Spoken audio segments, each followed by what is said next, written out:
verdiende disciplines. En werd in 2016 reeds goedgekeurd op basis van het nakomelingenonderzoek.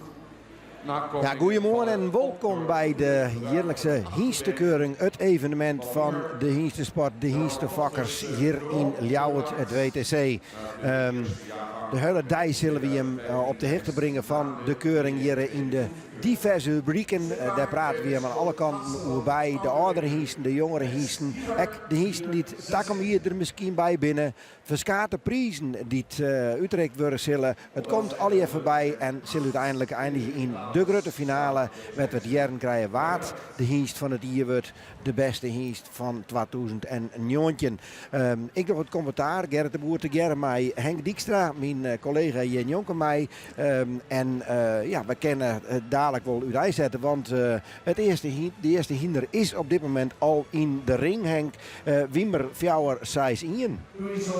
Ja, dat klopt. Het is altijd lastig, denk ik, om als eerste op Zandai de piste te betreden, om het maar heel mooi uit te drukken. Maar goed, Hendrik Eppinga die had wel eens vaker met wetter voor de dokter geweest, dus die kent het klapen van een sweepen, wat dat dan niet wil. Interessant zijn hoe de Wiemer zich hier onder de jury tonen zal. Ja, dat bepaalt toch voor een groot pad straks de uiteindelijke plaatsing in deze toch wel redelijk grote groep die we aasten voorbij komen zullen. Maar hij begint in elk geval goed. Maar een mooie vaste draf, mooi in balans. Wiemer had net een enorme staat van dienst hier op de keuring, had ik me net vergis. Nou nee, het is een hele goede middenmotor, maar zijn en dan zijn uitzitter. Juist erheen weer bijvoorbeeld de finales van de sportcompetitie. En daar weer een fantastische zwembe van Sibra Menkema. Dat is een zoon van deze Wiemer, die zwembe. En die won hier mij overmacht. Mensen hier op een banken echt. Dus hij fokt toch wel zijn en dan hele uitzonderlijke hinders. Ja, dat kennen ze wel, maar ja, dat zal hem Joert net helpen. Hij zal toch zien letten maken. Ja, dat klopt. Dat mij, nevens de berichten die ik dan van de heren en de dame die hier staan te beoordelen. Louise Hompe, de juryvoorzitter en wetvier en Jan Hellings en Piet Bergsma, die ik deel uit met alle drie van het inspectieteam van het stamboek. Die gaan mij zijn dat ze eigenlijk puur beoordelen op wat ze is joggen. De staat moet goed, correct wezen en luistert goed rom en krachtig. En de draf moet een soort beweging zijn laten mij luist, mooi tot hele lief, lekker bewegen. Nou, die heeft toch wel hele goede momenten. Maar de tweede ronde gaan we natuurlijk wel even vaak mis. Ja. Hoe moeilijk in het ritme komen. Maar de eerste ronde die het toch wel verdienstelijk. Ja. Even voor de mensen die het graag weten willen, hoe zit ze aan daar in elkaar? Wat voor rubriek zitten we nou net te zien? Want het is opbouwd van jongeren en ouderen hiesten. Wat voor rubriek hebben we nou op dit moment in de ring? Nou, we hebben nou een groep hiesten in de baan die uiteindelijk in 2010, 2011 en 2012 meedien hebben we een centraal onderzoek waarin dat bepaald wordt dat een hiest wel of net stamboek hiest wordt. En die groep die ben je nou eerste bewondering in rubriek 3.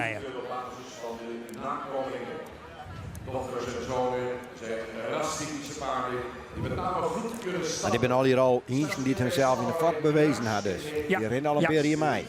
Ik al min of meer goedkeurd op alle stammelingen. Ja. Op hun nijvakken. Ja. Ja, Wietse Fjouwer zei Stwaan nou. Een hinder wat net voortendadelijk mij te binnen zit als iemand die het mij docht om het prijzen.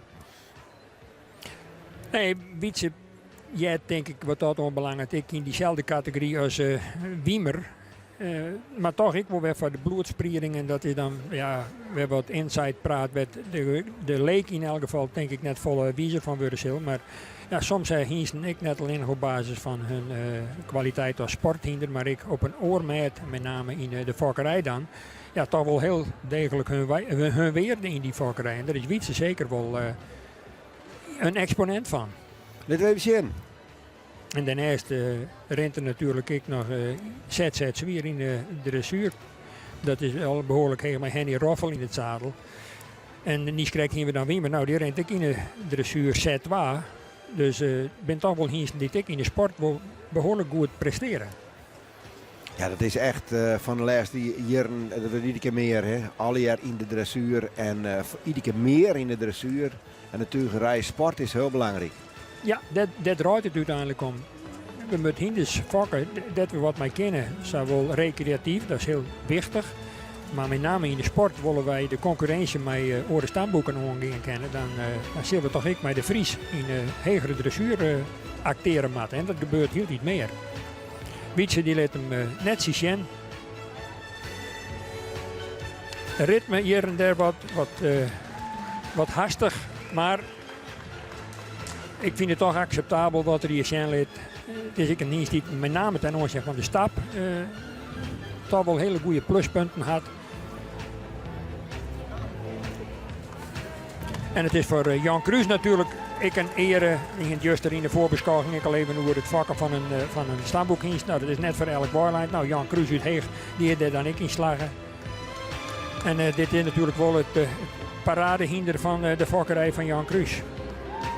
Stiet er op stal bij Jelmer Chardon, want die zit in een ring zo gewoon. Nee, maar die is op Zandai dan in hier om Wietse Centerlit. Want ik denk dat Wietse voor het grootste pad van die hier nog altijd in Heeg bij Jan Kruis. Dus die met de dochter Kobi ik intussen diplomeerd is om hinders te insemineren. Dus die behandelt dat aspect van de hienstenhouderij van Jan Kruis. Maar er zit er altijd een voorbringer bij. Komen die meestal wel uit de stal met de hinders wij komen? Want Jelmer die zit dus in het centrum en die jagen hem aan. Maar de voorbringers, ben dat meesten die tot vers toch? Of ken dat ik in hier de meesten wezen? Dat ben ik heel vaak in hier de meesten. In dit geval niet krijgt Tim Kruid. Die werkt dan op zulke dagen voor Jelmer Chardon. Dus dan is de link heel gauw lijn. Dat zie ik in dit geval van Wietse even inschakelen wordt. Komt er nou de... Wilsterstand van de Rinder 406. De modelpreferente Manny van Rienke 321. Dat modelpreferente Manny van Butte 304. Kopuitstand 115. In de dressuur ligt de Tour 18 winstpunten. Aangespannen in de ereklasse 105 winstpunten. Kampioen van de WFH Lokaal 2014-2015. Komt uit de categorie Manny-lijn. En is via zijn moeder halfbroer van de op nakomelingen goedgekeurde Haartse 425. Wilster is de tot nu toe enige goedgekeurde zoon van de Rinder 406. Destijds in de berichtingen door hij met name een talentrijk tuigpaard te zijn. Een mooi front, een fraai voorbeengebruik. En sindsdien heeft Wilster zich zowel in de dressuur als de tuigpaardensport ontwikkeld tot een zeer succesvol sportpaard. Wilsterfjouwers, zij strijden Henk ondertussen naar waar in de ring. Die werd voorgesteld aan het publiek. Wilster, de nieuwelinge competitie voor jonge tuigpaarden. En ook deze hengst werd in 2016 goedgekeurd. Een mooie rostypische hienstik. Onderzoek. Dat is ook wel bijzonder uit de vakkerij van Griet en Volkert van der Veer uit Tijen. De Tienje zitten wij dan op zijn Friesk. Hij is van Germaise Bauma die hem voorbrengt. In gearworking met Challing. De boer die zo'n dit hier dan ik hienstenhouder voor het eerst Wurreseel. Die zullen we letter van de morgen ik wel weer. En vanmiddag denk ik maar zien krijgt goed garde hienst. Wilster die maakt het pad uit van een drietal hiesten die te vak binnen bij de familie van der Veer. Dat is toch wel het nemen Evenburg, Wilster dan. En dan krijgen we straks verderop nog Heidse te zien. En familie letter Ulbraan. Ben alle drieën vak terug de familie van der Veer. Dat is toch wel bijzonder. Nou, maar we zien hoe er een chill ligt. De hienst rent trouwens ook in de lichte toer. In de hegere dressuursport heeft al 18 winstpunten en in de ereklasse heeft er al 104 winstpunten. En in 2012 won er de Nijling competitie. Dus een allround sport hinder. Daarnaast ik nog schitterend van type. Heel mooi rostypisch met een protte behang en een manen en een prachtstut. En ik hele beste bewegingen. Ja, behang even voor de mensen die dat net weten, dat binnen de maan. Hè, ja. Dat is hoe het hier, wat je zegt, de manen en de stut. Nou, Wilster heeft wel even op een lange side wat moeite om de balans vast te houden. Wat even in het ritme komen. De tweede ronde is dan bij die oudere hienders vaak even wat beter. We zullen zien dat dat bij Wilster ook het geval is. Giet met name voor heel sterk, met mooie romme bewegingen. Reaal naar voren griepend. Voorbeen zat we dat aan nemen. En komt achter ik nog net iets mooi. Zo misschien nog een beetje meer boeging in de sprong zijn laten kennen achter. Maar toch aan alle kanten rond voldwaande. Ja, en dus zei ze het correct, maar die tweede ronde weer echt een stuk beter. Ja. Er zit er iets onregelmatigheid in, maar voor de rest komt dat mooi in een ritme. Heel acceptabel. Kunnen we even mij Kijk naar de een... hengsten, ingedeeld in rubriek 3. Hengsten tot en met Kunnen we even 12 mij jaar. een... potleert even bijschroeven, misschien dat het er ook kan. En de volgende hengst die op bladzijde. Even hoe dat 109 systeem hangt, want de bezitters willen dat uit deze rubrieken worden uiteindelijk een aantal hinders geselecteerd. Zit er een maximum aan of zo'n ze bij wijze van spreken als al je goed weer en al je trokken? Alle gasten we zijn het. Gewoon bij er 2 terugstuurd. Hing het ik een beetje af van de totale grootte van de groep. En uiteraard het wichtigste is dan de kwaliteit van zijn groep. Dan wil het wel eens gebeuren dat er 4 terugstuurd worden, maar dat is in de regel het maximum. Ja.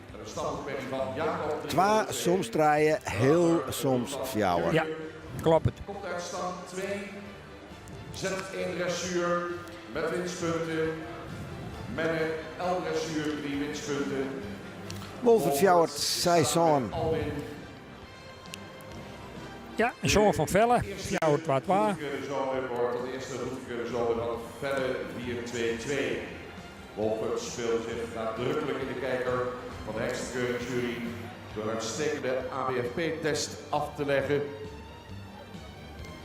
Die ronde hij af voor het nakomelingonderzoek van Velle. En in de verrichtingen imponeerde deze hengst door zijn ruime en krachtige manier van bewegen. Dat kwam het beste tot uitdrukking in de aangespannen discipline, waarin hij ruim in de 80 punten wist te scoren destijds.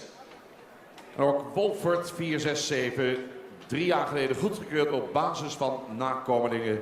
En die nakomelingen die vallen met name op door prima resultaten in de ABFP-testen. De hengst Wolfert 4-6-7 is beschikbaar bij de Nieuwe Heuvel in Lunteren.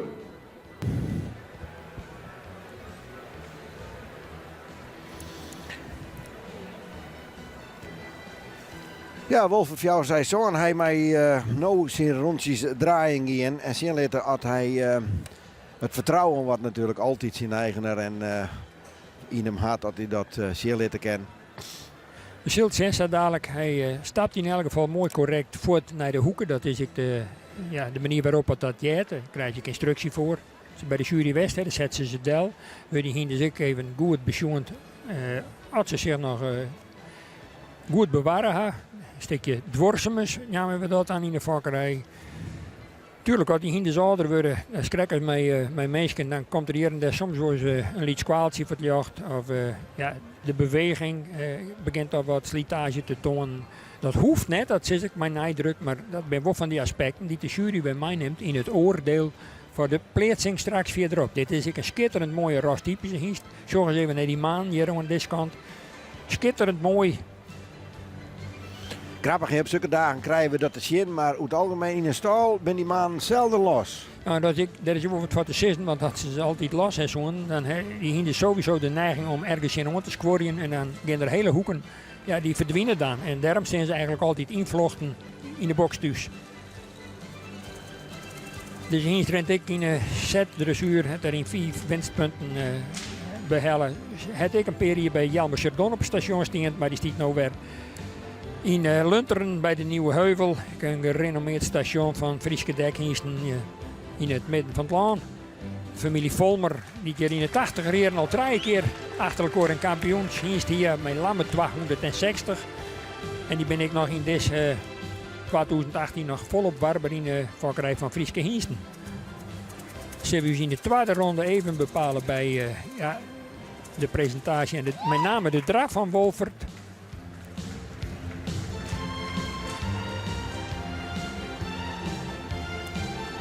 Nou, let hem toch heel verdienstelijk zien op dit moment. Ja, bij die tweede ronde die toch duidelijk beter is dan de eerste. Ja, dan maakt het er even een tussensprongje, even uit de kadans. Maar ja, de jury neemt dat in totaal, denk ik wel weer mee en weet dat op de juiste weerde te schatten. En het bloedt een kwestie van minnen en plussen. En zo komt men straks tot een totaalopstelling. En het is voor u dan altijd bijna nieuwsgierig om te zien dat die ik sterk afwijkt van de opstelling vorig jaar. Zetten voor de dekdienst van deze hengsten, dames en heren, op de geen gokje. De volgende die we dadelijk in de ring krijgen is Alke Fjouwer 6-8. Dan nemen we die winstpunten. Even nog sinds wat winstpunten de shirt.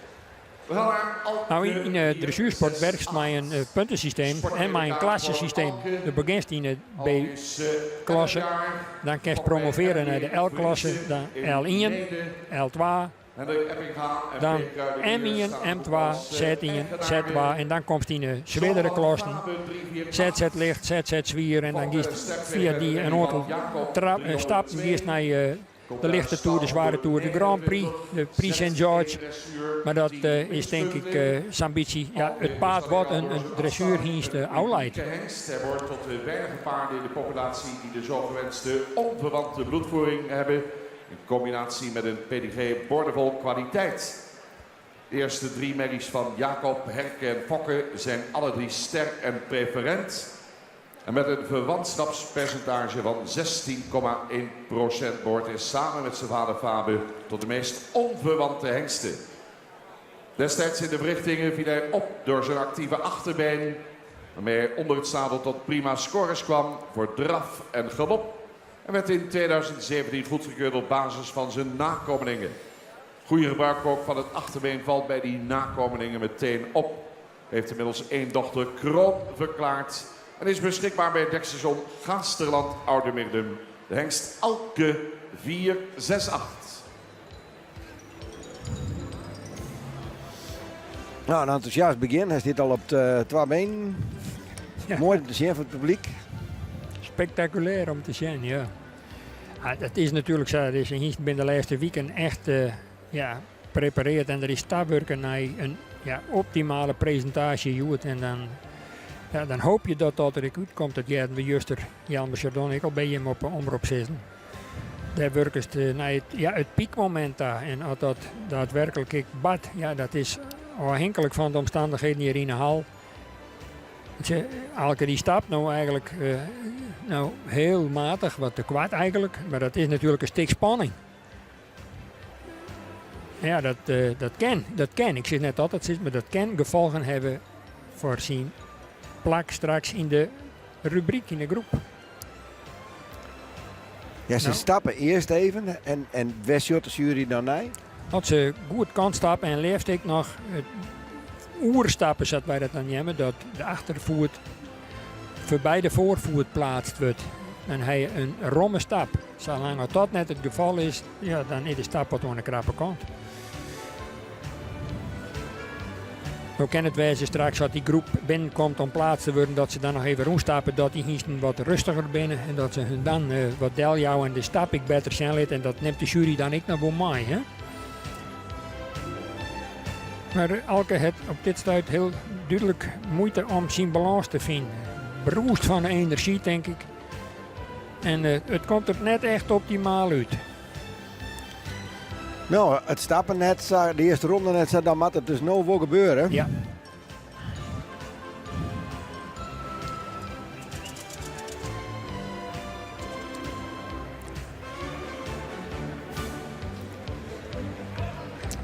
Dat is eigenlijk ook al wat. Dat ze dan heel geprepareerd worden van Sandij en dan 2 rondjes en dan is de beurt. Ja, nee, maar zij is het. Je krijgt maar 1 kans en dat moet in die 2 minuten dat je bent of dan moet het wel gebeuren. Nou, dus juist het wel. Hoe problemen had er het om nou zult wezen. De jury shot er net eerst meer naar, zeg ik. Nou ja, 2 nog wel Ja. en hier die stiet te schreeuwen. Ja. Nou, het laatste deel wie in elk geval best genoeg, maar hij had het voor het grootste part toch net helemaal optimaal Nee. 4, 6, 8. Alke Silver waarschijnlijk net weer romsje. Want hier is Alke Fjouwer kampioen 6-8. van de oude hengsten van de hengstenkeuring 2018. Dames en heren, Alwin 4, 6, 9. Alwin Fjouwer 6-9. Nou, dat is een populaire Was hingst. al We zullen even naar de luisteren. kampioen oude hengsten het jaar daarvoor. Vorig jaar dus het kampioenschap binnengehaald. 11 jaar gefokt bij B. Brouwer, Zandhuizen. bezit van stoeterij Bommelstein. Exploitatie stoeterij Hemrik. Zon van Venne. Venne, dan Tjerk, dan Oege. Goedgekeurd in het najaar van 2011. Komt uit stam 10. J. van der Broek in Noordwijk is trouwens ook nog mede-eigenaar. Alwin, dames en heren, loopt in de Z1 dressuur. Daarin al 23 winstpunten. Kwalificeerde zich destijds voor het verrichtingonderzoek. Middels een prima presentatie aangespannen liet ze kwaliteiten zien. Ook in die verrichtingen behaalde hij de beste resultaten in de aangespannen disciplines. Scoorde ruim in de 80 punten. Mooie houding, royale gebruik van het voorbeen viel op. En werd 3 jaar geleden goedgekeurd op basis van het nakomelingen-onderzoek. Hoge fokwaarde voor exterieur. En dat correspondeert met een extreem hoog sterkpercentage van bijna 70%. 4 dochters werden kroon verklaard. En in 2017 werd de eerste zoon van Alwin goedgekeurd. De hengste Tiede 501. Alwin, voor de fokkerij, dames en heren, in te zetten via het team van de Nieuwe Heuvel in Lunteren. Ja, Alwin, nou ja, we zullen dadelijk het publiek wil jaren, Henk. De laatste jaren natuurlijk een hinder wat altijd het voor het nodige opscore zwaarget. Als het Ruud gaat, dat ik alles gebeurd is, dan worden de meesten leuk. Vleet die er echt mee, weer kampioen bij de oudere hiesten. Een hinder om rekken met te houden. Ja, zeker dat. Ik denk dat die het toch nog behoorlijk meidwaan zal. En dat is natuurlijk voor u is spannend om te zien hoe zich dat in de ren van de dag ontwikkelt. Maar ik verwacht hem Sabi zijn in de finale van een medie bij het kampioenschap. Maar goed, de jury kent dat oren inzichten komen. Die had hem nog niet gekregen. Wel heel nadrukkelijk even goed bezoend. Stonden ik mooi even te oorlezen. Louise Hompe en Jan Hellings wil Pieter Bergsma er even van dichterbij omheen roen. Dus er wordt wel heel serieus mee omgegaan. En dat jij het natuurlijk, ik zei. Valt me op dat deze hier niet tussen naar het zuiverheid van een soort van consortium is. Van J. van der Broek in Noordwijk en de stoeterij de Hemrik. Dus in eigendom bedoel je? Ja, ja. En van stoeterij Bommelstein. Nou. Luister je dadelijk maar naar het publiek, denk ik. Ja. Alwin moet met name ik altijd de eerste meters even op gang komen. En erin komen reageert ik heel sterk op het publiek. Maar gaat wel heel mooi constant terug. En zorg eens even hoe hij hier de voorhand eruit smiet. En ja, ik achter dat wel krachtig mooi komt. De eerste ronde is in ieder geval net verkeerd.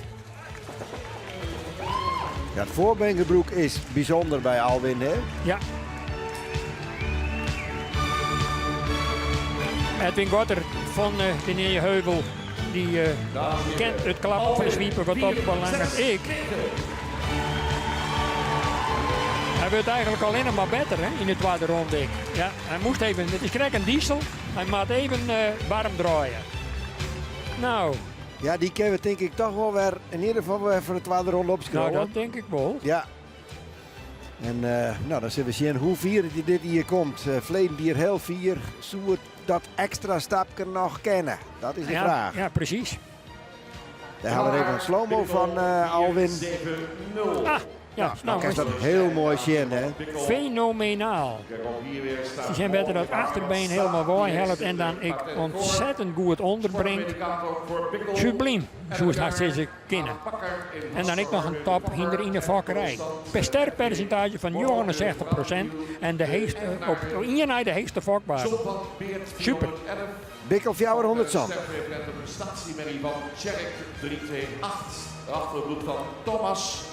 Komt uit stam 19, Z2 dressuur met winstpunten. Werd goedgekeurd op basis van een uiterst evenwichtig verrichtingsrapport in alle 3 de disciplines. Rijpaard, menpaard, tuigpaard. We hadden mooie scores. En zijn plezierige meewerkende karakter speelde bij goedkeuring tevens een rol. Ook in 2017 goedgekeurd op basis van zijn nakomelingen die zich onderscheiden als rastypische correct gebouwde paarden. Hengste station Splithof in Bladel. Daar is hij beschikbaar voor 2019. De sporthengst Pikkel 470. Kijk naar dat silhouet. Ik zeg het al, wat staan ze er weer mooi voor. Die manen, dat behang, geweldig.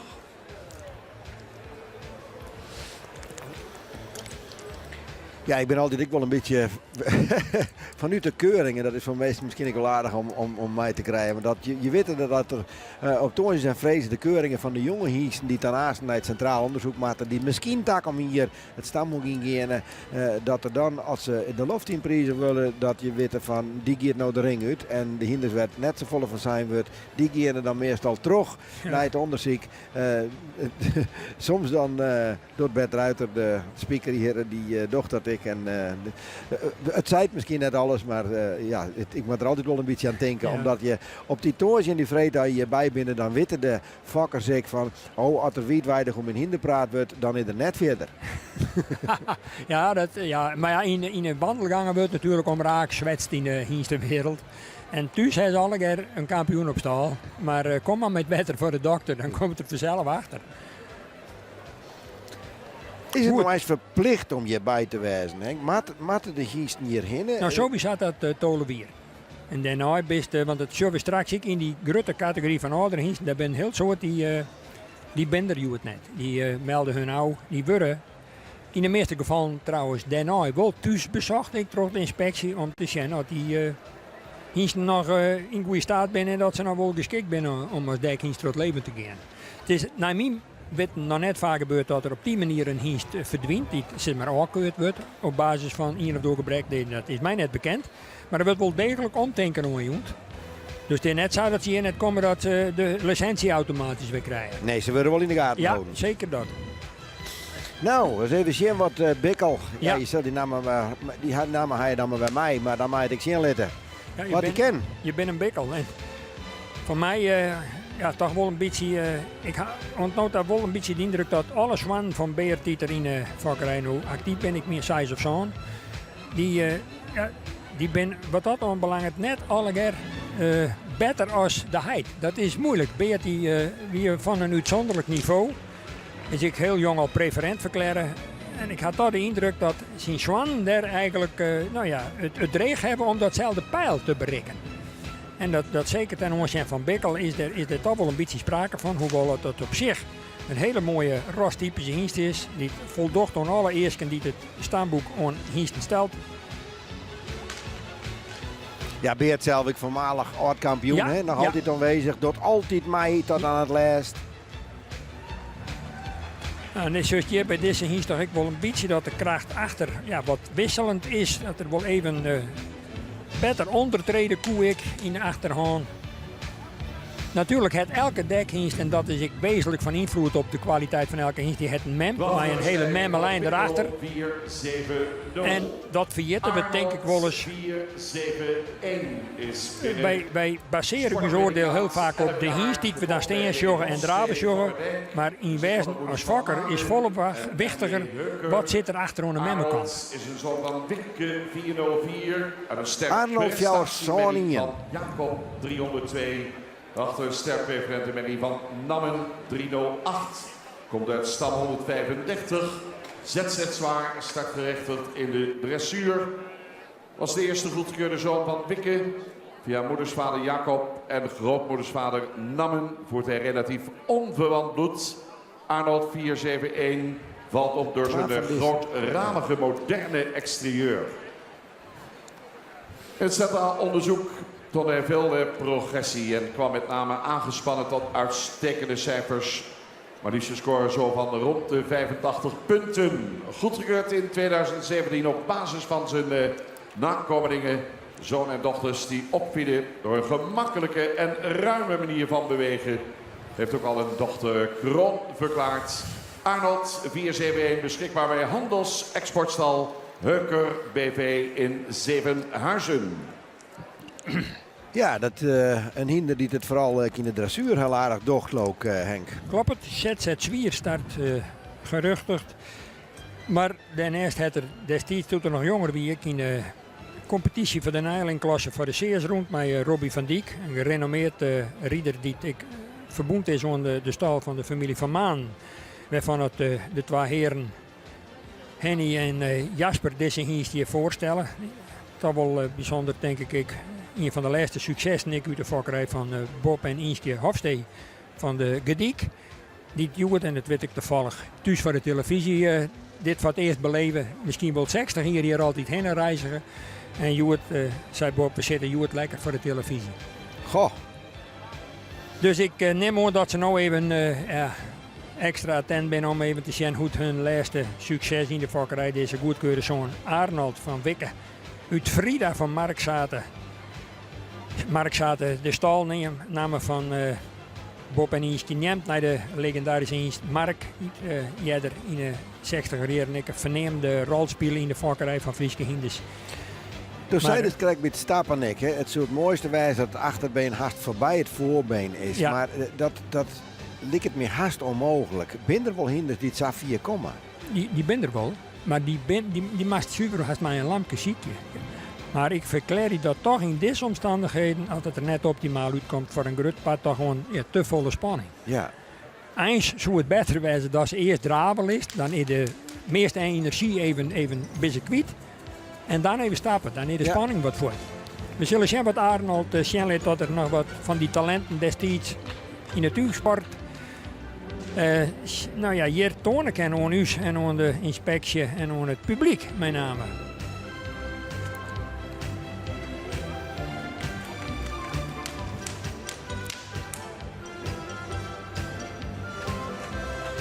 Nou, hij rent acceptabel, net heel spectaculair, voldoende. Ja, als dat vergelijk is met een Alwin, dan is het toch een hele oren. Van een orenorde, dat klopt het. Ja. Nou, docht het merkwaardige feit zeg ik wel voor dat Hiensten die op een heel niveau in de dressuursport rennen, soms, net altijd, maar soms ik wel eens wat lijst hebben wat ze dan aan de hand. Nou ja, ons aan touw ziet dat bij dan ze hier ronddraven maken. Het is krek of hebben ze dan meer moeite om de balans te vinden. Wilst wij het jeugdjournaal in actie joggen, neem ik hoor, maar dat is hier ik op visite. Die volgt de dochter van Hendrik Eppinga. Nou, Arnold. Ik verwacht je net dat er... maar waarschijnlijk net nee, terug. ik denk het net. Ik had dat nota 2 opschreven. Alwin voorop en Wielster. Waarvan ik denk van nou, die hebben we wel echt wat zien litten. Bartelen, Fjouwer, zo'n 2 komt nou de ring in. Dus ze leven hier wat beter uit dan de Rousseid. Voor mij, dames en heren, maakt zijn opwachting. Dus Bartelen 472. Sportpredicaat ontvangen, 11 jaar. Gefokt door JGM De Rost in Heeswijk Dinter. MJ Heuker in 1 eigenaar. Zoon van Onne 376. Dan een stermerrie van Tjerk 328. Daarachter een sterpreferente prestatiemerrie van Anton. Komt uit stam 50. Z2 dressuur met winstpunten. In de verrichtingen wil deze fraaie rastypische hengst met name op door zijn vermogen tot schakelen. Prima score als tuigpaard. 84,5 punt. Bartelen werd goedgekeurd in 2017 op basis van nakomelingen. En naast het feit dat hij beschikt over prima fokwaarde voor exterieur en sportaanleg, is hij tevens in staat absolute topwaarde te geven. Uit zijn eerste 2 jaargangen, 3-jarigen, kwamen maar liefst 7 nakomelingen die kroon werden. En 2 goedgekeurde zonen heeft hij, Jebbe 500 en Teun 505. Beschikbaar bij Handels-Exportstal Heuker BV Zevenhuizen. De hengsten Bartelen 472. Altijd in de onkondiging. Eigenlijk wordt de verdiensten, de stam bij hem, het wordt alle hier even opsomt. Waar komen ze wij? Voor de kenners gesneden koek. Voor de mensen die daar wat minder in zitten, denken ze van, waar gaat het precies over? Wat wordt er dan neemt, Henk? Nou, de height. En in de regel ik de mem is height. En dan nog een aantal bijzonderheden over de fokprestaties van zijn hengst. En het aantal stermerries, het aantal kroonmerries. En dat zijn alle predicaten in uw fokkerij. Je begint met een valen, die komt in het valenboek. Als er 3 hier is, komt er voor de stamboekkeuring. Dan kan er in het stamboek opname worden zonder premie, maar een premie. Hij kan een 3e premie krijgen, hij kan een 2e premie krijgen. En dan krijgt hij het sterpredicaat. En het absolute summum is dan een 1e premie, een 1e premie stermerrie. Die kan dan vaak in hetzelfde hier op een centrale keuring. Ik nog kroon verklaard worden. Dat is een predicaat wat krijgt tussen ster en model. Modelpredicaat is het allerhoogste predicaat wat wij bij merries daar kennen. Het kroonpredicaat is een ontleren daarin tussenkomt om de betere stermerries eigenlijk daarin onder te brengen die dan mogelijk ik nog eens kans maakt zien dat alles maar zit op dat felbegeerde modelpredicaat. Maar al die gradaties, had die te krijgen met de nakomelingen, Ja, maar die op een woord zetten hoe goed dat die binnen en dat ze dan iedere keer een hege predicaat krijgen? Dat klopt, ja. En dan het is een hier, wie ik al even neemt, ik al 2 jonge zwanen van zijn eerste hiergongen inschreeuwend, jongen dat is Tjerbe 400, die komt dan straks later nog. En Teun 405, dat is de nieuwe dienst van Charling de Boer, dat we het al even doorheen. Zijn eerste look, hè? Ja. En ik persoonlijk heb ik Bartelen, zonder dat ik hem nou nog in actie zoend heb eigenlijk, toch ik wel bij de favorieten in deze groep. We zullen eens even zien, hij mij naar het stapdeel, maar die dadelijk beginnen aan zijn drafdeel. En is het natuurlijk ook nog zo dat die juryleden ik heus wel weten dat die hier boordevol spanning zit en daarom net altijd die een ideale stap zien laten. Hè? Ken ze het bij het stappen al verpesten, Giet het Safir? Nou, dan moet het echt helemaal nergens op liedje. Maar daar loop ik net in. Ze nemen zeker ik straks bij het rondstappen van de complete groep dat heel nadrukkelijk nog eens even mee in de beoordeling. En wat nou een 5 is, dat zou dan misschien nog een 6 of een 6 een heel willen kennen. We zullen er even naar.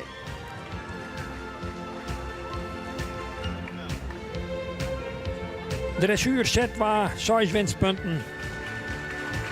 Ja, is een beetje hastig in het ritme. Moest even meer gedragenheid zien laten in een wat leger tempo. Maar dat is de kunst van de voorbrenger om dat correct te regelen. En dat is verhip te dregen. Ik weet dat uit eigen ervaring hoe moeilijk dat is om die hiesten in dat goede tempo draven te laten. Ze willen altijd hudder. Opvallend is dat ze net oerpakken, dat dezelfde voorbrenger een paar keer doet. Klopt. Pakte de 4-7-2. Ja, nou wordt het toch wel beter. Maar het jouwt hoe het geheel toch wat een gehaast beeld. Maar ik heb hem nog net terugstreep, zij is net. Nee, maar het is wel zo'n hinder van denken zo'n soort voorbrenger erachter aan achterin hier. 3. Binnenkomt Epke 4-7-4. Epke Fjouwer, zo'n Fjouwer, nou extra hinder Italiëren mij docht. Dus ik wel wat verwachtingen van, denk ik. Ik wil in elk geval. Als het praat door rastype, een van de allermooiste, vind ik. 4-7-4 wordt je op 1 juni gevangen bij Aduister in de Grollo. In bezit van Stoeterij Bommelstein in Jouwen. Zoon van Beert 411. En een stermedie van Anton 343. Daarachter bloed van de Rijnse. Komt uit stand 43. ZZ ligt dressuur. 5 winstpunten. De verrichtingen al veel talent laten zien als rijpaard. Dat is een van de weinige hengsten die een 9 kreeg voor de stap. In de Rijn- en Menproef. Hoge scores, boven de 80 punten. Epke werd in 2017 goedgekeurd op basis van zijn nakomelingen. En dat zijn zeer fraai typische paarden met een ruime manier van bewegen. 2 dochters werden inmiddels kroon. Epke 474 beschikbaar bij de Nieuwe Heuvel in Lunteren. Ja, hij goedkeurt op basis van nakomelingen. Wat houdt dat in? In het 4e jaar dat een hingst in de vakkerij actief is, dan worden er een A-selecte groep jonge oudstamelingen van 3 jaar. Die worden uitgenodigd naar Bergen voor een test, de ABFP-test, aanleg bruikbaarheidstest voor paarden, voor Friese paarden in dit geval. En daar hebben ze gedurende een week of 4 onderzocht op hun talenten op het meet van stap, draf en onder het zadel en ongespannen. En op basis van die uitslag van die totale groep van 20 nakomelingen wordt bepaald dat een hingst in de vakkerij bloemen, maar ja of nee. Dus je komt eerst als jonge hingst erin in het stamboek. Hè, dat de keuring en uiteindelijk in Exlo wordt dan het verrichtingsonderzoek die en dan mij is het stamboek in, dan mij is het beginnen te dekken. Ja. En dan na een Iris 5 wordt het zien op basis van nakomelingen hoe ze ervoor steken. Ja, klopt. En dan kent dus ik wijze dat de nakomelingen zien vallen dat ze eruit maken. Giet het Safir? Dat hebben wij in het verliezen wel regelmatig maken, maar dat is de laatste jaren eigenlijk nauwelijks meer voorkomt. Dus dat zei ik wat over de kwaliteit in de breedte, die het wel degelijk taannom is. Maar voor hen zijn er inderdaad wel hengsten die het helaas jammer gewogen en het leerbevonden verdwijnen kon. Wel heel opvallend even nog kreeg je de Bert de Ruiter en dat herinner ik me nog. Dat is een hengst dus een jongen destijds hier in Ermelo doen nog met het verrichtingsexamen doorhouden water op zijn stap. Kan dus heel mooi stappen. Ja. Kan ik mooi draven? Nou, we zullen zien. Het is een van de mooiste hengsten in zijn exterieur, in de bouw en in het totaalbeeld. Qua formaat schitterend. Maar nu het belangrijkste joet, de draf. Nou, lid een hele onsprekende draf zijn. Ik wil achter nog wel een beetje meer ondertreden en wat meer boeging in de sprong zijn. Maar ik vind toch een heel acceptabele verrichting. Ik denk dat er even goed ik nou behoorlijk mij dood voor de kopplakken in deze rubriek aast.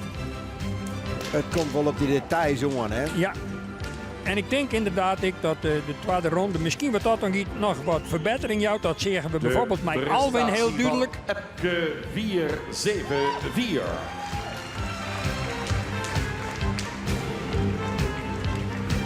Een hele populaire heensteek in elk geval bij de fokkerij. En het lieke mij, dat is likjes. Die tweede ronde liek het toch nog wat beter. Eventjes beter, ja. Ja, dames en heren, ik nou, kan hier die meiden aan kent, denk ik. Hè? Ik denk het wel. Nog krijg ik even een stukje waarom en als het mogelijk is. Van, ja, dit is hier die natuurlijk al jarenlang meedocht om de prijzen. Wachten we zich op al die hengsten nog eens een keer in de Ja, daar is er nog een keer. Daar komt er nog een keer. Eerst nog even wat Oezeze over het voor- en achterbeengebroek. Nou, zo in dit geval, hij brengt ontzettend goed onder. Hier even een opmerking over de boeging in het spronggewricht, maar dat valt me nou toch mooi hier in vertraagde beelden. En hij giet heel heeg van de groen, neemt heel goed op in de voorvoeten en zet dat dan ook heel goed naar voren en voort. Dit is toch eigenlijk wel een heel imponerend optreden dat we het nog even in de vertraging waarom zijn kennen. Zeker een plusje. De jury zoekt die vertraging. Ik zit nog even een hammer aan de hakkel in de gaten. Maar dat is juist nou toch krijg wat meer. Ja, alleen nog, als dat zou wijzen zoeken, dan duurt de keuring 2 dagen. Ze komen nog al hier binnen. Ja. Dan moet ze roer in. Worden ze op volgorde zet. Ja.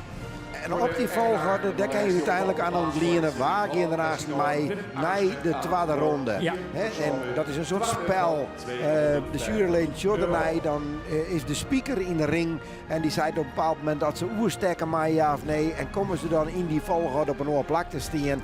Altijd heel spannend voor de eigenaar, spannend voor het publiek. Want ja, aan het einde rennen de besten voorop en dat binnen degene die de ronde verder beginnen. Dat is onze onvolprezen speaker beter uit. Natuurlijk een meester in om het volk eerst even op het verkeerde been te zetten. Maar dat is het spul, denk ik, wat bij zijn keuring jet. Het is natuurlijk voor het grootste partje een showday. En natuurlijk is het belangrijk wie er kampioen wordt, maar het gaat meer om zien te letten aan de internationale leervaarderij van Frieske Hindes. En daar ben je talloze continenten die ben je vertegenwoordigen. Om vooral geniertje te letten van wat wij in Friesland vanuit het Heiteland bezitten. Toch even, waar je de Neves Dij mee voordat de jury het uiteindelijk witte lid? Nou, ik heb Alwin erbij, ik heb er Bartelen nog bij, ik heb er Epke bij. En het zou samen kennen, en daar hebben we het niet van een mooi jaar dat ik al even gezoerd. Dat ja, misschien in dit geval je treien van mij nemen, maar misschien litten ze het ook wel bij het waarde, dat ze toch wat bedenkingen hebben. En misschien vooral dat er ik nog een verrassing uit, want dat woordje ik nog even benadrukken. Wij zullen de details net van dichtbij. We kennen hem hier, wat ze heen en hier. 60 even mijn kant op komen. 4,67. Even achteraan aansluiten. Dezelfde koppenheid dat Wielster nog een kans 4,70 maakt. even deze kant Hier op. komt toch ik aardig zin. Wikkel. 4,70 Samen kennen Gerrit, ja? voor Wel 4,67. Een schitterend hinder, maar een Dan geweldige uitstraling. 4,71. Arnold, even deze kant op. Voor 4,70. Dan 462. Mag voor 4,71.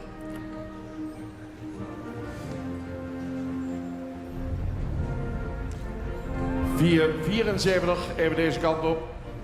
Riemer en Wielster rennen nu nog We voorop. hebben achteraan aansluiten.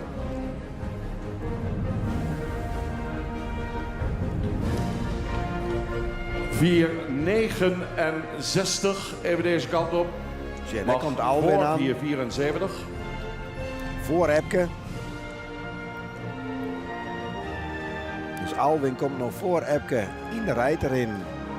En dan kan Aasten nog wel eens een keer helemaal omdraaien. 463. Ja, Kom maar eens even deze zijde in. 463. Voor 462. Dus daartussen. Alwin en Epke rennen nu in volgorde achterom. 468. het is Kom wel maar prachtig met hoe hij dat speelt. Hè? 468. Ik zoek zit de kerst er wel in vertiezen, maar Hiervoor.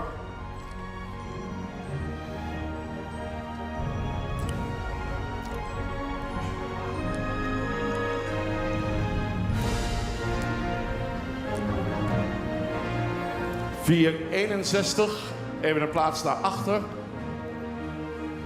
als je nou zo zit, ze rennen achterom. Hè? Ja, maar kennen we dat ze dadelijk in één keer kom roer maar trekken in de maken. richting.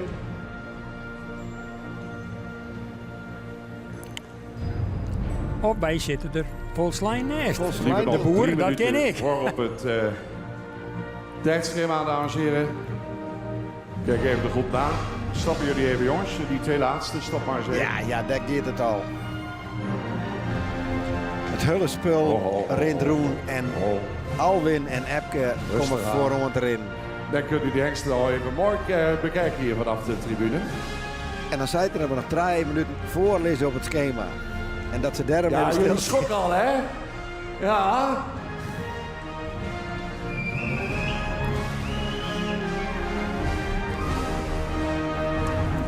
Nou, Ja. als je daar allebei de 16 just uit de vierde bij, het is natuurlijk het was Ik denk koninklijke dat we gaan hinders. stappen. Ga je gang. Ja, Alwin en Epke, ze rennen nu voorhand. En ik toch de 12 verwachten hier. Ja. Ik verwacht niet net dat er nog verhoring in komt. Ah, ik net.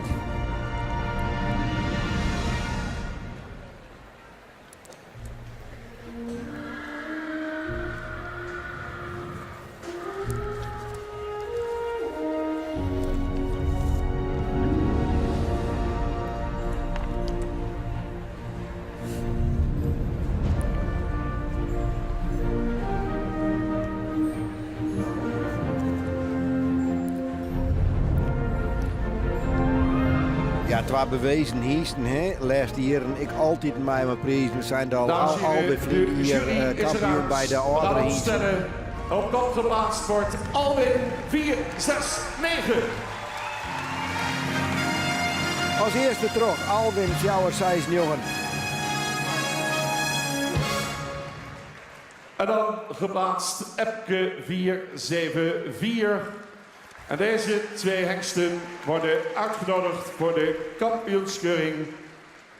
En de hele rij wordt opgesteld tot en met Wolferts 467. Ja, 2 hiesten Wolfert terug, trouwens, die, geen dit jaar extra in hiesten, maar 2019 geen voor de treden op kopperij 4e plak. Het komt is te staan Alwin en in Epke en 2 Hongarije. bewezen hiesten. Het Die wordt aan oren hier en ik Louise altijd Hompen, erbij dames en zie. heren, voorzitter van de jury. Goedemorgen. Fijn dat u er al zo vroeg bent om vanaf het begin te genieten van deze prachtige hengsten. Iets over deze groep. Een groep die opvalt door veel rastypen, veel behang, maar ook goede bovenlijnen. Ondanks dat ze 11, 12 jaar oud zijn, goed bewaard. En dan komen natuurlijk de kleine verschillen waardoor de ene wat hoger komt dan de ander. Ja, vooraan 4,69. Een paard met veel statuur en met een sublieme draf met heel veel oprichting en heel mooi voor- en achterbeen. 4,74 ook een paard met heel veel rastype, goede bovenlijn, stapt heel goed met heel veel ruimte en draafde ook met een hele mooie functionele draf. Dan hebben we 4,72. Ja, ook een hele mooie verschijning. We zien wel dat bij een aantal hengsten de manenkam ietsje gaat vallen. Maar ze hebben ook de leeftijd. We nemen het een klein beetje mee. Het beenwerk is voldoende en stap en draf waren ook ruim voldoende. Dan komen we bij 461. Ook een paard wat goed bewaard is en vooral ook een mooie bovenlijn heeft. In de beweging zou hij iets meer ruimte mogen maken. 468, ook een paard met een sterke bovenlijn. Zou iets meer balans mogen hebben in de beweging, maar liet zich toch goed zien. 463, een paard wat ook opvalt door zijn mooie rastype. Een mooie front. Zou iets meer ruggebruik mogen laten zien, maar goede bewegingen. 462, ook een paard wat goed bewaard is, mooie bovenlijn heeft. Ook ruim voldoende beenwerk, was iets hoog ritme in de draf, maar liet zich toch ook goed zien. 471, een paard wat opvalt door zijn grootramigheid en zijn mooie romprichting. Zou in de draf wel iets meer draging mogen laten zien. Paard 470, ja ook een imposante verschijning die vandaag in de beweging iets meer ruimte zou mogen laten zien. En dan komen we bij het laatste paard die goed was in beweging, stap en draf goed was, maar het beenwerk zou wat correcter mogen. Samengevat, een goede groep, goede beweging en mooie rastypes. Bedankt Louise Hompe, dames en heren. Bedankt ook Ronald Kleinstra, assistent manager van Holland Casino Leeuwarden. Samen met de heer Edding heeft hij de Henk, wind aangehangen. dan wordt er neemt een mooie bovenlijn. Wat is dat? Nou, dat de rechter nog mooi strak in zit en die nog sterk is om naar te zien. Maar wat is dan een mooie bovenlijn? Maakt er eigenlijk dan aardig recht wijzen? Maakt er juist wat jipper lezen? Hoe ziet Nou, dat eruit? hij mag net te strak wijzen, dat is ik net wenselijk, maar te zonken, dat er zuiver wat hallig lijkt, dat is ik net wenselijk. Want dan krijg je wat een beeld van een hinder wat in treien stikken rent. Maar ja, tussen...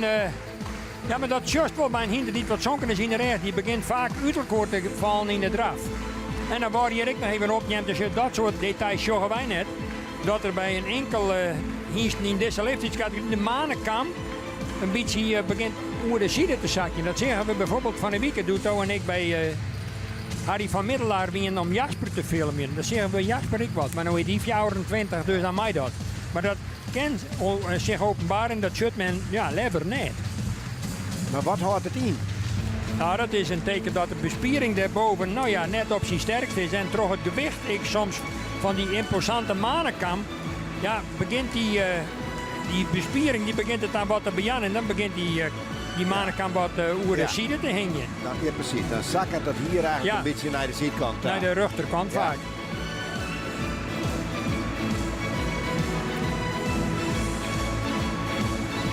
Nou, de toon is zetten. Dat Maar Ja, ik hoop wel dat we daar nog wat goede verrassingen bij krijgen. ja, dat is ik zo. Dit is Ja, hier ja. van tevoren op. Dit is wel wat voorspelbaar misschien, maar aan de andere kant zit ik dan wel, je maakt het wel alle keren bij bier, meidje. De later leidt heeg. En door juist ik wel, ze kreeg bij de laatste Wolfert, die kreeg als commentaar ik mij, hij hier bewegingen nog zijn laten, maar men hier wat commentaar op de kwaliteit van zijn voertuig. Nou, dat kan dat hier ouder wordt. En des litage vertoont. Ja. Ja, dan jouwt het hier niks hoe machtig als die draaft, maar ja, dan komt het onder te staan. Wat roemer in de draf. Kan je dat ik uitlezen? Nou, dat ze meer tot dragen komen en hun drafpas eigenlijk verlengen. Dat kennen wij met name hier zo nou en dan zo prachtig zijn in die vertraagde beelden. En ja, dat mag wel heel goed opletten. Was dat in het normale tempo bij wat ze dan ronddraven, om dat ik te signaleren. Maar dat is eigenlijk wat het om gaat. Meer zelfverruimend vermogen. Nemen ze dat dan zo mooi. We beginnen trouwens met de tweede rubriek. Dat is een groep mensen die het goedkeurt binnen vanuit het seizoen 2013, 14 en 15. En de eerste die de ring in komt is Duwert Fjouwer Zoon Treien. Ook een hinder wat in de dressuur actief is.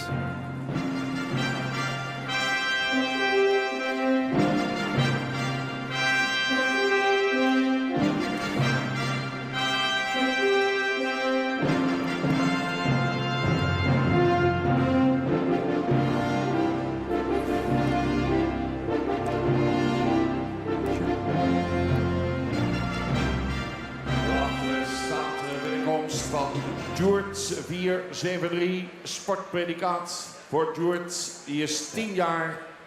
De fokker G. van der Linden in Loosdrecht. De eigenaar Justin en Danielle Piacic. in Feeding Hills.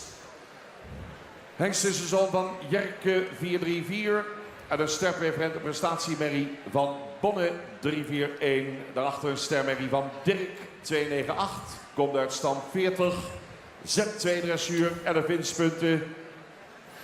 Hij is de eerste zoon van Hengst Jerke, die werd goedgekeurd in 2012.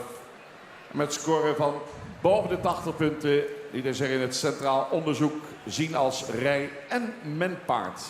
Hij viel op door zijn ruime manier van beweging en zal dit jaar het nakomelingenonderzoek gaan afronden. Djoert 473 voor de fokkerij in te zetten via de Nieuwe Heuvel, familie Volmer in Lunteren. Als je bekijkt naar deze rubriek, de presentatie van de Hengst die doorwees met het centraal onderzoek. Maar de rubriek daar even zijn volgende op.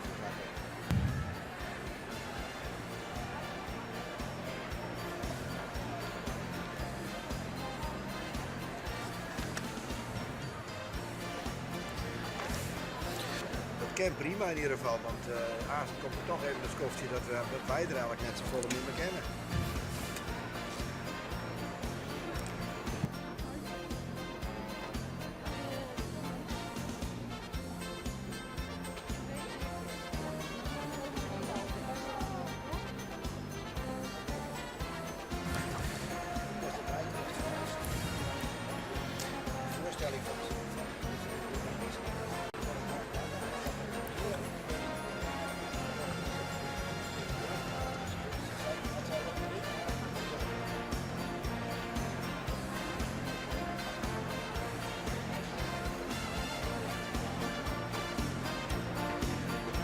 Henk, Djoert, voor zo'n treien. Het stappen zit erop en staren gewoon richting de draf. Nou, we zullen zien wat is er zo van Jerke. Die intussen al verstoren is in Heid Jerke. Fjouwer, ik wil een hele mooie hengst. Die in de fokkerij nog net heel erg uitblonk, maar toch wel degelijke hinderzoek. Mijn mooie statuur. En deze Djoert, moet ik heel eerlijk zeggen. Ja, daarvan vind ik, dat komt eigenlijk wat... op net een heel soort opvallends van in de fokkerij. In de breedte wel voldwande en ik degelijk. Maar uitzitters mist deze hingst een beetje in de fokkerij. Rint zelf wel op een redelijk hoog niveau in de dressuur. Zet waar met 11 winstpunten. Is intussen in Amerikaanse handen. Hier ik wil hoge punten destijds bij zijn examen als dekhingst 82 voor de rijproef onder het zadel. Ja. 83 heel voor de menproef en 79 heel voor de showproef, zeg maar. Dus dat zijn heel acceptabele cijfers. Maar ja, dan is de vraag even, ja, dan hier staat ik terug in de fokkerij. We zullen zien hoe het zien draafronde zich afspelen. Ja, dan mis ik toch heel nadrukkelijk op dit moment in elk geval de kracht van achteren. Achterbeen beweegt ik wat traag, komt wat let maar naar voren. Ik. Het heel duidelijk moeite met de coördinatie. Ja, misschien is dat wel mooi om te kennen, want dan hebben we eens een keer hinder die dus minder docht. Om nog een stukje naar te zien, dan kan Sterk nog even misschien op wijzen van hoe dat zit, dat dat mogelijk is, dat zou dat leuk wezen. Maar dan show ik even het verschil. Ja. Wat gebeurt, wat gaat je nou mis? Nou, hij beweegt vrij traag in het achterbeen en ik net altijd lieke regelmatig. Dat moet eigenlijk in een fjouwertakt zit, maar met wat zich uitspelen. Nou, als dat begint te tellen, dan is het heel duidelijk, ja, nou rek het in de galop. Dat is helemaal net wenselijk, maar goed, dat kan gebeuren. Maar dan heeft er heel nadrukkelijk moeite om weer in een goede takt en in een goede balans te komen. Nou is het correct, even een paar stappen redelijk goed, maar hoe de hele lijn zit er te kwart. Voor jou zo'n 8. 44, Z1 dressuur met winstpunten, 5 winstpunten. Was de eerste goedgekeurde zoon van Algert. Hij is gefokt uit de zogenaamde familieteelt. Zijn overgrootmoeder aan zowel vader als moederszijde is de model dubbelpreferente prestatiemerrie Elbricht. In het verrichtingonderzoek toonde deze hengst zich een heel goed rijpaard. Score van 8,5 voor de stap spreekt tot de verbeelding. En door zijn bijzondere afstamming is het een hengst met een relatief laag verwantschappercentage. Vorig jaar werden ze eerste 3-jarigen gekeurd. Viel op door een prima manier van bewegen. Sterkpercentage bedoel het eerste jaar 57%. Terwijl direct 2 dochters kroon werden verklaard. Ook Vonger zal dus het nakomelingenonderzoek dit jaar gaan afronden. Gestationeerd bij Ace Spliethof in Brakel. Vonger. Bijzondere aanstelling moet het 4-7-8. zijn, Henk. Wat bezielt dat? Nou, hij is mooi, hij heeft een mooi lege inteeltpercentage van, verhip, 6,44. Dat is heeg. Ja, dat komt natuurlijk door de lijnen teelt die Van der Ende tappost het. Maar het, even zien, Santjem komt 2 verwantschap. Dat is de verwantschap in relatie tot de complete en totale populatie van Friese hinders. Maar hij heeft wel een heel heeg sterpercentage van 57%. Dus hij scoort heel goed. En mij als opvallend aspect, meest opvallend aspect, zijn stap achter een heel. Dat is wel, toch wel heel bijzonder, kan je zeggen. Ja. We zullen zien wat zijn beweging hier zien laat. Zet in de dressuur met 4 winstpunten. Maar Diana Posma in de meeste gevallen in het zadel. Gediplomeerd instructrice ik. Die les jouwt en die het is een hiest naar dat niveau rieden. In de Geppingen met zijn broer Jelte Gerrit in gearworking hier in de piste te bezieken om vongers zo optimaal mogelijk voor te stellen. We zullen eens even zien. En dan kijken we naar de vakker uit Harig.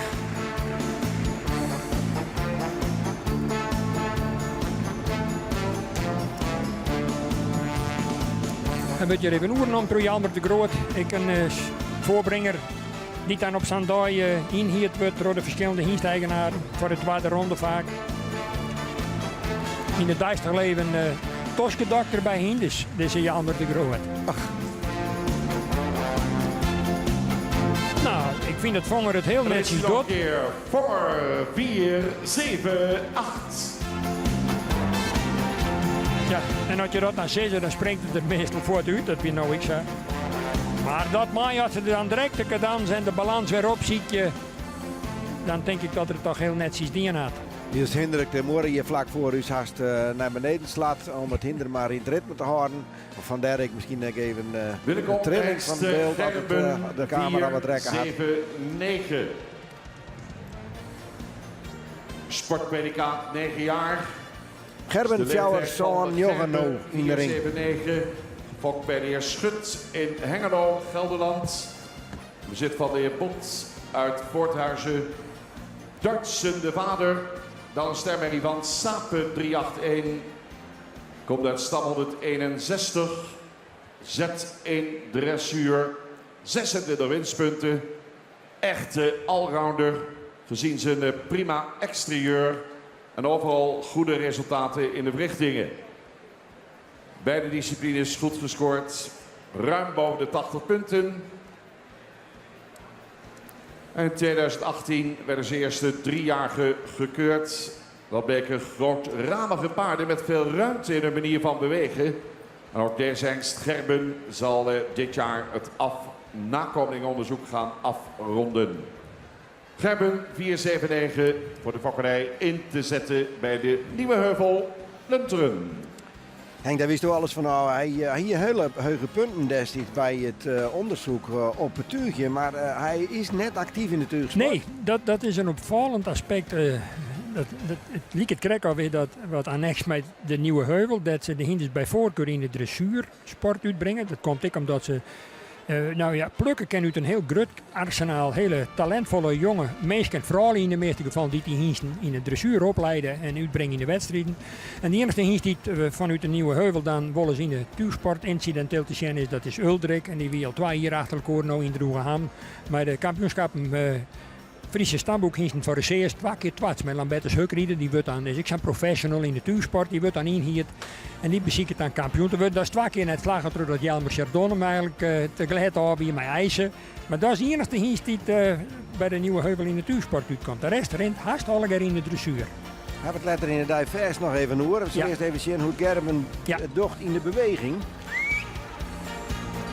Ik meen, hij moet nou nog zijn tweede iergang, of zijn nijkommelingen onderziet moet er in het tweede seizoen, dus nou het komende seizoen uitwerken. Ze maken er 2 hier uit. En hij hier bij de eerste groep die daar in Bergen testen wordt, toch wel een hinder wat ze wat 90 punten halen in ABFP testen. Dat is weer heel uitzonderlijk heeg. Nou, dit jaar ik wel een goede beweging zijn. Komt ik uit een topvakkerij van Anton Schut uit Hengelo in Gelderland. Die ben ik alles vakker van het dier. Heb hier alles huldiging dezezelfde piste. En Gerben jou toch wel hele sterke hinders die het ook zou werken willen. En daarin had ik onderscheiden. En als het nou Geensjors, nou ja, hij liet toch wel een hele onsprekende verrichting zien. Hier is Gerben 4, 7, 9. Het toch ook een beetje moeite zijn nou en dan met de balans, met name in de achterhand. En zo van mij nog wel iets verhevener wijzen maar in de draf, dat er wat meer riest. Omheen komt, hè? Ja. Dat is natuurlijk ook bijvoorbeeld Jelmer doen. Ik zei door Jurre, de kampioen. Ja. Dat hij altijd, als hij de ring in komt, omheen komt. Dan gaat het kop omheen, zet hij de hol omheen. Klopt. En dan is krekafs, komt er wat extra in. Ja. U kunt trouwen magazine Friso met recente lancering van de site friso.com. We gaan verder met Heike Fjouwer 8-2. Marketingbureau voor de hypische markt in Nederland en in België. Heike 4-8-2 maakt zijn opwachting. Sportpredicaat voor Heike, 9 jaar. Fokkers S. van Venen en A.J. Wielsma. Eigenaren Germaarse Bauma en J.P. Veenstra. Zon van Arjen 417. Daarachter een stermerrie van Lute 304. Komt uit stam 8. Startgerechtigd in de lichte toer in de dressuur. Hengst met een weinig voorkomende afstamming. Arjen Malute. In de verrichtingen blonk hij met name uit in de discipline rijpaard. Scoorde 81 punt. En werd door het team geroemd door zijn voorbeeldige inzet. Ook afgelopen jaar werden zijn eerste 3 jaargangen getoond, gekeurd. En hij zal in dit jaar het nakomelingenonderzoek afronden. Hoogste merrie in de ABFP-test van 2018 was een dochter van deze Heike 482. Beschikbaar bij Henswoude, Oldenborn. Hier is Heike.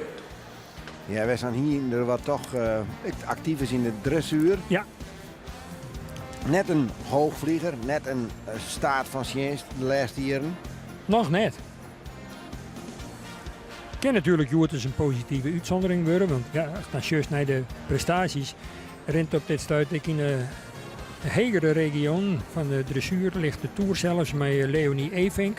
Die is haast vast als Amazonic verbonden aan het bedrijf van Germaarse Bauma en Nienke Vaatstra. Nienke Vaatstra is zelf ook heel actief in de dressuursport. Riet onder andere de Hiens Nane, die we straks verderop nog zien komen zullen. Maar als ik weer zo'n alles kennen. We laten u even bepalen dat Heike uit de combinatie van Arjen keer Lute. En we zullen zien wat Heike hier voor patten bereiken kan.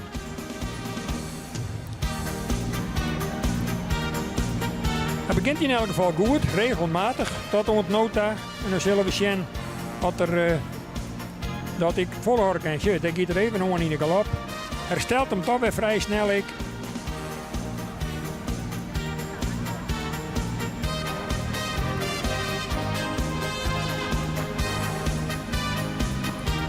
Is voldwanden. Maar net heel uitgesproken dat zij van de rijdt hij de meeste voor op de bank.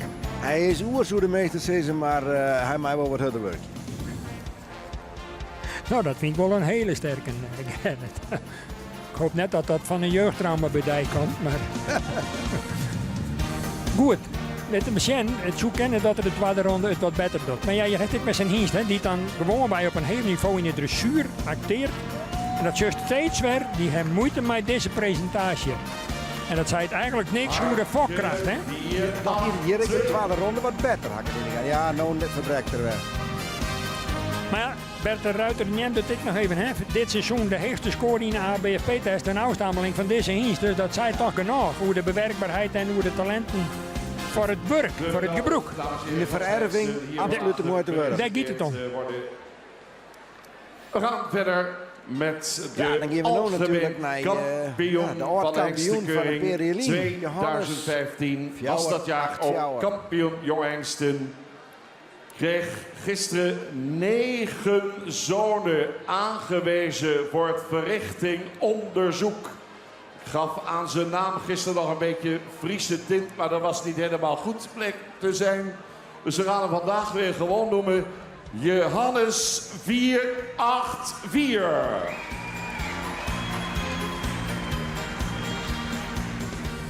Die namen, dat blijft lastig.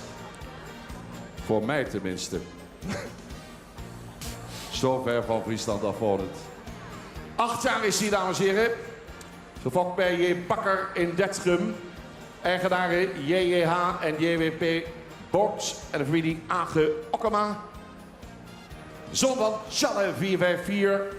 Uit een prestatiemerrie van Oepke 266. Komt uit stam 15. Z1 dressuur, 10 winstpunten. 8 jaar nog maar. In de mendressuur ZZ en 4 winstpunten. Dat is de eerste zoon van Challe die in 2014 werd goedgekeurd op basis van zijn fraaie rastypische exterieur. Bovendien wist hij in de verrichtingen te imponeren. Alle 3 de disciplines boven de 80 punten. Hoogste score in de tuigproef. Maar liefst 33 furlongs kregen in het eerste seizoen al een eerste premie. En van zijn zonen werden in het eerste jaar al 16 aangewezen voor de tweede bezichtiging. Ja, En dames en heren, 9 zonen door naar het Centraal Onderzoek.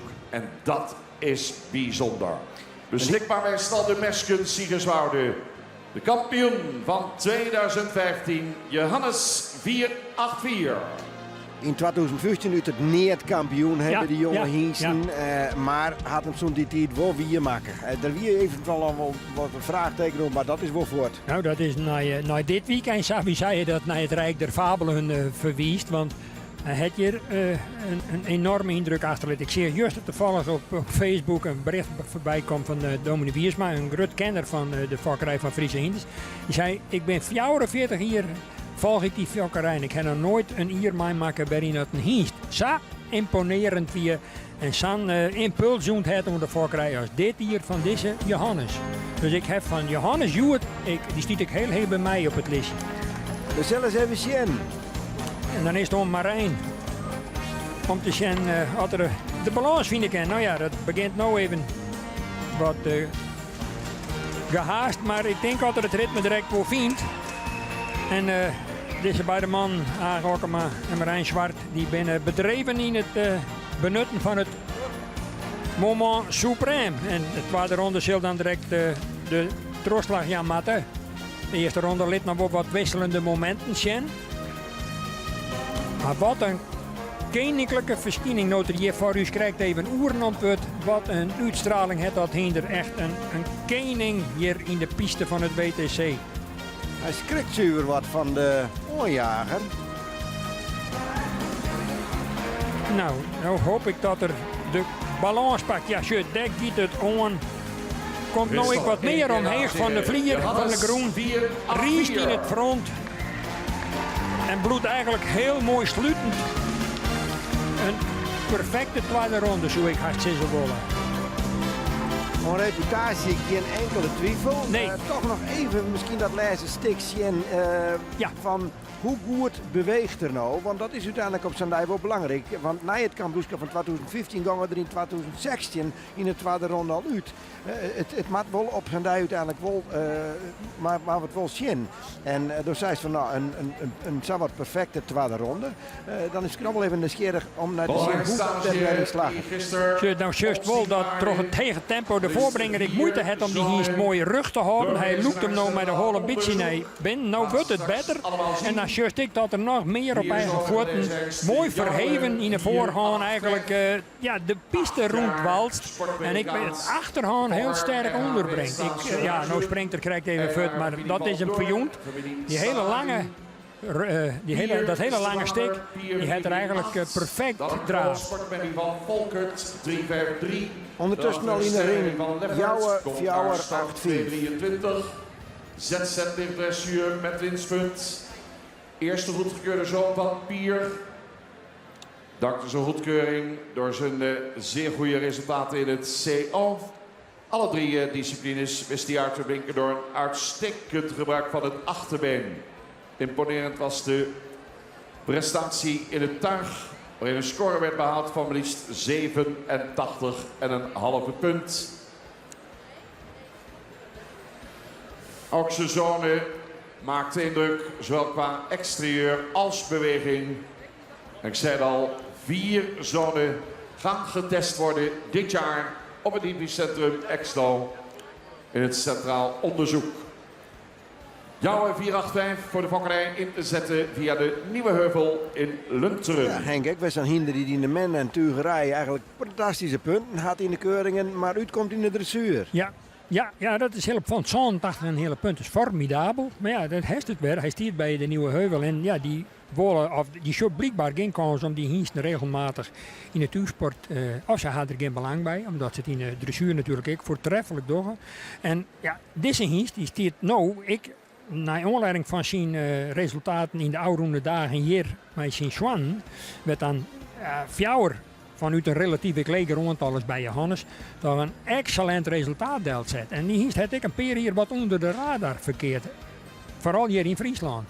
Is hier wel vak natuurlijk. Het is de kroon op het werk van de vakker René Veenstra van Surhuizen.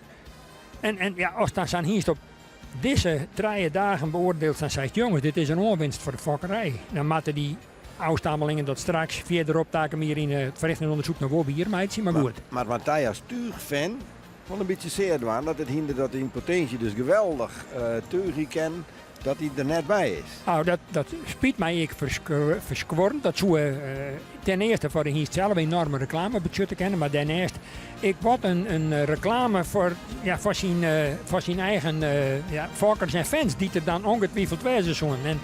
Maar ja, dat zeg ik nogmaals, hij eerder net en wij kunnen dat hier wel constateren, maar er verhoort het niks om. We moeten het hiermee dwan en ik ben heel benieuwd hoe het nou toch direct.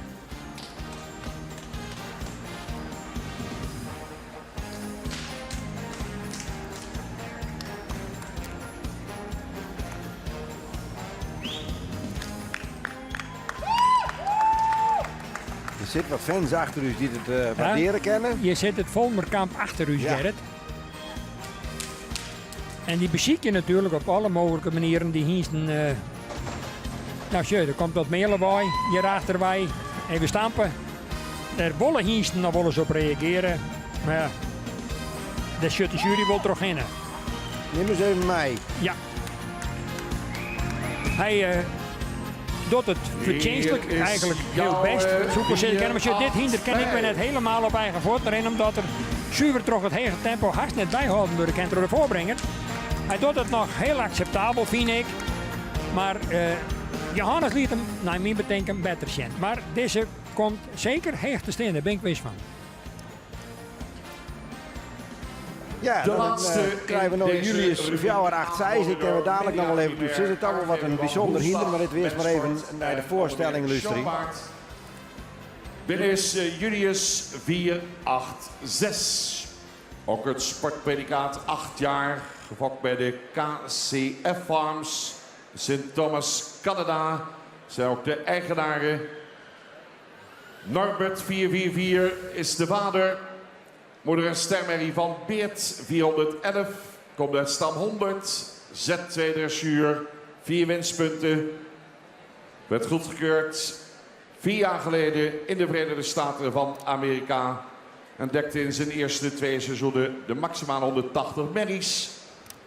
Julius behoort tot de hoogtscorende hengsten ooit in het verrichtingonderzoek onder het zadel. En voor de wagen behaalde hij 89 punten. Terwijl hij voor zijn uitstekende tuigproef een score van 93 punten liet aantekenen. Percentage eerste en tweede premies lag boven de 90% bij zijn eerste jaargang Veulens in Noord-Amerika. Zijn eerste 3-jarigen zullen dit jaar gekeurd gaan worden. Julius 486 beschikbaar bij Stal Chardon in Jorwert. Ja, het hinder is natuurlijk, had eigenlijk een geweldige reputatie in de sport. Maar stiert nou weer op de stal Chardon. Hoe zit dat correct, Henk? Ja, de verbaasde ik mij ik oer. Maar ik denk toch dat de eigenaar, die zoen hem bij Romhelly. En die bent toch tot één keer kwam dat, ja, en als er nou een hiest is en die wordt eigenlijk optimaal benutten. En ik, de vakkers de kans aan. Ja, als er dan één keer aan de andere kant van de grote dobbe stiert en dan kun je wel zie krijgen. In de meeste gevallen diepvries. Nou, dat is al lastig om daar een drachtige medie van te krijgen. Dat komt heel correct. Met een hele behoorlijke traject bij mijn veeartsbegeleiding. Dat verhegelt de kosten werd. Dus ik denk dat die eigenaar bij najaar inzien dat het inzog kwam binnen van we kennen die hiestje dat maar beter steen laten. En hij is dus bij Ries bij hoe heet ik bij Sjoerd. Dat is toch beter. Ja, ik ben zijn achternaam even kwijt. Sjoerd Meekma, daar is er al. Ja. Daar stiert er en die is hem kwijtreiken. Hij stiert nou bij Staal Chardon in Jorbert. En Jelmer hiert hem. Ja, die hiet hem. Dus hij had hem hier heel bewust hingebracht. Ja. Hij wie jij er al een keer toen er hier ik was en toen weer het ziek meer. Dat klopt. Ja, hij had toen net best. Nee, dus ik ben heel benieuwd wat er hier nou snel is. En die mensen, de eigenaar, die kent natuurlijk de reputatie intussen van Jelmer Chardon. Dus die had toch, dat is het ideale station. Krijgt hij hier een protte merries. Nou, dat zullen we afwachten zien. Ja, ik wie een weekend nog bij Jelmer en hij had er toch wel heuge hoop op dat deze hiest wat bijzonder zien laten kennen. Maar ja, het mag natuurlijk wel op deze dag gebeuren, dat is ik wel duidelijk. Nou ja, maar als we nog eens een keer even die cijfers erbij pakken die er helle het. Ongelooflijk, nou zoals dit dan de mater die er aan de wolken hangen. Maar dat zullen we zien. En na zulke resultaten met zijn vallen, 90% eerst en tweede premies uitzonderlijk heeg. Maar ja, kan je dat weer, maar je kan die lijn trolloeken en zo je die tendens ik waarom het straks de eerste nijkommelingen treien hier binnen. Dat zullen we zien. Nou. Hij is toch wat onregelmatig en super haast wat te gek. Maar ja, dat calculeren zulke man vanzelf in. Nou, dan zullen we zien.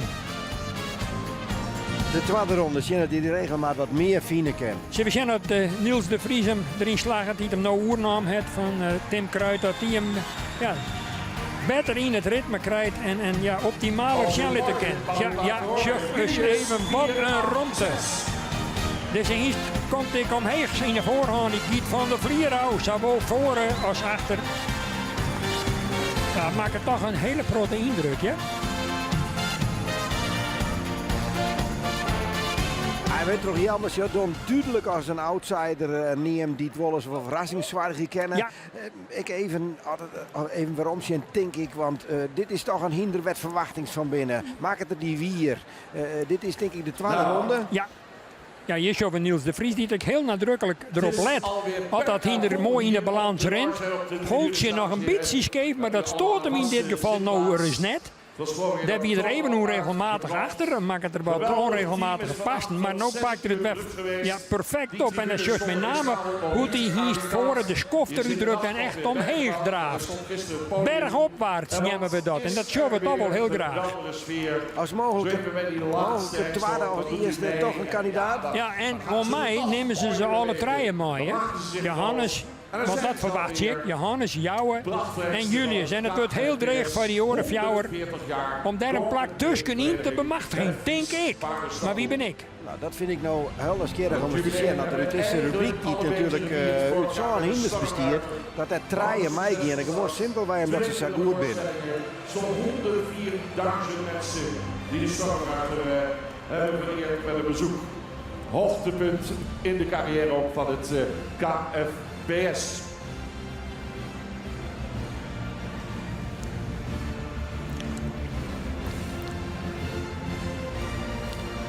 Ja, het is machtig keuren, liep het mij steeds. Want dan is het natuurlijk genieten met die kwaliteit in de baan. En dan is het misschien aan de andere kant ook wel heel lastig om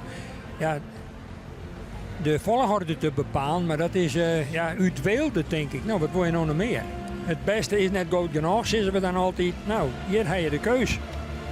En jouw wie nevens die goed genoeg om zich er eventueel toch bij te voeren? Ja, nou ja, dan ben ik weer fokker en eigenlijk moet dat geen rol spelen. En dat moet eigenlijk bij Johannes ik een rol spelen. Die jongen Swan die nou onbeheerst ben van het verrichtingsonderzoek en die fjouwer van jou ik net.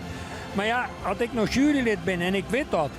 Ja, het kan misschien correct de balans, de positieve kant. Ze kennen wel roepen van dat doen wij net, dat nemen we net mee. Maar het zit je wel in het archief, hè?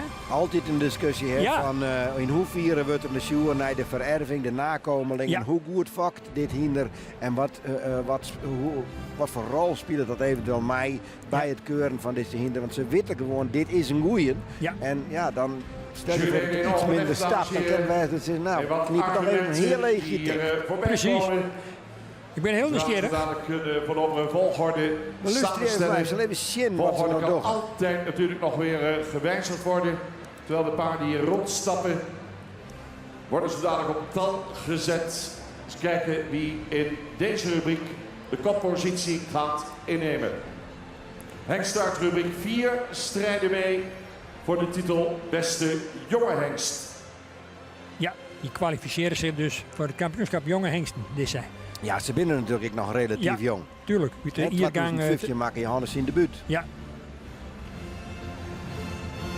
Maar ik heb de jury juist dus nou persoonlijk even ongeweest om even te weten van wat is het wichtigst morgen wat je hem door wat telt het zwist. Nou ja, ze hebben mij nadrukkelijk ongejoen. Ja, de presentatie in de piste, de draf, de stap en natuurlijk het totaalbeeld. Ben er ik minpuntjes te vinden bij die hengsten ohne voeten of op een oren wijzen dat Olger bij elkaar optelt. Het mag Maar echt joerd gebeuren Ja, wat dat dan gaat. Maar ze zijn daar de fokkerijresultaten die matten eens geen rol spelen. Maar ik juryleden bij mensen krijgen ze als wij. Ja, en het gaat net op tien, zoals bij Pro Sport. En dan is het gewoon keihard. 4-73 mag even mijn kant op. De rest kan doorstappen. Mag even achteraan aanstarten. Jouw trein zondag gaat nog van de kop houden. Dat is Stuart. Die, Ja. nou, hier heb ik net verwacht die mij achterom 4-79 even afwenden. Gerben gaat direct tussenuit. Ja. 4-79 mag voor 4-73. Ja. Dan wil ik 4-82 vragen deze kant op te komen. En dat betekent ook een enorme spanning voor de fokkers en de eigenaren van deze 82. hengsten. Hè? Hoe komt er Joet uit de bus? Voor 4,79. Zit er binnen hinders die ik verwacht zit, die naar de achterste kant van de linie gaan. Ja. Die aast net mij door voor de tweede ronde.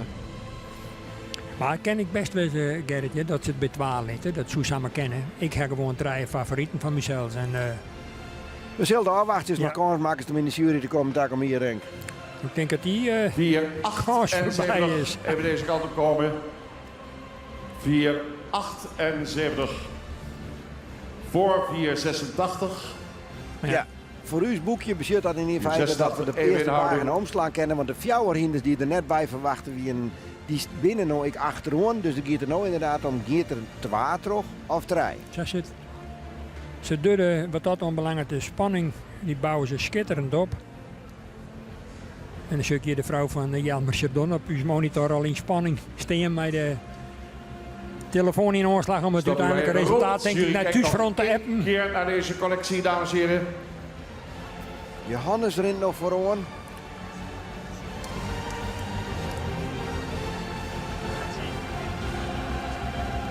Wordt er nog een plaatsje geschoven? Blijft het zo? Ik ken de nummers krijg net goed altijd zeggen, ja dit is Johannes, die herkennen we dan bij Ron de voorbringer Marijn Zwart. Maar wie erachter komt, dat Dames en heren, gaan de hengst opstellen. Op kop geplaatst is Johannes 484. Johannes Fjouwer 8 Fjouwer, de kampioen van 2018, die als eerste terug.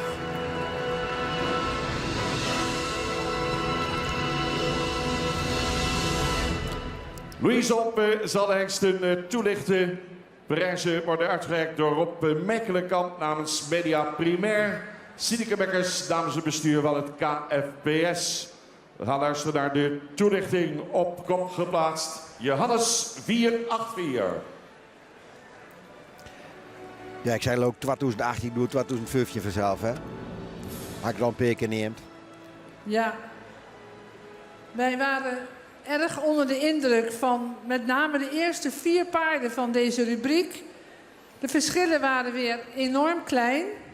En ook enthousiast over de beweging van deze paarden. Zoals u misschien weet telt de beweging dubbel ten opzichte van rasbouw en beenwerk.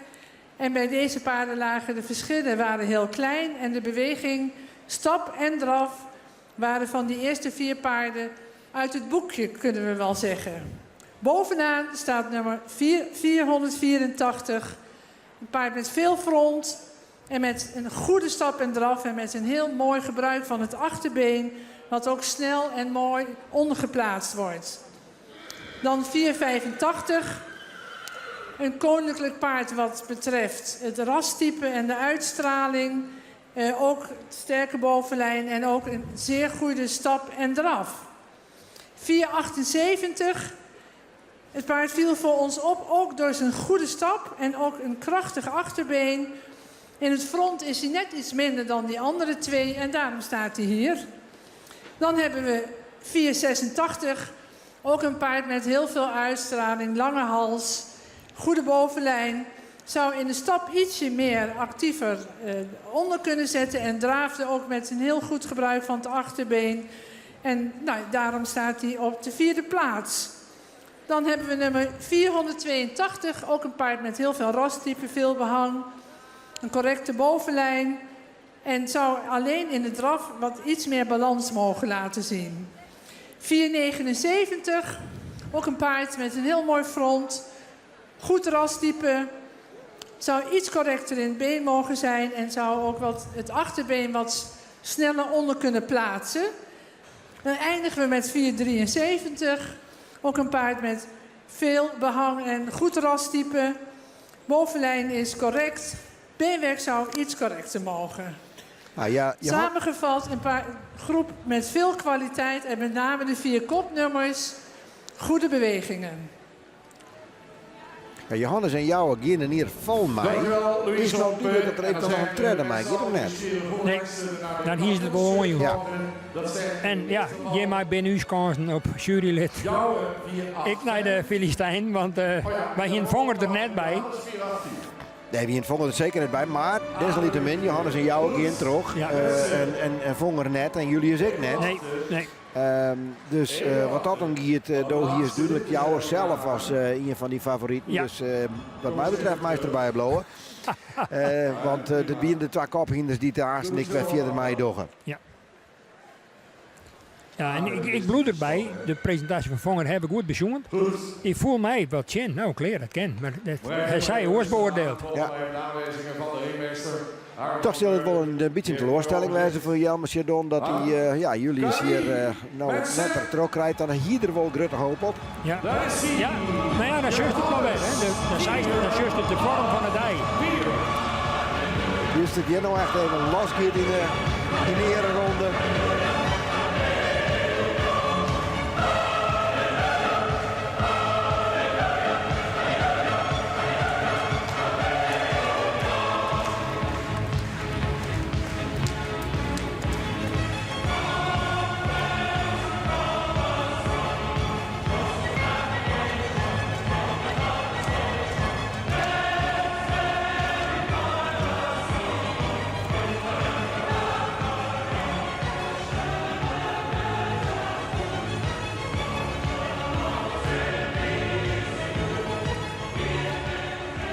Nou, het is wel duidelijk dat de heren van de beide kophinders goed tevreden binnen. Voesten omheen. En we binnen er weer bij en we meiden aan. En dat zullen voor aanhakken, maar sowieso natuurlijk, die had toch weer die hoop dat Johannes dit hier toch weer naar voren treden kan.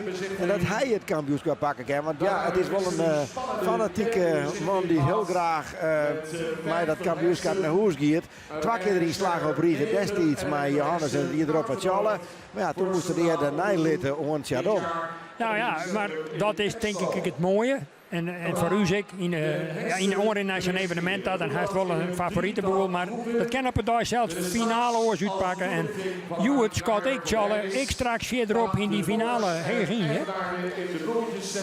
We hebben nou vanuit de 2 eerste rubrieken 2 hinders, fjouwerhinders die trokken. Dat is Alwin Fjouwer 6 Joggen en Epke Fjouwer zo'n Fjouwer, beide in de categorie oudere hingsten.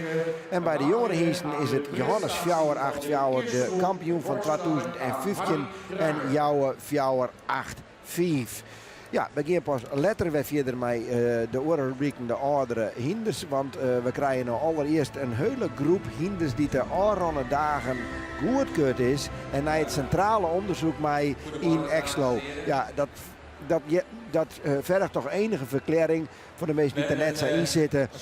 Er is hier 2 dagen keurd, Henk, en dat betekent een hulp voor de jonge hinders hierheen. Hoe zit dat circuit in de koers? Ze beginnen met ongeveer een 200 loop. En hoe gaat het dan? Nou, in Drachten hebben we de eerste selectie al. Dan hebben ze beoordeeld op strutten en in de kooi. Dan moeten ze in de kooi vrij bewegen, hebben ze dus loslitten en dan vliegen ze in het roen. En dan moet ze eigenlijk even mooi draven, gewoon los op eigen voeten. Dat jouwt de jury een heel hoop indrukken van de talenten van die hinders op het gebied van galop. Nou ja, met name souplesse, stap en draf. En in Drachten ben er een dikke 90 troffen wezen hier naar de toonje van de eerste van de 3 dagen hier in Ljouwert. En daar ben er weer een lietse 60 van Oerbleun, die ben juist er midden nog een keer weer besjoen. En daar ben uiteindelijk een 39 van Oerbleun, die je in 3 groepen snellitten worden en eerd worden ik eigenlijk. De fokkers komen naar voren. De hingsten worden eigenlijk alle individueel besprutsen door de man die het nou intussen ik al het woord het op Achtergroen, Harry Draaier van Itens.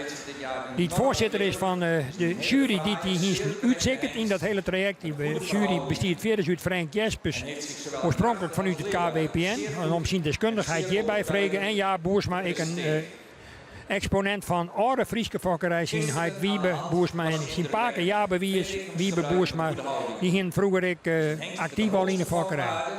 En een hoge sportindex. Maar dan hebben we nou die 39 hinders die hier nou binnen. Die gaan nog naar het verrichtingsonderzoek. Ja, maar er zit nog een aantal beoordelingsmomenten tussen. We hebben straks 2 of 3 tussenbeoordelingsmomenten na november. Want dan begint pas dat officiële verrichtingsonderzoek. En dan kan het best gebeuren dat er van die 39 in de tweede of in de derde tussenbeoordeling, want dan moet ze hun snelheid onder het zadel of onspant. Dat is trein. Als je denkt, min dat het beter voor de karren, dan ligt hem deftig. Maar op die tussenbeoordelingsmomenten, dan kan je nog een negatief advies krijgen. En dan is het verhaal alsnog uit.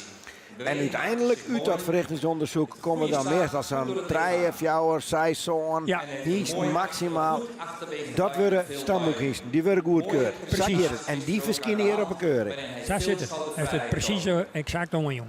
Ja, het is misschien wel even nieuwsgierig om te jaren hoe dat nou werkt. Want de man die het nou wordt is Harry Draaier.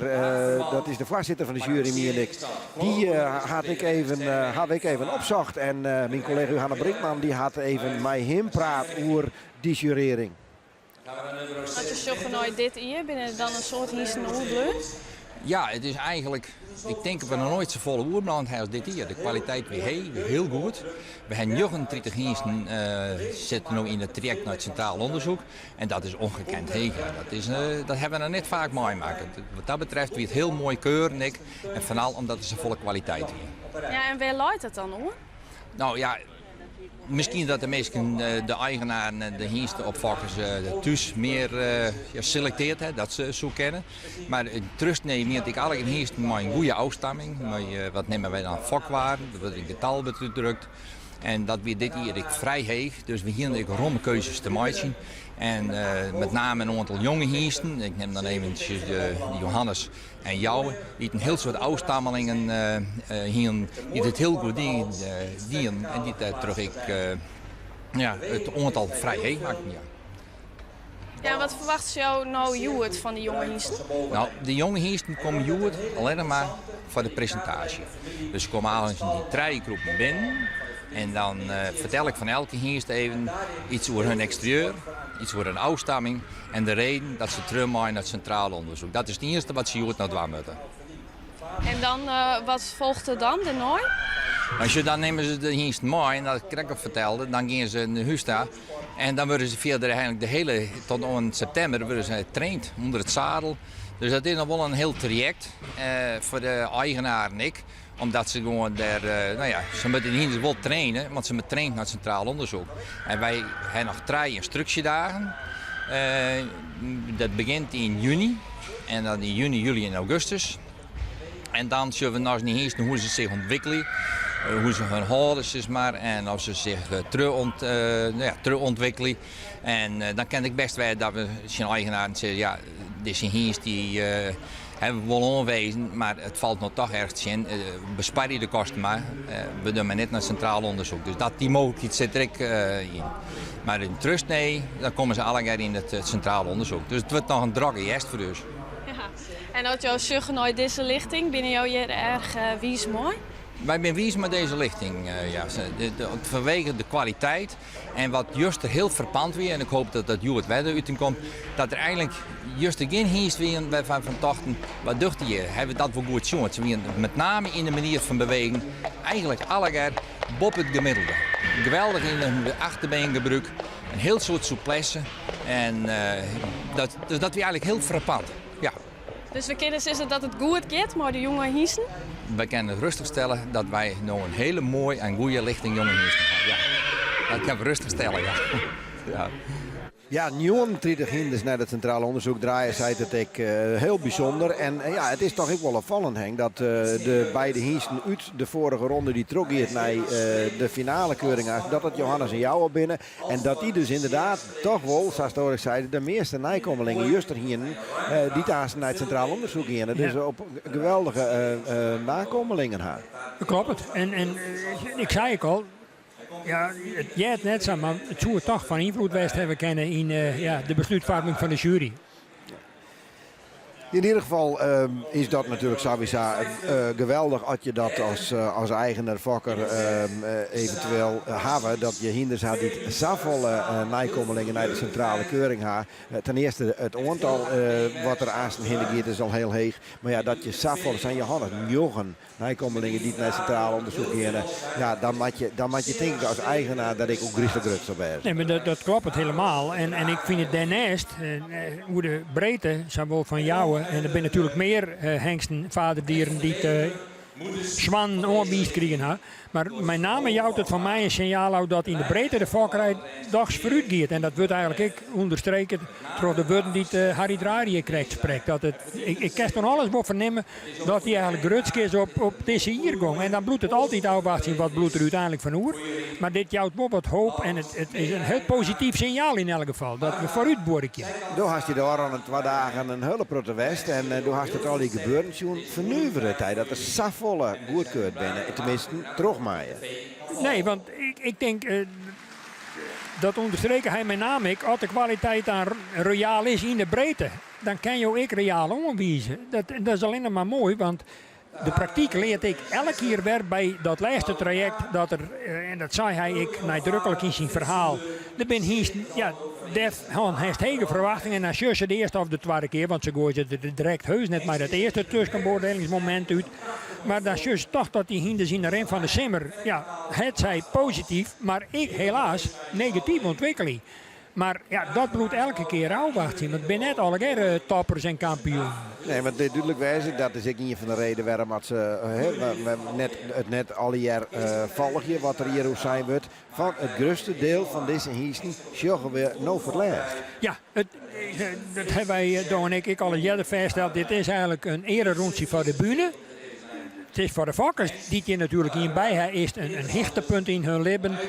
Ze komen straks er al bij, ze krijgen blomken. Hinders krijgen een prachtig mooi roset. Dus wat wordt nog meer als fokker? Als je hier stiest, dan stiest ook bij de beste fokkers van het ros. Dan stel ik wel eens een enkele buitenlander tussen zitten, maar van het grootste pad toch vaak hier in de bakermat van de fokkerij in Friesland. Daarvan uit bezig uitzwermen. Eerst door Nederland en later door de hele wereld. En nu in 70 landen wereldwijd. Nou, wat was nou nog meer? Dan staan hier bijstiest in die hele grote entourage van het WTC. Met 9000 mensen op de tribune. Nou, wat was daar nog meer? Toch even dat verschil, ja. Want ik denk dat dat wel wichtig is om daar kwijt even over te praten.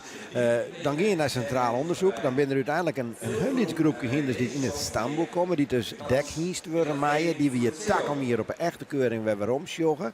Om mij te doen voor het kampioenschap.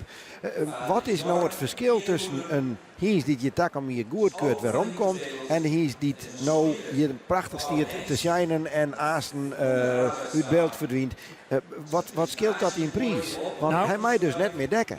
Nee, nou, het zou nog kennen dat een hengst die het krijgt net helpt dat die nog een dekvergunning krijgt als veulenboek hengst in het buitenland. Dat is nog een traject dat ken daar nog. Dat moet wel gebeuren met volslagen instemming van en de inspectie en het stamboek. Maar de hengst die je nou juist stenen, ja, dan heeft het soms samen €50.000. Er ben genoeg die daar misschien wel van verkepen willen. Dan ben ik zat, die willen dat beslist net. Ja, als ze dan op het eind van het verhaal, het zij bij de tussenbeoordeling, het zij uiteindelijk een in Exlo bij het examen van het 10 weekend, ze dan de eindstreek net helly. Ja, dan wordt het een heel oorverhaal, want dan ben er ik bij, die gaan misschien voor misschien wel minder dan 10.000 wordt.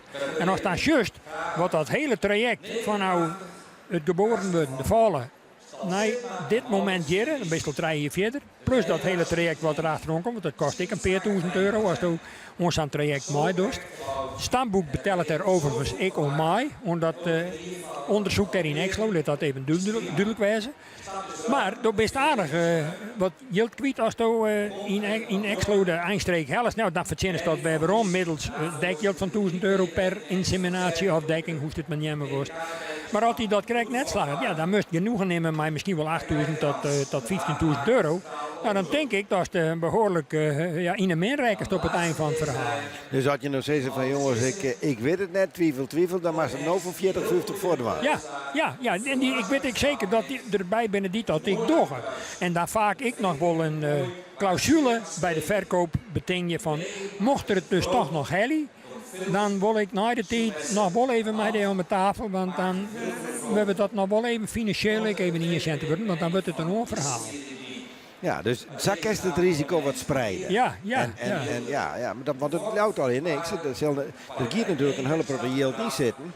En ja, als je dan tak om je naar al die moeite en hij valt oude en je hinder valt weer om naar het 10.000 of minder, ja, dan is het een duur grapje. Ja, maar elk die het hier om mij doet, om dit hele festijn, ik wil mijn nadruk geen circus nemen, maar die weet de consequenties van het ene en het oren. En de jood is de halleluja en na een week, of nou ja, dat is wat te kwaad door de bocht, maar van het simmer verderop, dan is het kruisig hem, want dan is het over en sluiten, is het uit. Ze staan nu nog al met hun eigen namen, vaak hele leuke namen die erbij zitten. Hè? Maar als ze dan uiteindelijk goedkeurd worden in het stamboek, dan wordt die namen verloren. Hoe zit dat? Ja, dat stamboek bepaalt de namen van een hengst die te inschreven wordt. En ja, daar kan je blij mee wezen. Net. En ja, Joert hier het natuurlijk ik lastig om elke keer weer een redelijk onsprekende en bij voorkeur dan ik nog Friese namen te vinden. Ja, daar is ik inderdaad wel eens wat discussie tussen de eigenaren, maar die hebben toch wel heel sterk de neiging om die namen die hengst hier, om die, ik maai het stamboek in te nemen. Maar dat is lang niet altijd het geval. En dan krijg je wel eens wat ongenoegen bij de eigenaar. Dus de namen krijgen van het stamboek en het noemer gaat gewoon, dat is gewoon de volgorde van de hengst. Er komt hier bij en dan is het 408 en dan nog hier erbij 400 euro. Zo werkt dat. Ja. Maar we binnen nu ongeveer op 410. Betekent dat dan dat er op nota's aan 410 hengsten goedkeurd worden? Gaat dat echt helemaal wel om in de geschiedenis? Dat klopt. Dat kerst in de archieven weer omvinden. Ja, want er binnen wel hullen minder tijden west en de winter had geen hengsten meer. Nee, je tredje nog draaien ook. En toen had ik nog weer een extra actie geweest om de zaak toch vallenkoord te houden. Nou ja, en dat dieptepunt, het tweede dieptepunt hebben we natuurlijk gehad in 1960. In de tweede helft van de jaren 60 doet de mechanisatie in de landbouw op gang kwam. En rigoureus eigenlijk oproemen waard bij al die boerenbedrijven. En moest met alle geweld een trekker komen, hè, want die koe volle hudder en die koe volle meer. Maar gelukkig winnen toen ik bij standvastige lui kreeg Doe en ik in de weken op reportage wien bij Jelle Baum in Nederland. Die zien IJzerbauma net te vierten. En een broer van Johannes Bauma van Sorremorre. Dat is dan bij de paken van Germ IJzerbauma uit Ouderbond. Die joerde daar ik nog barber is in de vakkerij. Dat soort mensen die hebben er daarbij droegen. Tegere uiteraard met de bestuurders van Doe. Sieber Woudstra, Jonkheer van IJsinga, Jem zal ik hem erop. Die het allemaal koorden verzwargen dat we uiteindelijk uit dat dal, eind jaren 60 toch weer opkrabbelen binnen. En nou eind van oud jaren 70 eigenlijk hard begonnen binnen. En een glorieuze optocht naar de jaren die we nu beleven. Men had er door echt energie in stutsen. Er zijn echt acties geweest. Ja. Een 5-daagse tocht door de landelijke rietvereniging De Oorsprong van Sint-Niek. Mensen die eigenlijk ik was een van de eerste maar Friese hinders onder het zadel begon te rijden. Op initiatief van een man die een grote rol spelen had in de geschiedenis van het stamboek. De oud-haat-inspecteur Spieterkanaal of verstoon Kees Faber van Dieken. Dat wie eigenlijk een van de voorman broeken die Friese hinders begon les te jan.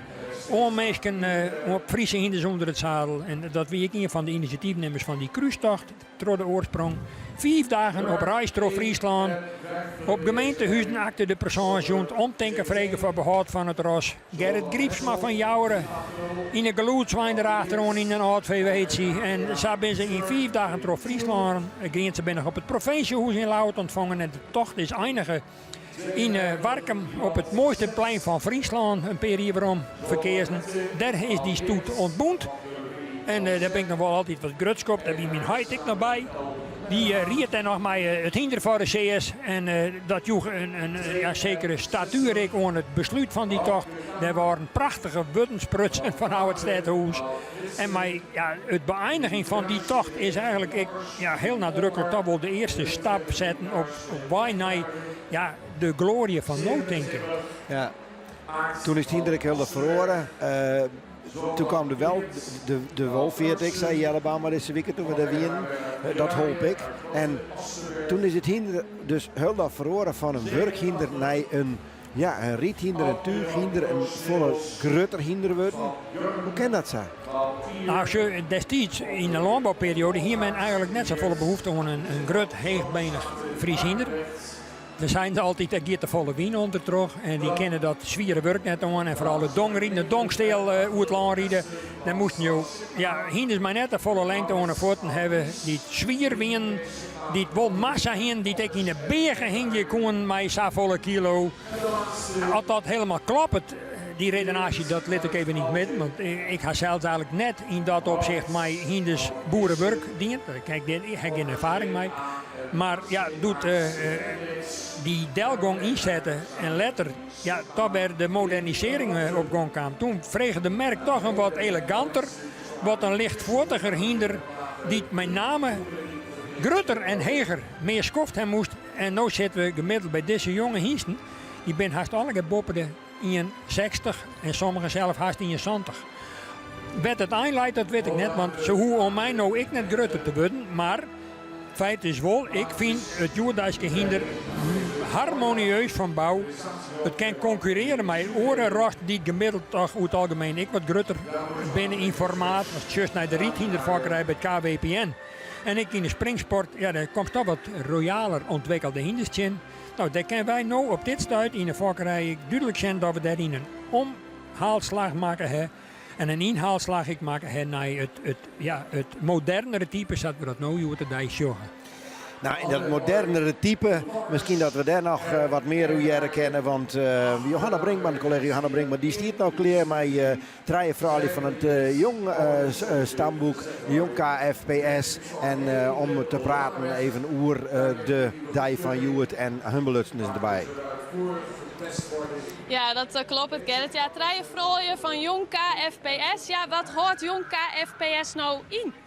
Nou, Jong KFPS is een vereniging voor jonge fokkers eigenlijk. En voor mensen die gewoon geïnteresseerd zijn in het Fries hinder. En wij proberen dus maar gewoon de jonge fokkers een kans te bieden om elkaar te ontmoeten en leuke dingen met elkaar te doen. Om ik te stimuleren dat mensen, dat er naar je aanwas komt natuurlijk, die ik wel hier Fries hinders gaan fokken. Ja, want is dat nedig? Dat is zeker nodig. Als wij om ons heen schilgen, dan binnen toch de meesten binnen de oudere meesten. En we willen natuurlijk wel dat het Friese hinder, dat saffier bloot zoals het nou is. En zo willen we eigenlijk dus alle jonge meesten enthousiasmeren en dat het altijd erop loopt natuurlijk. Ja, en Sietke, hoe pak je hem dat aan? We organiseren activiteiten. 6 keer in het jaar minimaal en ook hier op Hengstenkeuring hebben we activiteiten georganiseerd. Daarmee hebben we vooral als doel om te leren, zowel van elkaar als van oren. We gaan naar succesvolle staan, we hebben discussieavonden, we organiseren orenclinics. Bijvoorbeeld ook dressuurclinics, dus echt een orentak van sport even. Op die manier doen we er alles aan om van elkaar te leren eigenlijk. En van degene die al succesvol binnen. Ja. En werkt dat wat? Bespeurt dat, hè? Absoluut. We binnen inmiddels, we groeien constant. Onze activiteiten zijn populair. Er komen een protte meesken. Ja, het werkt echt. En bijvoorbeeld van een discussieavond jaren we heel erg waarom van de jongmeesken. Goh, wat fijn dat we iets aan leren kennen, die kennisoverdracht genieten kennen van degene die het al weten hoe het werkt. Ja, maar Ja. dat is belangrijk. Dat is waarom? Nou ja, als je de oudere fokkers zie je natuurlijk alle ervaring. Hè? Wij zijn super enthousiast, we willen soort leren. Maar we moeten van de oren meesken wat wij ook wel leren. Dus daar hebben we met de Merriebond hier we samen een activiteit georganiseerd. Onder het mom kennis is macht. En daarvan weer eigenlijk het idee inderdaad dat we dus van de oudere fokkers, dat die gewoon hun ervaring met ons delen. Zodat wij dat weer mee kunnen nemen in onze keuzes, in wat wij weer doen. Maar ja, het is vooral ook belangrijk dat wij binnen eigenlijk voor elk soort Fries kinderlief hebben. Want ik al als het haast van vakken of van dressuur of als leven gewoon dressuur beter worden. Nou, wij hebben voor iedereen een activiteit. Dus het maakt het natuurlijk wel eens leuk Fries. Wij binnen voor iedereen. Voor alle Fries kinderliefhebbers of voor alle jonge meesten die graag iets doen willen met Fries kinderen. Ja. Nou, klinkt goed. En wat willen je met z'n de jonge meisjes is er nou? Lid worden! Ja, wij willen vooral, als je steeds maar lid wordt van Jong KFPS, dan kunnen wij hun helpen om, ik verder te komen in hun, hun Meestal doelen en website, ambities. op de Facebook. Ja. We hebben website jongkfps.nl, daar is ook het oorvraagformulier om on te melden. En op ons Facebook is een protégé met wat voor ouderen die een hak qua activiteiten. Nou, helemaal duidelijk. Dan successen van de jonge meisjes die nou zitten te zijn. Nou ja, even oormelden en even zien van wat ze al bij je doen kunnen. Dankjewel. Dankjewel. Ja, dat enthousiasme vanzelf, dat is wat het stamboek Neder gaat. Die jeugd die het onderdoor rammelt en er al met druk met dwaande is. En verder gaan wel met het vakken van mooie hiesten. Ja, wielst binnen de jongeren uit de ring verdwenen en ben wij al stiekem begonnen met de prachtig mooie rubriek. Kijk weer even onder Brutsen.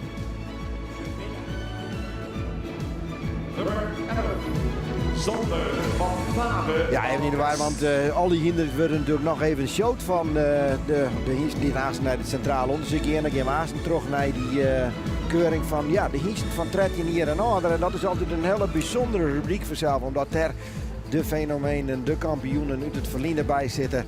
Waaronder Beert, 400 Alven, waaronder Jasper Trij, zij. Nou, dan weet je wat er met het publiek gebeurt.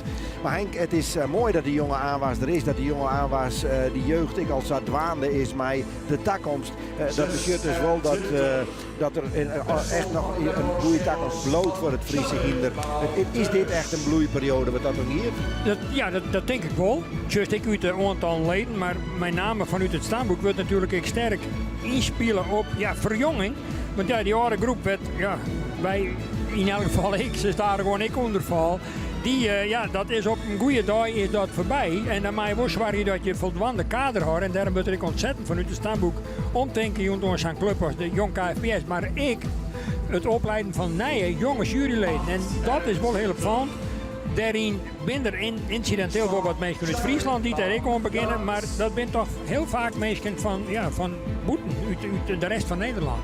Dat mag natuurlijk wel heel wat stappen zetten. En de nodige cursussen al lezen voordat je eventueel maar aspirant jurylid bent. Maar dat is wel belangrijk, want de mensen die je nou in de piste staan, als die 20 hier verder binnen, dan zit ik op de tribune als dank voor bewezen diensten, maar dan is het voorbij. En dan moet er wel kwaliteitsvol nee kader wezen en daar wordt het aan werken. Waar komt dat vaak bij? Is het dan toch wel gewoon uit de vakkersfamilie? Vaak van de vakkerijen zelf? Of komt er ook wel mensen van Boetenaar bij? Er komen incidenteel wel mensen bij die het oorspronkelijk net van in elk geval net de achtergrond hebben van de Friese vakkerij. Maar wel, dat als een uitdaging zag en daar ben ik genoeg bij die dat ik heel goed oppak en ik talentvol ben en ik best wel kwaliteit lever. Maar ook juist ik wil dat mensen die zich aanmelden, en zo begint het vaak, dat is de eerste stap. Dan doen ze in de winter een beoordelingscursus, die wordt op verschillende plekken in het land genoemd. Door het inspectieteam van het stamboek. En op dat soort momenten dan is het ik onder de inspectie om te zeggen, hey blikskater, je ziet 1 of 2 tussen, die springen eruit, die binnen bovengemiddeld goed in het beoordelen van, die zijn talentvol, die moeten we bij de kraag vatten en proberen via een onttrekkelijk opleidingsprogramma om die aan boord te krijgen. Zo werkt dat zo'n beetje. Nou woon ik in een rijtjeshuis midden in de stad en ik ben 14 hier. Ik ben gek van hinders. Ja. Als ik zit naar de hinderkeuring te zien, in blikskinder, daar word ik wat mee. Ken dat ik? Dan kinst in theorie kinst die aanmelden voor zo'n, ja, als 14-jarige dan net. Nee, maar ik bedoel, wat doe je dan? Kerst je dan? Want doe things dan net voor, dadelijk ik bestuurder worden. Maar kerst dan bijvoorbeeld naar een stal gaan. Ik wil helpen. Dat tuurlijk, dat zocht ik inderdaad. En dat zocht met name ik heel sterk bij in de natuursport. Maar ik in vakkerij opzet ben er inderdaad jonge band van soms al jonger dan 14 jaar die leefde vanuit het ponybezit wat zo eer haan ha. En daardoor inspiratie krijgen en een paard ziekje in die hypische vrouw. En dan vaak bij een lokale eigenaar probeer als verzorgster op te treden. En van daaruit, in dat vrouwtje thuis te rijden, zijn ervaring op de man in het omgaan mee. Dat begint heel leegdrompelig tot het eenvoudig poetswerk op een bedrijf. Maar dat kan voor sommigen wel het sprongje wijzen voor de eerste kennismaking. En kan je dan uiteindelijk voorbrenger worden? Ja, dat kan wel. Ja, zeker dat. Maar dat is wel een specialisme. Nou, we zullen eens even jaren wat die voorbrengers nou eigenlijk, wat dat nou eigenlijk inhoudt. Want Johanna Brinksma, die had nou een van die voorbrengers, Nanny Lemstra, steen bij de microfoon. Nanning Lemstra, dat is voorbrenger. Hoe lang doet dat al? Ik doe het vanaf mijn 16e en het eerst begon met medekeuringen. En op een gegeven moment bij de dienst houden bij Hiersten en zat in de weer wat. Ja. En waarom? Ja, hobby hè. Mooi werk, beleving. Hinders is emotie. En ik maak trek de graad aan. Het kost zo tijd, maar het is hartstikke leuk. Je werkt al gewoon het aan, nou, zo het oefen je. En dan zie je dat ze hier knap erin nou. Ja. Want hoe gaat dat oefenen in zijn werk? Hoe doet dat? Nou, zo het lanceren natuurlijk. Ze worden zo die goed kunnen hier die zo rijden onder het zadel, zo in de spot uitgebracht. Voor de keuring oefenen ze maar een paar keer, maar de meesten weten hoe een beetje hoe het speeltje werkt. Als ze een paar keer dienen, dan is het wel goed. En dan ben je hier en ben je pieken. En waar die zelfs dan? Conditie en zo, maar sterk op letten? Ja, simmers hadden een soort medekeuringen. En dan ben we altijd 2 keer in de week aan het oefenen en dan zaterdag is een keuring. En daar krijg je dus conditie wat van. Ik heb net op mezelf vrijwillig te hut erin, dus zo doen we dat wat. Ja, op die manier is dat wel dwan dus. Ja, maar hartstikke een bon mooi bepaalde hingsten, werkt dat exact? Ja, elke hinder had zijn eigen unieke eigenschappen. Die is hetzelfde. En op die manier, dan wist op een gegeven moment hoe een hinder is en hoe het erin moet en hoe hij het beste rent. Het was een beetje zijn waarde letten voor zelf. En staat elke hinder wel uniek en zo ga je natuurlijk die ene leidt je meer aan de oren, simpel zat. Dus ja, absoluut. En waar is die het voorbrengen nog? Nou, ik krijg wielste voorbracht en hiken. En dan gaan we straks Teun, die is dit hier goedkeurd. Die is van Tjalling de Boer. En de leekste daar hing het soort van aan ook. Dus zien dat erin branden. Mooi. Ja. Ja, werkt dat een beetje bij die de adrenaline die dan omheen gaat? Ja, natuurlijk. Het is altijd spannend. Ik bedoel, ik ben een soort meisje. En als hier ze goed zien let, dat kun je misschien in de dekkerij. Ik weet waarom. Dus natuurlijk, het is altijd wel een beetje spannend. Gezonde spanning, absoluut. Ja. Maar kist er wat in de macht horen, maar al die meisjes, klapperij, muziek, lijkt me nogal wat. Ja, die ene hinder gaat wat beter mee om te horen. Nou. De hartstikke hinder die blijven wat kalm, of die kikken erop. En sommigen worden heel loperig, nou. Die krijgen wat stress en die zetten het op maar in om samen te stellen. En die ene horen net zoals ik zei. En, het hing toch een beetje van het karakter van hinder al goed te herinneren. Hè? Dat is toch een grote factor wat mij speelt, absoluut. De hinders, van die hinders, van die kampioen, die genieten gewoon van het publiek nou. En die genieten van het applaus en de kikkers op. En dan doen ze er een scherp bovenop. Dus dat is sterk afhankelijk per hinder. Ja. Het zwit zit hier op een kop, dus ik... Het is hier goed warm. Vooral als het onder de lamp steekt in de baan, dat is wel... dat krijg ik een zonnebank. Dat is hartstikke warm daar. Ja, absoluut. Ja, wanneer was er weer in Azen? Nou, hiken met straks rondstappen, maar misschien dat Ludo dat ook wel even. En geleidelijk hoe de hele dag wat. Ja. Ik ga eigenlijk de planning recht voor me. Je leidt achter. Dus, een soort succes, jongen. Nou, dankjewel. Ja, mooi. Ja, Nanning Lemstra, een van die voorbringers hier, Juwet. Want ja, het is echt net zo dat hij maar wat mij rinnen, Henk. Hè. Toch een vraag die je net stelt worden. Is dit net gevaarlijk? Want het zijn natuurlijk grote, sterke dieren die het samen misschien een stap naar links zetten kunnen en dan hing hij in de boarding. Ja, maar als door dit van jongens had hij dat ik al onjouwd vanaf zijn 16e eigenlijk al docht. Dan heeft op een gegeven moment wel zoveel routine dat hij precies wist hoe dat handling maakt. En natuurlijk kent wel eens een keer ja, in een onbewaakt moment dat ja, een van die hingsten deed te volgen rekken. Ik had het zelf eens een keer gewoon iets, een keer in Ljouwert. Dat ik een klets kreeg op het beeld. Nou ja, toen, ik reik even hoe de wereld, maar ik reik er weer doorheen en ik pakte hem weer op en ik ging weer verder. Dat kan in het heet van de strijd, zeggen ze dan. Maar dat risico kan je nooit helemaal uitsluiten. Dan gebeuren er wel eens vervelende ongelukken. Nou, net op het met mij voorbrengen. Het is mij net bekend dat er ongemakken mij gebeurd binnen. Het kan wel dat degene die erachter rent, dat die ja, te dichtbij komt en dat een hingst een keer uithelpt. Want dat ze nou achteruit slaan van bliedens of van lilkes, dat doet beide keer een verrekte zeer.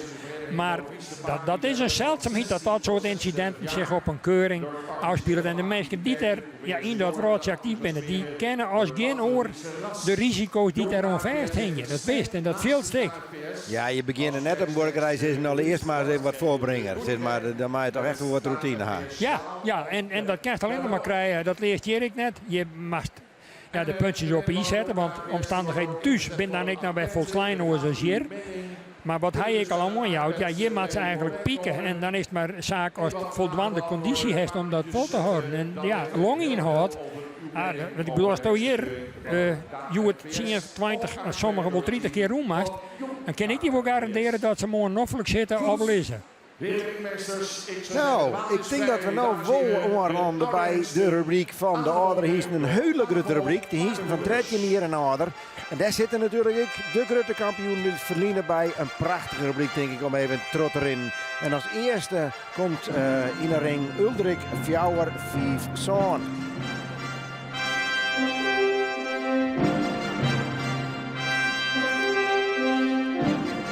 Ooit kampioen in 2011 meen ik, Henk. Uldrik 4, 5, 7. 13 jaar, gefokt door R.R. Steenbeek in Haskehorne. Adot. En als je kat, de eigenaren. Dries 4-2-1 is de vader. Dan een sterpreferentenmerrie van Tjedek. Daarachter doet van Dirk 298, komt uit stand 12. In de limietklasse aangespannen maar liefst 32 winstpunten. M1 dressuur met winstpunten. Uldrik was de eerst goedgekeurde zoon van vader Dries. Behaalde in het centraal onderzoek zeer hoge cijfers. Wist zich te onderscheiden met een zeer sterk achterbeengebruik. Uitmuntende score was er destijds voor de draf een 9,5. Uldrik een hengst met veruit de hoogste fokwaarde voor rastype van alle KFPS-hengsten. En werd in 2015 goedgekeurd op basis van nakomelingen. Van Uldrik zijn 4 dochters kroon verklaard. Hij is beschikbaar bij de Nieuwe Heuvel in Lunteren. Dames en heren, u kijkt naar de kampioen van de hengstenkeuring 2010 en 2011. Hier is Uldrik 4, 5, 7. Een groot kampioen, Henk, maar de laatste hier net echt meespelen. Hoe kan dat eigenlijk? Ja, net optimaal presteert Jere. Ik hield jij er al even over het feit dat dit een van de weinige hingsten is van de Nieuwe Heuvel. Die dan wel incidenteel in het kampioenschap voor de CS achter de persoon houdt. Maar ja, daarvoor heeft ze dan ik een van de allerbeste trainers van Nederland beschikbaar. Lambertus Zeukriede, een man die... Ik weet wel net hoeveel kampioenstitels al in de ongespannen sport op zijn naamskreun had. Die krijgt zijn hingst dan 2 maanden voor de tijd voor zijn kampioenschap voor de CS in training. En is 2 keer reservekampioen geworden. Maar ja, in de fokkerij is dit wel een hele onsprekende hingst. Die ik schitterend mooie rastypes in hindersjout. Hinder die uitblinkt ik in ras. In hier, zo die maanden eens even. En we zullen zien wat er hier in de beweging zijn. Hier destijds geweldige ziekverzek in Ermelo, maar het eindexamen doet er Hiest Wutten is. En 12-voudig kampioen in 2010 en 2011. Dus wel een Hiest met een reputatie. Maar reputaties, die tellen je het net. En ik nog net zo hard, hè? Nee. Maar, ja, dan is het ritme alweer even onderbrutsen. Het bloed gerrit een momentopname en ze doggen het krijgt even vol of ze doggen het krijgt net. Wel een publieksfavoriet, alleen nog al om zijn uitstraling. Hij pakt het nou toch heel verdienstelijk op. Tweemaal was hij de kampioen, dames en heren, van de Hengstenkeuring. Tolen Wier dus, of Drentje. Voor Uldrik 4, 5, 7. Rint verdienstelijk, maar mist toch achter. Ik moet dus een beetje de coördinatie. Maar bloed een plaatsje om naar te zien, maar... Toch Ja. vind ik dat opvallend. 2 keer algemeen kampioen. Ja. En de heren daarna eigenlijk net meer een rol spelen. 4, 5, Dat 5. ken, dat het toch duidelijk op het punt van dwarsomheid. Ja, misschien toch wat steekjes vallen lid onderwijs. En daarin is de ene Hiest nou een keer beter dan door. Maar zoals dat nou hier geen Sjost, De eigenaren van Taken. dan rent er hier op het moment wel redelijk in de tak. Maar dan giet er de fout al in achter. Dan wordt er heel erg onregelmatig. Nou pakt er het weer op. En als juist met name ik voren wil dat er heel goed optreedt en ik omheen komt in het vooreind. Dat zou ik graag en dat past ik heel erg goed bij een tuurginder. Maar hij heeft incidenteel even problemen met de coördinatie achter. En met dat nou krijgt nog een leid. Ja, Mooie onverwante Timon bloedvoering. 4, 5, 6, de tweede hinder in deze rubriek die de ring in komt. Ik een hinder in 2006, tol 4. Ras typische hengst. Gesteund door Moederlijn met heel veel preferent bloed. Het is Taken 4, 5, Centraal sorry. onderzoek. De Timon is Prima had hem al instelling melden. laten zien. Zeer goede cijfers, zowel als rij en met paard. En ronde rechts in 2016 het nakomelingonderzoek af. En die liet een uitstekende indruk achter in de ABFP-testen. Beschikbaar bij de Nieuwe Heuvel Lunteren. Hier is Taken 455.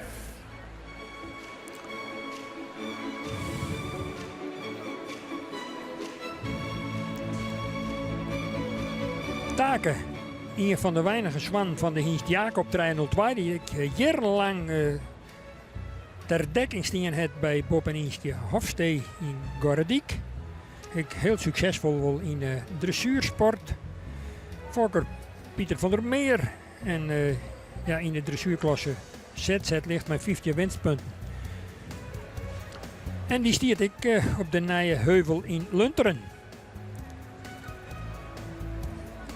Een grote hiest in 69.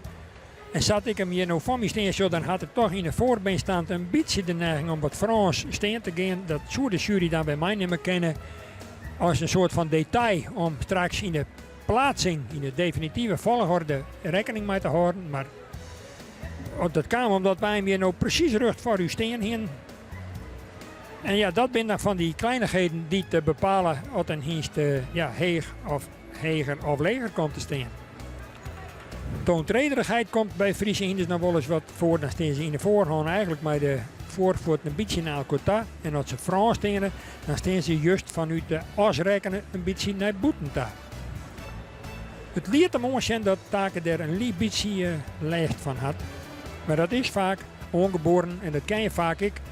Toch wel nog maar beslag kennen waar we dwan. Het ijzer wat oors eronder te zetten. Dat is vaak een kwestie van millimeterwerk, centimeterwerk. Maar we zullen u eens even bepalen bij het optreden van Taken.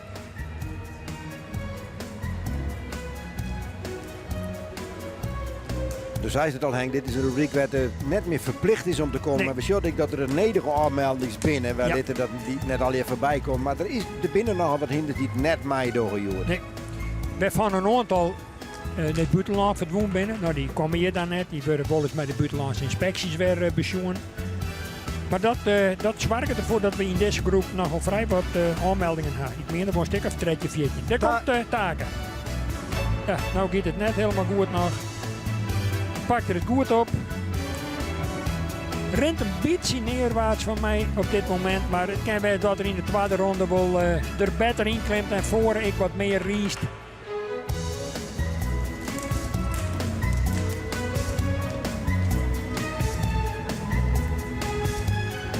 De 10 jaar is hier inmiddels, dames en heren, gepresenteerd. Nou, dus hebben ze even gezien dat die tweede ronde ik beter is als de eerste. Ja, daar gaat er al weer even in gelopen. 4-5-5. Koer achter, ik wil even sterker optreden, maar wat meer boeging in het spronggewicht. Hij brengt wel redelijk goed onder, maar ik moet dan toch wel wat meer power zijn in het gebruik van het spronggewicht. Ja, net echt een hinder natuurlijk dat de bekeuring potten brekt. Dat is hier net gebeurd. Dat is de keuringshistorie een beetje van taken. Dat geldt natuurlijk net voor Tjalle Fjouwvie van Blikstender. Daar hebben we te maken met de kampioen van een hier strijlijn. En iemand die het altijd meespeelt en zelfs mogelijk werd en gooi ik het waar hem na het kampioenschap. Dat is natuurlijk een beetje afwachten hoe het er het voor stiert. Ja. Hier is Ik heb geen verwachting. Tjalle 4-5-4. De absolute favoriet van Aaghakkemijk, de eigenaar.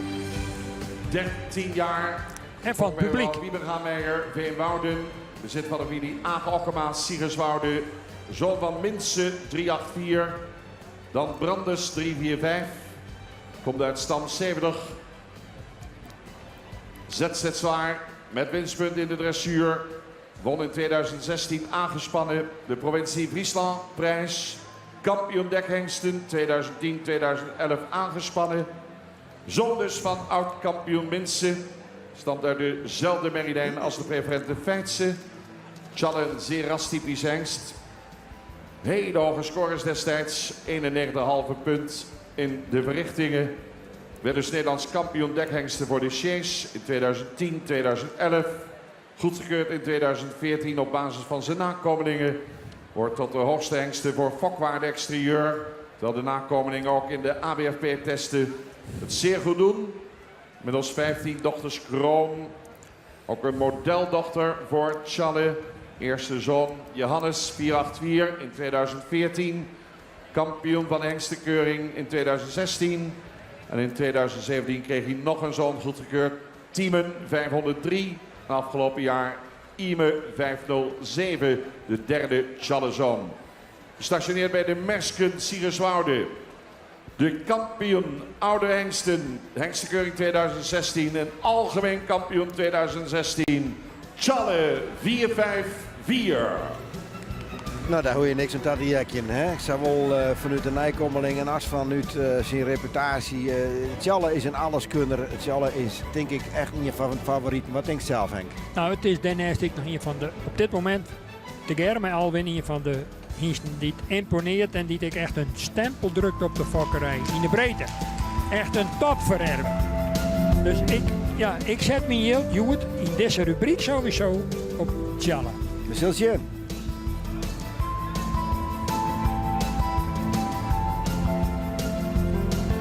Een hengst die eigenlijk alles in zich heeft wat wij graag zorgen. Een imponerend voorkomen.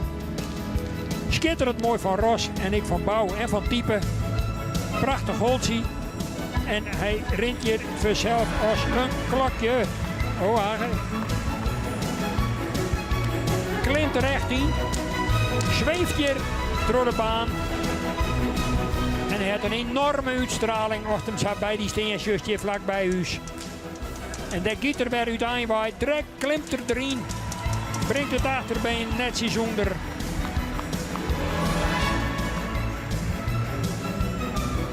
Sterpercentage in zijn vrouwelijke nijvak 64%. Tjalle 454. Net te gek. Dan net te enthousiast te worden, hè? Dat is het. Maar hij maakt het je toch twee hele beste rondes. Ja, hij komt haast net uit het ritme. Hè. Nou ja, dat zei ik al. Ik favoriete op hier in deze rubriek denk ik misschien nog even waarom zien. Ik heb nog even naar die beweging zien. Ja. De height van Johannes, hè, die wie er gewoon had. De ridder.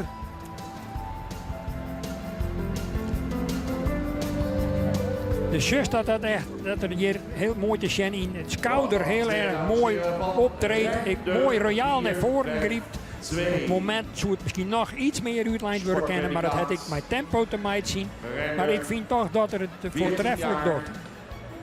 Juist ik wil dat in het rijtje beetje zonkener wordt, maar dat heeft maar de leeftijd te krijgen. Maar ik vind dat het er excellent voor staat en dat het excellent draaft heeft. Komt dus eigenlijk waarom. Wij zien nog een Reinder Fjouwer 4-2 uit 2005. Ze willen staan gewoon een beetje ouder in deze rubriek.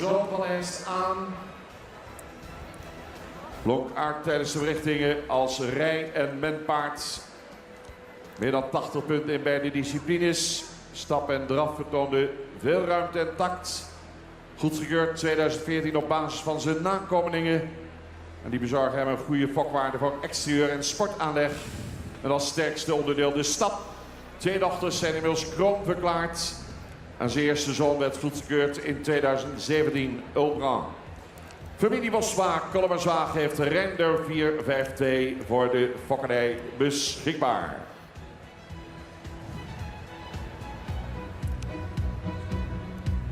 Nou, Reinder. We zullen eens even zien. Ik vind het prachtig. Het hier aan de groente. Ja, is formidabel op een rostype. Ze die houdt het even een beet, omdat er ooit bang is dat het erop trapet. Echt een familie, Tjebe Bosma, en daar is dit aan de zoon Gaatse van die hem hier voorbrengt met zijn partner. Margriet Algera, die hun leven lang ik al barber binnen op het dekstation onder de spoorborn in Kolmerswaag. Tjebe slim ziek geweest, gelukkig bij wat buiten de bal op klauwt. En ja, die maat ze starig onder de laaien wat uit de hand Jan. En het is dan weer prachtig om, we begint niet krijgt even hoe met kaderbloeien voor de toekomst. Nou, daar ben dit dan bij de exponenten van. Met hart en ziel dwanden in de vakkerij van Friese Hindes.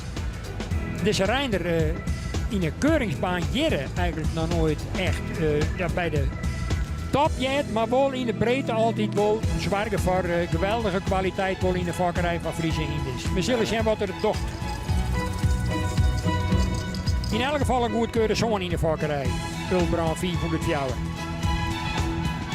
Nou, kom op Gaatse, laat hem hier eens even schitteren.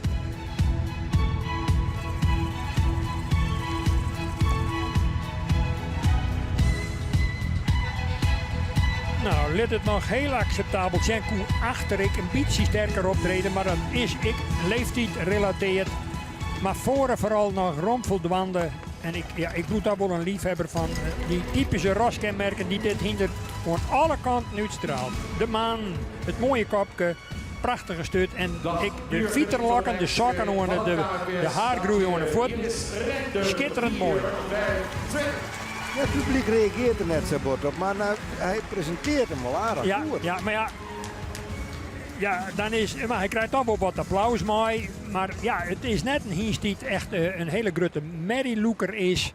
Ja, en dat merk je dan een beetje onder de reacties van oude zietkanten. Maar het moet van mij toch heel waardevol zijn hier in de vakkerij. Vooral geweldig mooi om te zien. Ja. Ja, dan Reinder voor de Nassau. Nou, Sipke 450 binnenkomen, maar die komt aan een lange lijn binnen. Nu komt Sipke binnen, sportpredikant, 14 jaar jong.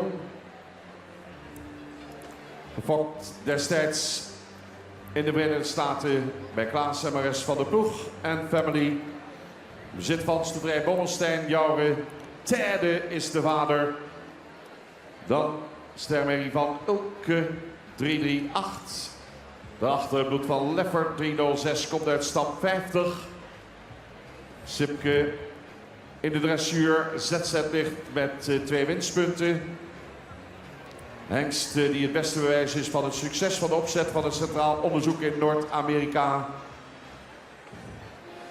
Is daar geboren, dekte vervolgens 3 jaar meer dan 100 merries per jaar in Amerika. En staat sinds 2012 in Nederland. Zeer interessant qua bloedvoering. Allrounder bleek hij te zijn in het CO. En de Hengst ronde in 2015 zijn nakomelingenonderzoek af. Dat zich grotendeels in de Verenigde Staten afspeelde. 3 dochters werden inmiddels kroon verklaard. Sipke beschikbaar bij de Nieuwe Heuvel Lunteren. Ja, Henk, waarom nou aan de lange lijn? Dat mag toch wel even uitlegd worden. Zeker voor de mensen die dat voor het eerst joggen. Nou ja, die vrijheid heeft was toch maar een hiest in deze leeftijdscategorie. komst, dan is het vrij. Dan is het net meer verplicht. Dan zijn de omstandigheden ik net identiek zoals ze kennen. Dat is in die orencategorie en Wolza. Daar hecht men gewoon heel sterk aan. Maar in deze leeftijdsklasse, en dat is natuurlijk voor het publiek, ik wil weer een heel aantrekkelijke afwisseling. En deze hingsten worden straks gewoon, wel op kwaliteitsvolgorde plaats. Maar ze krijgen toch op het eind van het verhaal al weer een positieve beoordeling mooi. Sipke show wij, naar mij bedenken hier nou ik voor het eerst in deze categorie. En daarom ik specifiek door in een lange lijn door de familie Volmer voorbracht. Ik ben benieuwd hoe het doet. Dus eens dat ik die dan zocht, dan denk ik even waarom in het voorgeslacht een bekende vakker van Nijlaan in Wiersma. Spieter genoeg, ik al verstaan. Die in de memmelijn waarom te vinden is. En natuurlijk Klaas en Mare van de ploeg. Die we uiteindelijk hun oorsprong in Schalksum hebben. Succesvol rundveevakker en doe emigreert naar Ithaca in Michigan. En daar ik nog heel succesvol worden in de hingstenfokkerij. Duitsen, Sipke, nou zak enkel terug in. Maar even nu die lange lijn, want stel je voor dat ze nog een ronde verder gaan. Mij ze dan gewoon aan die lange lijn blowen of Nee. wordt het dan oors? Als ze in de kampioenskeuring komen, dan vervalt die vrijheid weer, dan maakt ze weer aan de hand. Hebben mijn Jasper, ik al een paar keer hand. Maar hoe merkst wel, mensen reageren erop, want die verwacht zich wat, dat die begint fut mij te klappen. Ja, dit is er natuurlijk ik wend. Dit doen ze vaker, denk ik. Ja. Want alle dagen trainen ze wel even aan de lijn. Ja. Dit vergt echt heel wat van die voorbrengers. Want het is net zozeer de snelheid die spijtje moet, maar vooral het outremming. En dat komt verschrikkelijk op de spieren in de bovenbeen voor. En hoe Godske zag dat net wend is, dan is het gewoon als een door. Hij doet het voor best. Ik mis wel achter een beetje de kracht. Maar dat maak ik weer in deze leeftijdscategorie. Ik draaf nou ik minder vlug als doe ik 24 weer. Maar die achterbeen, maar dat er goed onderkomen, is belangrijk, hè? En de soort zitten, dat maakt nou in deze situatie eigenlijk nog makkelijker wezen, omdat het hinder een beetje opheinen kan. Wat meer steun aan kan. Maar het is juist mijn nadruk dat dit hinder achter zijn beste onderdeel net had. Nou, we zullen laatst vernemen met de jury dat ik vind. Het publiek vond het toch wel mooi. Ja. Maar ja, als dan straks de King binnenkomt, dan beleeft nog wat oors verzeld, hè? Ja, die zit natuurlijk aanstaan helemaal in het eind. Ja. Het beste voor het laatst. Hij zal als laatste de ring binnenkomen. Jasper, Trijs, zij de hakken toe vanzelf. Ideale startpositie, hè? Zo is dat. De zul zien dat het van die ik wel brengen kan. Ik wil eerst nog even op de oren concentreren, want die verzeer ik u zo'n dag. Zeker. 4, 4, 8, nou de ring in. En hier stuurt 2005 ik dit hier tredje hier. Van PSC van de Made, Lage Zwaluwe. Bezit van de Winnie Bot, Aardbot uit Voorthuizen. Zon van Beert. Een sterpreferente Mary van ISO 279. Daarachter nog de hengste Mark. Komt uit stam 15. ZZ zwaar startgerechtigd. Verrichtingen zeer goed doorlopen destijds. Die een zeer ruime, krachtige manier van bewegen zien. Zowel in stap, draf en galop. Weg met veel natuurlijke balans. En werd in 2014 op basis van zijn nakomelingen goedgekeurd. Zijn grootramige, prima bewegende nakomelingen bezorgen hem hoge fokwaarden voor zowel exterieur als sportaanleg. Van Pier werden tot nu toe 9 merries kroon en 3 model. Zijn zoon Jouwe 485 werd ingeschreven in 2014. En van Jouwe werden dus nu alweer 4 nakomelingen aangewezen voor het centraal onderzoek. Dames en heren, hengst die razend populair is, beschikbaar bij de Nieuwe Heuvel Lunteren. Hier is Pier 448. Een heel groot hinder. Ja. Enorm formaat. 1,70 in het schoft dat ze dan zeggen. En dat is echt een van de grootsten, denk ik. Zeker bij de oudere hingsten. Dat is wel wis. Het komt hartstikke 4 in en dan mag een keukentrepkenbroek om je in het zadel op te stijgen. Maar merkte ik direct dat hij hier door de entree de hal instapt, dan juist geroezen moest op de tribune. Dit is echt een publiekslieveling. Dat komt ik natuurlijk door zijn voorkomen en zijn uitstraling. En ja, ik vind het altijd weer mooi om dan even te constateren dat Hinderik zijn water toch wel weer in Friesland heeft. Want hij komt uiteindelijk oorspronkelijk via de Memme en de Beppenkant uit de vakkerij van Noordmans in Iers. In de buurt van Wommels en Jesterijn. Populair of net? Hij maakt de bosje letten. Daar zit het. Maar doordat ik in de vakkerij goed en de heid van jou, die natuurlijk ik heel succesvol best heb in deze dagen. Maar ik ben benieuwd, zijn groot ramige hingst, die ik heel lang eigenlijk op in de side is, die het moeite net. Maar dan is het extra dreig om tot een goede verrichting te komen, omdat alle gaat de verzameling, om de achterhand er goed bij te horen.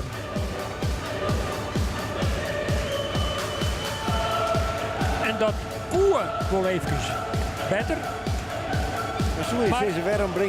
Waarom wordt hij net voorbracht in de lijn?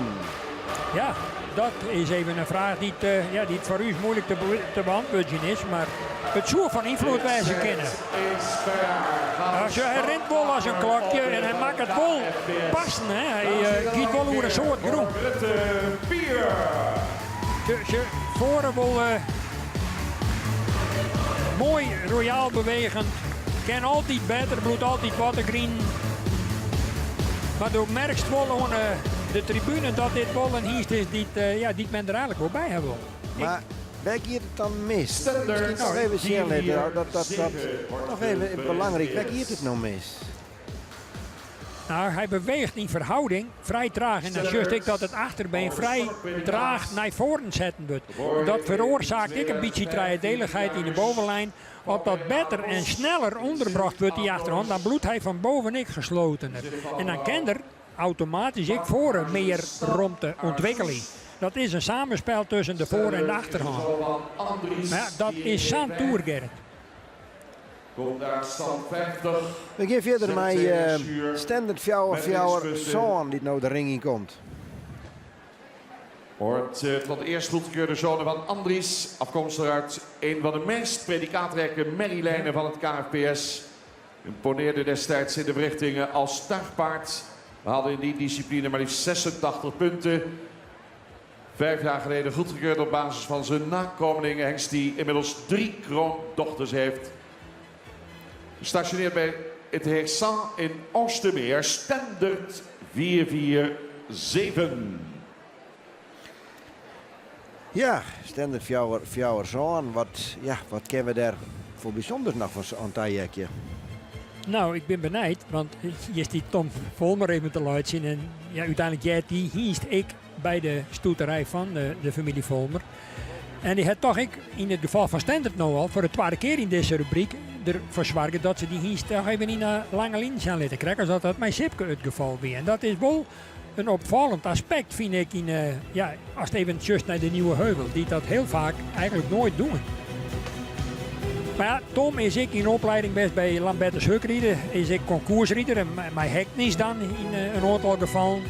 Ja, dus die zijn hart leidt misschien meer bij de tuurkant van de hinders. En het zou best kennen dat misschien in de toekomst dat hij nog meer nadrukkelijker de leiding krijgt op het bedrijf. Ja, misschien ook wel meer hinst in de tuursport verschijnen zullen. Hij heeft in elk geval een goede opleiding gehad van Lambertus Hukrieder. Dat kan je wel uit eigen ervaring melden. Standard Wollen hiest mij een heel mooi voorkomen ik en begint er destijds op basis van zijn memmerlijn met die 5 modelmerries op Rieken te vinden. En dat wie eigenlijk, dat is een zeldzaamheid dat dat gebeurt. Die hebben we torenhoge vlak voor het jaar, maar het ziet er natuurlijk wel prachtig uit. Heel mooi. Maar we hebben daar alle keer verschorend hege verwachtingen van. En die binnen in die mate net helemaal jeerhiet wordt. Dus even zien. Nou, het beweegt in elk geval imponerend van voren, trots deze wijze van voorbrengen.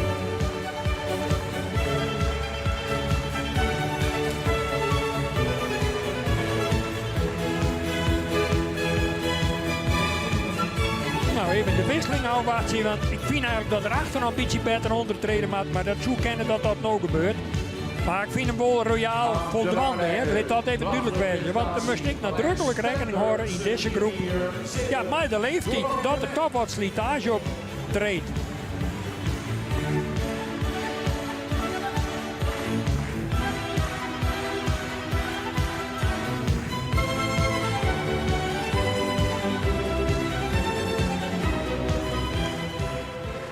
voldoende. Liet het erop horen. Dan betekent het dat we in de tweede ronde net wegjoen. Dat verwacht ik net.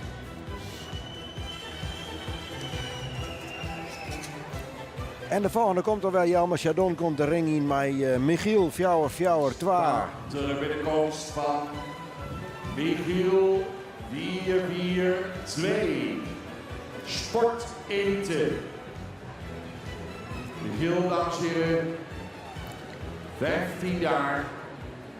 Harry Jensen, Ziel Winterveen, Paris, Ontario, staat de boek als fokkers van Michiel H.J. Mulder, eigenaar.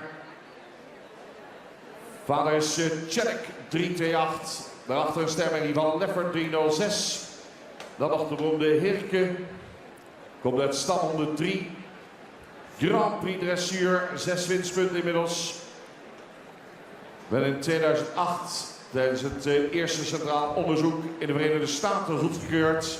Haalde hier een resultaat van meer dan 80 punten in alle 3 de disciplines. En werd 6 jaar geleden goedgekeurd op basis van nakomelingen. Gunstige wrijving voor exterieur en sportaanleg en het fijne karakter van zijn nakomelingen valt op. Van Michiel werd al een dochter model verklaard. Bij stal Okkema Britsert is die ter beschikking voor de fokkernij. De sport elite hengst Michiel 442. En de monsterknecht, dames en heren, is speciaal. Het is Reggie. Hij komt uit Texas om hier het vak te leren. En hij zal super zijn best gaan doen. Reggie uit Texas presenteert Michiel 442. Nou, we zullen zien wat Michiel dwaan kan. Nou, een van de eerste dingen die mij daarbij opvalt is, hij is een hier ouder dan Stender. En dan vind ik in verhouding dat deze hingst nog een verskworrende jeugdigheid uitstraalt. Als het hem vergelijkt is met Stender die dan een hier jonger is, dan is dat wel heel opvallend. En dat beeld, dat vind ik heel erg passend bij Michiel. En daar hoor ik van, want dat is een teken van dwarsheid. Ja, wel, want ik vond het wel opvallend. Dus hij krijg ik van ja, maar deze leeftijd, tovertredje. Maar dan is een hingst toch nog net oud, echt. Ja, maar het hing er voor een deel ik al hoe intensief wordt het broekt. En ja, dus juist toch, door de hele fokkerij heen, dat het ene hinder is soms met tolen weer al oud en op. En dan zit ik net dat standaard op is, even voor alle duidelijkheid. Maar die ene heeft hij er lijst van ons door. En dan is dit, ik krijg een voorbeeld van een hinder die hem heel goed bewaart. En die rent ik nog verskworrend heen in de eerste dressuurklasse, de Zwieren Tour met 4 winstpunten met Benny van Ezerin erop. En ja, ik denk dat dat voor een deel ik bij de Heidwaai komt. Tjerk, die ik heel lang jeugdig bloeden. En dan moet er nog wel de draf vinden. Ja. Met Reggie en Michiel.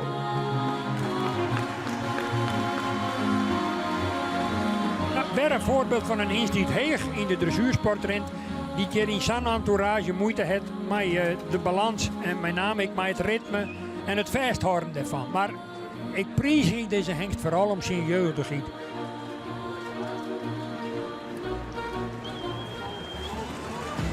En dat er dan zijn jewaai vlak bij u vertrekt, dan vind ik toch dat er maar een soort power vertrekt. En deze de monsterknecht van de Netherlands. Met Michiel 442. Ja, het is prachtig om te zien hoe Niels de Vries daarop denkt dat er in het goede ritme erin bloedt. Ik ben net zo vol die daarop letten, maar dat hij toch wel heel sterk.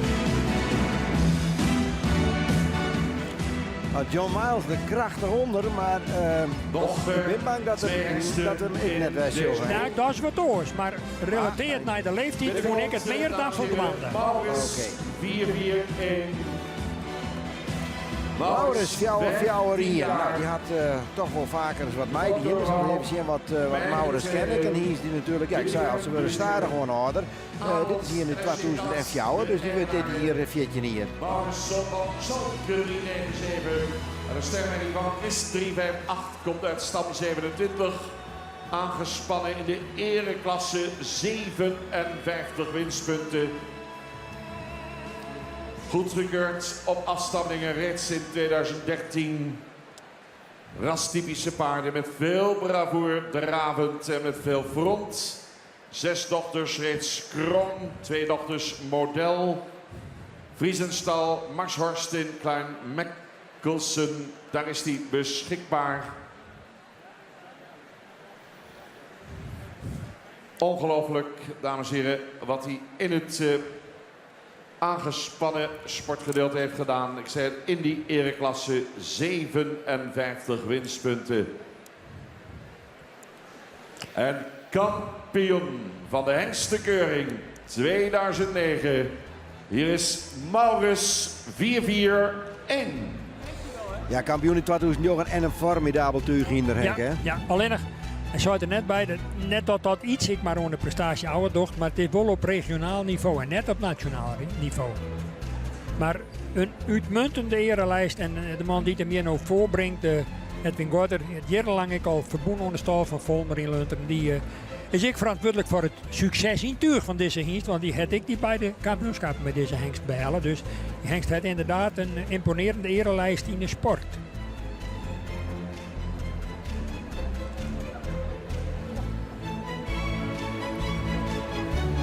Ja, toch de laatste jaren helaas op de keuring. Nee, net klopt. meer in steert om potten te breken. Klopt.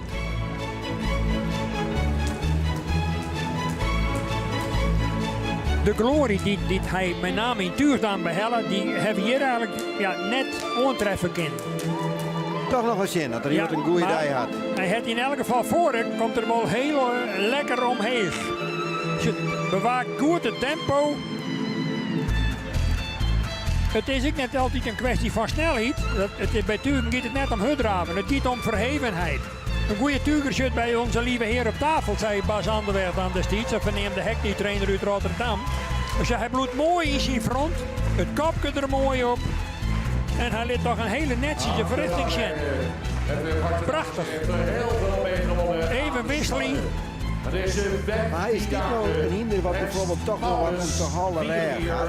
Ja, dat zucht ik een beetje voor op. Ja. Maar dat is ook een vorm van een bepaalde slijtage die ik best mooi op deze leeftijd. Hè. Laten we daar ook even eerlijk over wezen. Maar ik vind dat het nog heel acceptabel is.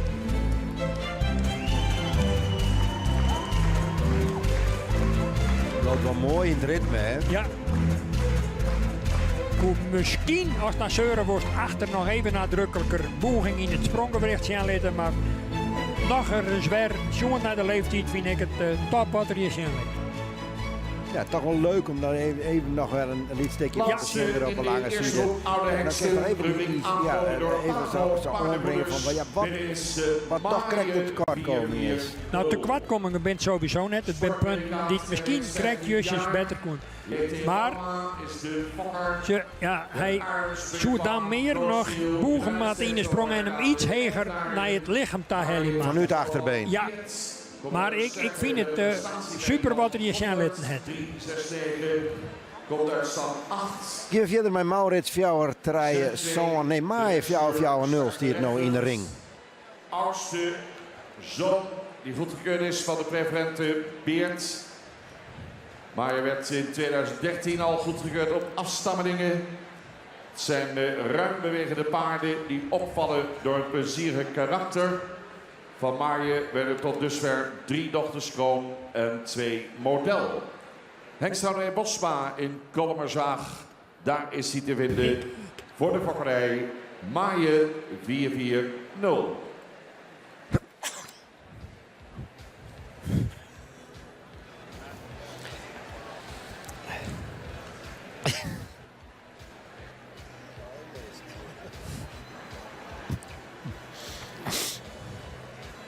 Een van de hengsten van Jelle Bauma, Gerrit, collega van Joet, die wij ik bezocht hebben thuis. Jelle Bauma dan. En de eerste man met grote passie, hè? Ja. Voor degene die het filmpje aan het zien had, het is nog waarom te vinden bij ons op de site, ook op de site Vaderpaard. Werd iemand toch even verteld hoe zijn passie voor het Friese hinder en dat er al meer dan 50 jaar dwaande is. Jonkers in veehouderij destijds en toch maar grote genegenheid en leefde voor het Friese hinder. Wie wel heel duidelijk merkbaar, hij was super wat emotioneel. Ik vond het wel heel ontroerend eigenlijk op een bepaalde wijze. Maar hij joeg daarin, dat vond ik toch wel heel eerlijk. Ik eigenlijk wel dat er van mij hele verwachtingen aan en dat die eigenlijk net helemaal uitkwamen. En daar ben je er wel wat eerlijk in en oprecht in. En ik wil wat in teleurstellen. Ja, kan het net helemaal brengen. Nou, maar is er toch weer hier en het weer zijn eerste Hiens die het ooit weer op keuring kregen. Dus dat weer natuurlijk fantastisch. Ja. We zullen eens even zien wat er brengen kan. Hij stiert nu bij de familie Bosma in Kalmerswaag. Met de gaatsen hier nou bij Sjoggen en Maaien. Ja, hier rent dan ik in de bovenlijn een beetje wat uit elkaar zuiver. Dan giet de regen een beetje uit. Mensen, hier komt nog een keer de sporthengsten. Wel echt een klassiek diepik in alles. Wat zwier ik eigenlijk. Maar we zullen zien dat ziet waar de ronde ik beter wordt. Hij gaat binnen drol ook. Ja. Nou ja, jammer zo ongelijk. Dan is het even kwarter. Ja. Hij helpt de plantenbak net. Maar de just aan alles, Gerrit, daar hoeven wij net omheen te draaien. Hij draaft netjes, maar net uitgesproken flitsend om een rolspeler te kennen. Dat zit er van Maaien, spieter genoeg, het net in. Maar die heeft misschien weer in vaktechnisch opzicht orenkwaliteit. Maar dat zou iedereen verkiezen kennen om je net te verschillen. Ja, die vrij is hij er nou, hè? Ja. Patent voor. We gaan ze zo dadelijk opstellen en huldigen. Deze hengsten worden niet meer op kwaliteitsvolgorde geplaatst. Maar we zijn wel nieuwsgierig welke hengsten terug mogen komen voor de kampioenskeuring.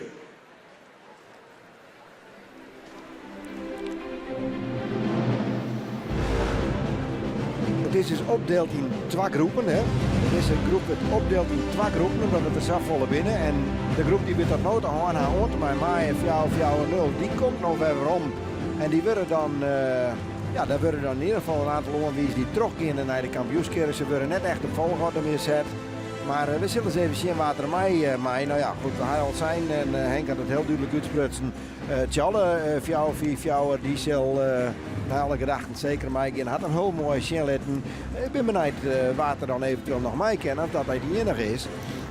Omdat deze groep in 2 opdeeld is. Het is even afwachten wat de jury goed genoeg vindt. En wat nog meedoen mij om het algemeen kampioenschap. Want uiteindelijk is dat de inzet.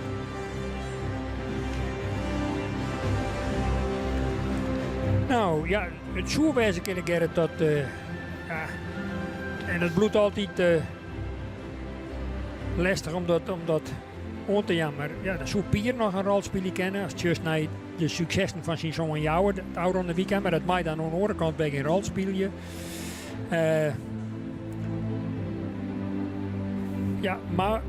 Maurits liet hem heel best zijn in de lange linie. Maar ja, dan moet er, stel dat zou wijzen zo straks de wapens weer inleveren die altijd in het kampioenschap komt, dan moet er weer aan de hand. Dus het is heel lastig om te zien wat dan eventueel als het waar het mij gaat. Vraagstokspel, dames en heren. Al die oude hengsten hier bij elkaar. Vandaag in 2 groepen. Oude glorie, maar net alleen dat ze binnen nog volop actief zijn. Wanneer je al die top KFPS-hengsten bijeen ziet in een groep. Supermooi gepresenteerd vandaag.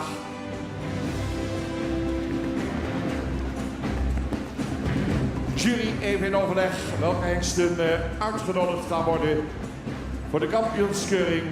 Terwijl Harm van der Meulen de paarden gaat opstellen. Ja, ze er net meer in volgorde. We krijgen dus net dat spultje wat we wennen binnen uit de jongere categorieën.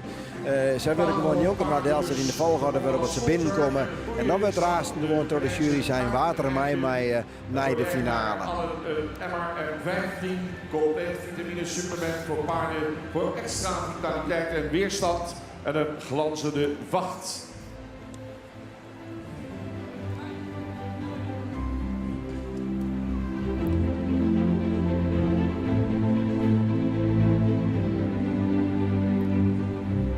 Peter Bazuin, onze penningmeester, dames en heren, naast Gerbert Boeien zullen de linten gaan aanhangen. Aan de andere kant kan ik me er ook wat bij voorstellen dat ze zien 2 groepen gooien. Want dan krijg je eventueel 4 uitnodiging. Dat krijgt oors ik wat, maar dan wordt het wel een heel... Ja, dat is sowieso natuurlijk wel een vraag. Want als dan juist hoe groot deze groep is. En ja, daar ben ik groepen bij, er zitten maar 4 in. Ja, als er dan hier een 2 mei gaan, dan is dat, dan denk ik, ja, dan is het kerst er redelijk makkelijk bij komen. Uit deze groep valt het natuurlijk net, daar maar zoveel hinders. Nee. Maken over waardoor ze opvielen. Uldrik 4,57. Een paard wat opvalt door zijn mooie rastype. En door zijn goede beenwerk en ook een goede stap. Paard 4,55 Taken. Ook een paard met een mooi rastype. Kon in de rug wat sterker, maar was in de bewegingen ruim voldoende. Dan hebben we 4,54 Tjalle. Een paard wat opvalt door zijn luxe in zijn front. Door het harde beenwerk. En in de stap af en toe wat kwetsbaar. Maar wat een mooi front en wat een goed hard beenwerk voor een hengst van deze leeftijd. Paard 4,52 Reinder. Ook een paard met een heel mooi rastype. En zou in de stap ietsje meer ruimte mogen maken. Maar een goed paard met draging in het achterbeen in de draf. Dan hebben we paard 450 Sipke. Een paard met veel front. Die mooi in het rastype staat. En ruim voldoende beenwerk heeft en ruim voldoende draf. Dan hebben we 4,48 Pier. Een paard wat heel erg imponerend in het front is. Een goede bouw heeft. Goed lang gelijnd. Ook heel goed droog beenwerk. Veel tact in de stap. En ook een ruim voldoende draf. Paard 4,47. Standard. Een paard wat vooral in het voorbeen een heel mooi gebruik van het voorbeen liet zien. En ook nog ruim voldoende in de bovenlijn is. Paard 4,42 Michiel. Ook een paard met een heel goed rastype en een solide bouw. Ook in de draf liet hij veel mooie momenten zien. Dan hebben we Maurits. Die vooral opviel in de draf en ook een goede stap liet zien. Beenwerk zouden we graag wat correcter zien. Maar in de draf kon hij zich nog heel goed redden. Met een mooi, goed voorbeen en ook een goed gebruik van het achterbeen. En dan hebben we de mannen op klompen. Bij Maaien 4,40. Leuk om te zien, een oude traditie. Een paard wat ook opvalt door zijn goede beenwerk en zijn goede stap.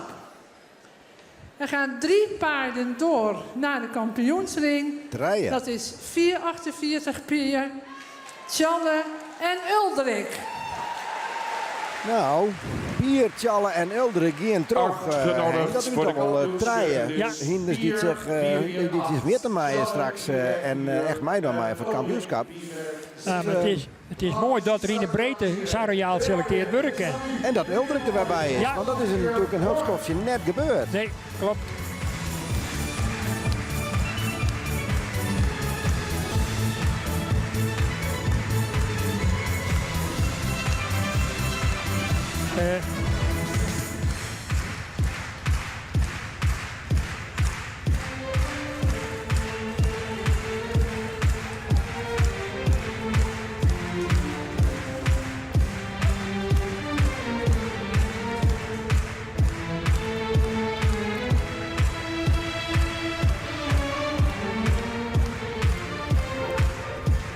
Mooi gezegd nog even in Aline en dan gaan ze er weer uit. Schitterend. Maar voor die verrassing een beetje Henk van Tjalle weer neemt. Maar dat Uldrik erbij zit, nou ja, die had toch de laatste jaren eigenlijk net volle snelheid. En nou toch mij. Ja, maar ik ga wel onjoen, dacht ik op het moment dat we die presentatie zeggen, dat ik het toch wel heel acceptabel vond. Misschien hier en daar een lietse opmerking hoe de kracht in achterhand. Maar het is blijkbaar dus van de jury toch van voldoende kwaliteit geweest. En ja, Pier, hier ik er eigenlijk zelfs ik wel een beetje bij. Hè. Ik hier ik nog even gok op Miguel, maar die valt hij dan krijgt naast. Maar klaar. Ik wil vast nog even iets zeggen over Tjalle. En ik geloof dat Tjalle vergezeld gaat worden van En een Uldrik paar weer de zonen Vleen hier ik bij in de die tweede mogen ronde. komen. Johannes 484, Tiemen 503 en Ime 507. Ik zou zeggen, laat de hengsten maar binnenkomen. Dan hebben we de groep compleet. Ja, we krijgen nog even een huldiging van een preferente hingst. Hè. Dat is die Tjalle Fjouw Fjouw. Die wordt nog even in het zintje gezet vanwege de nijkomelingen die er hartelijk jaren preferent. Henk, help u eens even. Nou, dat wordt een hingst op basis van de kwaliteit van zijn oud-stammelingen. In een oude situatie, dan heb ik het wel 20 jaar waarom, dan wordt dat uiteindelijk simpel en alleen maar besluiten door de inspectie. Juurterdij hebben we daar toch een soort matrix voor, een puntensysteem. En bij zo'n 100 punten wordt een hengst altijd die helle het in zijn vakkerijresultaat. Dan kan er een oorvraag in zinnen worden. En bij 1000 punten wordt in de meeste gevallen een hengst automatisch preferent verklaard. Maar dit is wel heel bijzonder. Op deze leeftijd al. Beert wie doet dat ziet. Het wist ook nog dat we een van de eerste jaren dat wij dit uitstuurden. Dat die doe ik relatief jong preferent verklaren wordt. En die eer die valt nou Tjalle ik de beurt. En het is natuurlijk een boppenslag voor Agen en Marieke. En ik voor de familie Wiebinga, de fokkers van deze hengst. Maar dan moet het allemaal gebeuren. Wel, dames en heren, wij zijn in december als inspectie bij elkaar geweest. En wij hebben gemeend, toen we de resultaten van Tjalle bekeken. Ja, geef hem een klein applausje daarvoor, dat is wel mooi.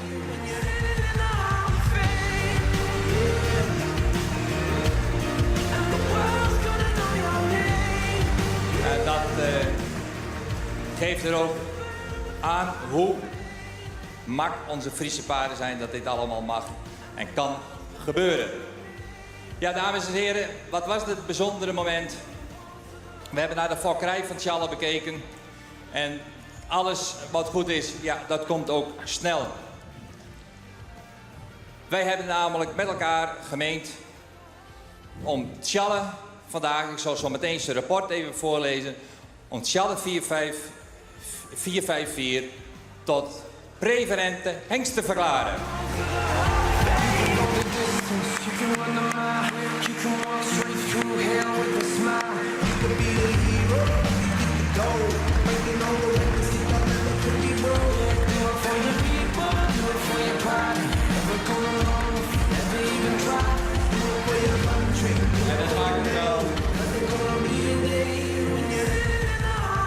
En dat maakt het ook wel heel bijzonder, want hij is daarmee met zijn 13 jaar de jongste hengst die in de laatste 15 jaar preferent is verklaard. En dat past ook in het beleid van het KFPS. Om hengsten die zeer uitgesproken positieve invloed heeft op de fokkerij, om die niet onnodig te laten wachten, maar gewoon preferent te verklaren. En dat heeft hij gisteren ook nog heel duidelijk bewezen door 5 zonen die weer aangewezen zijn. En zijn zoon Johannes die hierbij staat. Een indrukwekkend aantal jonge hengsten heeft toegewezen gekregen van 9. En dan ook nog eens een keer, om dat de invloed te onderstrepen, nog een hengst uit een Tjallemoeder. Het is een onomstotelijke, goede bijdrage wat deze hengst aan de fokkerij levert. Heel goed exterieur. Het komt tot uitdrukking, is een hoge exterieur fokwaarde met een sterpercentage van 64%. 15 dochters kroonverklaard. En vorig jaar zijn eerste dochter uit de eerste jaargang al model. Onvoorstelbaar goed. Zo laatrijpe nakomelingen onderscheiden zich door fraaie, rastypische voorhand, harmonisch gebouwd, correct, goede manier van draven met gedragenheid, waarin ze veel souplesse tonen. Sportaanleg is zeer goed. Heel veel sportaanleg, met name uitblinken onder het zadel. Draffende galop zijn positieve kenmerken. 23 nakomelingen, en dat is een groot aantal, hebben al reeds het sportpredicaat al verdiend. De nakomelingen van Tjalle 454 hebben een ruim voldoende inzet, zijn goed bewerkbaar en uiterst plezierige paarden in omgang. Nou, dat hebben we net al even gezien. 3 van zijn zonen hebben we inmiddels goedgekeurd, ze staan hier alle 3. En dat heeft ook de bijdrage geleverd om deze hengst preferent te verklaren. De felicitaties gaan uit naar het hengststation, de Meskes, maar ook naar de fokkers, de familie Wiebinga, die Tjalle en nu ook die Feitse en nu ook Tjalle een tweede hengst hebben die preferent wordt verklaard uit hun fokkerij die ontwikkeld is door hun ouders, Lisbeth en Ankje Lijn. Paarden die het Viltzichtstaalnaam dragen. Dames en heren, Preverheng de Hengst 454 een enorme mooi succes voor deze fokkers en eigenaren. Gefeliciteerd. Ja, en dit beschut wat voor die eigenaren. Ja. En ik vond, maar ik weet dat Agen heel grutsk is op dit hinder. Ik wil hem absoluut net weer kwijt, zei hij dan. Wilst hij natuurlijk heel op de hinders verhandeld. Maar ze zijn er ook griezelijke wies mee. Hun moment, Agen wil even wat zeggen. Mensen, dit is natuurlijk voor ons, Marieke, mij, de kinderen, het hele team van Stal de Merske heel speciaal. Ik denk dat het de jongste hengst is die preferent wordt. Ik wil maar één iemand eigenlijk bedanken, jullie allemaal eigenlijk. Want zonder jullie als fokkers hier was het niet gelukt. Tjalla die kwam natuurlijk uit de verrichting met wel mensen die wat sceptisch waren. De fokkers hebben hem toch gebruikt. Ik heb gelijk gekregen. Ik zei het is de beste hengst die er is. Jullie hebben naar mij geluisterd. Dank jullie wel dat jullie hem gebruikt hebben. Fokkers, bedankt. Mooi.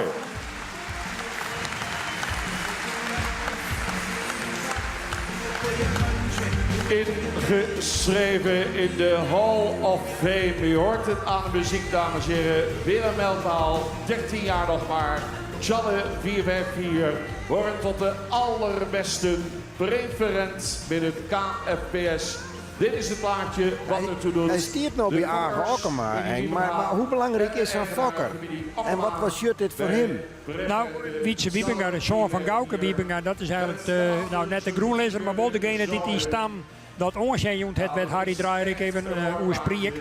De preferente Feitse, die komt er ook bij. Die had een ontzettende invloed hand in 70 en 80 jaren in de fokkerij. En ik doe het daar nog altijd, komt op een heel soort afstammig bewijzen de namen van Feitse 293. Dat zijn hier van de top fokinstituut fokkerij. En na de tijd dan slaagt het als relatief lietse fokker, Gauke Wiebinga en zijn vrouw. Dat die het fundament eigenlijk lijnt hebben, het zo'n Wietse die je nog bijstiet, met Griet, zijn vrouw. Om dat uit te bouwen en dat je dan joert in deze hal de tweede preferente instituutlijn. Ja, begroet je mij, dat is natuurlijk voor weinig fokkers bijlijnd. En het is een grote eer en glorie voor Wietse en Griet Wiebinga. Maar denk je dan ik net tegelijk Hiekema net verkocht? Nou, dat denk ik net. Het is de vraag, maar dat bloedt altijd lastig om te gaan. Had Tjalle dan dit ik bereikt hier? Want de kist van Agen, Okkema, Sisser was terug. Maar het is wel een van de top mensen in de fokkerij die ik optimaal die hiesten exploiteert. En dan komt mijn... En hij mij even op status quo een rondje doen. Dat zal hij deugd doen, dat weten we.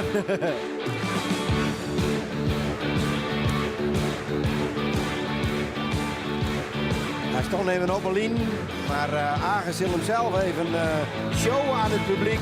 Mij de tekken erop.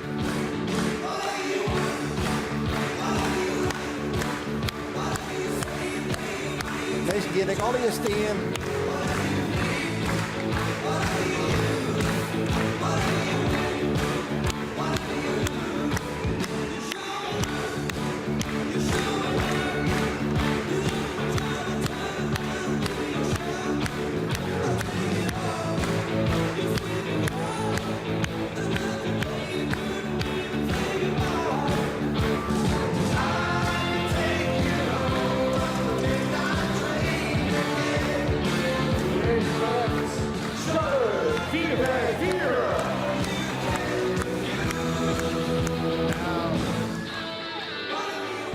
Fantastisch, Agen die nog eens een keer heeg in de lucht springt. Ja. Omdat de Savies is op Sint-Tjalla, want dat is het wel worden in de een van de jaren. En dat zei ik, die giet nooit ervoor. Ik had al een paar keer naam. Heel grutsk op Sint-Tjalla. Hij rent nog voor ons langs van het. Bij jou hem even een haan. Ja, Agen. Hij... Ja. Het is, ik vond als modeman ik een beetje Henk moest. Jammer dat de tekken er wat afwaaide, maar voor de rest dan zeggen het er keurig uit, dacht ik. Super. En had het publiek daarvan genoten. Tuurlijk. Geert vangt hem nou op bij de uitgang van de bak. Blij, tevreden, dankbaar. Vooral voor de fokkers. Hè. Ik bedoel, je moet de kansen moet krijgen, je moet de goede merries krijgen. Ze moet vertrouwen in een hengst. Wat Geert al zei, Ja, die fokkers die hebben het vertrouwen in om onze hengst te broeken. Vreselijk dankbaar. Ja. Het is een bijzonder iets, hè? Saai jong nog en Ja. dan Ja. dit al. Ja, het is bijzonder. Het is geweldig mooi dat de jury dat we onderwaard hebben. Meestal ben ik hier eens daar. En dan willen ze een preferent maken. Hij leeft nog. En ik denk dat er nog een hele goede bijdrage kan leveren in de fokkerij. Hij houdt de rast, die benzines. En die broekbaar binnen en dat wordt wat deed. Dus daar ben ik tegen dankbaar voor. Dat snap ik. Maar hier straks stiekem net een beetje op hoopt. Of rekken, hoe mag ik het stellen? Nou, hij zorgt wat hij al doet in de sport. En in het exterieur, alles eigenlijk. Dan vond ik wel dat er het verzinnen, maar zij maakt het zitten. En ik denk, ja, het is gewoon geweldig. Echt geweldig. Wat betekent dit nou in concreet al aan? Nou ja, dat de fokkers beloond worden. Ze staan hier broekt en ik denk dat het voor het hier ik bij meer dekkingen oplevert. Ik bedoel, vooral mensen particulier die in merk hebben, die worden vakzeker hierst. Ja, het wordt weer hoe vakzeker dat het hinder is. En krijg je, dan geniet ik, de uitstraling die dat hinder heeft en dan het famke erop. En hij bloot straks hier staan, hij is het famke eruit en hij wordt weer wekker. Dus hij weet hem aan te passen. En ik had het toen het zaal, Harold zit daar, Laura is er nog net, maar Laura die had van alles er mooi presteerd onder het zaal. Nou ja, dat is geweldig. Ik heb zelf voor elkaar dienen. Dus dat is, hij is allround en dat is gewoon geweldig. Ja, mooi hè? Ja, geweldig. Ja, prachtig. Ja.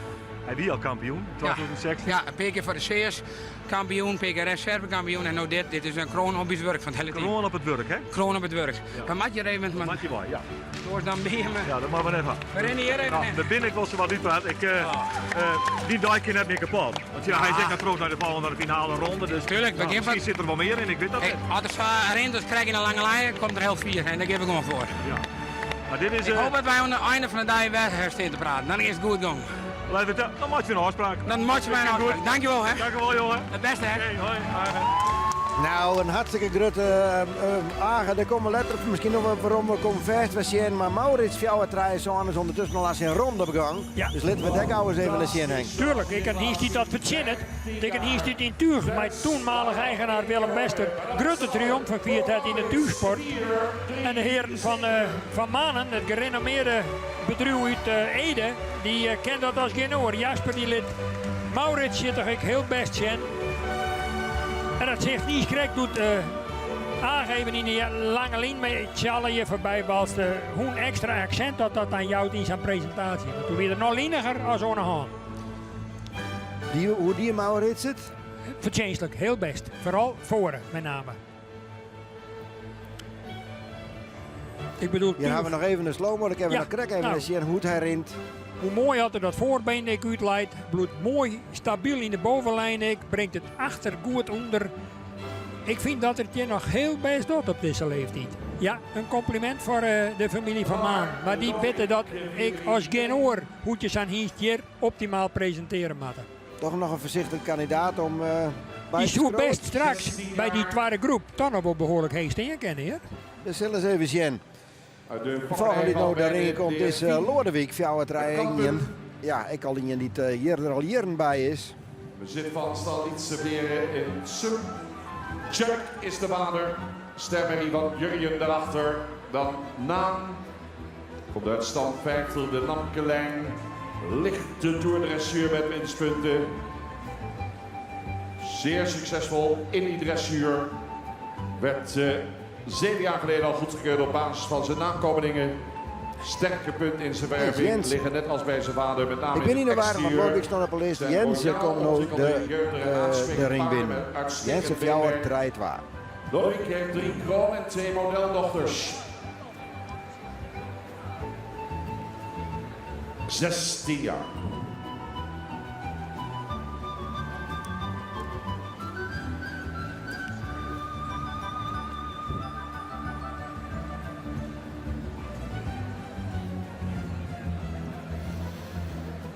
Ja, wat voor verwarring zorgt is dat het nummer Fjouwertrij draagt. En ja, dit is nog wordt het hier. Ik herstel, het is uiteindelijk toch wel Lodewijk en net Jensen die hier in de ring staan.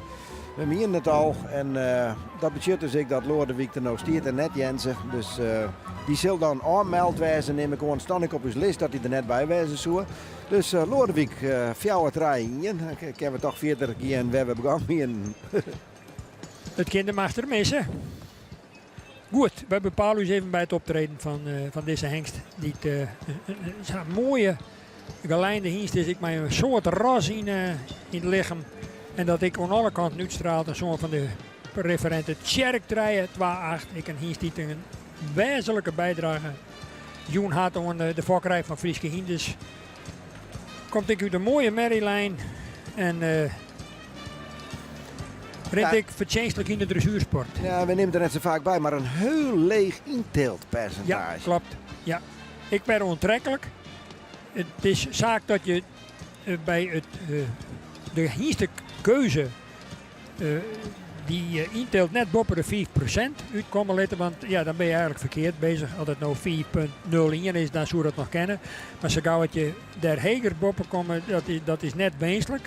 En dat zul je hier ook een beetje waarom in zijn verwantschapspercentage dat hij een mooie leeg inteelt heeft, want hij heeft een verwantschapspercentage van 1,1. Dus alleen al daarom wel interessant voor een groot aantal merries. Ik wil wel wat royaler bedeeld wezen met de roskenmerken. Als dat vergelijkt is met om mij ja, een aantal. Ja. Het is net zo dat ze dat er ook knippen hebben. Nee, nou, knippen zou je net. Het zou wezen kunnen dat er een gedeelte van Valent gongen is in de een van de jaren toch manenskurft. Of toch rossen in de box ergens tjenoon. Want er zijn hier en hinders meesters in hier om dan toch een plak te vinden dat ze de holle of de hals in ons geworden kennen. Ze joekt te ha. We zullen even zien wat Lodewijk docht. We weten dat er net... als je dat juist het weer in de dressuursport en dan komt zijn hier in een lange looien, dan moet er heel nadrukkelijk ziekje om oorleuning aan het bit, om dan in dat goede ritme te komen. Want ja, de oorleuning is als er in op zit natuurlijk volle directer en ik jeder tot staan kom, dan met zijn lange jaaglijnen. Tje, nou heeft er het ritme en nou doet er het toch netjes.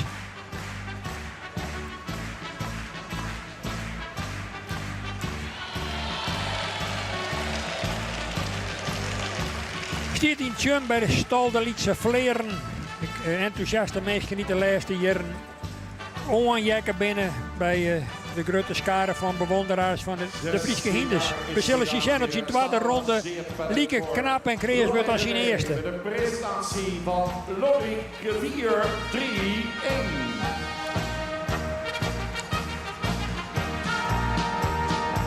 Moest even meer verheven wijzen, met name in het front. Bloed toch een beetje dieper, wat meer in de dressuurhouding ik. Het de moelen en liep iets hier. En rek het nou het ritme, ik toch wel redelijk kwijt. En dat zal zonder mis consequenties hebben voor zijn plaatsing straks. Ja, eigenlijk is dat net van tappassing, want ze worden net echt plaatst. Maar het houdt net door, hij gaat net naar de finale. Predikant, kampioen destijds in de hengstencompetitie. Nou, dan hoop je dat het nou wel goed gaat, dat Jorn Fjouwer 3-0 nou de ring binnenrint. Want dat zou zo wijzen maken, dan klopt is volgens er al. En dan mag je even net naar de titels in. de eigenaren, Jorn, een zoon van Fabe. Ja, Jorns in de ring, Lieve Dat een modelmerrie van Fensen 293. Komt ook uit stam 50. Zet zwaar met winstpunten in de dressuur. Zeer succesvol in die dressuur. 7 jaar geleden al goedgekeurd op basis van nakomelingen die royaal ontwikkelde, degelijk gebouwde paarden blijken te zijn. Voor de fokkerij is hij ook interessant vanwege zijn relatief lage verwantschap. Jorn heeft 1 dochter met kroonpredicaat, 1 dochter met modelpredicaat. Eerste zoon werd in 2016 ingeschreven. De uitstekende de dressuur presterende hengst Elias 494. Beschikbaar bij hengststation de Hestegaarden in Beek en Donk. Jorn 430.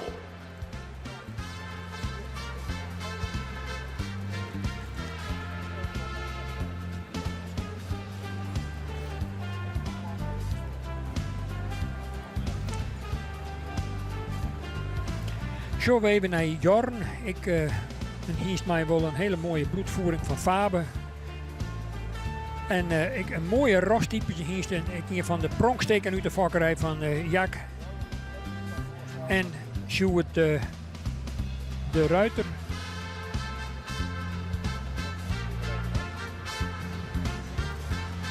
van Sjoerd en zijn heid Jack Ruiter uit Nijbeets. Sjoerd die zit zonder mis hier op de tribune. Een man die ik heel gedreven met fokkerij van een Frieske hinderzonnegang is. Dat prachtige model met die Anke, de mem van deze hengst. Een mooie rastypische hingsteek, maar een mooie man. Ziet fantastisch mooi in het type. En we zullen eens even zien hoe het zijn draafronde zich verder ontwikkelt. ZZ Zwier in de dressuur met 3 winstpunten. Dat jouwt ik al een de kwaliteit van deze hengst leidt. Het ik ook wat moeite met de balans in deze drafronde. Ja, dan pakt hij het weer even op, maar imponeert met name van achteren net en is daarin heel wisselend in zijn optreden. Oneerbiedig zijn, hij liet het wat lezen. Ja.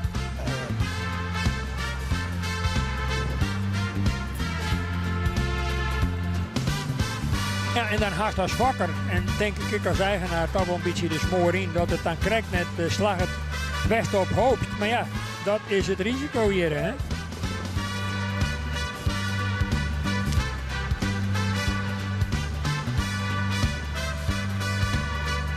Stoer is hij, dames en heren, 16 lentejong. De hengste Jorren. Jorren 4-3-0.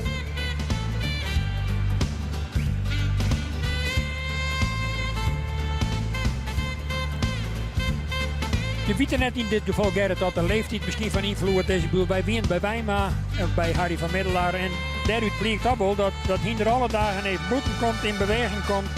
Nou, dat bij zijn hier wat minder gebeurt, dan kan dat gevolgen hebben. Dat er jeder oud is nog een jaartje en minder ouder. beweegt dan zijn Jasper bijvoorbeeld. 10 jaar. Nou, aan de andere kant had natuurlijk de les hier en ik vaak net een litten op bekeuring net als je. Ja, dat klopt. Het is net een Bij de verrassing. Black Horse Valley Ranch in Californië. Ed Constant Kwadek, de eigenaar. Nou, Piet, Gjeld, Fjouwer, 325, Twaas de Heijs, de vader. ring Dan in. modelmerrie van Lucas, 324. Komt uit stam 32. Maar de Amerikaanse afstamming met vrij bloed. Goedgekeurd in 2011 op basis van nakomelingen. Qua exterieur gaat het om royaal ontwikkelde rastypische, correct gebouwde paarden.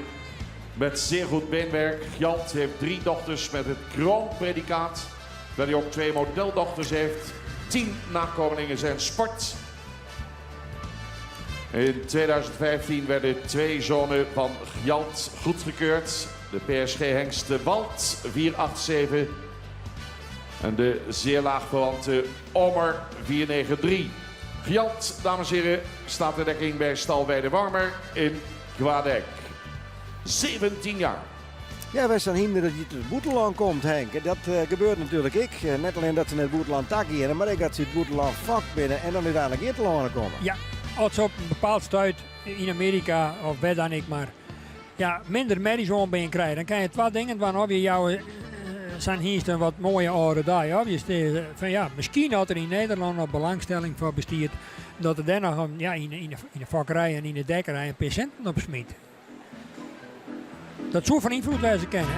En het jouw dierfokkers die denken, die misschien wel een speedhand hebben op een moment, hiek die hier nog maar een keer broek. Nou ja, dan krijgen ze nog een herkansing.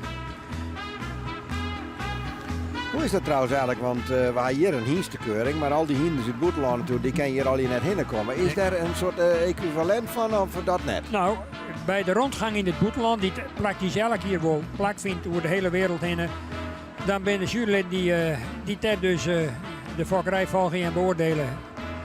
Die hebben keuringsdagen en daar kan dit soort stamboekhingsten dan ik eventueel ombinnen worden om hoe te zien. Het is voor mij even net helemaal duidelijk wat zijn hingst die er dan op zo'n moment net is. Wat die zijn dekvergunning kwijtrekken, dat weet ik net helemaal 100% zeker. Want daar heeft natuurlijk maar enorme afstanden te maken zien. En in Amerika heeft misschien op 3 plakken keuring. Nou, het kan best wel wel 3000 kilometer voor ieder must om net te komen.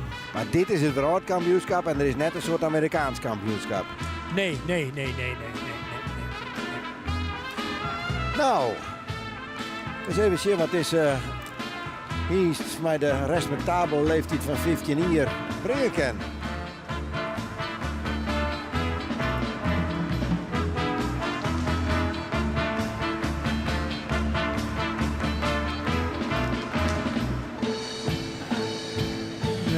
beziet je dat hier wat meer rug te krijgen in de houding met name. Zo, dan komt de beweging er ik beter uit.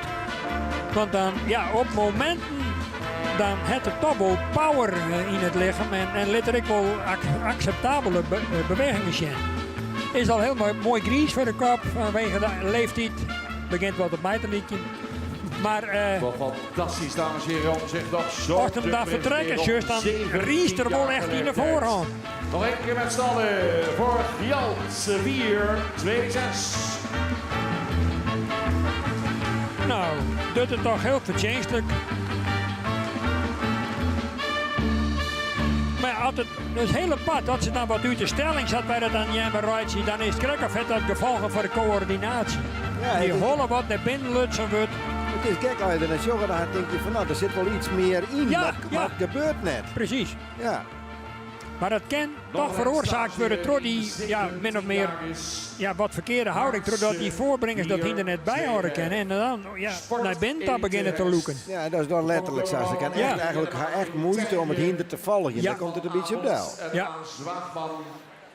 Maar dat is ik moeilijk, hè. Ik weet dat uit eigen ervaring hoe geregeld dat is. Weer aan de lange lijn. Heidse, Fjouwer, 12-5 komt nou de ring in. Grand Prix dressuur met winstpunten. Hartse maakte met Marcia Dekman deel uit van het Nederland Grand Prix team. Ronde in 2010 het nakomelingonderzoek positief af. Nakomelingen zijn jeugdig ogende paarden die goed kunnen stappen draven. Dat vertaalt zich in een hoog sterkpercentage. En ook in de verrichtingen lieten de nakomelingen een positief beeld zien. 10 dochters, kroon, 2 model. 14 nakomelingen hebben het sportpredicaat. Stal de Oergong in Huins. Daar is hij gestationeerd. De kampioen van de hengstenkeuring 2008. Hartse 425. Nou, een lust voor het eerst zat die hier hard in de passage binnenkomt. Weet je hoe het ik weer voorstel door Age Okkema. Jan Hellings, uw Belgische jurylid intussen. Ik lid van het inspectieteam. Die rent er nog eens even nieuwsgierig omheen. En het moet voor Gonnie en André Zwaagman uit huis. Ja, die tussen hier op een gegeven moment gedeeld in eigendom hebben. Maar de heer Bot uit Voorthuizen. Ik lid van de fokkerij hier van het Staanboek trouwens. De heer Bot. Toch wel weer een lust voor tegenwijs om deze hier in deze hoedanigheid te zijn. En ik wil nog even benadrukken het feit dat deze hier op hoog niveau in de dressuurklasse op de zwieren toer met 5 winstpunten actief is. En daarin excellent voorstelt is door Marcia Dijkman die ik deel uitmaakt van dat project My Grand Prix, bij het talentvolle Frieske Amazones of heren. Ik wil mij hun talentvolle hinders deel uit mij zien kennen van dat team die het les krijgen van de voormalige bondscoach van de Nederlandse dressuurploeg Rien van der Schaft, een autoriteit werkelijk op het gebied van opleiden van mensen die in de dressuursport actief zijn. Stal de Mersken van Agokkema is ik hoofdsponsor van dat My Grand Prix traject voor een periode van 3 jaar. En de krijgt voor dat Agen de lessen ik van afstand misschien wel wat volgend van Rien van der Schaft. Want hij liet die hier even schitterend mooi zien.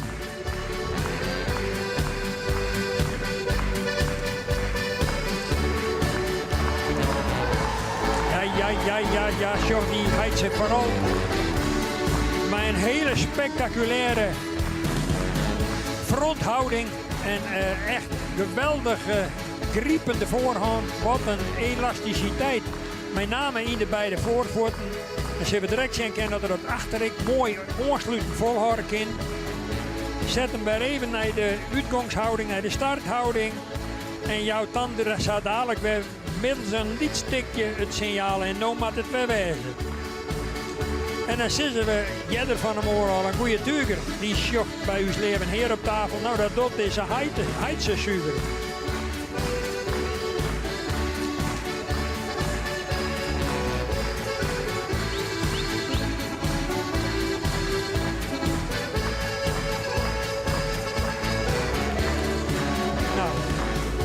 Toch ik wil weer in deze groep in elk geval het eerste punt het optreden van Heidse. In 2008 Hengst met vele fans. Hier is hij nog een keer. Hartse 4-2-5. Uit die fantastische van een wiegeriestam van de familie van der Veer in 10. Heidse 4-5-2.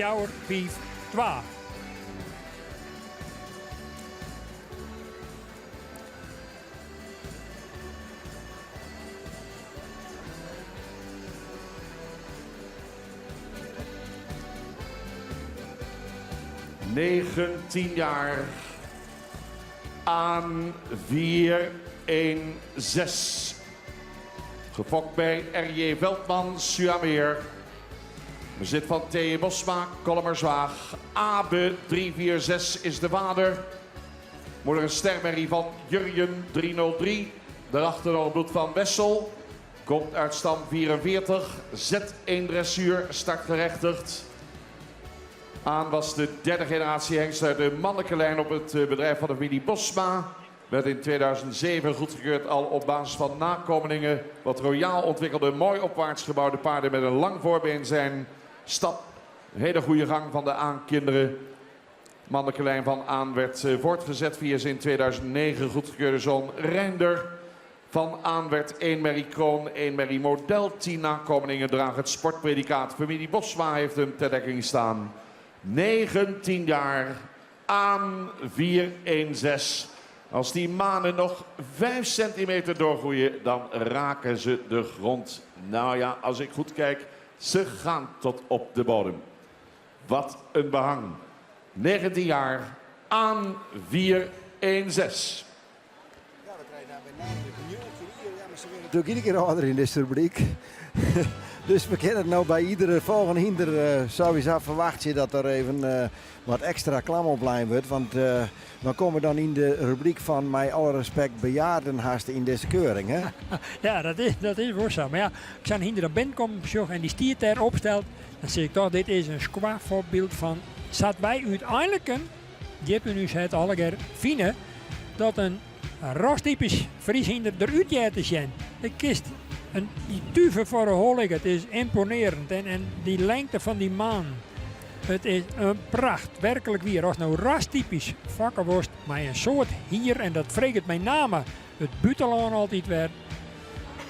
Dan komt toch in deze categorie Hiestentelaan. En dan wist wel Jontje hier, maar dat maakt het dan eigenlijk niks uit. Want daarin Tom is ik het mooiste hinder van de wereld, hoe je er kan werken. Frederik, hè? Frederik. Ja, Frederik. Ja. Mooiste, die natuurlijk helemaal bedolven is onder het heer. Ja, ja. Nou, en dan is Ani Tusken wel op een respectabele leeftijd van Jontje. Maar dan vind ik dat er het nog heel netjes docht. En dat Gaatse Bosma hem heel netjes voorbrengt. Ik doe het tegen voor de hengst zelf.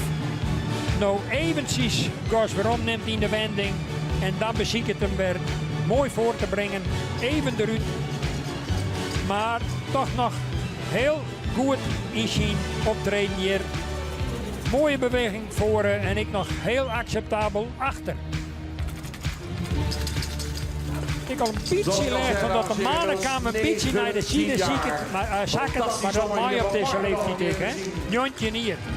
Maar wat een rasuitstraling. Fenomenaal. Toch natuurlijk op voorhand net die in die letteren weer waarom verwacht je, omdat het de laatste hier ik net die in had. En vanuit de beweging is dat misschien ook wel wat te begrijpen, denk ik. Ja, nee, dat is ik zo. Maar ik bloed erbij, het is ook heel simpel eigenlijk voor deze mensen op te zitten.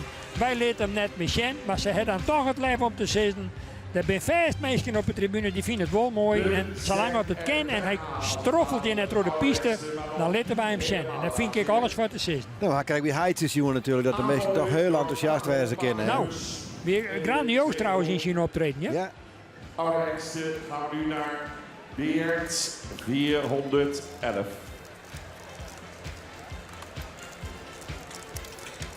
Ja, Beert. Ja, maar dan hoe is ze Henk? Ze hebben er het zwaaien met dat wan. Beert 411 komt dansen binnen. Ja, formidabel. Wat een entree. Of net? Gefokt bij M.J. Ozinga. Gebroeders van Manen en R.J. Riensta, eigenaren. Zoon van Jasper, dan Feitse. Komt uit stand 50. Einde Drukt een Piekenveld. grote stempel op de vakkerij van Friese paarden. Invloed zal de komende jaren alleen nog maar groter worden. 7 goedgekeurde zonen, Maaien, Pier, Oewe, Chalbert, Pikkel, Epke, Mijnte. Terwijl ook in 2014 al zijn eerste kleinzoon, Jouwe, werd goedgekeurd. Beert levert niet alleen goede zonen, maar ook met name uitstekende dochters. Ze zijn van de meest consistente verervers van correct gebouwde paarden met een ruim, krachtige manier van bewegen. Hij is van alle hengsten ooit de hengst met de meeste kroon- en modeldochters. Maar liefst 45 dochters zijn kroon. Geen hengst komt hierbij in de buurt. 16 model. Inmiddels zijn al 59 nakomelingen sport, waarvan 4 elite. Op basis van zijn uitstekende verwerving werd hij in 2014 preferent verklaard. Beschikbaar bij de broeders van Mane, Ede en ook beschikbaar bij Errienstra in Bommels. De kampioen van de hengstenkeuring 2006. 19 jaar. Hier is Beert 411. Nou ja, daarom zei ik al door de zwijgen met de. Ik bedoel, Bert Ruiter, de speaker, die somt het nog eens even op. Een indrukwekkende erelijst. En in de vakkerij van dit Beertjouwer onderhalve. Ja, ik denk toch dat we even nemen moeten dat dit de kroon op het burg van Nana Hozinga uit Pijem is. Zijn eerappel Beert uit zijn vakkerij. Hij zit denk ik hier nou net meer, ik weet het net zeker. Ik denk dat er voor thuis voor de televisie zit. Maar ik wil hem met nadruk nemen, want wat een hengst en wat een invloed in de vakkerij. Super, super, super.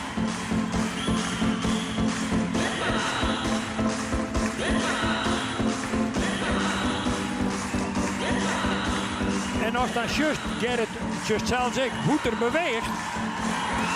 Wat een kracht nog. Jontje hier.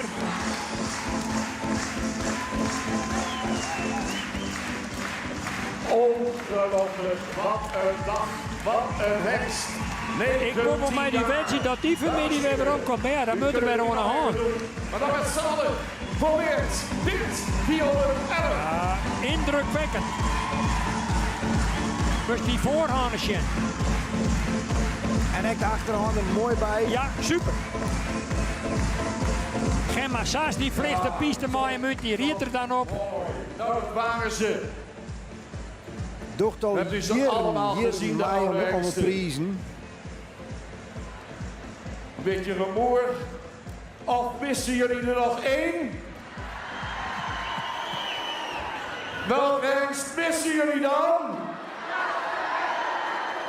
Ik ben voor wat oma geworden, ik ben een beetje doof. Mensen, welke hengst missen we dan? Het is net Sinterklaas. Het ene jaar is hij er wel, het andere jaar is hij er niet. Maar ik denk dat hij er is. Ik denk dat we gaan staan. 2 jaar geleden kreeg hij de hoogste titel die er maar te verdienen is. De King of the Stallions, Jasper 366. Daar is er weer, Henk. Fenomenaal. Einde Piekenveld.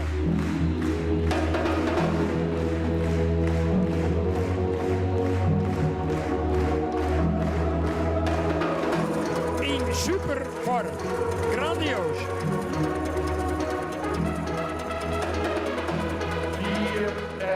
24 jaar. King of the Stallions. Moet ik het hele verhaal nog doen? Dames die hier voor mij staan, die hebben de tranen over de wangen lopen. Eén en al emotie. Iets Zellega niet. Die kent Jasper al zoveel jaar. Onze directeur van het KFPS. Mensen, hij is er weer bij. Het zou toch mooi zijn als hij er volgend jaar ook nog weer bij is. Wanneer hij een jaartje ouder is. Ik ben al 1 tafel te ver gelopen. Jasper, dames en heren. 24 jaar. Zag net zijn zoon. En nu. Met z'n allen. Ja, gebruikelijk geen Henk wordt dadelijk staan. En het publiek stiert ik massaal. Want ja, de King of Kings, hij is het ongeveer zo populair. 24 jaar aan een lijn, toch weer hier. En eigenlijk weer er dus nooit barsten. Het is onvoorstelbaar dat de Friese hingst op deze leeftijd dit nog kent. We zijn tjoegen van een uniek bar, denk ik.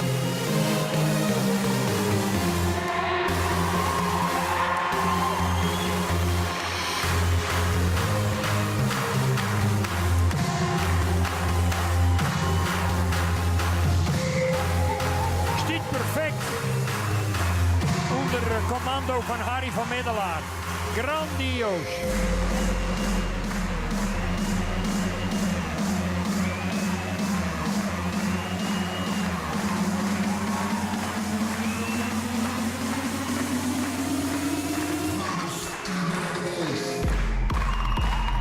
Een genot om naar te zien.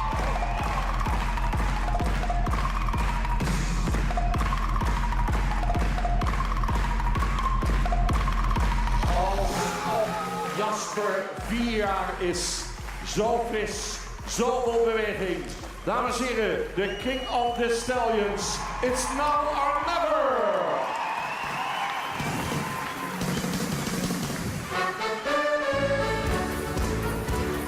En Jasper die vraagt, heb je even voor mij?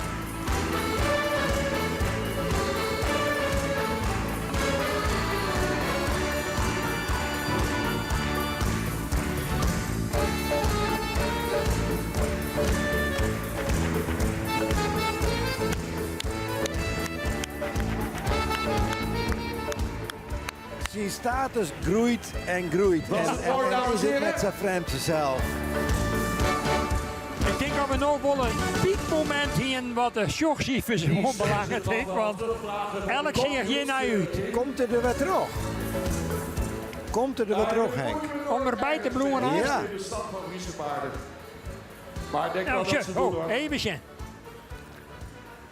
Die beweging. Ze komen er weer aan. Grandioos. Natuurlijk zorgen wij, en ik wil dat er achter nog wel wat, ja, een beetje, ja, wat slijtage optreedt. Maar ik vind het ongekend. Van ja, moest je zeggen voren. Hij giet gewoon, hij zweeft eigenlijk door de piste. Zelden seizoen op deze leeftijd. Jongen, en die bewegingsouder en ik van dat voorbeen. Hoe er dat nog als een topduur ging eruit leidt. En die knieactie, het is formidabel om te zien. Dan achter misschien een beetje minder wordt, wat maakt het uit? Toch weer dat altijd zijn kracht. Ja. En het is ook net zo dat er nou lisselit. Nee. Maar het is een fenomenaal moment altijd om wie wet te zien. En het bloot dan altijd dan wordt, ja, gunnen ze nog een ronde verder, ja of nee?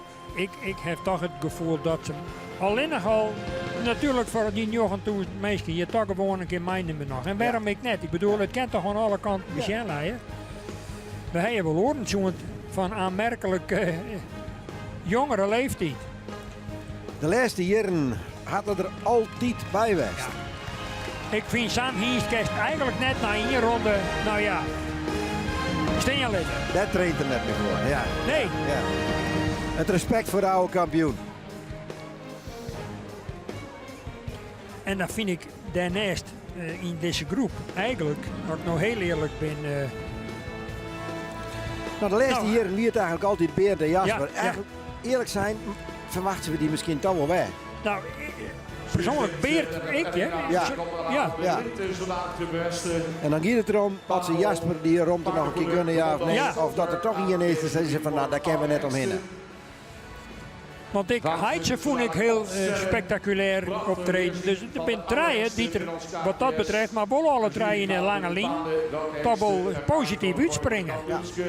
Wordt aan Louise Hompen. Ik jullie we vanzelf net op tal zetten, dus we krijgen gewoon een opstelling en dan krijgen we het te jaren. Dus laten we even luisteren wat de jury doet te zeggen de had. fokkerij zich heeft ontwikkeld in de loop der jaren. En ja, hoe het statuur ook veranderd is. Maar de beweging niet altijd veranderd is. Paard nummer 437, Maurits. Een paard wat misschien wat in het klassieke type staat, maar opviel door de mooie balans in de draf. Een paard wat goed over de rug ging.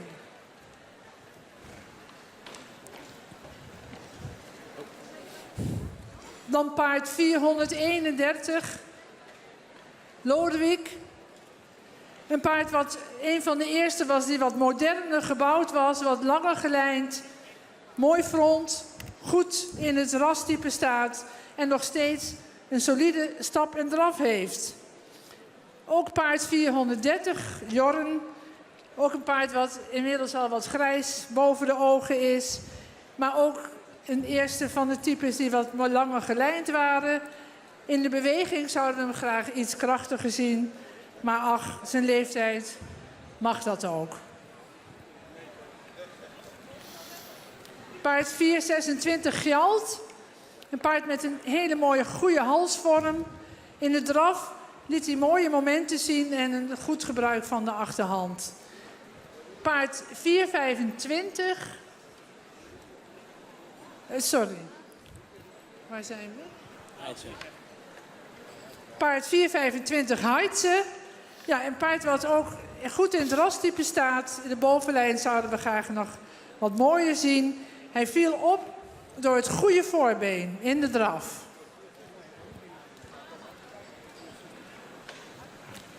Nee, die komt nu aan. Waar is aan? Dan komen we bij aan. Een paard wat ook modern in het type staat. Goed en veel behang heeft, goed rastype heeft. Ook nog hecht is in de bovenlijn en veel droog beenwerk heeft. Stapte en draafde ruim voldoende kracht. En ik had aan even overgeslagen. Hè? Heidse hebben we al besproken. 411. Beert. Ja, wat is het goed te zien dat Beert een zoon is van Jasper. Het is net of vader de zoon de bewegingen heeft aangeleerd. Een paard wat opvallend correct is in de bovenlijn, gezien zijn leeftijd. En ook het kunstje, namelijk mooi in het ritme blijven met een heel actief voor- en achterbeen, heel goed heeft laten zien. En dan hebben we natuurlijk ons fenomeen Jasper, 366. Het is ongelooflijk dat een paard op deze leeftijd ons nog steeds blijft verrassen. In correctheid van het beenwerk en ook in de stap en de draf. En als hij jullie hoort klappen, dan weet hij wat hij moet doen. Mee naar de kampioenskeuring gaan Beert en Jasper. Ja, het ziet er toch al wel een beetje in. Ik bedoel, ik moet toch dat verzin hem teruggaan. En ja, Jasper liet het toch ik als je en Beert hem tot jeder. Ik ben er volslijn mee eens, maar daar is net vreemd van op, denk ik. Nee. Maar ze hebben allemaal een ovatie verdiend. Wat is dit mooi. Al die hengsten bij elkaar. Nog één keer aan het publiek. Uw applaus, uw waardering. Toch maar dat super lastig wijzen voor de oren in deze groep. Want als je Beert en Jasper in de ring gaat, dan denk je af van nou, wat wordt het joh. Maar ja, maar aan de andere kant, ik zou eerlijk zijn om vast te stellen dat ze er gewoon uitrennen. Ja, is weer. En in een regelmatigheid. En nou, ik bloed erbij. Ik vond Beert imponerend echt. Ja? En dat is ook wel een beetje naar voren kwam in het commentaar van Louise Hompen. Dus ja, volslijn terug, dat denk ik. Ze krijgen het net omdat ze zulke grote namen hebben, ze toch het gewoon goed. Ja. Dames en heren, nou, vlak voor u welkom hier. Beert en vader Jasper. Ja, dat ben ik Heid en zoon, hè? Ja. Ja, de apel valt net zo vier van de been. En Beert had natuurlijk een fantastische nakomeling. Wat dat betreft, die lijn van Jasper, die vererft formidabel. Top, top, top.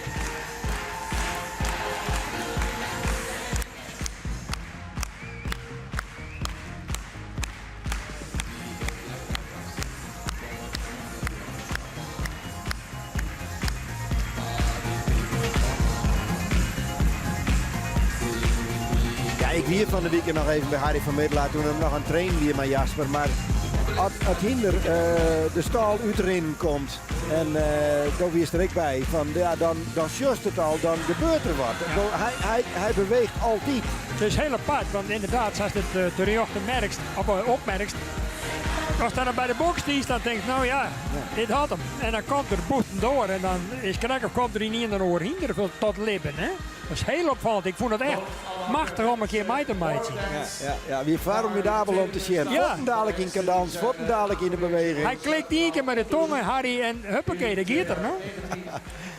Ja, formidabel. Nou goed, dan hebben we dus dat nota in de oudere categorie hebben zo'n hinders die het meegaan naar de finale. Dat is Alwin Fjouwer 6 Njochen, Epke Fjouwer 7 Fjouwer, Pier Fjouwer Fjouwer 8, Tjalle Fjouwer 4 Fjouwer, Uldrik Fjouwer 5 Zoon, Beert Fjouwer 1 en Jasper 3 6 6. Dat betekent dus dat er voor de pauze die we aasten krijgen, dat er nog net meer rubrieken komen. We krijgen nog verder nog het voorstellen van de hinders die het koerkeurt binnen die het aasten naar het verrichtingsonderzoek mij in Exlo. En ja, dat jouwt dus ik weer even tijd om toch even naar die mannen te zien. Ik zag een hele bekende naam voorbij komen. Een hele naam die ik minstens meer verwachten.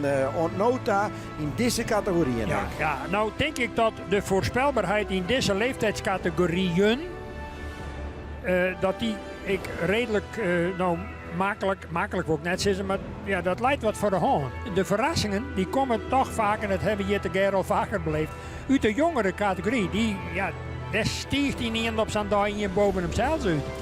Ja, en een van die nijelingen, die zei Sjoerd van Medje, dat die komt bij Tjalling de Boerwij. En Johanna Brinkma staat op dit moment bij Tjalling om daar eens even uit te praten. 2,29. Ja, ik steer naast Tjalling de Boer, eigenaar van Teun. Ja, hoe is dat om hier te werken voor het eerst? 2,38. Ja, natuurlijk hartstikke mooi dat we hier zijn. Want ja, dat was ik maar aan het speeltje. We hebben eigenlijk geen goedkeurende dekdienst. En nou, zoals jij al een mooi resultaat van de generatie. Als de hut voor Beukenmatten? Ja. Nou ja, je moet de hut voor werk, je krijgt een dekdienst, je krijgt net cadeau. Je moet er volle voor de waan, je moet trots zetten. En dan hopen dat een keer de goede kant op gaat. En dat is nu gebeurd. Ja, en hoe voelt dat om hier dan te wijzen? Ja, nou we komen hier natuurlijk elk hier en nu hebben we eindelijk een eigen dienst. Ja, dus het is wel wat anders. Maar de vrede pas ik als goed met de zenuwen. Nou ja, ik zei, het valt wel een beetje mee. We hebben een eigen opleiding, we hebben de hele tijd naar yoga. Nou, dat is belangrijk. Als je de hele tijd wat bij de box rondrennen en met die jongens er ook in hebben, ja, dan wil je wel wat anders. Maar nu valt het best mee. Ja, wij zijn aan per uur, dus dat is En is Teun de kleer voor, denkst? Ik denk dat Teun er wel klaar voor is, jawel. Ja, hij staat er heel best voor, dus we moeten het gewoon uitwachten. Het is natuurlijk de eerste keer dat het met zijn accommodatie is. Ja, Pierre Lien is hier natuurlijk wel aankeurd, maar dat is toch wel wat anders. Dus zo zien wat er doet. Ik heb ja, goed vertrouwen in. Ja, wij hopen stop.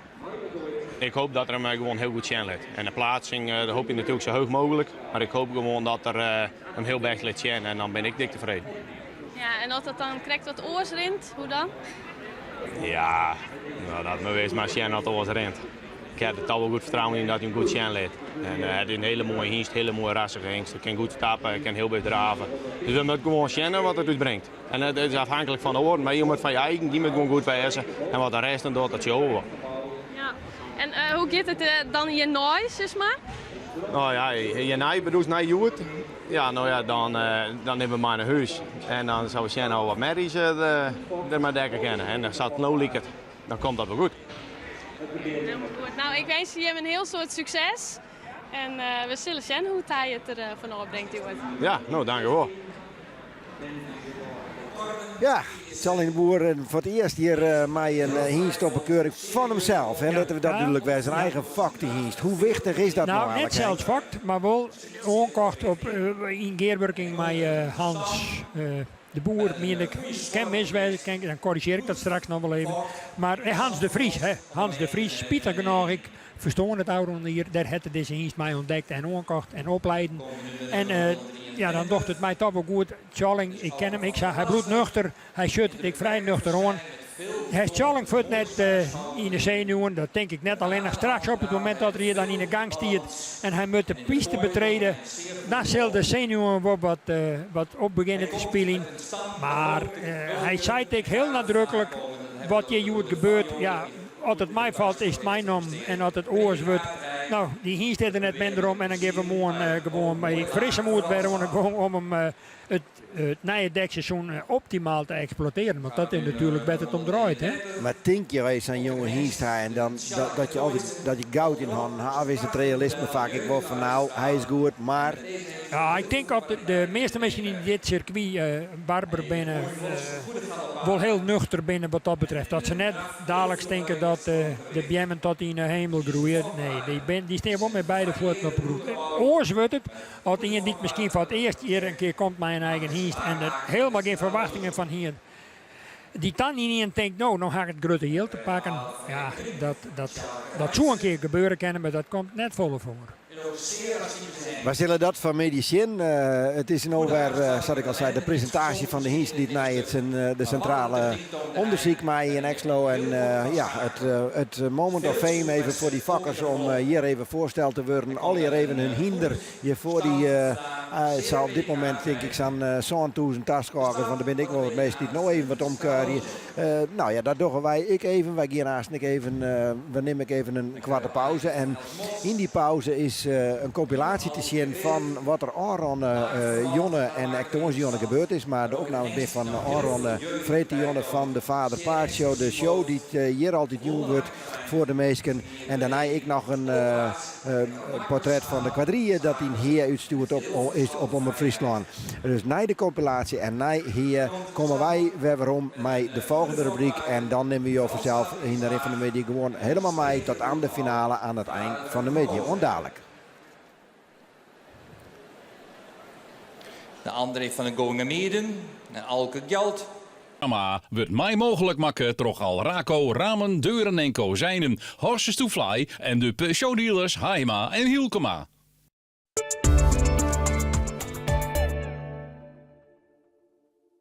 In de piste en op het podium worden vanavond live begeleid.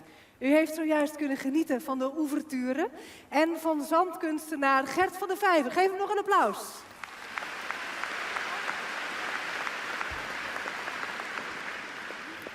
Ik zei het al, iedereen wordt vanavond hier live begeleid. Speciaal voor vanavond samengesteld het popkoor Forever Fun and Just for Fun, het Frisian Promskoor. En onder leiding van Theo Blauer, de Symphonic Music Connection. U mag vanavond gerust foto's nemen. Neem zoveel foto's als u wilt. It's allowed to take pictures, but please don't use the light on your camera. Beste mensen, ik heb alweer genoeg gezegd. Het is hoog tijd om de volgende act aan te kondigen. Speciaal voor vanavond kleden zij zich in renaissance-stijl. Ze zullen hun nummer uitvoeren op wassermuziek van Georg Friedrich Händel. En ik mag u met heel veel plezier presenteren, dames en heren, de Frieske Quadrille.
the same old song.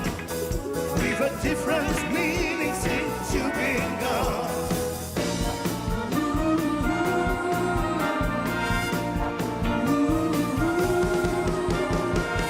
Baby, I need your loving, got to have all your loving.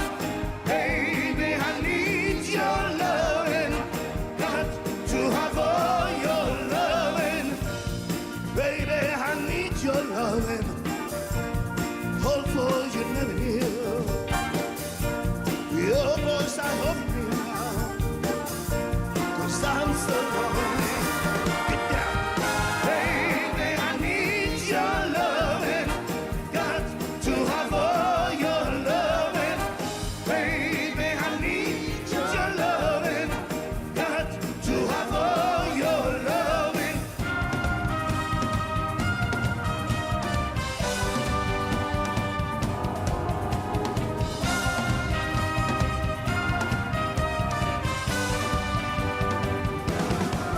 And if you feel that you can't go home, because all the hope is gone, and your life you feel as much confusion, until happiness is just an illusion, and your world around is crumbling down. Darling, reach out for me. Reach out for me. Come on, everybody. I'll be there with the love we're singing. I'll be there with the love we're singing. I'll be there with the love we'll share for you. I'll be there with the love we're singing.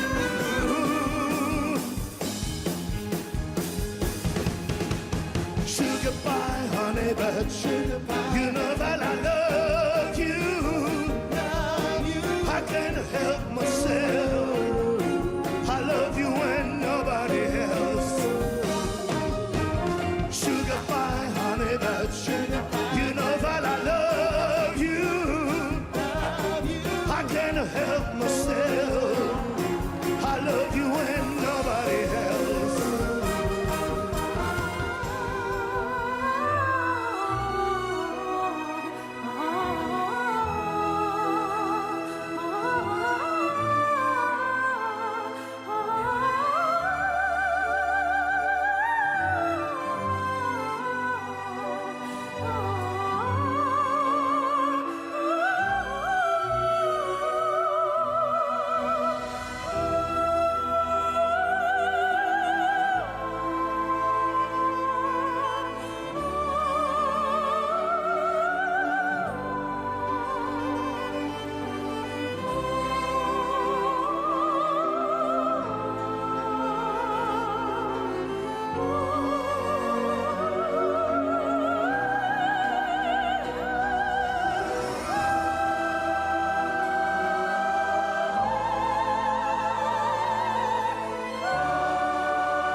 see you miles away. I know too well you're gonna stay. Every night and day, every night and day. You never know just what you've got. The only feel it means to love. When it's gonna last. Are you ready? If you should go, if you should go, if you should go, if you should go, yeah. Come on, get out, all right.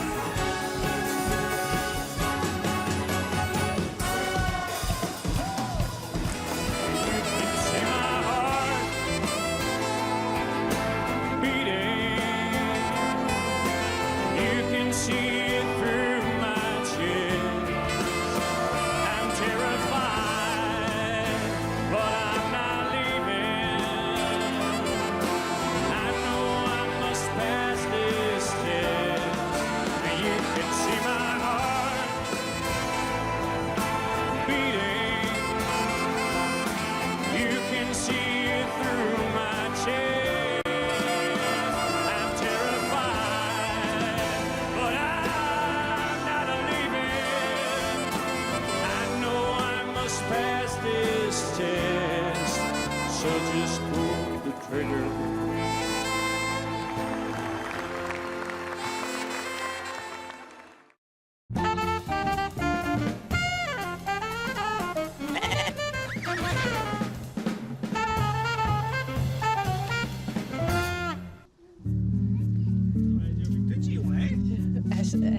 Hier hebben we er.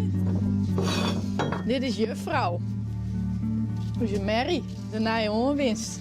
Ja, om te vakken. Hè? We willen graag een mooi sport hier vakken.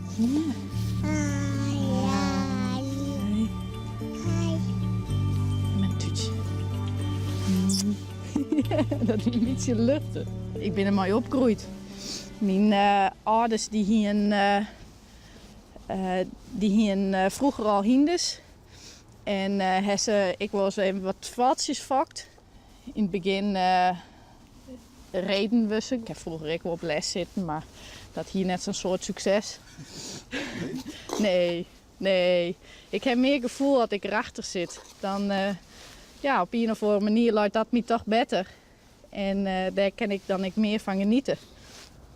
En ja, sinds 2014 rieden we in een quadrille mooi.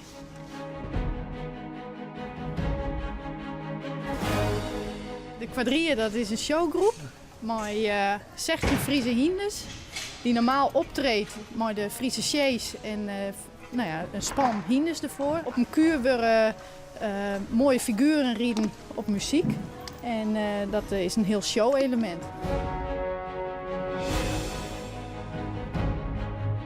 Ja, het zijn altijd wat losse vlechtjes die we maken. En dan bloeit die maan het mooist. En Hendrikus doet dat niet? Nee, Hendrikus vlecht het net. Dat is net hier. Oh, hier kreeg dat het net hier is. Die vlecht het wel dus, maar dan duurt het al hier wat langer. Ja, nou ja, dan heb ik oorkwaliteiten. Ja, wat zijn die kwaliteiten dan? Ja, nou, ik riet meer. In principe train ik ze. Samen, ik moet wel zeggen, samen met een vriendin van huis. Dan riet het wat minder tijd. Nou, die past meer op liedje jongen. En die regelt zo de woorden, poetst de turen meer, poetst de kaarten altijd, dat die mooi netjes kan binnen. En ik train ze en wij rieden ze voor de show. Ja, dat is mijn taak meer. In je gearworking, hoe gaat dat? Hartstikke best. Ja, beter kennen. Want hoe is die mijn rolverdeling dan? Nou, ik reed en samen gewoon stil als een lotje. Zat er wie is man, zei, backhouden lotje. Oh ja, dat is het, ja. En dat ken ze goed? Heel best. Maar, als er wat is, ik jou Annemarie zet de looi in de hand en dan, ik vertrouw er 100%. Ik ben IC-verpleegkundige op de intensive care in het Antonius ziekenhuis in Snits. Oké, dat is heel wat oors. Dat is heel wat oors, ja. Ja, doe ik maar een heel soort plezier, ja. Maar dit is hobby die een beetje uit de hand is rond. Zo kun je het wel stellen. Als je een hinder hebt, steer je ermee op en je gaat naar de bed. Maar als je van bed komt, furry, als ik met je uit werk kom, furry, mjukje. Nou ja, jongens van je bed, en je er nog even bij. Nou ja, zeg je dat zondag in de week, het hele jaar terug. Ja. Ja, maar dit is net niet werk. Nee, dit is niet mijn werk. Nee. Normaal, nou ja, ik zit werk in de tuin. Dat is mijn werk en dit is echt puur hobby. Ja. Maar ja, het is wel een hele grote hobby. Het is wel een grote hobby, het is een mooie hobby. Kost voor tijd. Nou, het kost ik een soort geld, maar klaar. Nou ja, dat heet de verroer.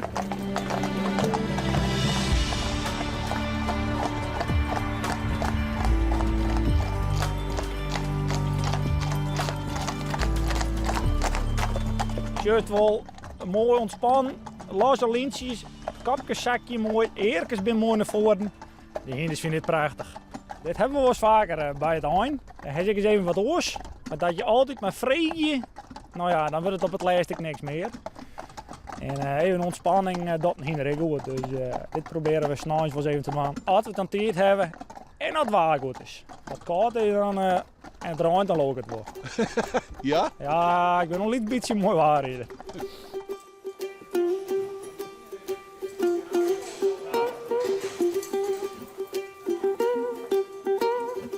Nee, ik ben niet gebracht. Nee. Nee, ik ben er eigenlijk maar beginnen. Annemarie die zit op squalen en die moet een soort leren. En André had die hier hinders. En die ging s'nachts vaak even een blokje om. Nou ja, dan hier ik even 10 uur. Dan ging ik vaak mooi. Ja, ik held zit wat nog een keer ik. Dus ik denk, nou, dan heb ik hem eens vragen. Mag ik eens rijden? Nou, dat we hier kost gaan rijden. Nou, hij zat maar stoot. Ik moet eens even proberen. Dan heb ik naast hem zitten en zo is het eigenlijk begint. Hij is fanatiek. Ja, haast nog fanatieker dan dat ik ook ben. Maar dat is niks. Nee, leuk.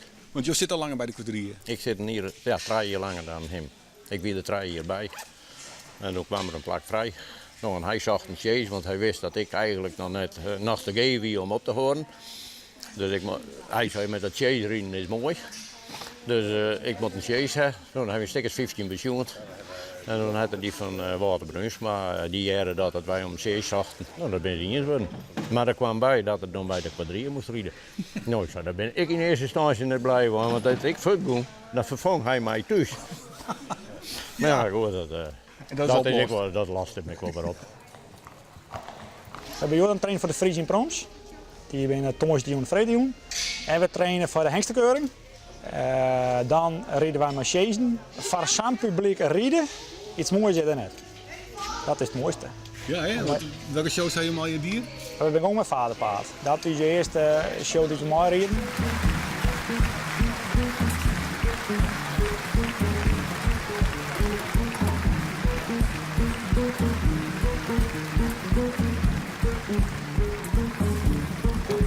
We zijn in België geweest, Duitsland, 2-3 shows per jaar. Als je maar een starfrouder heb ik bij ons lieden.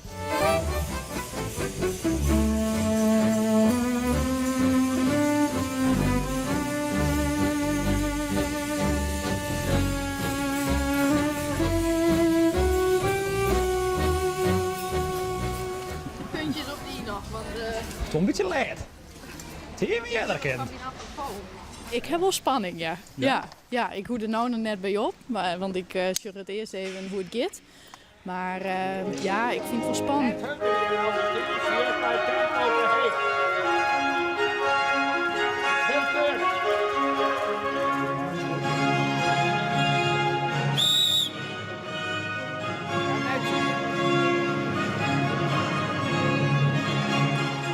Het is een ploeg, zij alle gaan de noorden dezelfde kant uit. En dat is het hele mooie van deze groep. Het is een hele fijne groep. En de ene is bakker en de andere is boer. Ja maar jongens!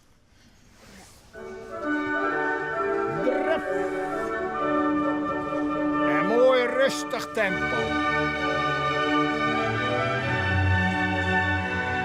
Ah, geweldig. Ze doen het goed. Ja, ze doen het goed. Een goede afstand. Het is toch altijd weer een dingetje, hè? Ja, ja hoor. Wat is dat dingetje dan? Nou, je doet het niet zomaar. Hè, er gaat veel oefening aan vooraf. En ja goed, je hebt muziek, je hebt licht, je hebt publiek. Dus ja, Wij vinden het prachtig om de Friese cultuur voor te zetten. En het is natuurlijk mooi om dat te jaren te doen. En wij zijn de jongsten. Nou, dat is maar mooi, ik. Want hoor vindt haast alle paken en beppen. En die ben er al een heel soort, paken en beppen. Maar dat er wij jonge mensen de moed hebben om dit mee te doen. Want joh, die zitten nog volop in het werk. Dus er binnen oude boeren die hebben het van vroeger nog allemaal opgarren. Maar de jonge mensen die moeten het ook allemaal maar hebben. Hè? Een spantje heen dus, het Fries kostuum, een mooie sjees. Tijd moet je voor soms of voor eens optreden. Dat we 1 of 2 keer in een week trainen. Nou, dat moet allemaal maar gebeuren. Dan moet je daar met jouw rituig en met jouw hinders heen. Maar dat gaat fantastisch. Hoe ging het? Ja, best. Ja, best tevreden? Ja, is best het wat. Dik tevreden. Oh jongens. Ja, ben ik leuk voor. Mooi spannend uit. Ik vind het best. Ja, laat me gaan hier. Kom maar jongens.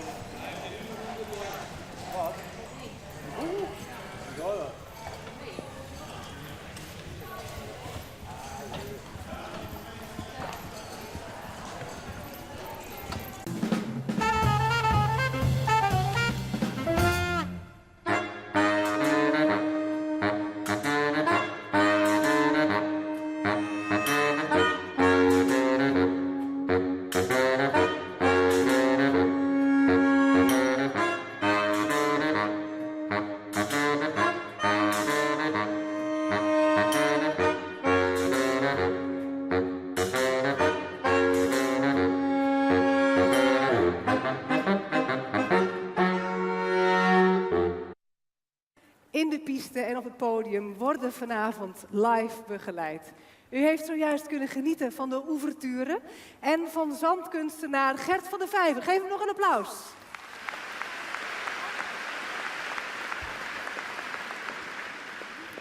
Ik zei het al, iedereen wordt vanavond hier live begeleid. Speciaal voor vanavond samengesteld het popkoor Forever Fun and Just for Fun, het Frisian Promskoor. En onder leiding van Theo Blauer, de Symphonic Music Connection. U mag vanavond gerust foto's nemen. Neem zoveel foto's als u wilt. It's allowed to take pictures, but please don't use the light on your camera. Beste mensen, ik heb alweer genoeg gezegd. Het is hoog tijd om de volgende act aan te kondigen. Speciaal voor vanavond kleden zij zich in renaissance-stijl. Ze zullen hun nummer uitvoeren op wassermuziek van Georg Friedrich Händel. En ik mag u met heel veel plezier presenteren, dames en heren, de Frieske Quadrille.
difference meaning since you've been gone. It's the same old song.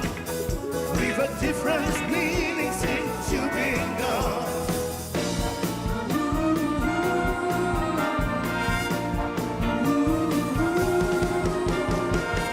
Baby, I need your loving. Got to have all your loving. Baby, I need your loving. Got to have all your loving. Baby, I need your loving. Hopeful you never knew. Your voice I hope you now. 'Cause I'm so lonely. Get down. Baby, I need your loving. Got to have all your loving. Baby, I need your loving. Got to have all your loving.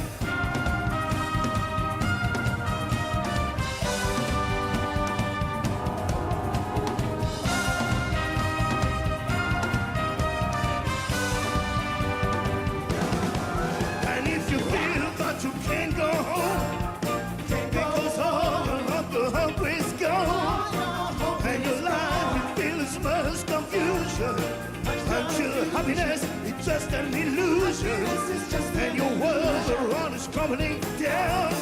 Darling, reach out for me. Reach out for me. Come on, everybody.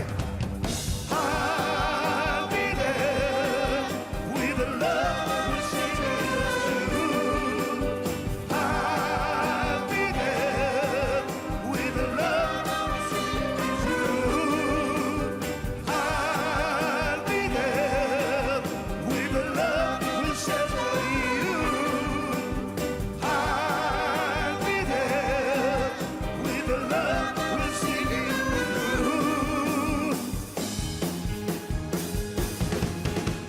Sugar pie, honey, but sugar pie. You know that I love you. I can't help myself. I love you and nobody else.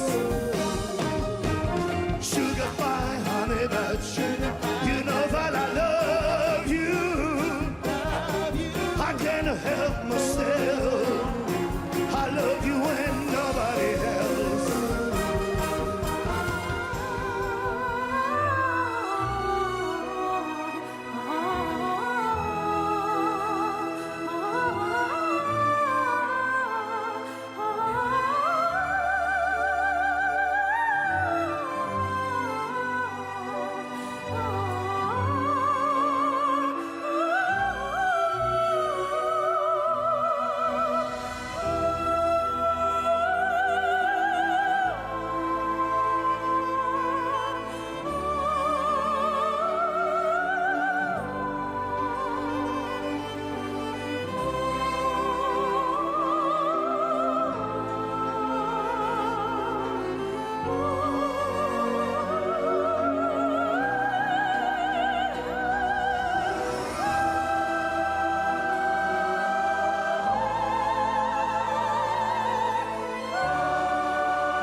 Well, go!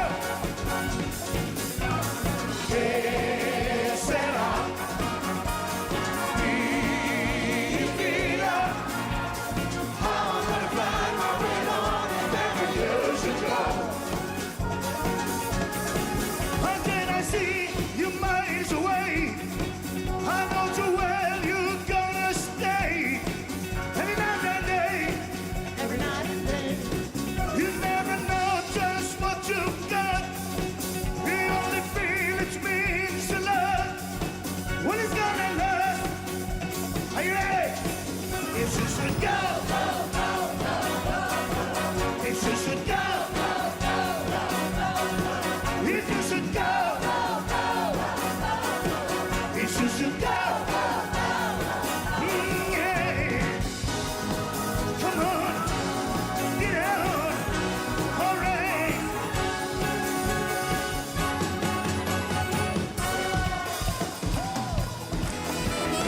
See my heart beating. You can see it through my chest. I'm terrified, but I'm not leaving. I know I must pass this test. And you can see my heart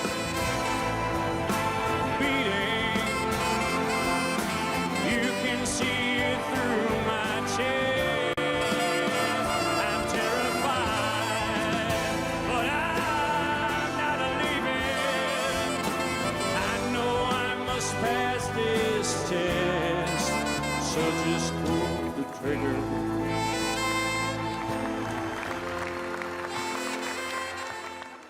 Dit programma wordt mij mogelijk maken door al Raco, ramen, deuren en kozijnen, Horses to Fly en de showdealers Haima en Hielkema.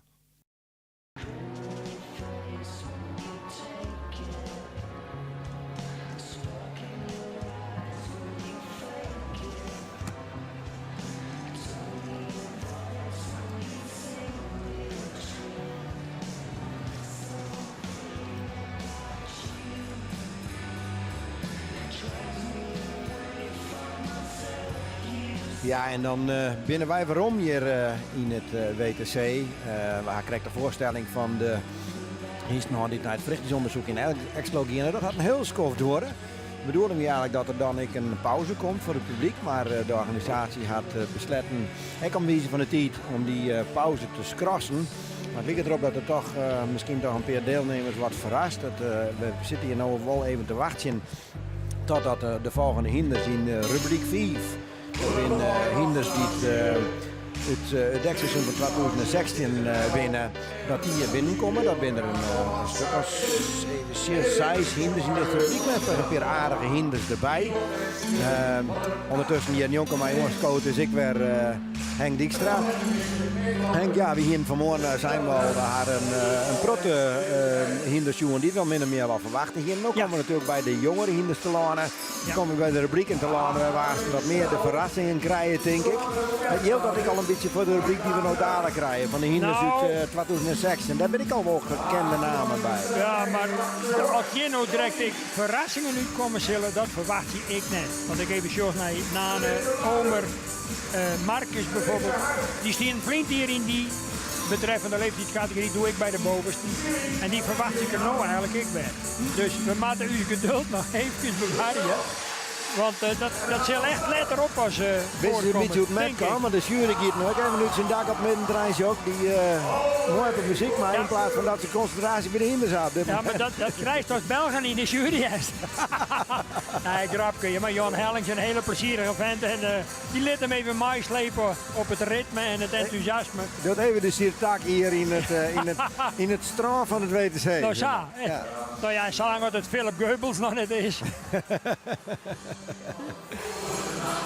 Maar soms, omdat ze de pauze misschien een beetje mensen verrast had, dat het nog net leer van wie, omdat iedereen in het programma toch een pauze staan. Ja, ik wie even van mijn plak houden en ik roen even bij wat mensen en die dacht nog dat er haast nog een jaar voor de pauze komt. Nee, ik zei dat is zo niet.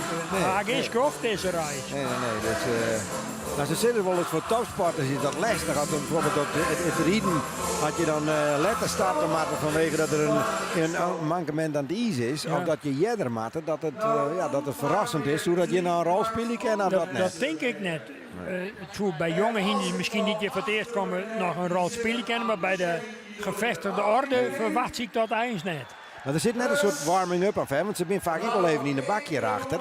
Ik neem aan dat ze wel even los rennen willen, of niet? Ja, nou, die ben er wel, maar ik weet zeker dat er wel binnen die dat net doen. En die willen alle energie je bent kwijt zenden.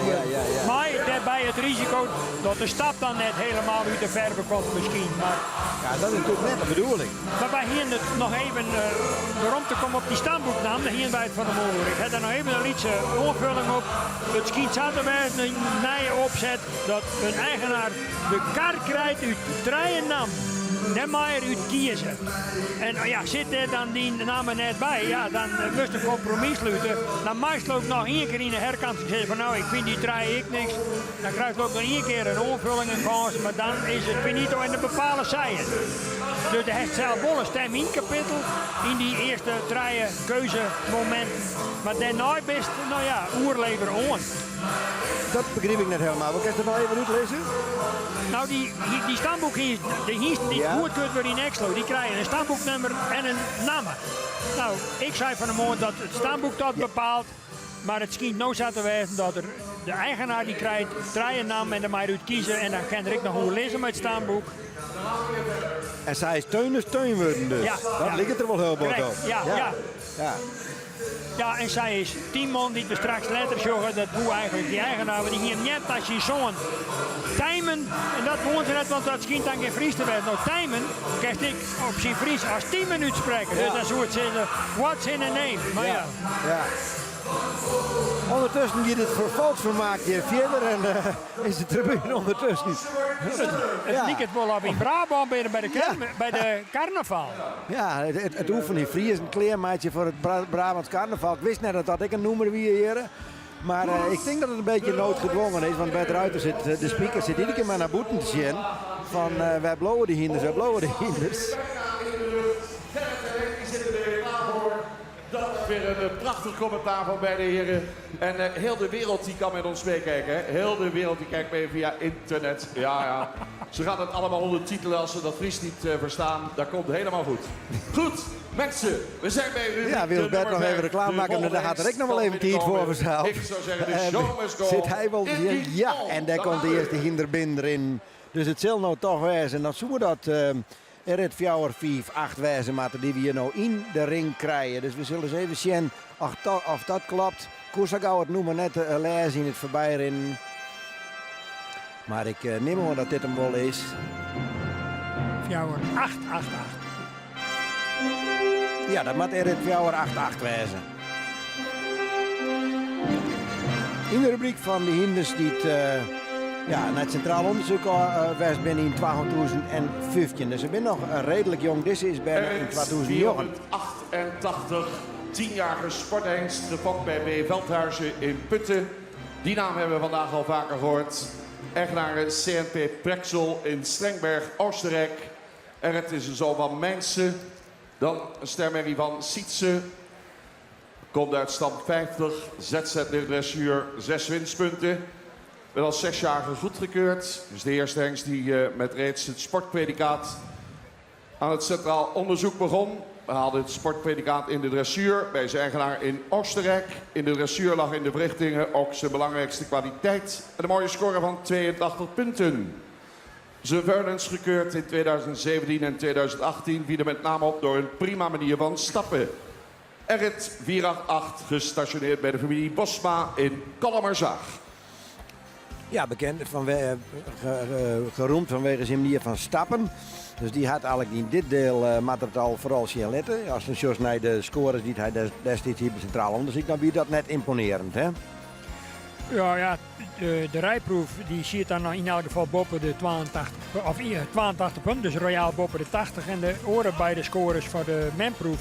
En de tuigproef, ja, die ben wat gewoonties. Voldoende, maar net heel uitgesproken. Hier is toch ik net verschrikkelijk broekt in de fokkerij. Jij er eigenlijk eerlijk zijn, ik nooit net zo'n hele volle oer. En ik zag ik op keuringsdagen op Tolenfokdagen in Nederland net heel vaak een erret onder de kop staan. We zullen eens even zien naar zijn prestatie hier. De draf is wat wisselend op dit stuit. Ja, tuurlijk zie je hier, maar daar mag je toch nog wel wat van verwachten kennen. We zullen zien dat de tweede ronde misschien wat beter verrint voor Erit Fjouwer 88. Hij zoekt haast naar boeten, ze konden hem nog direct even zien horen. Er zit wat te volle spanning op loop.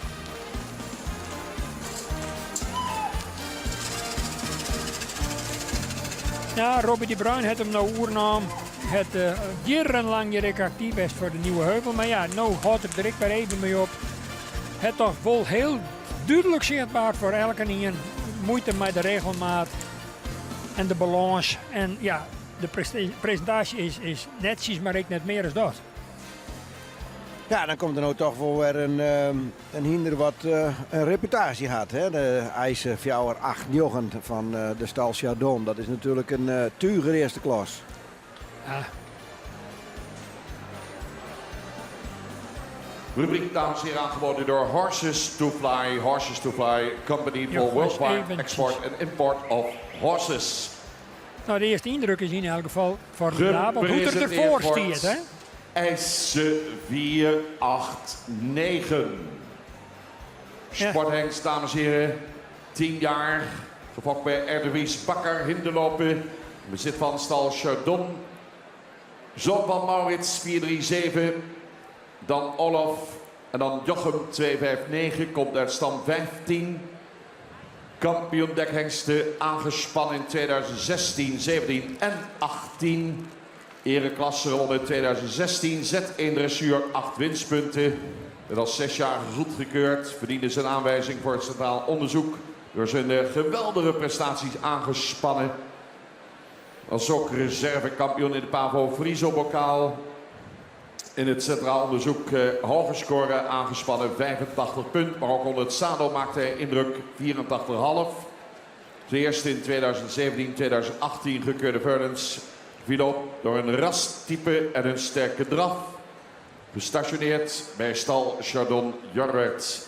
Kampioen KFPS hengsten voor de Sjees. 3 jaar achtereen. Winnaar van het Silverbowl-bokaal 2016-2017.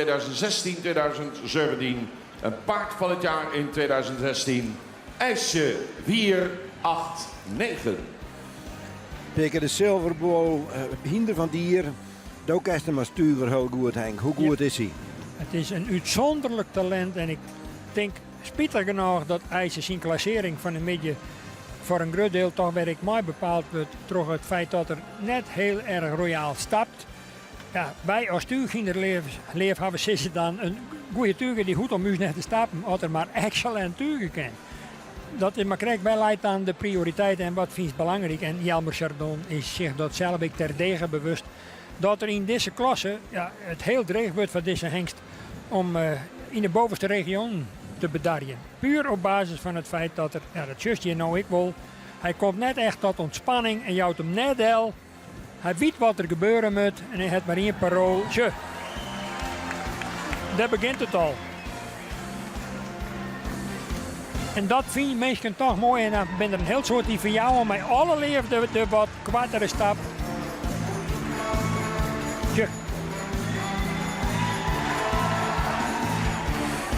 Maar dat hinder is haast net de regeling. Hij zo'n fel en zo'n karakter en zo'n vechtlust. Die wil showen en de show stellen. Dus te zien hoe het daarvoor optreedt. Formidabel. Oh. Oh, IJzer. Ja. Nou. Vaak wordt de tweede ronde beter. Maar dit is iets aan hinder dat waarschijnlijk aan de lange lijnen volle beter uit de verven komen zoeken, hè? Hebben we vorig hier nog zoend met de huldiging toen ik de Silver Bowl won hier. En als het goed is, dan zit dat er straks ook nog om te komen. Want hij is ik bij kampioen worden voor de serie. Dus het zit erin dat er misschien straks toch nog ik in de lange lijn weer omkomt. En ja, maar zo krijgt ze er nou eens kleren, maar dan gaat het er voort uit. Het is eigenlijk wel begruttelijk, want de Jos dan aan met name het voorbeen natuurlijk, hoe hij die uitslaagt, dat het even goed gaat. Ja. Hij maakt het voor 5, 6 een hele geweldige passen. Maar de regelmaat is vier te zieken. En dat speelt een pad in je denk ik. Het is ik net te horen. Jongen, die hinders in de kracht van hun leven binnen. Dit is ik zie je hier nou. Die leidt je natuurlijk om zo'n man als maar ze doen in de zin van qua gewicht. Die nemen ze samen mooi. Hij gaat net mij tinkst. Ik verwacht het net. Ga je nog even een sloom? Ik heb nog even naar die shoulders aan. De voorbenen. Die achterbeen, je houdt er soms even vast. En dan gooit er dat voorbeen eruit en komt het echt omheen in het skoft en in het front. Werkelijk weer een top turen. Dan Jelmer 297. Zet in dressuur. Mijnte Fjouwer 0-0. Van een correct gebouwde hengst. De verrichting een echte allrounder in alle 3 de disciplines hoge scores. Zijn eerste gekeurde Verdens in 2017 en 18 liet zich omschrijven als ruim voldoende rastypische Verdens met een goede bewegingstechniek. Mijnte zal vanaf dit jaar zijn carrière voortzetten in de Verenigde Staten van Amerika. Hij zal op de dekking komen te staan bij de Frisian Connection, bij de familie De Boer in Michigan, waar hij stalgenoot wordt van Hessel en Tjarda. Nou, nu we het toch over Amerika hebben, nog één keer zeggen, nog één keer u erop wijzen. 15 tot 17 juli aanstaande 35 jaar bestaan van de Frisian Horse Association of North America. Dat wordt een top-evenement in Alberta, in die mooie omgeving. Ik zeg het al eerder, koppel er een vakantie aan vast en je hebt de week of 2 of 3 weken van je leven. Niet vergeten, 15 tot 17 juli.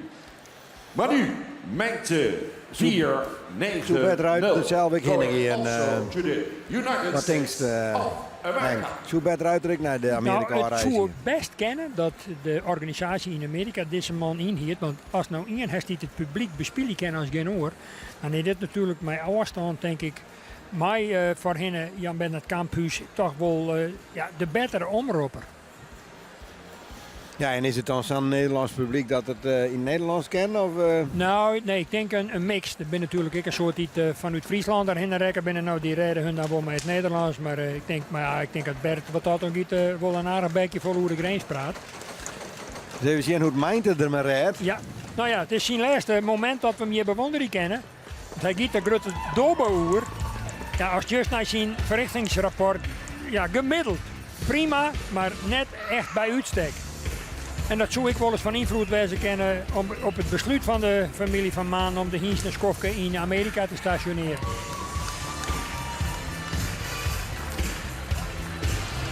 Liet hem toch wel heel netjes zien, tot op dit moment. Er zit in ieder geval volle meer regelmaat in, dat ze krijgt bij ijzer dat natuurlijk. Klopt, ja. Houdt volle beter de draf vast.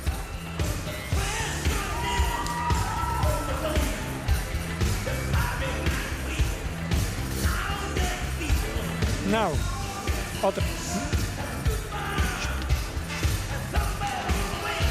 even een tussenkompas en de gieter weer. Ja, nou giet het tempo wat te hut. Dan raakt hij de balans kwijt.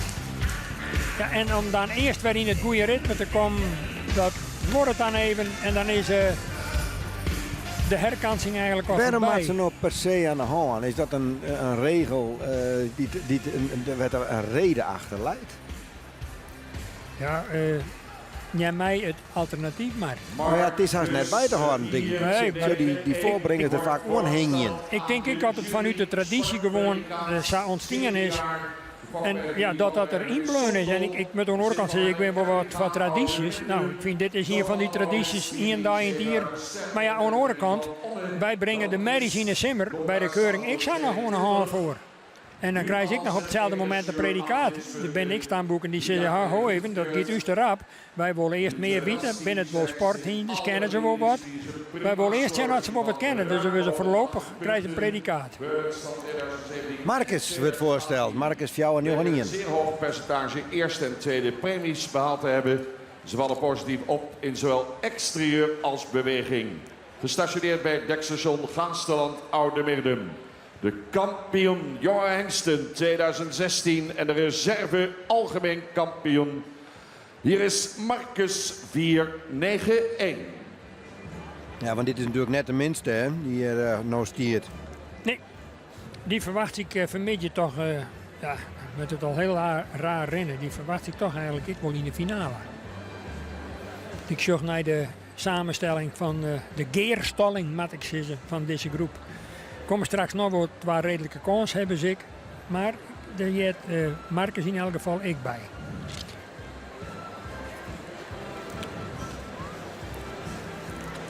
Maar hij zei de reserve algemeen kampioen, maar dat wie in 2016, dat ik me net herinner, net vergis. Ja. Ja. Toen wie er echt tweede van de hele dij achter Charlotte toen destijds. Klopt.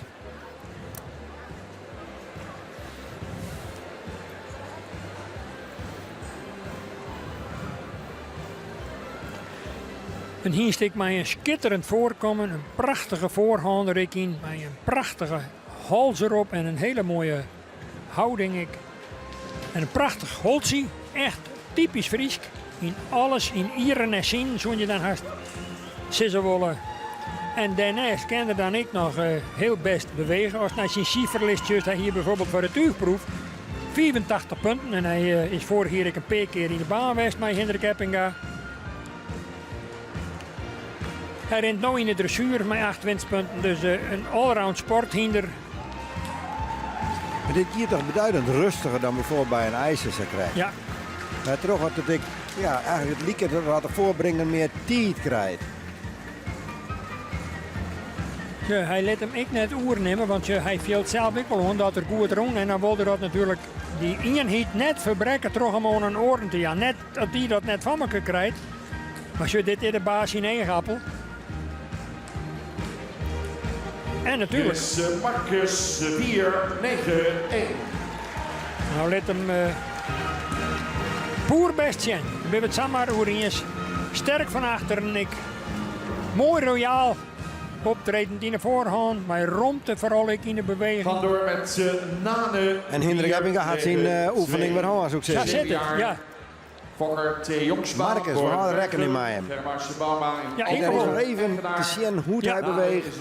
De coördinatie is tussen voor en achter. Ja, soms even uit balans, maar hij pakt dat toch eigenlijk probleemloos dan wel weer op. En hij rent hier eigenlijk perfect op momenten even waarin dat er prachtig onderbrengt achter. En voor ik royaal uit de schouder bij, rond te maken voor hemzelf. Wat zijn echt in hem rekken met de haren. Ja. En dat wie ik verwacht. Maar dochter het gewoon goed. Ja. Positieve ontwikkeling. Vooral ook door zijn voorbeeldige instelling, reikt hij tot een zeer hoog puntentotaal. Behaalde 88,5 punt als menpaard, 88 als tuigpaard. Waarmee hij de verrichtingstopper destijds was van het onderzoek. Ook zijn Verdens liet zowel qua exterieur als beweging een uitstekende indruk achter. Nane was in 2017 de hengst met de meeste eerste premie Verdens. Gestationeerd bij Hens Woude, de reservekampioen jonge hengsten van de hengstenkeuring 2016, reservekampioen jonge hengsten 2017 en de reserve algemeen kampioen 2017. Nane 492. Ja, nog zo'n grote reputatie, hè? Ja. Nou, die is er ik al jaren bij en ja, liet het eigenlijk nooit echt afwitten. Nee, ik vooral bij de boekmakers denk ik, stiert er Joet ik wel behoorlijk heeg op een lijst. En ik heb er persoonlijk hege verwachtingen van. Ik zou ik nog even naar zien. Examencijfers 81 heel voor de rijproef. De menproef 88 heel.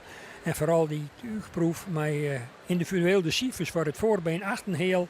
Het achterbeen zo'n heel. Het zweefmoment zo'n heel. Houding 8. En dan komt het front. Daarin blinkt er echt uit. Maakt het hem heel mooi. Toont geweldig met een joggen daarop. Souplesse zo'n heel en impuls. Dat is ja. De motor eigenlijk, de impuls die krachtig genoeg, jouwt die genoeg on. Nou, die 8. Dus ik ben heel benieuwd. En natuurlijk een excellente sportcarrière. We hebben vorig jaar op ditzelfde podium, nee net op dit podium, maar in de finale van de sportcompetitie van de KFPS. Doe nog op een centrale merkkeuring in Drachten. Dan ben je er aantekenen winnaar van de overal competitiedeelnemers. Bij Sieber Minkema, zijn verste rieder en trainer. Indrukwekkend zien optreden doe. Ik ben benieuwd dat er iets van die glorie en van die superioriteit je vermidje ik in de hal aan uw Sjen laten kennen. Indrukwekkende rapportcijfers, maar Ja, wat is zoals terug? ik al zei, het moet nou wel weer dingen worden. Ja.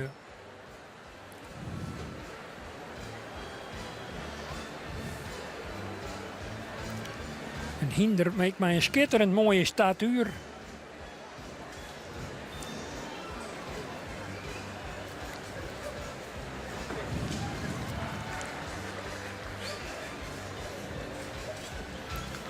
Nou. Krijgt goed applaus mee op zijn eerste schreden hier in deze piste.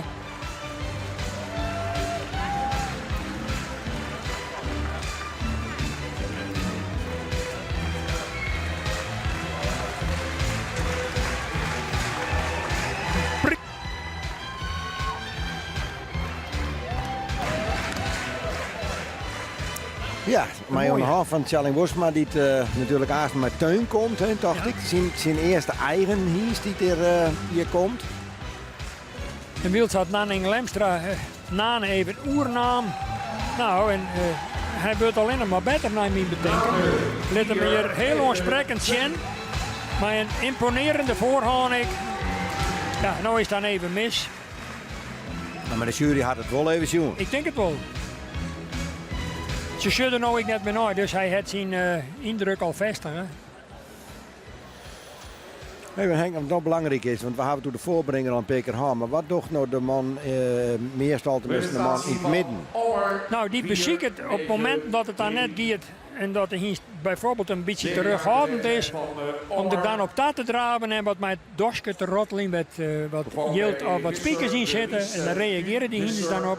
Of met de sweepen in uiterste niet, om die hinders tot meer inzet aan te sporen. Die rol is wel heel wichtig, dat mag wel zien. Hey, van jongens, nou mag ik wel of net bijspringen. Want als het één keer perfect in balans is, ja, dan krijgt het ik verstoren trodder daarheen te draven. Ja, ze schrikken er ook wel van, ja. Ja. Dus, nou, Omer, voor jou er nog een trein, die komt nou een hiest uit 2012.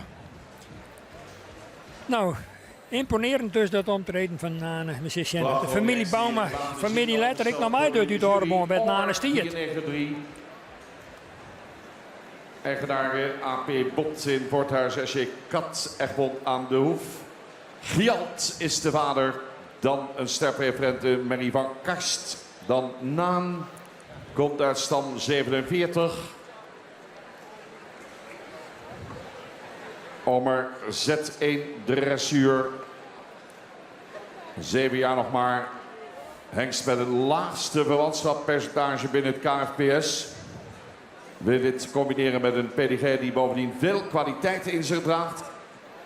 Combineerde dit in het verrichting-onderzoek aan een opvallend actief gebruik van het achterbeen. Vernons kenmerkte zich door een fraaie fronten en een goede actieve manier van stappen. Gestationeerd bij de Nieuwe Heuvel, Omer 493. Nou, Gerrit. De lijst alweer in deze rubriek. Ja. Dat is natuurlijk wel zo bij die jongeren hinder. Dan in het algemeen dan gaat die rubriek het vlugger voorbij. Want dat zijn nog jaargangen vaak. Die nog net echt verstoord binnen. En later bij die oudere hinders, dan komen al die jaargangen bij elkaar. Wordt die groep een keer grutter. Ja. Maar nou duidelijk nog deze lichting. En, nou, Omer sluit dit af. We halen een paar hele goede jongen vanzelf met Marcus en mijn Nane. Dus Omer met van goede hoezen komen wel die erbij hebben. Nou ja, sowieso als het naar zijn cijferlijst juist van het examen.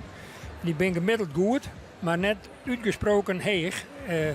Wel een hiest die bijdraagt aan de populariteit. Want als nou juist, hoe mooi dat er in het rastype stiert toch wel, dan het elke hiest toch wel op een bepaalde manier zijn goede punten ten gunste van de fokkerij. Dus hij stiet ik even voor de volledigheid bij de Nieuwe Heuvel in Lunteren. En we zullen zien dat hij Jerik weet te imponeren in de piste. Zo wat nice, zo bijzonder wijze, want hij had volgens mij nog nooit naar de tweede ronde geschopt. Vorig jaar stonden we op de derde plak. In de voorronde, ja. Ja. Nou, zie ik het nou toch wel heel duidelijk zijn ritme op. En ondanks dat er wat scheef gesteld is, let het toch wel heel oorsprekende rondte in zijn bewegingen zien. Mooi royaal, griepend in de voorhand. En toch ook wel goed ondertredend in de achterhand. Met de motor uiteindelijk zit bij elke hiest en bij elk hinder.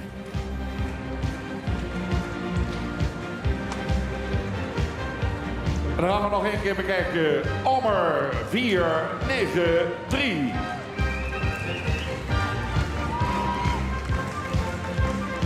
Nou, maak het eens geen fouten. Op een lied tussenstapje Ja. mij is dat denk ik qua regelmaat er net volle van de seizoen, Henk. Nee, heel, Misschien dat dat nog wel aardig is om nog even te zien op dat lange einde. En Ja. dan van nou ja, die regelmaat die er wel duidelijk in zit. En dan toch net die topper wezen kennen. Hè?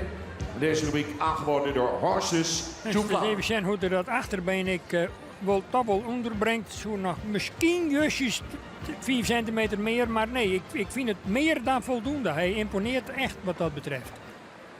En ik voor royaal griepend om rondte te maken en lengte erin te krijgen. Moet het weer een derde plak.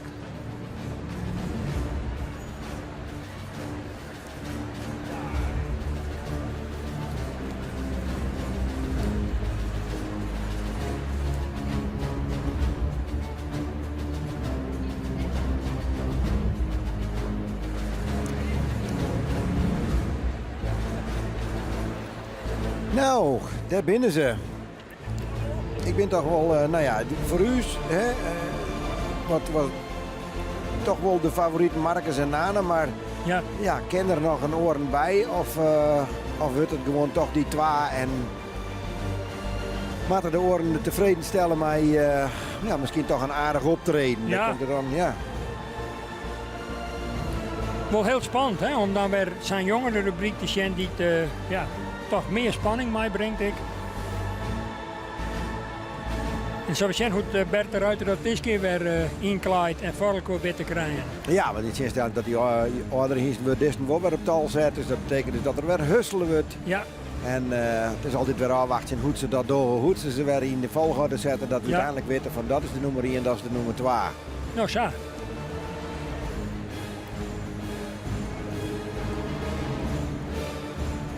De jury is even aan het delibereren. Nou ja, maar als het min of meer zit met draaien redelijk gelijkwaardig en hast, ja, dan moest op een gegeven moment de knoop terughakken. Ja, en waar zetten we dan 2 en waar wordt dan helaas draaien? En ja, Soert, Nane, Marcus en dan mogelijk Omer. Go. Ja, daar gaat het denk ik tussen die draaien. Ja. En eigenlijk is dan de grote vraag, kan Omer toch in een plakje naar voren en een ronde verder komen? Ja. Want ik kan me zo'n het aantal in deze rubriek ik net voorstellen dat ze hier draaien van mij nemen. Nee, dat ligt mij sterk. Maar goed, zij weet het. Zij nemen de beslissing. Zo zit het. En wij zijn leken. Haha, net zo bot.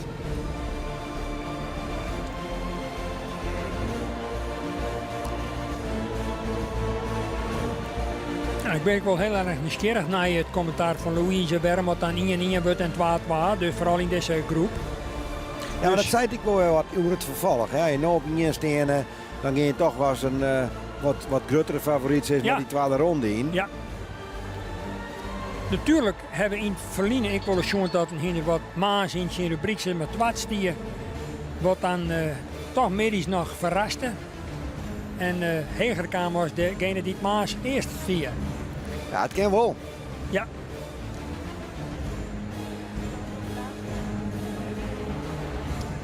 Nou, we gaan ze weer, dames en heren, op kwaliteitsvolgorde zetten, op tal zetten, zoals we dat hier noemen. Nummer 488, maar even mijn kant opkomen. Even een tikkeltje naar achter. Nou, als we dan doen, 489 erop, dan voorop. 489 ook maar even deze kant op. En even voor 488. 490 mag deze kant op komen. En die wou de jury hebben voor 493. En dan is dit de voorlopige volgorde. Jury, kijk nog een keer, denk ik. Ja, dit gaat nog wel eventjes terug, denk ik. En we krijgen groen licht, meneer de ringmeester. We gaan opstellen. Op kop geplaatst wordt Marcus 491. Met applaus. Marcus als eerste. En Nana werd als tweede, dacht ik, hè? Ja.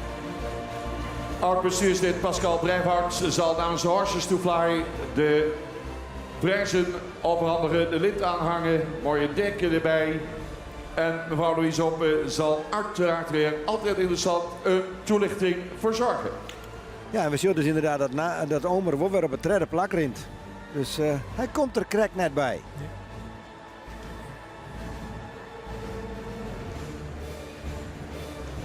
Hoewel het ik de indruk nou heb, rijd ik in verwarring, dat was een wilde, het momenten zo'n groep optreedt hengsten, die alweer heel dicht bij elkaar zaten. Ja. En op eigenlijk vele onderdelen goed zijn. En toch is er één de beste. 4,91 Marcus staat hier omdat hij in ras, bouw, beenwerk heel veel kwaliteit heeft. Kurkdroog beenwerk. Maar hij maakte in draf de meeste houding. Hij kon het front omhoog gooien en hij een beetje gaan zitten. En dus de draf heeft echt het verschil gemaakt. Mooi, heel erg gefeliciteerd. 4,92 Nane. Jeugdig paard ook. Mooi en goede opgezette hals. Ook een correcte bovenlijn. Stapt heel goed met heel veel tact. En ook een goede draf met goed gebruik van het achterbeen. Zou nog net iets meer houding mogen maken, daarom staat hij daar. Dan 490. Ja, ook een paard met heel veel uitstraling. Veel rastype, behang. Goede, correcte bovenlijn. In de stap en in de draf liet hij hele goede momenten zien. En daarom staat hij hier. 493 Omer. Ook een paard wat goed in het rastype staat en een mooie, goede bovenlijn heeft. Correct gebouwd. Ook goed beenwerk. In stap ruim voldoende tact. En aansluiting van het achterbeen. Ook in draf liet hij zich goed zien met een goed gebruik van het achterbeen. Dan 489. We hadden hem eigenlijk wat hoger gegund. Maar we hebben de stap helaas niet genoeg kunnen beoordelen, zodat hij toch op deze plek terechtgekomen is. Wat een mooi voorbeeld van het Friese rastype. Een klein hoofdje, goede opgezette hals, kurkdroog beenwerk en een draf met een heel mooie opgerichte voorhand. Helaas had hij geen zin om te stappen. Paard 488, Erit. Een paard wat ook ruim voldoende in het rastype staat. Ook een mooi kruis heeft, een goed lang kruis. Vandaag in de beweging zouden we graag wat meer kracht en opgerichtheid zien. Toelichting verzorgd door Louise Hompe. Pascal Breivart namens Horses to Fly in ons midden om de rosette te bevestigen. Maar meinte wie dus treden en net Omer. Meinte het op het treden plak. Ja, je had er vierde niks aan. Maar een ere saluut op wij naar Amerika, denk ik. Ja, zij is het. Marcus 491 en na de 492, die gaan we vanmiddag in de kampioenschap zijn van kurkdroog beenwerk. Nou, ik denk dat je dan als wat je tussen zit, vaak denkt dat we haast het nou weer. Nou ja, het wordt zei het eigenlijk, kurkdroog. Dan ben ik hier, die worden wat vol in sprong, als ze wat ouder worden. Is soms ook een gevolg van het gebruik ervan. Maar deze hiest op deze leeftijd, dat je daar nog een commentaar mee krijgt van kurkdroog beenwerk. Ja, dat zult de vakker ik wel bij na. Want dat betekent duurzaamheid. Dan neemt het vol. Maar waar gaat het om? Wat is kurkdroog? Is dat net vol nou, spieren? Ja, dan wordt het hele... Dat maakt eigenlijk in detail en dat zoek eigenlijk snelheid, maar ik ken nog een van het steen bij een hinder. Ik kan wel zeggen, een hinder kan wat vol in de sprong worden. Ja. Dat zei hij lieke vol. Als die oren zo'n heel tijd hier op de tribune, dat mag zien. En dat mag ik wel goed inburgeren wijs in de vakrijf door dat soort details. Eeg verhast, een hazenhaak, een reebeen, ik heb wat droog in. Je zegt, laten we droog haar, want door zitten we hier. Nou, ik ja, training negen. Dan snap ik er niet meer van. Of doosje is vol, ja, dat ken ik nog. Niels, gaan we ze nog even ronddraven, Sjoen. Ja. En als dan de hinders dadelijk de ring verlitten, dan is het toch weer even wachten op de volgende rubriek. Want we krijgen toch eerst weer een welkomstwoord van de voorzitter. De oorskeer voorzitter van het Friese Hingstenstandboek, Wert Wassenaar.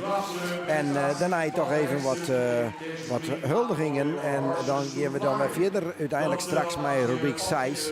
Nou, dan komen we weer bij hem weer om. Let hem maar even mij luisteren, naar Bert Wassenaar. En als er nog oorzaken tussen terugkomen, dan melden wij eens even. Dankjewel, Bert de Ruiter. Hartelijk welkom hier op de Hingstenkeuring in Ljouwert. Allereerst wens ik u allen een heel voorspoedig en gezond nieuwjaar toe. We hebben het gevoel dat het alweer een tijdje geleden is, maar we staan aan het begin van het nieuwe jaar. En ik hoop dat als u goede voornemens heeft, dat ze ook zoveel mogelijk mogen uitkomen. Op z'n Fries, volle lok en seine. Dear friends from abroad, first of all, for you also a happy new year. Welcome, herzlich willkommen, bienvenue, bienvenido, Huang. And that's for us Chinese friends. We are proud to have you here these days. The stallion inspection is the best moment to admire all the young and all the male stars of our stud book and to meet up with others to share our love and knowledge of this breed and to exchange the experiences. This afternoon we focus on the overall championship 2019 and I sincerely hope you will have a great time. En als laatste ook toch een speciaal welkom aan onze commissaris van de Koning hier in Friesland, meneer Brok. Ja, ben ik blij dat jullie er bij binnen deze middag. Afgelopen jaar, dames en heren, was een bijzonder fantastisch theaterstuk, De Stormruiter, ja, waarin het Friese paard een hoofdrol speelde. Wat een geweldige promotie die we daarmee hadden.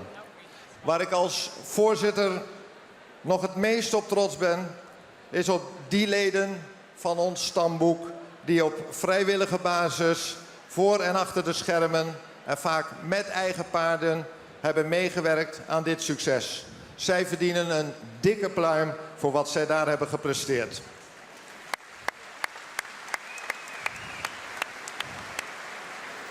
Dit jaar bestaat het KFPS 140 jaar. Opgericht in 1879. Met de Stormruiter hebben wij dit jubileum al een beetje gevierd wat dat betreft. Maar ik zou niet zeggen 140 jaar oud. In mijn optie is het KFPS 140 jaar jong. De constatering mag zijn dat we als vereniging er goed voor staan. Ze is financieel gezond en het Friese paard is ontzettend gewild. En de sleutel tot dit succes ligt in de combinatie van fokkerij, sport en het gebruik en de promotie daaromheen. Zij versterken elkaar en op alle drie terreinen gaat het goed met het stamboek. Dit past bij de doelstelling van het KFPS, het behouden, verbeteren, bevorderen van het welzijn en het promoten van het Friese paard met zijn karakteristieke exterieur, gangen en karakter. Sommige leden vinden dat er soms wat erg veel aandacht uitgaat naar de promotie en de sport en dat het ten koste zou gaan van de fokkerij.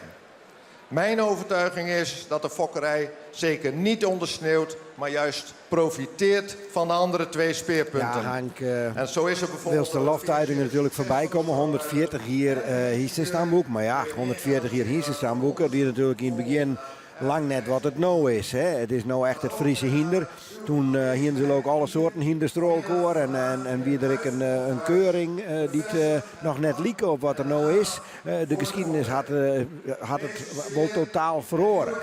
Dat is een ding wat wis is, maar ik doe wel van bedenken dat met name de oprusting in Reduzum destijds in de Traje Romes, een legendarisch uitspanning destijds, dat toch wel memorabel, bloed in de eerste plek, maar daarnaast toch ik wel degelijk.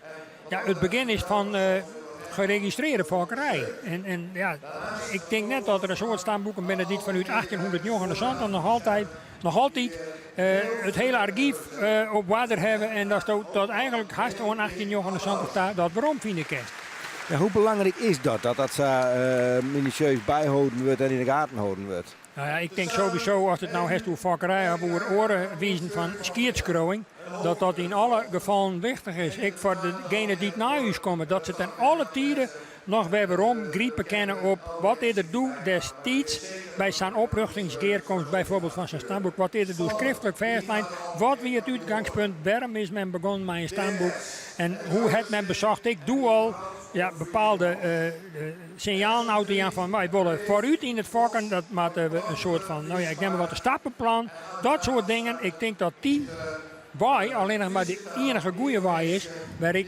vanuit het verliezen opbouwen kerst naar de toekomst. En dat is juist dat je net hoort, in wezen net. Altijd is er wel een onderwerp van hoe komt het bij de inteelt. Hebben we dat nog wat onder controle? Ja, daardoor ik recht dat op dit moment prima op waarde is. Er wordt ik aan alle kanten natuurlijk een heel soort omdenken aan. En ik denk dat we net zo vier meer oud binnen van het moment dat er vanuit het stamboek adviezen genoemd worden. Voor met name beginnende vakkers die nog net zo goed dat paard weten in die doolhof, in die brei van gegevens die je heeft en instrumenten, vooral die via internet en via de stamboeksite. Om die optimaal te benutten, om die mensen daarbij bij te staan, terug hun te assisteren bij bijvoorbeeld de hiestekeuze. Zodat ik de inteelt nog beter beheersbaar wordt dan wat er nou al is. Het was naar Hartzien Wilkens we dienen en zal nou de bekendmaking door van de vakker van het hier toch zeker voor de vakker zelf natuurlijk een belangrijk moment. Een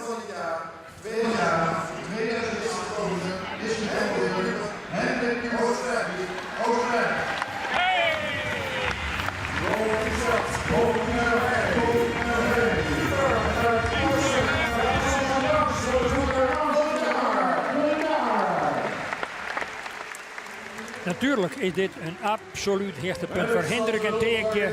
Kuper uit Jesterijn. Bestiert mij zijn zwan. Grote veehouderij en het daarnaast een stal vol mij echt tophindes. En het ik in zijn loopbaan ontnoot daar het stietje onderaan. Ik even onjoend, net dat wij dat alle uit de kop weten Gerrit. 112 maal ben er geboren. 26 hindes ben het sterpredicaat verleend. 3 merries ben kroon verklaard. 2 merries ben model verklaard. Het heetste predicaat wat we kennen. En een van die merries is intussen ik al preferent op afstammelingen. En dat zei genoeg hoe de voorkracht van zijn merrie. Want die werd preferent verklaard op basis van fjouwer. Sterwaardige, dan wel kroon, dan wel modelmerries. Dus een imponerende list. En ik volslijnt er jochten dat Hendrik dit hier, deze eer ondergiet. En daarbij natuurlijk zagen ze het bij de meeste leerhavers van Frieske Hindes is. En bij de meeste vakkerij leerhavers het geval is. Volslijnt type wordt er als die vrouw Teekje. IK behaalt afgelopen zomer het eerste premie. Maar het is net altijd voor de wien, want Hiest, die is juist er krijgt in de laatste bezichtiging voor deelname aan het verrichtingsonderzoek, krijgt eruit wipt. Dus dat hier nog meer glorie joent aan deze dag. Maar ja, dat is inherent aan het bedrijven van vakkerij. En soms zit het mooi. En juist er zie je het krijgt even chin. Had er hiesten die we kennen? Had er hiesten die wij kennen? Nee. Hendrik heeft ons nooit aan nog net een hiestvak. Die had net een hiestvak. Het is vooral die in de merk deze kwalificatie bij komt. Helemaal correct.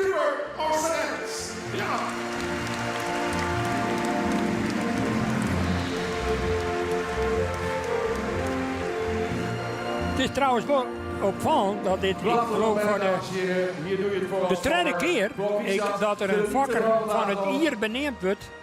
Een 4e keer uit het gebied van Blauwhoes. Nou ja, en Wils Kuper naar de uitgang rint, dan hoop je hem daar even op te vangen. Want daar staat dus collega Geert van Thun met de microfoon kleren om eens even te jaren wat hij hier nou van vindt. Wat hadden ze het zin, Hendrik en Teekje Kuper. Kom erbij, Teekje. Het fokker van het Ier. Ja, dat klinkt lekker. Hartstikke mooi. Ja, dat vind ik een groot genoegen. Ja, dan moet ik als sportverslagjouwer vragen, wat gaat er nou terug daarheen? Nou, ik vind dat gewoon een eer op mijn vakken. En dat doet me goed. Ik vind dat heel leuk.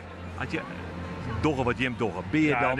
het is een hobby en het is ook een gebeuren. Daar ben je altijd mee bezig. En dat is gewoon, dan wil je daar van belenen. Het is een prachtige belering voor het werk dat je wil in de Zeist. En ik neem aan dat Tiki Temmerien zegt, dit is een hobby. Ja, dit is een echt Het is wel een professionele hobby, ze staan. maar het is wel echt een hobby van hem. En ik sta er helemaal 100% achter. Ik vind het geweldig. Ja? Ja. Wat is die rol in dit geheel? Oh, ik support hem. Sorry? En ik support hem en ik ga een oorlog met hem heen. Naar de keuringen. Ja. En dan ben ik wel heel benijd. Als je dan Sandais Joert hebben, je weet dat er een fokker van het hier beneemd wordt. Host er dan een beetje rekening mee? Want het wist natuurlijk wel wat die in had. Ik weet wel wat ik die in hier, maar er zijn meer hele goeie. Hè? Dus, en je weet dat net. Vorige week nummer 8. En het koe wezen, maar het koe ik net zo wezen. Ik hier er wel een beetje hoop op. Maar dat weet je net. Nee, maar ik zie 112 volgers, 26 ster, 3 kroon. Het is al hier net bij te houden. Dat is net altijd weer. Maar wij hebben wel goede hindes. En daardoor komt het succes ook. Ja. En dan je dan wat goed de combinatie weer te krijgen. Nou, dan kan we dan een goed hinder hebben. Het is bingo, fokker van hier. Het is bingo en ik ben er hartstikke blij mee. Maar het er ook best. Bedankt. Hendrik Kuper en Teertje zijn vrouw Savies als een protter. En dit is natuurlijk even jaren. Gaan wij gauw terug naar de volgende rubriek. Want daar stiert het eerste hinder alweer in de ring. Dat is overigens maar een Hulrichs rubriekje. Want het binnen de hinders uit Section en Santje en Wald. Fjouwer 8 zoon is de eerste van de 2 hinders die in de ring stiert. Ja, doet hij hier voor het eerst binnenkwam. Als je krijgt, doe goedkeurig hiest. U maakt er een hele grote indruk op mij. Met name in het beeld zat er de onkam en stier. En met name ten aanzien van zijn uitstraling. Geweldig mooi. Ik weet het nog als de dag van Juster. Ik rek er diep van onder de indruk. Met name dat mooie vooreind erin. Maar geweldig mooie raskenmerken van die lange maan. En die prachtige toeven voor de holle. De 16-9. Nou zijn het eens. Het is alle behang en hier bij deze Wald. En net alleen nog dat, het is ook nog een subliem sporthinder, want hij is destijds opleidend door de Zuid-Afrikaanse dressuurrieder Jean van Deventer. En die is intussen bij waarom naar Afrika. En zijn rol is intussen overgenomen door Henny Roffel. Die is haar eigen trainingstal begonnen in Tienje en die riet voor Sieberen, Minkema en Jolanda Schreuder. Die deze hier in eigendom hebben. Die riet hem intussen in een zwieren toer met 6 winstpunten. En het ben Hiesten allebei, die straks nog komt, Walt en Elias, die uit het verkort onderzoek komen. Dat ben Hiesten, die ben op basis van hun sportprestaties goedkeurd. Hij doet het ook leuk de laatste jaren. Alleen nog nooit bij die laatste fjouwers zien dat er Joert een stapje in meidje ken. Laten we even zien hoe er hem verhoudt in de ring. Beetje scheef gesteld, maar hoe de voeten meer dan voldoende. En we hebben Joert ik nog voorbeelden zo'n van hinders die dan onder het zadel rieten worden, die dan moeite hebben met de balans en de takt. Dat heb ik met Balt eigenlijk nog net op het raapje kent, dat net in de water is. En het bloedt natuurlijk een beauty om te zien. Had het expressie genoeg, Henk?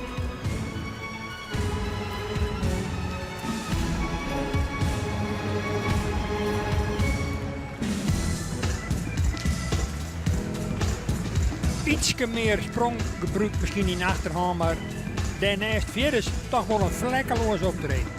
Een mooi optreden, een vlekkeloos optreden. Als het genoeg is, dat maar we aasten, maar weer even zien. Tegelijkertijd, het is een rubriek met 2. Wat doen we daarmee? Niet eruit, allebei ermee. Hoe gaat dat? Ja, dat moet ik eerlijk niet wezen. In dit geval ben ik daar het antwoord ik net op. Zo me ik nou net van nu dat ze gewoon toch meenemen. En dan later in die zwiddere selectie, misschien toch bij Jeder de baan uitsturen. Maar dat moeten we maar afwachten. Aan de andere kant, als je naar de inspanningen die mensen dit hele traject met zijn hiest, zowel voor Balt als voor Elias die terecht komt, die dat geld er alle keer in investeren en het er verroer hebben. Ja, dan mag dat ik wel eens beleren worden in mijn beleving. Verleden die win Elias, want die komt nou de ring winnen. En Walt, beide ik terug. Ja. Nou ja, als dan nou ik just de man die er zwieren toer mij riet. Komt uit stap 109. Hij doet helemaal mee met hinders ook wel. Mark-Peter Spaan die rent er nou achter. Met de overwinst Dat is de man die de grote triomf van onder het zadel ermee beleeft. Destijds via het verkorte onderzoek. Vanwege zijn uitstekende resultaten in de dressuursport. Waar hij al op relatief jonge leeftijd tot de zware toer is doorgedrongen. In de lichte toer behaalde hij destijds met regelmaat scores boven de 70%. Kan zich meten met de nationale dressuurtop. Elias heeft daarbij een fraai rastype, een correcte bouw, eveneens een prima exterieur. Elias is de enige goedgekeurde zoon van Jorren. En de eerste veulens gekeurd vorig jaar zijn correct gebouwde veulens die ruim voldoende kunnen draven. Beschikbaar bij stal Baron Spaan Niebert Elias. Sport Elite.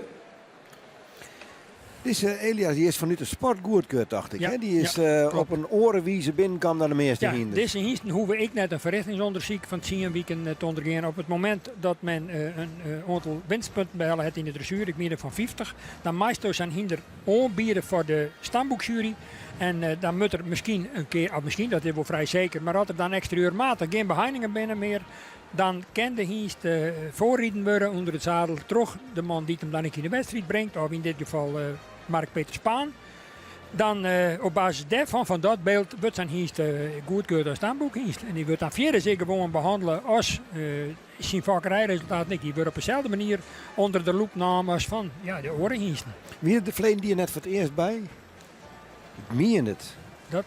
En dat toen wel de verwachtingen, tenminste heel gespannen werden van wat kan hij, omdat het zo'n geweldig dressuurhinder is, wat kan de zien letten op zijn keuring. En dus hij al, het is natuurlijk toch wel heel wat oors dat er iemand in het zadel zit, is of dat hij aan de hand rennen maakt van kan die dan ik brengen, want dat dit hinder bewegen kan, dat is natuurlijk wel duidelijk.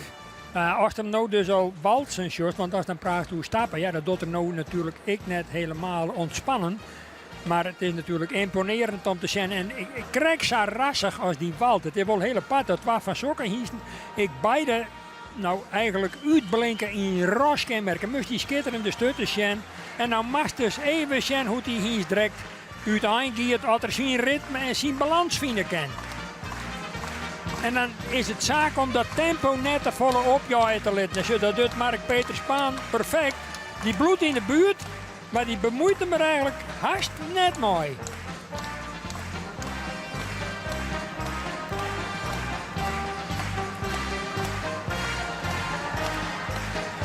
Ja, dat is juist dan als het tempo wat opvoert, dan rekt het toch de balans kwijt. Hij bloot doosje, maar zodra het er echt in de drafmaat, dan wordt het moeilijk. Helemaal binnen trog ik. Ja, nou show je het wel even. Dat Mai, dat wordt hem net zwier aanrekenen. Hij rent nou natuurlijk super. Ja, nou wordt er wat scheef stelt en dan is het alweer roer.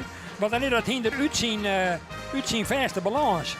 Dus de spanning is bij Mark-Peter op zijn gezicht. Geweldig mooi. Wat de lengste en wat blijft het mooi. Een enorme ambassadeur. Elias 4-9-4. Maar Mark-Peter Spaan. Het had verschillende hinders naar dit niveau in de dressuur rieden. Wat een inspanning en een gedrevenheid. Maar daar had hij toch ook geen ondervinding mee van hoe breng je nou zo'n hinder voor? Nee, maar het is wel verplicht. Hè? Hij liet hem, als hem ook kiezen liet koert, dan bracht er een volle lauwer onder het zadel uit in een mooie proef weer. Maar dat is het reglement. Ze moet je gewoon gaan of in een lange lijn boppen de tolen weer. Die vrijheid heeft hij nog wel. Dan moest hij beslist 6 jaar weten.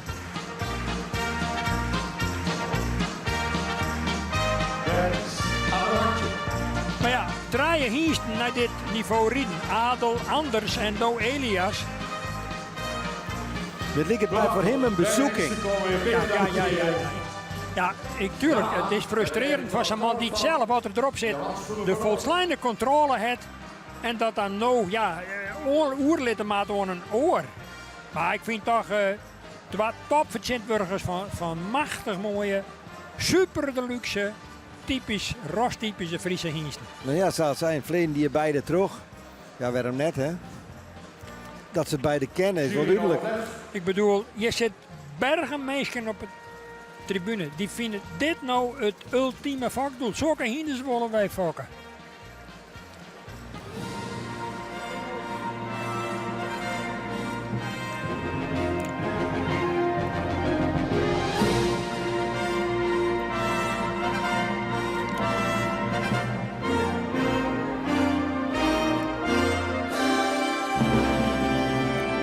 Een man die altijd vanuit de rust met hinders werkt. Ik heb het genoeg gehad om een keer bij hem thuis te gast te wezen met het lesje. Gewoon een Amazone die ik op een van mijn hinders riet. Nou, ik heb genoten en ik ben onder de indruk geweest van de rest. Met name de rust en niks forceren. Een hele mooie opbouw, niks uitdwingen. Ik de enige met moffen speelde ik naar piano. Ik geloof dat het een jelbroer is van hoe heet die man? Ik weet niet, die toen eens optreden heeft. Die doet mij onder Friese proms. Ja. Grapje, Gerritje. Maar dat is wel typerend van Mark-Peter Spaan. Ik bedoel, Wiebe Surya. Ja, Wiebe Surya. En die riet trouwens stond te vallen bol op een hinder, hè? Dat is een hinderridder. Ja. Het allerzwaarste aan kunnen. De Piaf, de pas op de plaats hier aan het handje. Geweldig om te zien. Nou, de jury moet ze nog wel even plaatsen. Ja, waar we het hier en het waar. Dat is het. Meer binnen ik net. Nee. Maar ik vind het toch lastig, want zo'n Elias Joje gewoon aan alle kanten. En je weet als tuig of als dresseur hinder dat hij van alles kent. En toch, dan hoop je er iedere keer op dat zo'n hinder het direct zien ligt. Even aan de haan ik toch. Maar dan kan het samen niet eens meedoen. Ja, dat is het lot van het acteren op dit niveau in de dressuursport. En aan de andere kant denk ik, de man heeft een uitdaging. Ik wil zo heel mogelijk komen. Ik wil eigenlijk naar de Olympische Spelen, naar de Wereldruiterspelen. En daar wil ik eigenlijk achter de persoon gaan met een Friese hingst. Dat is deze man zijn uitdaging. Nederland, ook met een stem aanwezig in het Stroder. Loop daar eens naartoe en profiteer van de beursacties. Walt wordt ik op ingezet en Elias op 2. Ze willen weer. In de sport moeten laten zien en dat doen ze dan ook. En daarvoor waarderen we ze. Het zijn mooie voorbeelden voor ons dressuurpaard. Beide paarden lopen hoog in de dressuur.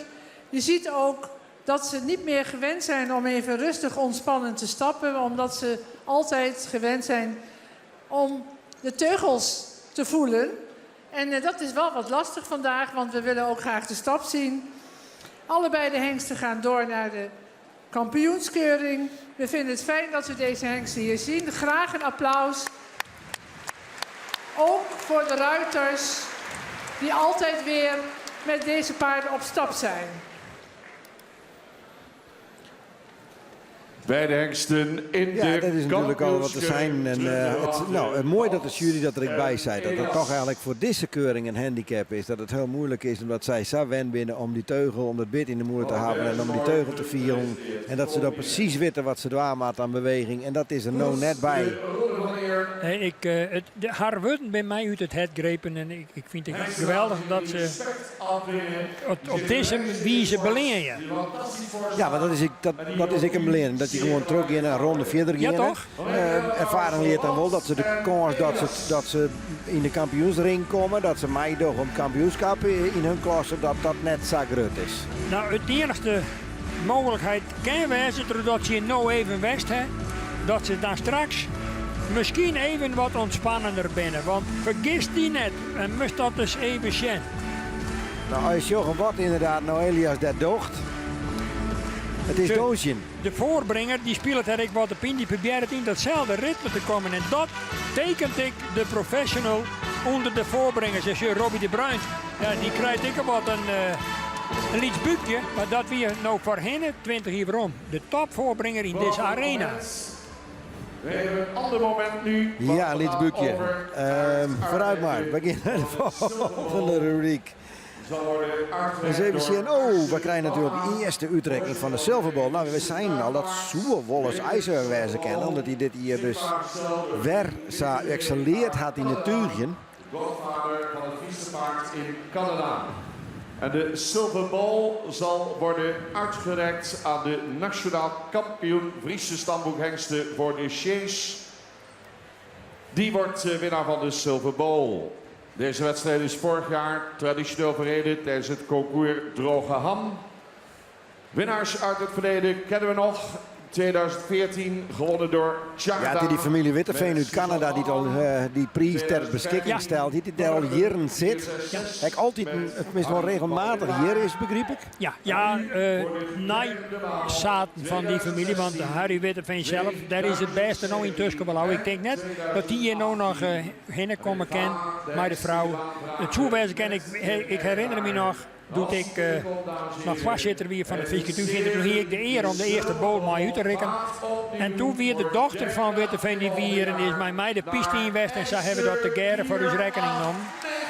Maar het is wel een prachtige geste van die familie om op die manier ik voor te libben in dat hele verhaal van zijn evenement. Hè? Want dat komt elke keer weer. En daar is IJzer Fjouwerachtjochen hier in de ring. En no meer aan de lijn erin. En dat helpt. Voor de derde maal, de winnaar van de Silver Ball, IJzer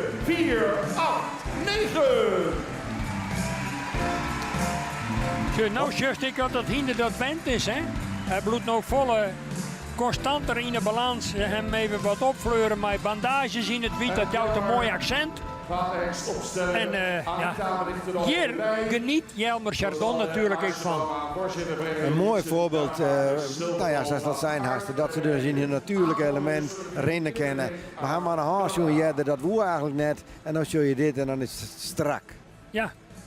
Nou, daar staan ze weer. Anita, de vrouw van Jelmer, er even bij. Een jonge huishouding die toch heel succesvol is. Ja, die stelt Chardon natuurlijk geweldig. 2 keer de algemeen kampioen. Hij is hier natuurlijk sport. En Julius had ze er nou bij. En ze hebben meer hinders een succesvolle stal. Daarmee winnaar van de Silver Ball. En een vakman. Ja. Hier overhandigd door de voorzitter. Wilst wij nog zo even naar die uittrekking van de Silver Bowl. Kennen wij toch even zien, want er zitten al die duizenden mensen hier routine die nou beleven. Johanna Brinkman had ze even op zak. Nou meneer, hoe vindt u het hier? Nou, ik vind het wel heel gezellig. Hele entourage hier allemaal op die mooie, beter als bij de KWPN-keuring vind ik. Het is wel een hele mooie keuring. Ik ben vorig jaar ook voor het eerst geweest. Dus ik geniet hiervan. En waarom komt u dan af op de Friese paarden nu? Voor die aparte paarden. Voor Jasper en Beert en noem maar op, die zo apart lopen. Daar ben ik gek van. Ja, wat spreekt u dan precies aan? Nou, die bewegingen, die is zo heel apart lopen. Dat noemt u een paard? Ja.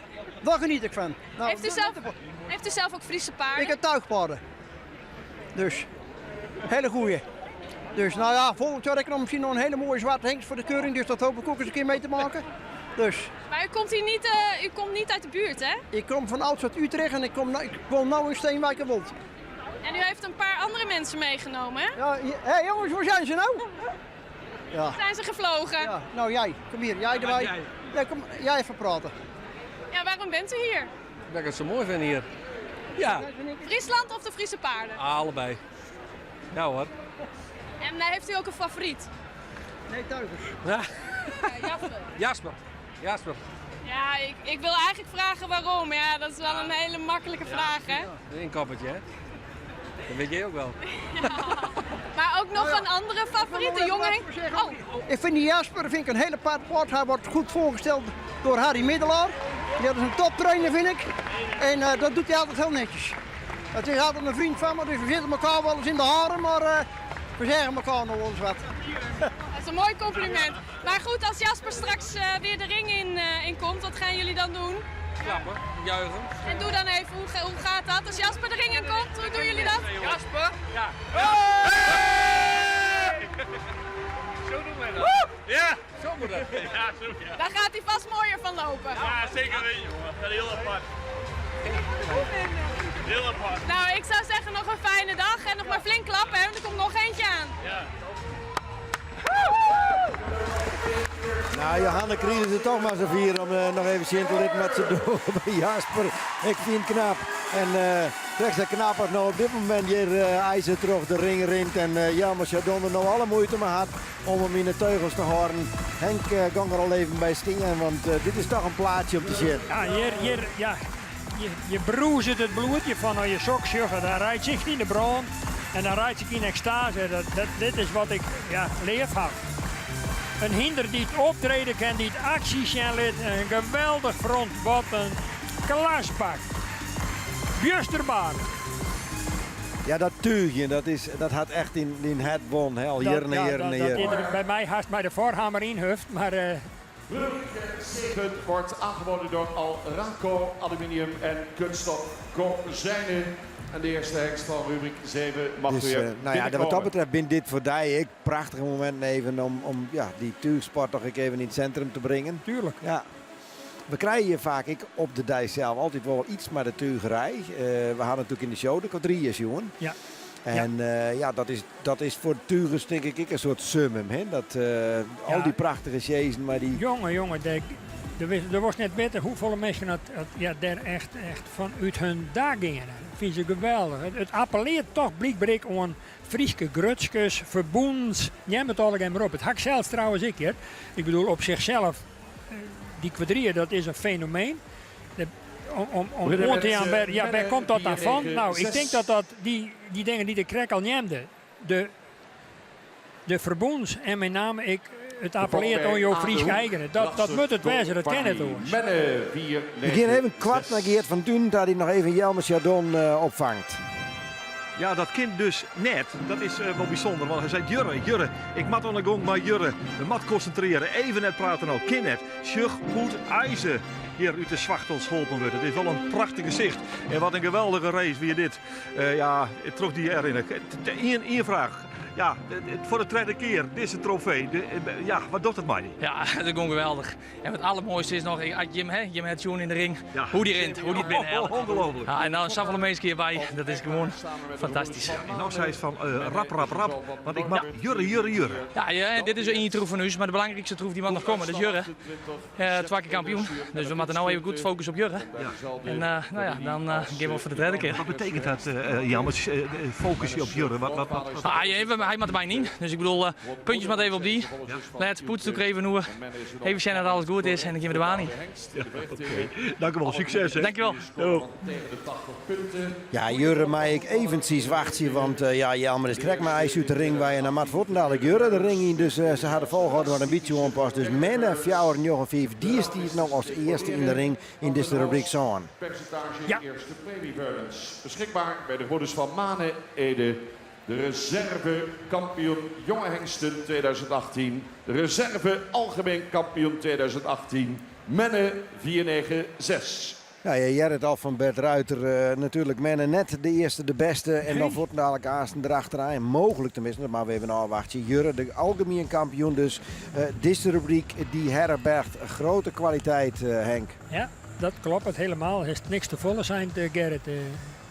Menne heeft natuurlijk, kijk als Jurre natuurlijk een enorm verwachtingspatroon. Want ja, voor je dan algemeen reservekampioen, dan word je misschien dat stapje krijgt een treetje heger, ik wil meidje. Maar ja, dan moet alles mee zitten en dan moet alles op het goede plak vallen. En ik ben heel benieuwd hoe het ervoor staat dat de gebroeders van Manen pieken op het juiste moment. Even goed kritisch volgen, zo zeggen ze. Even zien dat Menne dat stapje maakt. We zullen even opletten.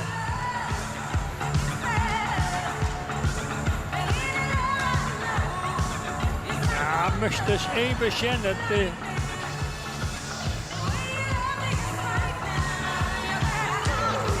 dat zijn reputatie hier wel jouter vol stal. Dat moet eerlijk zeggen. Treedt hier heel indrukwekkend toch op ik. Is mooi in cadans, lid een hele protte rond te zien. Verlengt ik altijd op het goede tempo leidt. Dan leidt er die voorhand uit en dan schoot er die achterhand er haast perfect onder.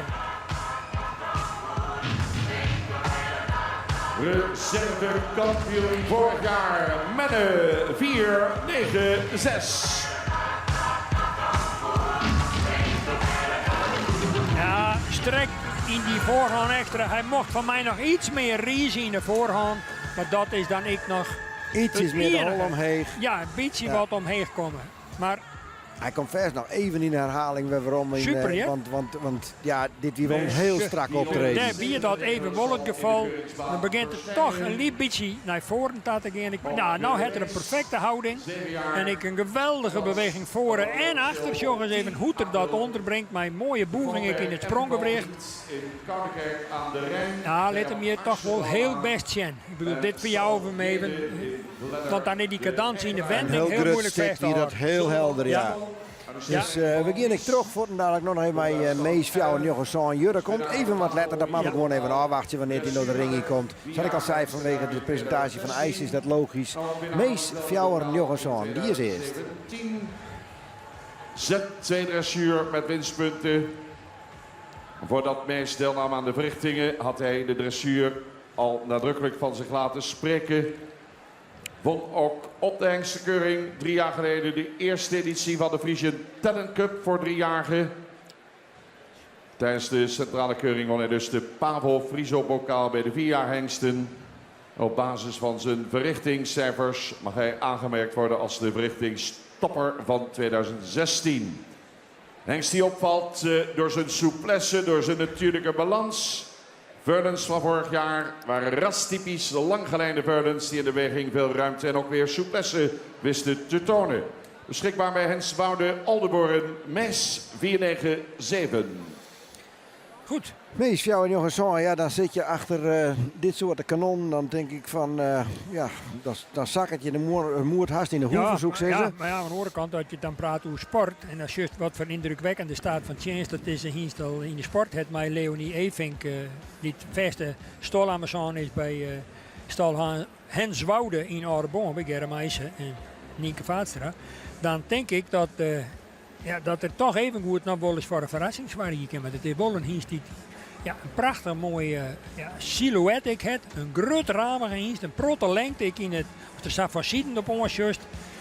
En hij komt nu natuurlijk ik wel heel frontaal haast op de jury uitstappen. Waarbij dat er natuurlijk het front er wel verschrikkelijk mooi op staan had. En Hinder kent natuurlijk de pech, hè, dat hij in een verschrikkelijk goede lichting zit. Ja, dan kan je nog zo best wezen. Maar als je dan krijgt reds, dan ben je het boekje. Mees, maar het waren rondjes dravend zien litten. En ik voorstel jede in Steenwijk. Spannend natuurlijk, had de hier zit nou hoe het zien lit. Mensen hebben bot investeerd in de fokkerij en een prachtige accommodatie daar ik. Dat is de eerste veiling ik best lezen van Frieske hinders. Maar we bepalen eens even naar Mees. Drukt een beetje de regen uit.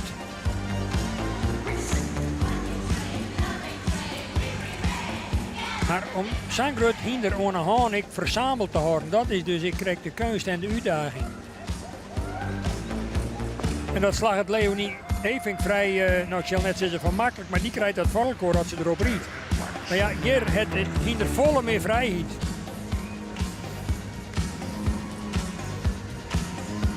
Gepresenteerd wordt de Mees 497. Nou, nog eens even, Sjen.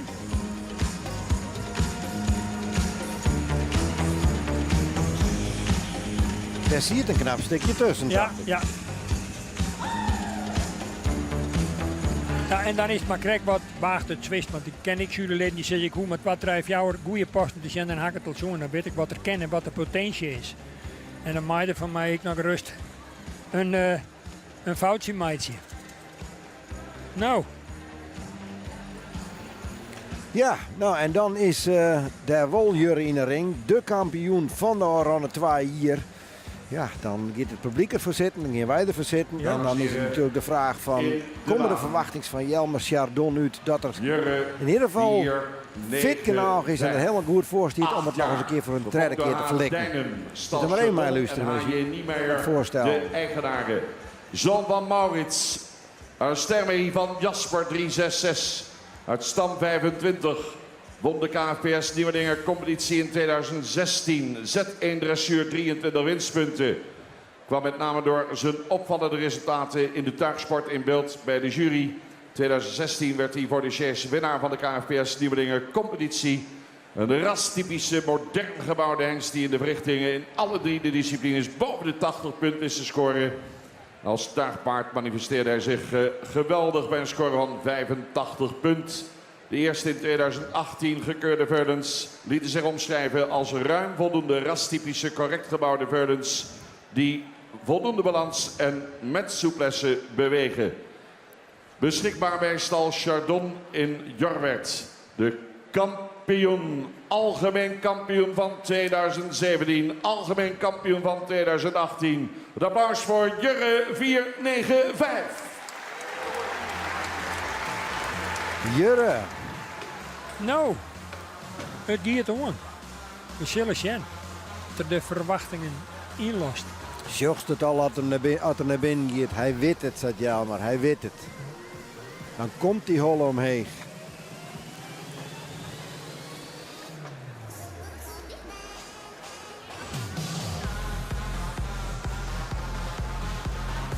Ja, hij denkt nou al dat er een draafvoer game had, maar nee, Tim Kruid beziekt hem in een rust te krijgen. Nog iets meer die hollen nou naar onderen, want dat heeft vaak ontspanning tot gevolg en dan komt die stap er beter uit. Maar ja, dat is tegen Jurre, het krijgt je zo. Het bloed en juweel van een hengst. Een voorbeeld van ja, wat wij hinnen willen in de vakkerij en wat we vakken willen.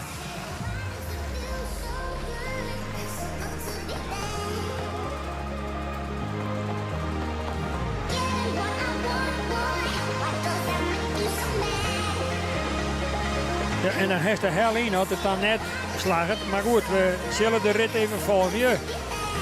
Daar gaat hij.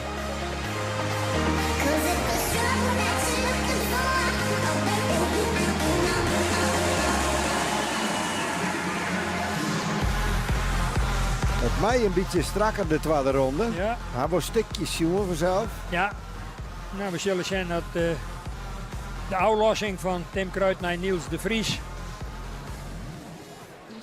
De man van Marcia Dijkman, dus die weet wel wat het omgeert en wat het omgeert.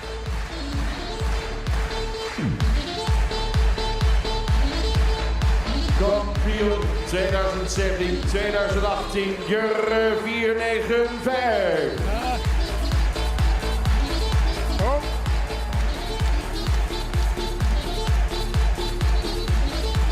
Hij heeft toch wel enorme momenten, sterke momenten. Een enorm sterk in de voorhand en een goed ondertredend achterhand. Vooral op de kwarte kant aan de andere kant van uw commentaarpositie komt het goed zien. Misschien kan ik nog even weer waarom zien.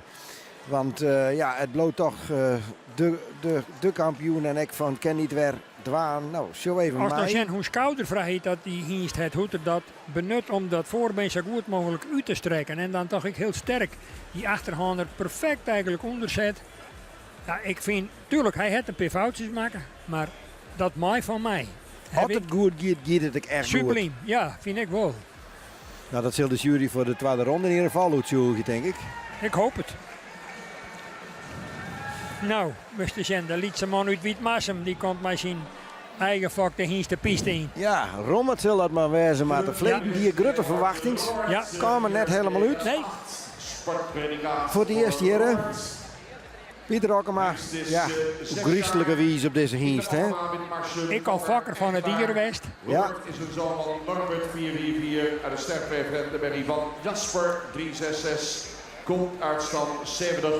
Inmiddels Z1 dressuur al met 5 winstpunten. Kunnen we even aanvullen in de catalogus. Men dressuur ZZ 18 winstpunten. Robert is qua exterieur. Een aansprekende hengst met veel uitstraling.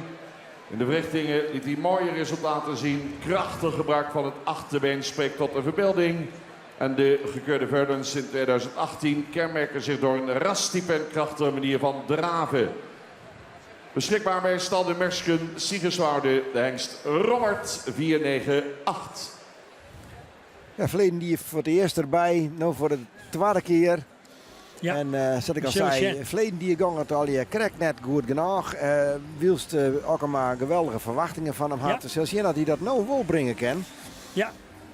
Pieter zei juist nog, Jimmy, in een andere situatie dan hij is nou al dubbel sport werd, want hij heeft al sport verklaard op basis van zijn prestaties in de mendressuur voor de karren. En in de centruur onder het zadel had er nog 4 winstpunten. En dan wist in het oude systeem ik al het sportpredicaat. Maar daar mag nog 4 wedstrijden voor rijden. En Pieter had het in 3 wedstrijden oprijden. Dus dat telt nog net, maar in principe is er eigenlijk al dubbelsport. Maar we zullen zien hoe er meer van medicijn ligt. Want dat is natuurlijk met het Juwet omdraaid. Geen resultaten uit het verleden. Dan krijg je dat verhaal wel. Nou.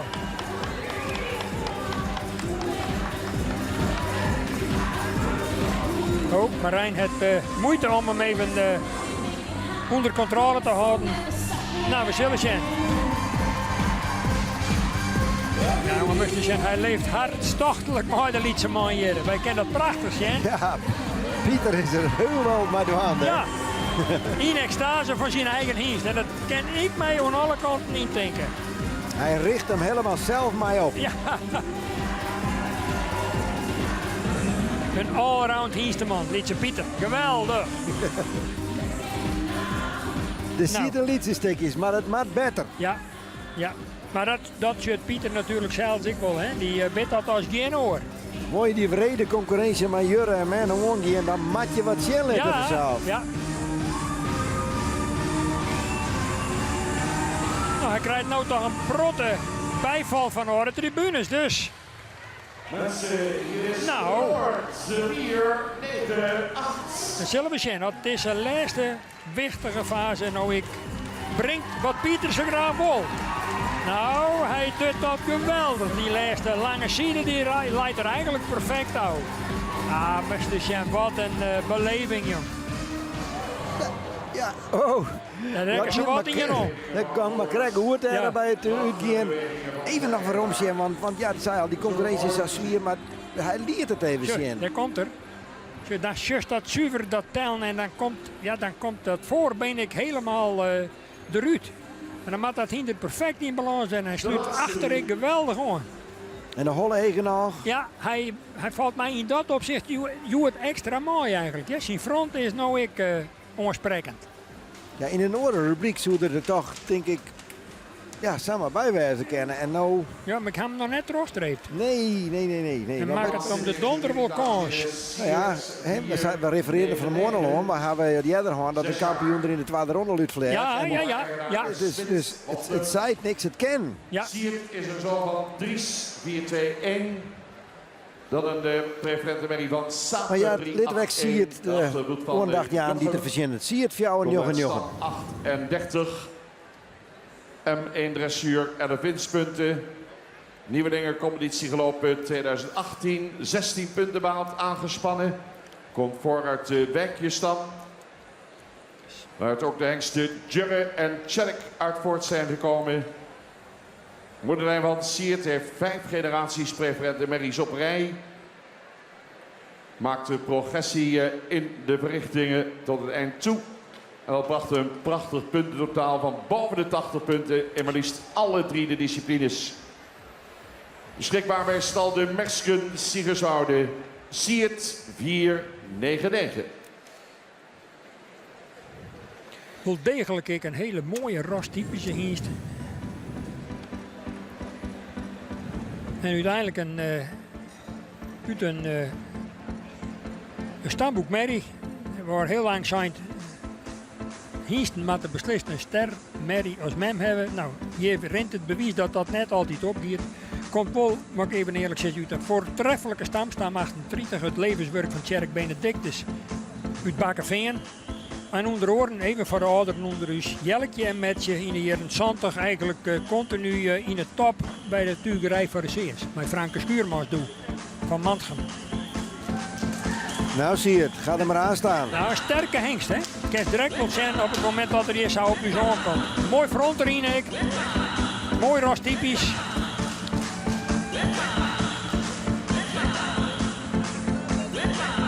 Het zelf ik in de sport, verzinkt de grond in de tuigerij, maar ja, ook maar. Zeg je winstpunten. Maak het indruk dat hij voor al die grote hinders dat hij net bij de grusten jet. En nou misleidt het correct weer even.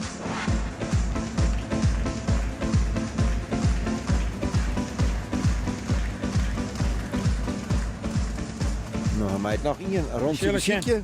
Ja, zie je het in de tweede ronde nou even vol, waarschijnlijk. voorbrengen die zweeft er haast achterom. Ja. En de spanning De stijgt. laatste alweer in deze rubriek. Ah, dat wel sterke bewegingen. 4, 9, 9.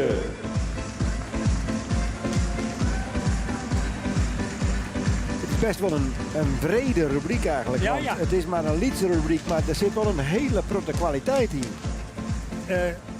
Het wordt heel spannend, denk ik direct. Van 1 en 2 Sabisa. En ja, 1 en... Nee, ik kan me net voorstellen dat ze hier dan eventueel 3 van troffen wiezen, maar dat die herbaast, maar dat kan ik me haast net voorstellen. Want? Nou, als ik dan zoek naar het aantal, ja, als de kwaliteit, ja, dan zoek ik het dwan, dan zoek het dwan kennen. Maar ik heb dan, ja, donkerbruin vermoeden dat ze toch bij 12 zitten. Nee, we zijn al op 6. Verleden dier hier we het zien.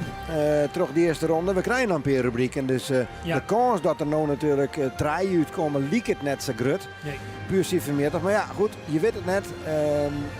Er weer natuurlijk wel indrukwekkende optredens bij, liek het mij. De ontrommekoer net zo volle. En als nou juist naar de stand van vorig jaar, toen stond Jurrebop en Menne stond Twats en Mees die stond door Trets. En Rommert stond door Fiets. Maar dat moet ik nou nog zijn dat er Wessa leeg stiert. Je hebt hem voortreffelijk zijn. Sponsor van het Alraco KFPS. Nou, dan is het leuk om eens even mee te zien. Want ondanks dat het maar 5 binnen wordt het opstel nog wel heel nieuwsgierig. Ja. Nou, dan even kijken voor de juryleden en dan gaan we opstellen.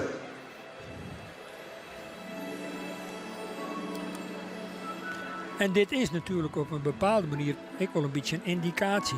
Stel dat Jurre net boven ons zetten wordt. Peter ziet er met spanning naar de chef Ja, van jongen, prachtig. dit hier wel of net. Ja, geweldig. Maar hij is natuurlijk een kenner. Hij weet ik van, nou, het wordt dreig. Ja, ja. En Gerrit Meijsen stiet er natuurlijk vol spanning naast.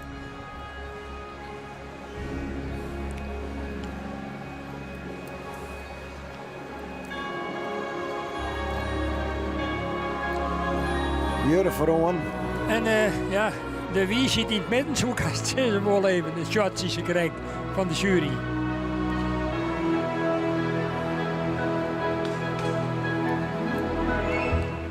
Ja, ik denk aan de andere kant, je moet de kampioen wel de kans aan om zijn titel te verdedigen in elk geval. Dus... Ja, we hadden er eerst vaak gehoord. En vanmorgen ik maar weer van...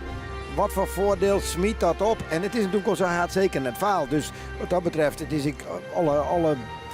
alle mogelijkheden dat hij dat hij gewoon weer zijn kampioenschap verdedigen kan. Maar ja, dan gaat het erom waar het eventueel als 2e mei gaat. Juist. En dat wie natuurlijk de reservekampioen van verleden die mannen. Dus ja, dat zijn hoe reageert het? hele lastige beslissingen voor de jury.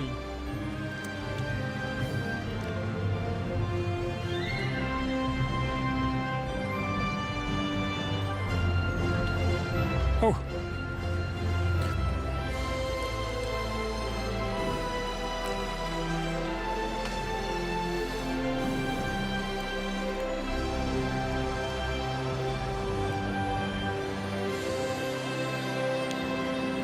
Spannend mensen, hoe is de volgorde op kwaliteit in deze Alraco rubriek?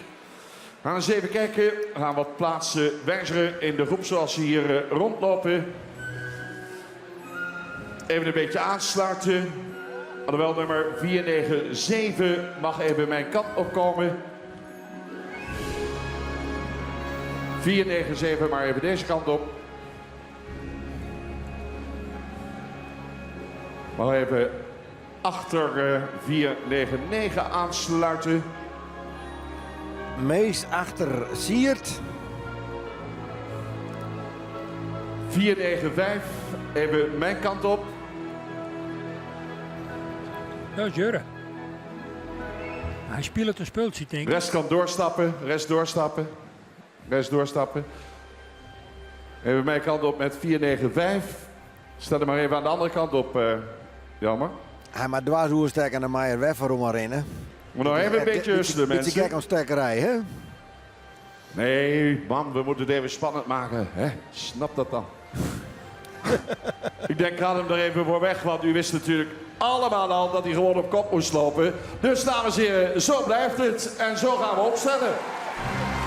Dus Jurre Ian. Menne 2. Menne toch weer 2. Ja. Louise, vertel het maar eens weer. Ach.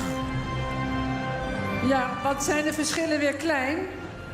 4,95 Jurre vinden wij in het front, het hoofd en hoe de hals erop staat weer net iets mooier dan Menne, 4,96. Maar Menne heeft weer een hele mooie bovenlijn. Allebei hebben ze heel hard beenwerk. Het verschil was de houding in de draf, waarbij Jurre net iets meer oprichting toont.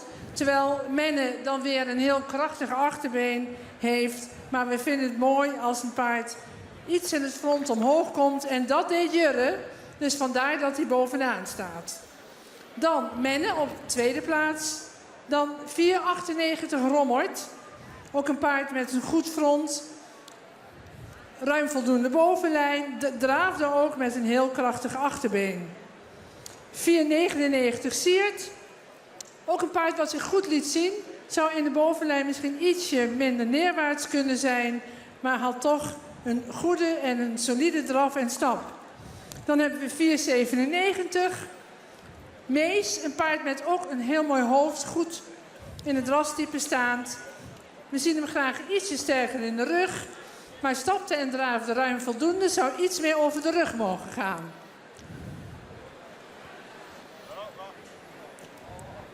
Maar die iets meer hoe de reg gaan. Maar er even lezen niet en Henke, dat bedoelen ze net mij, hè? Nou, ik was heel eerlijk bij, ik had even mist het lijsten. Ze zei mij wel iets meer hoe de reg gaan, zei ze. Ten oorzake van Mees? Nee, vanuit het rennen, vanuit de beweging. Maar mag wel iets meer over de rug gaan, zei ze. Ja, Wat maar betekent dat? Ja, maar Goen dat oer specifiek Mees die lijst opstelt Nee, wordt? ja, de laatste. Dus dat wie je dan ziet. Nou, ik zal het hem morgen voor dadelijk vregen. Want die term valt je wel eens vaker. Ja. Ja, daar moet ik spietig nog het antwoord op schulden, bloemen Gerrit. Hou wat een moeite ziekje, Henk. Ja.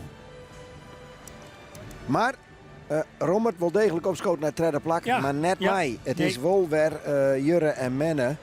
En nou ja, dat zult toch een beetje frustrerend zijn voor Pieter Akkema, want hij loopt er heel bot in. En ja, er zal misschien toch een dijk komen dat het wel zo is. Ja.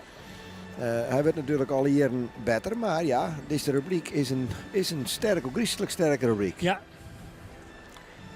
Nou ja, het is prachtig. Hier hebben we de Duitse eigenaar, mooi eigenaar van Jurre even in beeld.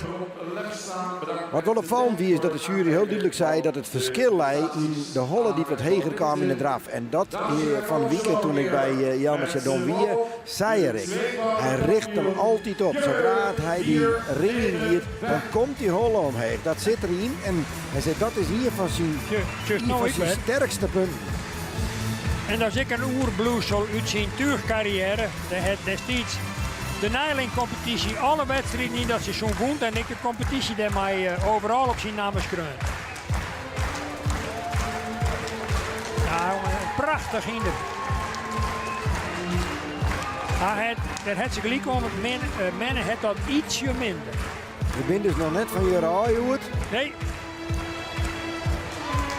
Maar we zijn wel van deze rubriek hoor, die is voorbij.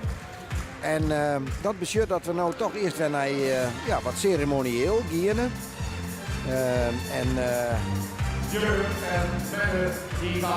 Dat betekent dus dat we de hinder van het hier, dat moment moet er nou aan zitten te komen.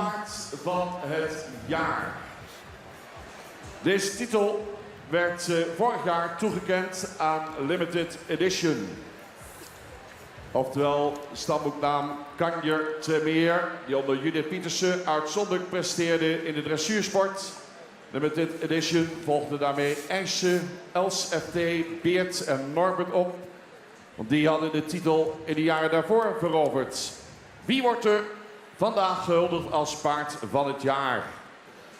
3 kanshebbers op de titel paard van het jaar werden in december bekendgemaakt. De 7-jarige Joppe, gefokt door H. Sigma in eigendom van Nienke Snade. De 6-jarige Mario van Bokkum van Jasper, gefokt bij M. Giele Etteleur van Sibre Minkema en Jolande Schreuder.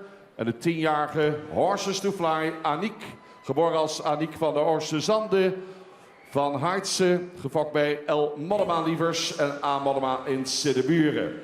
Herma Donker staat hier naast mij. Zij gaat het verwoorden. Zij gaat bekendmaken, dames en heren, wie er paard van het jaar wordt. En wie die huldiging gaat ondergaan zo dadelijk. Deze prijs wordt beschikbaar gesteld door de provincie Friesland. Zal uitgereikt worden door onze voorzitter samen met de commissaris van de Koning van Friesland, de heer Arno Brok. En we gaan het woord geven aan Herma Donker. Herma, ga je gang. Dankjewel, Bert. Ja, dames en heren, er is weer massaal gestemd door u als publiek en liefhebber van het Fries paard. Uw stem en die van de vakjury heeft ertoe geleid dat tot het paard van het jaar 2018 is gekozen Horses to Fly Aniek. Horses to Fly van Aniek. Wist er wat meer van, Henk? Ze komen eraan, dames en heren. Paard van het jaar, Horses to Fly Aniek. Uw applaus. Horses to Fly van Aniek, Henk. Wist er wat meer van? Nou, het bijzondere daarin is sowieso dat de man die dit hinderlijk nou snel is, die zie je toons doen ik in de proms. Die man is het dwarslezen eer oprond.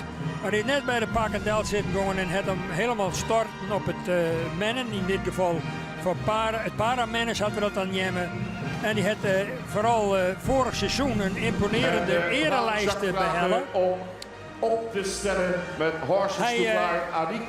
Dan zal dus mij, uiteraard een toelichting een jonge geven Heidse is dat. Waarom dit paard van het jaar is Jacques geworden. Popper is de man die al die triomfen mij beleefd had. Stamboeknaam Aniek van de Oosterzanden. Ja, ze leven jaren waarom het hier van die worden is. Die Aniek van de Oosterzanden als stamboeknaam heeft, is gefokt door Elena Mollema uit Siddeburen. Deze merrie bezorgde haar eigenaar, paramenner Jacques Poppen, een topseizoen in het mennen. Jacques, die sinds 2004 acteert op het hoogste niveau in officiële menwedstrijden. Na een vervelende blessure gaf Aniek afgelopen seizoen aan weer volop hersteld te zijn en zich te kunnen meten met de absolute top. In handen van Jacques Poppen wist de merrie de Witte van Moord para-men-trofee te veroveren. Vervolgens ging de reis naar het wereldkampioenschap paramennen in het Limburgse Kronenberg. Aniek bezorgde haar menner individueel goud en daarnaast ook nog eens teamgoud. En dan te bedenken dat het WK pas de 7e wedstrijd was voor Horses to Fly Aniek. Als kers op de taart werden ze eind september ook gehuldigd als hepenjarenkampioen in de klasse M mendressuur. Jacques geniet van zijn Aniek, zoals hij zo mooi verwoordde. Aniek geeft mij het gevoel van mijn benen terug. Jacques, Eva en het hele menteam Poppen. Ja, een mooi moment. Grandioos. Van harte gefeliciteerd met jullie paard van het jaar, Aniek.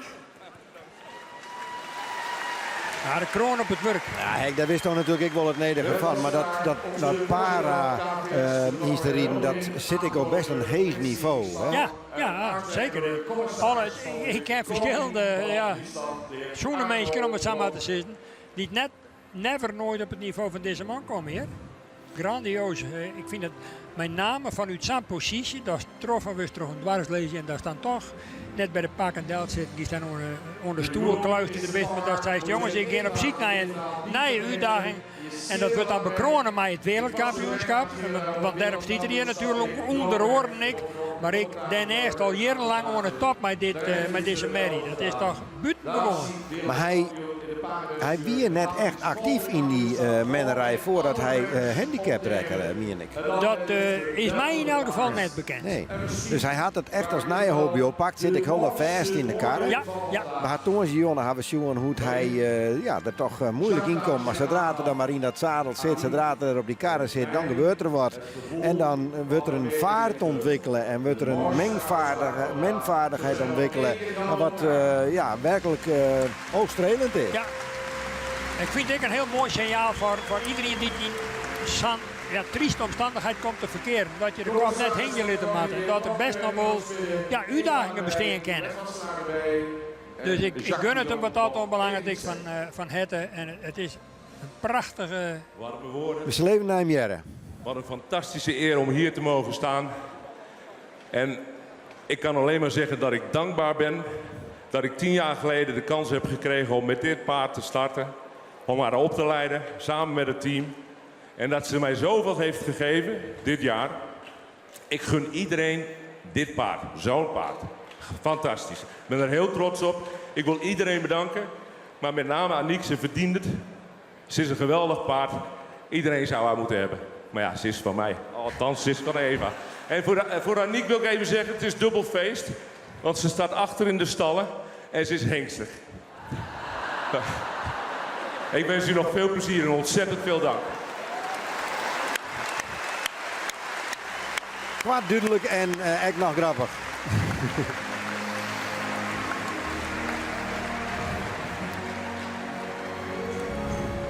Op een moment, kan je je herinneren dat bij de hinder van dier dat een gehandicapte bij belutsen die?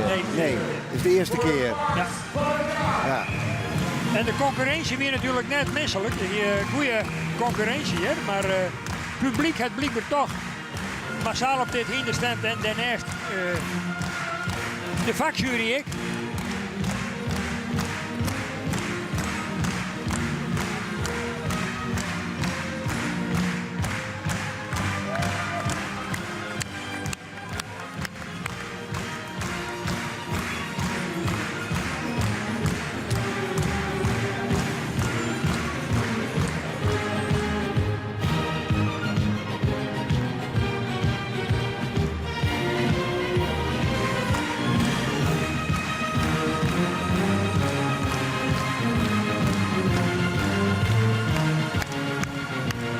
Uiteindelijk is het natuurlijk wel het hinder van het dier. Dus het gaat om het hinder wat je voor de karren wint, Aniek.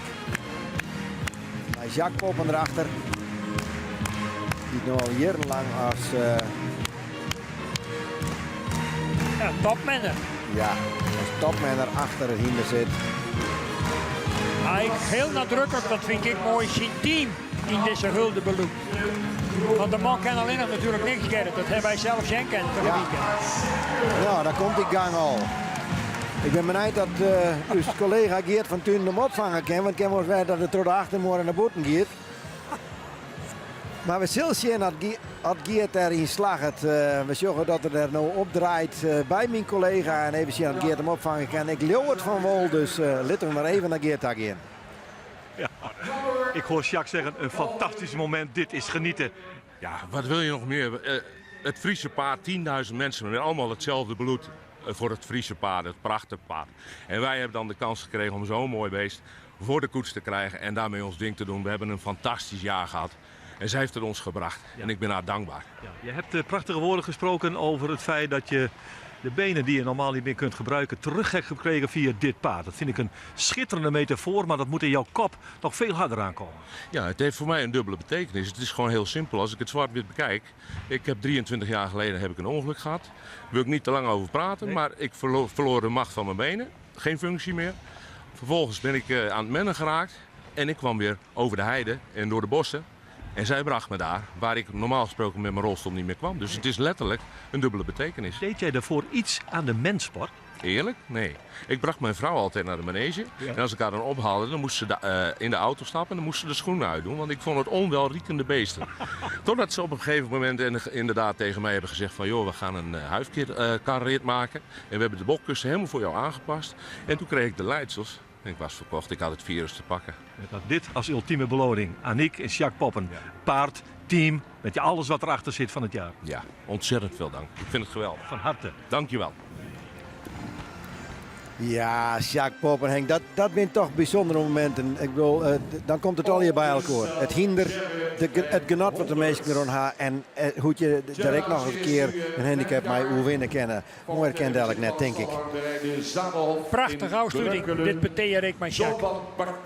Ja, wij zijn naar een volgende rubriek. De hinders van de eerste van 2020 die toen met Centraal Onderzoek West binnen. En de allereerste die er stiert is Tjebbe 500. 17 LP tweede dressuur geclasseerd met 3 winstpunten.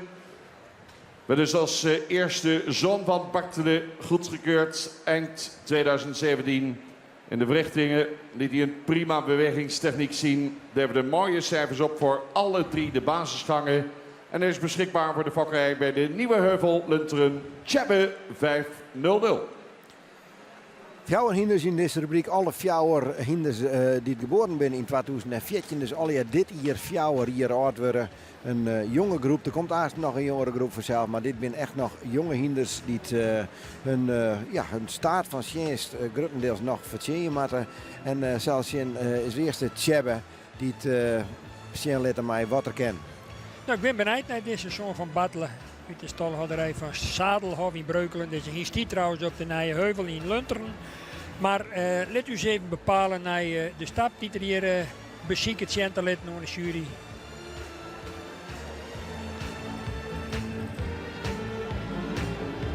Toen heb ik aan Vleendier terug de eerste ronde. Ja. Dus dat is cap verwachtings. Zeker. En ja, zoals toch ik op zijn cijferlijst zag ik nog vlug even dat het meest vermoede talent in dit geval in de menssport leidt voor deze hengst. Maar we zullen zien, dat kan soms in de ring van het ouder wordt ik wel verhoord. Had ik hele respectabele cijfers bij de tuigproef, dus we zullen zien.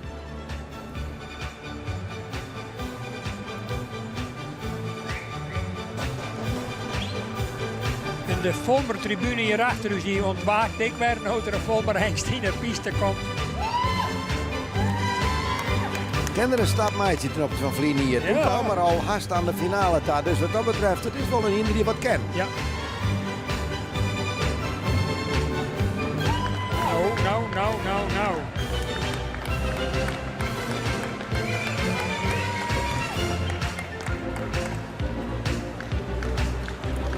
Nou, hij doet het bijzonder best, vind ik, hè? De eerste ronde. Want er daar in de tweede omloop nog een schepje bovenop door. Mogelijk. Maar Edwin Gotter die hem nou oerneemt. Nou, hij jouwt je wel een visitekaartje jou in elk geval. Dat is duidelijk.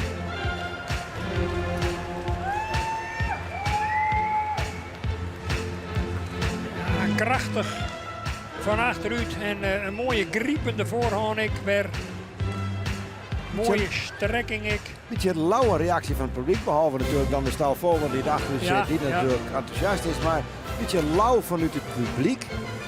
Dat, ja. Nou, haast hem er net bij, Gerrit. Nou, ik weet het gewoon nog net. Want je ziet hier een kennispubliek. De mensen die vaak nog reageren op wat gebeurt in de ring. Daar heeft het gelijk aan. Ja. Ook 5 jaar. Jeen Onderdek in Zwolle, de fokker. Eigenaar Stoeterij Tja, Bommelstein toch even in het checken. Jouwen. Ja. Toch een mooie beweging, liep het. Heel mooi. Rent wel een beetje neerwaarts, zeggen we dan. Ja, nou is het correct, justjes weer even beter. Wel royaal beweging met name in de voorhand, maar die achterhand die sluit prima hoor. Dus, een beetje voor roer. ja, heel iets beetje. Iets meer verhevenheid. Hier mocht van mij. En het komt een beetje zo mooi hoor. Ja. In de berichtingen positief is te onderscheiden. Goed gebruik van het achterbeen hierop. En Tiede 501 is voor de fokkerij beschikbaar bij de familie Volmer, de Nieuwe Heuvel in Lunteren. Ja, Tiede kwam voor hier. Ik terug de eerste ronde heen. Ook dit jaar, dames en heren, Dennis heeft de Sneuvel die. KFPS in samenwerking met het KFPS veel interessante clinics georganiseerd. De John KFPS is een vereniging voor Friese paardenliefhebbers van 16 tot 36 jaar. Door het organiseren van activiteiten proberen ze jongeren te enthousiasmeren voor het prachtige Friese ras. Het Jong KFPS heeft een stand naast het KFPS. En als je tijdens de hengstekeuring lid wordt, krijg je een goodiebag met KFPS-sjaal of cap cadeau. Dus straks eens even naar de stand lopen van het Jong KFPS. Als u tenminste Ja, in goed, de Tiede, leeftijdscategorie die zit. mag nog even wachten op 16 wat tot 36 jaar. oorprijzingen van het Jong KFPS. En dan hoop je dat er dan toch Ja. dadelijk in ieder geval de stap en dan vervolgens de rondjes draven Ucien laten kennen. Dat ik al zei, Vleendier in de tweede ronde, Wolter de eerste ronde kwam in de tweede ronde sneuvelen. Ja, hinders in deze leeftijd kunnen groeien, denk ik. Ja, Henk. die kan er in positieve zin in groeien. Dus ik ben ik heel nieuwsgierig naar deze seizoen van Alben, de kampioen Oude-Hingst, als Heid. Ah, en het stoeterij Bommelstein, die intussen eigenaar is van deze Hingst oorschaft heeft, dan moet het zo wezen dat Jaap en zijn zoon Jan ja, je toch eigenlijk wel wat inschouwen. En we zullen zien dat ik weer iets wordt hier in deze piste in elk geval. En hebben we het bij Volmer exploiteerd.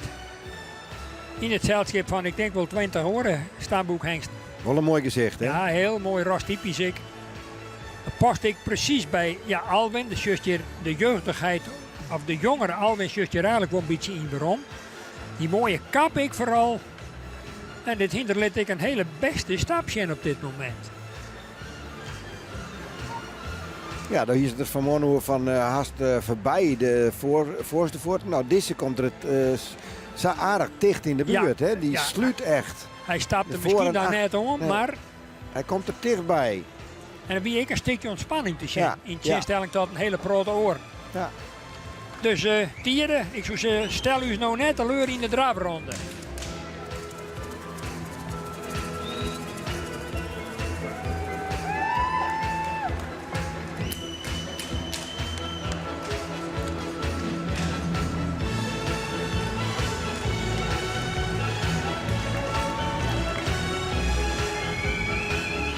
Rint een beetje scheef stelt, dat is misschien voor de beweging net helemaal optimaal.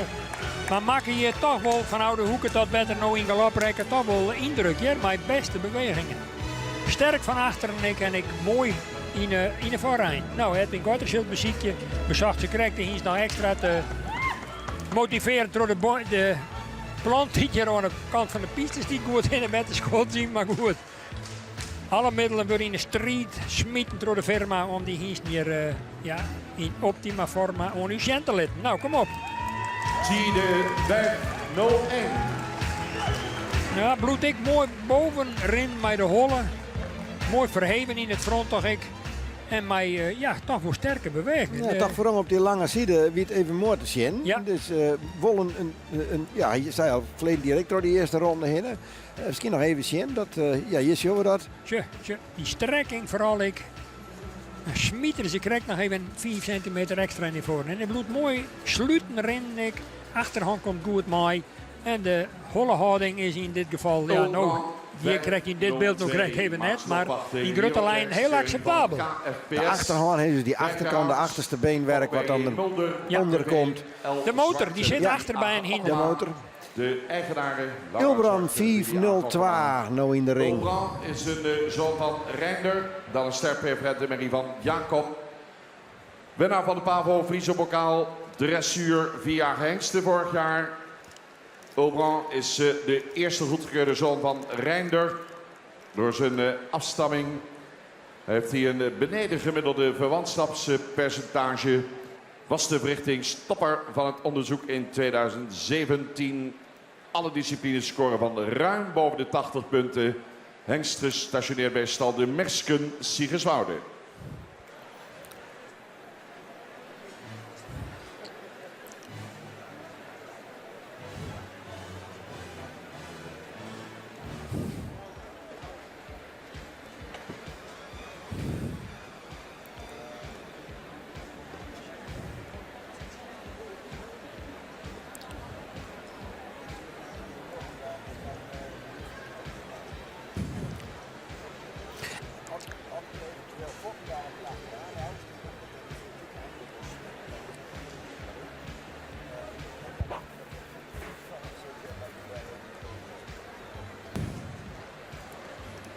We bepalen dus maar even ta Ilbrand.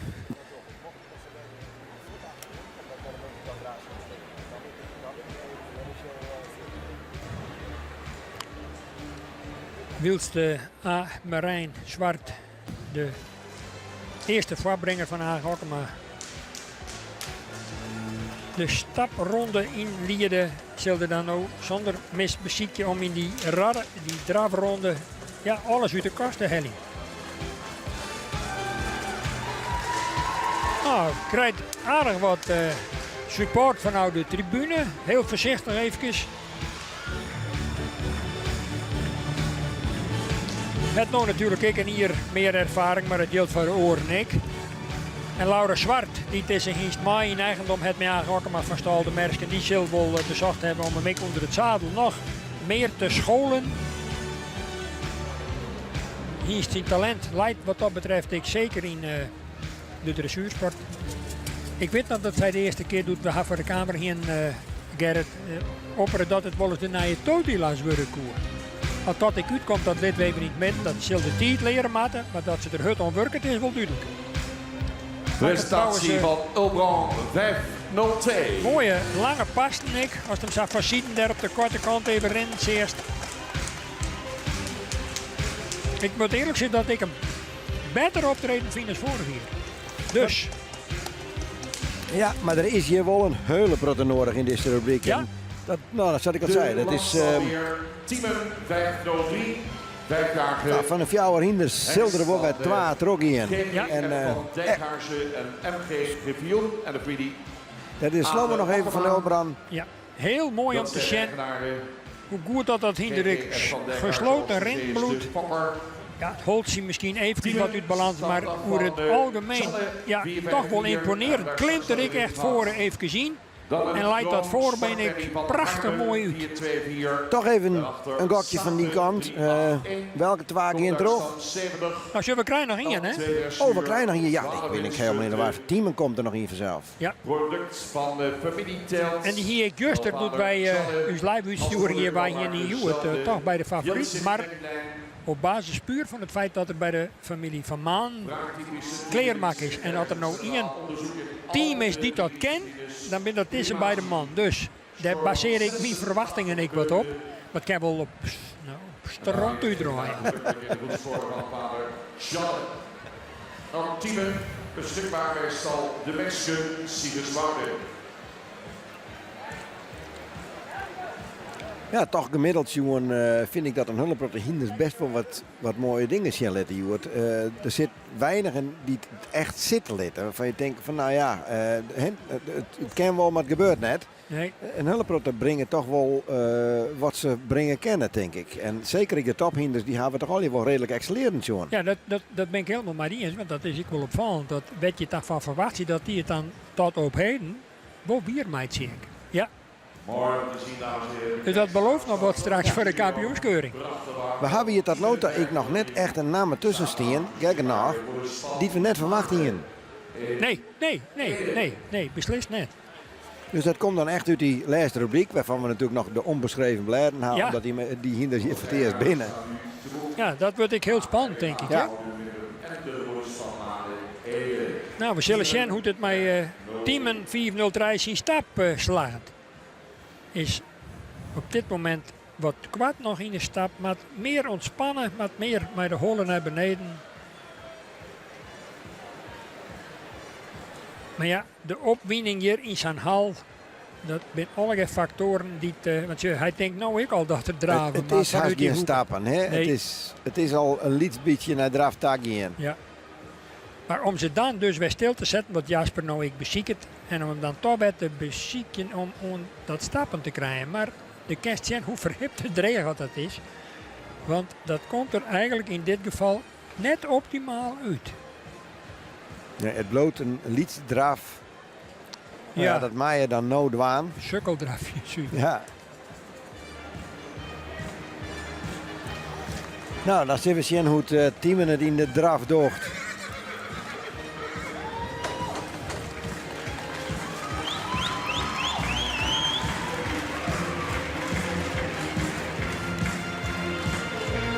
Ja, ze liet wel een excellente draf zijn, hè?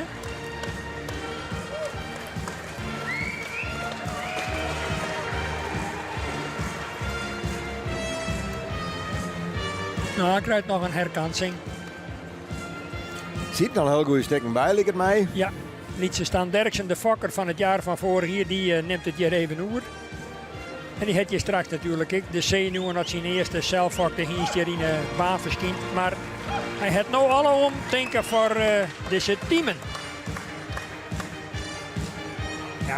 Ja, ze. Dus Er ligt toch hele sterke, krachtige bewegingen zijn. Rotte souplesse. maar een Stan Derksen sterke- giet ik voor hem uit door de bocht. Ja. Dat is wel indrukwekkend om te zien. Die kennen bedraven, dat is juist net een hele protte. NDC Media. Nou Henk, gooi maar in mijn pet mag ik eerlijk zeggen. Ik vind dit, ik vond het mooi om naar te zien gewoon, maar ja, waar gaat nou 1 en 2? Ben dat toch dezelfde van verleden dier? Tjep en Tierde? Of komt er een oren bij? Is het toch Ulbrand? Is het toch Tiemen? Ik denk toch dat Tiemen, hoewel dat er excellent draafde, misschien toch wat straf wordt op het feit dat er net voor een stap zijn litten het.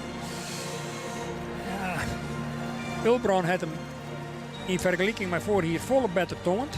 Omdat ik belenen word in een hogere klassering, dat door ik net te zitten. Ik heb hier heel erg moeilijk, maar ik dwar voor het eerst in mijn leven hier ik net een voorspelling moeten maken. Nou jongen, omdat er satellieten dan, zoals ze die ene keer die maar in het plakboek waren, dan litten we dat gebeuren. Maar ook weer als er nou een tweede keer mee omkomt, want dan hak ik er vanzelf niet meer rond als je niet onkomt zit. Ik denk altijd mijn eerste hier is. Maar we zullen het zien wat de jury ervan vindt, want die gaan natuurlijk uiteindelijk wel een mening. Het zou wel mooi wijs dat zijn van dat het gewoon moeilijk weer, want dan is wel duidelijk dat dit gewoon een ingewikkelde groep weer. Ja. Vaak kan je dat wel wat vernemen onder de lezen wat plak vindt in het middenterrein. Want al binnen er maar 4 had er natuurlijk niet 2 hinders binnen die het min of meer ex-equal binnen. Ja, dan zal er toch een dreig besluit vallen matten. Ja. En dan moet de jury uiteindelijk wel in eens wijzen. Ja. Zullen we het nou zussen? Ik alle redelijk min of meer ontspannen. Ja, hoewel Tierde wat kwater stapte, niet krijgt. Maar Ulbrand met name, die stapt wel heel sterk vanuit de achterwaai. Zo. En ja, nou wordt Tiemen ik wat relaxter. En nou is het niet krijgt al, als het spannend wordt en de verschillen minimaal binnen. De jury is nog druk ontzettend. Ik denk dat ze nou pas de werkelijke waarde van de stap meenemen in het eindoordeel. En dan kan het dan nog wel eens oors uitpakken. Maar als er nog hier stapt, is het Ulbrand die op het derde plak rent. En Tierde voorop ik. Het Tjebbe herstel. Tjebbe rent nog voorop. Ja. Maar misschien let ik nog een keer wikselje van plak. Bert de Ruiter die vindt van allerhande capriolen bij uit. Maar uit het feit dat het voor 4 hinders relatief lang duurt voordat ze melden hoe het zit, dan kan je al uitleiden dat het zwier kjellet. Ja, dat betekent dus gewoon dat dit stappen wat ze nou doen echt nog mij telt. Ja, en daar kan ik wil heel goed mijn leven. Deze jonge hinders die tonnen wel, hoewel het je over de tweede keer binnen, voor wat binnenmaten onder de omstandigheden. Jury, de dames en heren, is op Pieter Bergsma en Jan Herrings. Ja, dan kan er nog een paar orenliedje details wezen.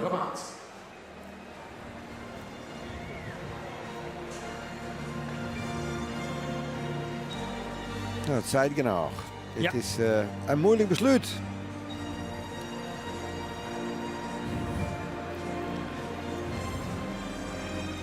Zo, we gaan als een beetje husselen, dames en heren. 503, waar de gegevens in de catalogus allemaal prima van. Ik had nog even oud formuliertje uit de computer. 503 dus beschikbaar bij Hendrik Ebbinga en de Roes van Manen. En eens even kijken, blijft die hengst achteraan lopen? Nee, dacht de jury. 503, even oversteken naar de andere kant. Ja, die kant op. Ik denk dat we die kant uit willen hebben. 503, even doorlopen.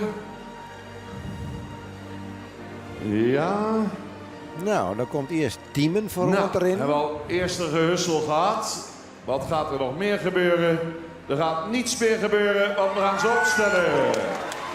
Dat betekent dat Tiemen als eerste trok hier. Geweldig. Geweldig, zei Sto. Op kop geplaatst. Tiemen 503. Er rint dan Tjibbe als het ware. Net volgens mij wel, want dat hebben ze net verhoren. Nee. Namens NDC Mediagroep Brigitte Baas in ons midden om de hulde te brengen. Dat alleen bestuurslid van het KPS zal daarbij assistentie verlenen. Dus Tiemen, geen Tierde terug, geen Ulbrand terug, maar Tiemen terug als eerste. Louise Hompen zal het weer gaan verwoorden. Nou, ik slaak een zucht van verlichting, want dan heb ik het juist toch net helemaal bij het verkeerde eindhand om hem bij de favorieten te zetten. Even mij luisteren. Het jaar van goedkeuring, dan hebben ze heel veel achter de kiezen. En dan kijken we weer, hoe zijn ze erin gegroeid? Als wij naar Tiemen kijken, 503, dan denken we, wat is dat paard er mooi ingegroeid. Toen die hier stond met de preferentschap van Tjalle, vonden we al dat hij er heel goed voor stond. Met een fraai rastype, goede opgerichte hals, mooie lengte. En ook de bovenlijn is heel correct. Beenwerk is goed. En hij draaft met hele mooie oprichting. Goed gebruik van de achterhand. Zet het achterbeen ver onder de massa. Heel mooie plek. Tiemen 503. Dan hebben we Tjebbe. Tjebbe zou in het front en qua nek misschien ietsje meer kunnen hebben. Maar wat heeft dat beest ook dat paard? Ook een krachtig achterbeen. En wat kan hij dat goed gebruiken? Daarom staat hij hier. Dan hebben we Tiede, 501. Ook een heel fraai paard met een goede bovenlijn. Goed beenwerk. In de stap zouden we hem ietsje overtuigender willen zien. Draafde wel met voldoende achterbeen. Zou iets meer ruggebruik mogen tonen. En dan hebben we 502 Oelbran. Ook een paard die er goed in gegroeid is. Zou kwaliteit beenwerk ietsje beter mogen zijn. Stapt voldoende en draaft ook met het goed gebruik van het achterbeen.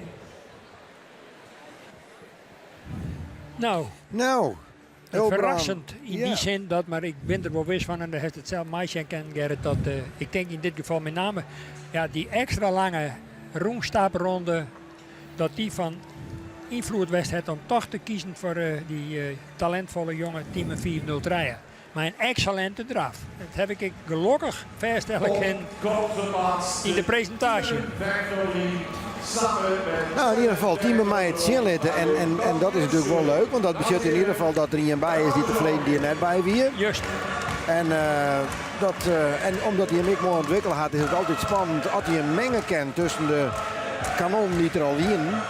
En hier is het van tevoren al een beetje zijn van ik verwacht het een beetje. En dat had er dus zien laten. Ja. Nou, dan krijgen we dadelijk nog de laatste rubriek hier achterom. Die de hinders die het al uit 2012 tot 2015 binnen. Maar die heeft voor het eerst goedkeurd binnen. Die verleden die je terug het onderzoek kwam binnen. En nu voor het eerst hier op een keuring achter de presence aan mij. Er zijn 6 hinders in die rubriek. En alle 6 dus nijelingen. En ja, daar valt net zo vol toe te zitten. Hast je ook voorhand waarvan als 6 denkt van nou die hak al zien, die tip ik wel. Aan deze rubriek. KVS en Omroep Friesland werken al jaren prettig samen tijdens de hengstkeuring. En bij producties als de Stormruiter bij de serie Het Zwarte Goud. Op papier even nou. Ik heb het hinder na de goedkeuring net verzoend, maar dat is wel een oudere hinstek. Dat is de oudste van de groep. Maar dat is een hinder die in een sport enorme prestaties boekt het met Robbie van Dijk, de vaste rieder van de tuughinders van de firma Van Maan. En ik de Friese hingsten. Dit is dat hinske wetkentoer hier van Stan Derksen die je niet krijgt met Tiemen ronddraafde. Dit is zijn vakproduct. Zelf opvakt en stiet no ter dekking bij de gebroeders Van Maan. En dat hinder verwacht ik echt excellente bewegingen van met name in de draf. Matthijs, die komt dus nou ook de ring in. En als er dan straks letterkrekkers bij de vorige rubriek misschien toch verkozen wordt om die hinders wat meer tot ontspanning te brengen. Door ze extra lang stappen te laten. Dan ben ik benijd. Maar Teun van Tjalling de Boer heb ik toch ook wel wat verwachtingen van. En natuurlijk, last but not least, Usman Jelleboom. Met Warti. Hebben afgelegd. Meer in mij. 7 jaar Mathies 504, sportpredicaat. Stan Derksen in Oosterhout is de fokker. Stan ook gehuldigd als KPS jonge fokker van het jaar in 2018. Stan is eigenaar samen met de gebroeders Van Manen in Ede. Mathies stamt van Norbert 444 uit de stermerrie van Beert. Komt uit stam 15. 7 jaar dus, zet in de dressuur. Won de KFPS Nieuwelingen competitie 2017. Heeft in de competitie toen 26 punten weten te vergaren. In de limietklasse 9 winstpunten. Mathies dus als 6-jarige goedgekeurd. Onder het zadel behaalde een excellente score van 86 punten. Liet hier veel aanleg zien voor de zwaardere onderdelen van de dressuursport. Kwaliteit van de galop beoordeeld met een 8,5 spreekt tot de verbeelding. beschikbaar bij de gebroeders van Mane in Ede. Matties 504. Ja, die Derksen-wedstrijd die is dus mede-eigenaar, begreep ik? Ja. Ja, natuurlijk prachtig voor zijn jonge jongen als dat valko krijgt. En die het ik heilig in dat hinderleut. Ja, het is op relatief oudere leeftijd is het pas slag, hè. Maar ik ben benieuwd dat ze hem hier aan de Honig wat schitterende litten kennen. Nou. En de regelmaat, hè, dat is denk ik misschien wel het probleem. Jasper dat van elkaar krijgen kan, omdat continu, dan binnen het batterijen hele beste pasten en dan springt het er weer even uit. Maar goed. Prachtig van houding, met name in het front. Uit het boekje zoek ze willen. De hals er prachtig op. Mooie kap. Prachtige hollen. En echt een excellente voorhand. Super. Nou zult de baas zelf. Mag toch net? Die jonge enthousiaste stand, Derksen. Daar komt er. Wat op een leven is. Safol hier met oren hier draaft en dan maakt hij een eigen zin in. En ik was heel knap. Matties 504.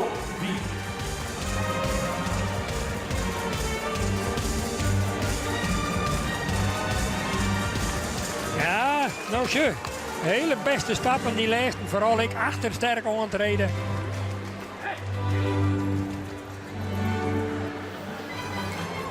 Maar vlagen even geweldig, denk ik. Ja. Ik heb nog wel even de zien dadelijk. Want dan dat strekken is heel mooi zichtbaar dan. Maar dan giet het vaak, dan brekt het ik weer. Tjoe maar even.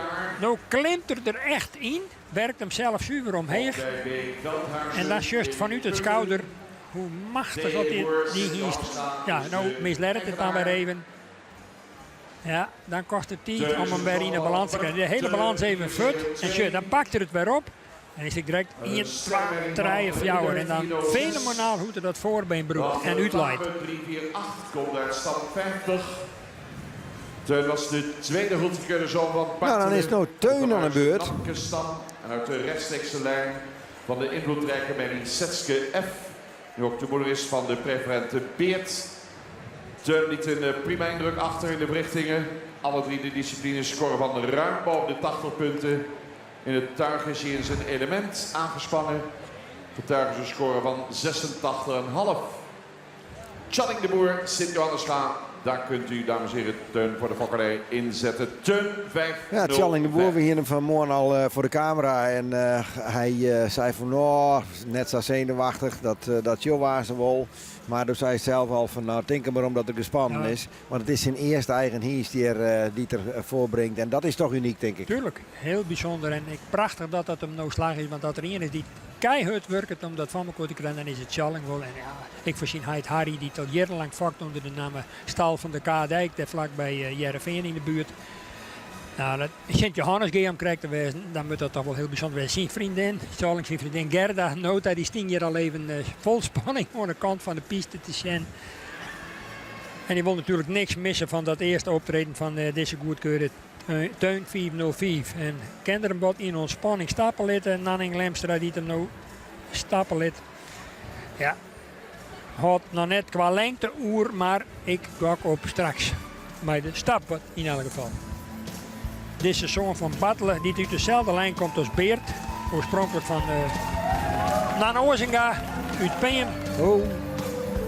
Sint-Wurg ben achterin Boyle, die mag toch wel bewegen kennen. Want dat leidt ik wat verankeren in die vakkerij toch wel.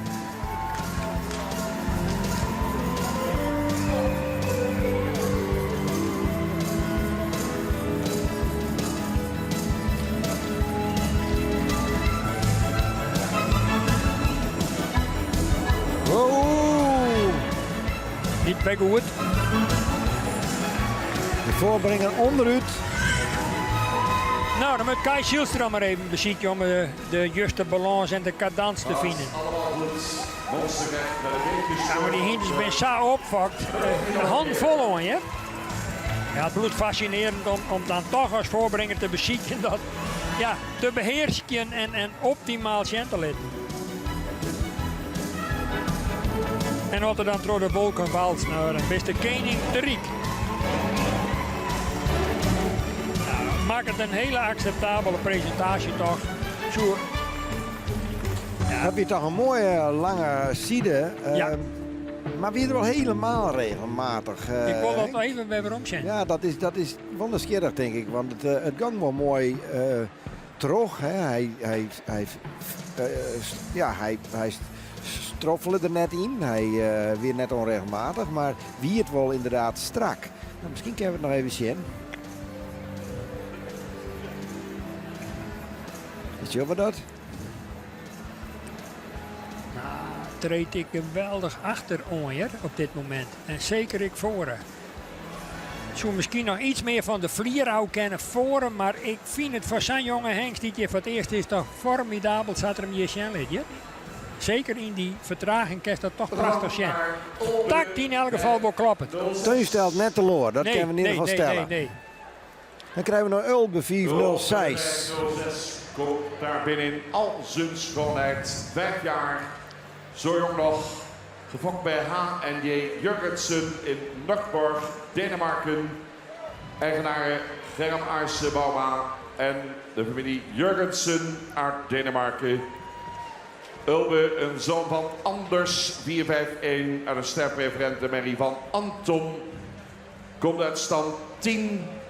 Ulbe is als zoon van Anders, een hengst met een relatief laag verwante afstamming. Zijn pedigee is vrij van de invloedrijke hengsten Feitse, Leffert, Rijtse, Jasper. In het verrichting-onderzoek behaalde hij in alle 3 de disciplines scoren van meer dan 80 punten. Werd daarbij geroemd door de ruiters vanwege zijn instelling en bewerkbaarheid. Ulbe 506 beschikbaar bij Hens in Oldenborn.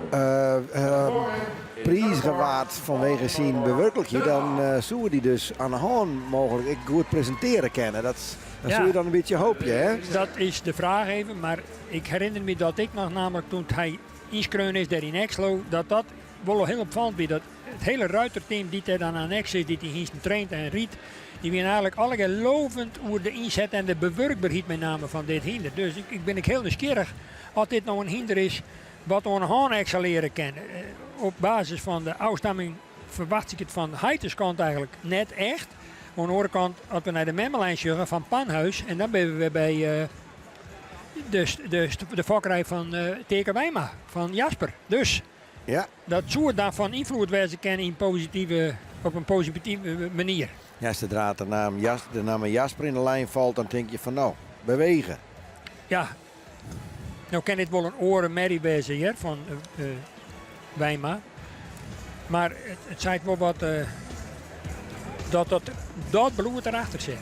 Nou, zien we het wel bekend.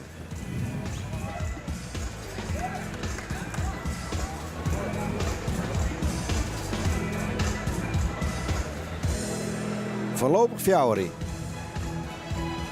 Ja, en dat is een taak die niet gevraagd wordt.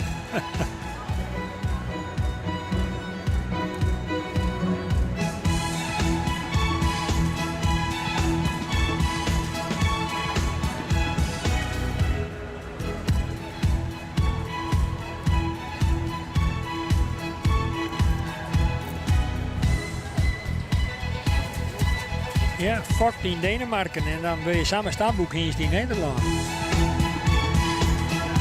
Zullen ze even bepalen bij zijn verrichting hier.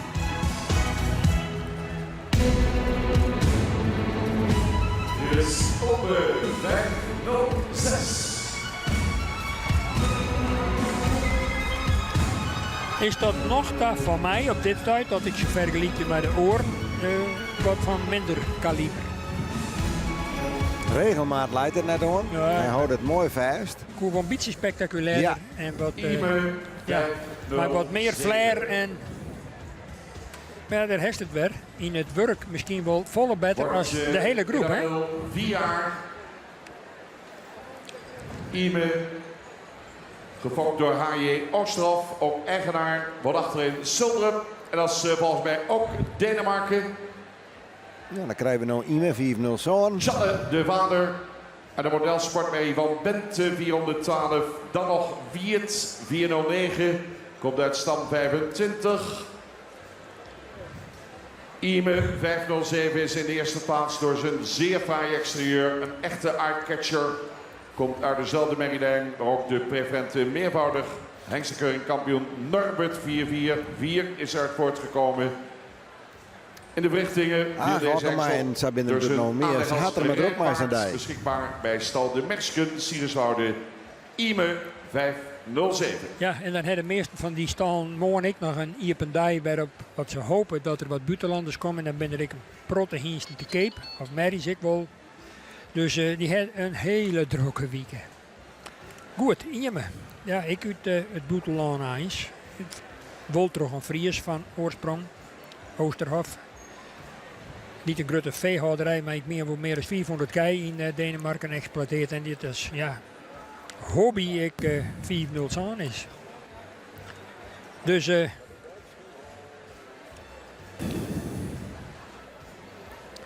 was grote hobby dus vakken van Friese hinders is. En dan, als dat dan bekroond wordt met de inschroeiing van zijn hengst. Niet in de verrichting ik heel verdienstelijk.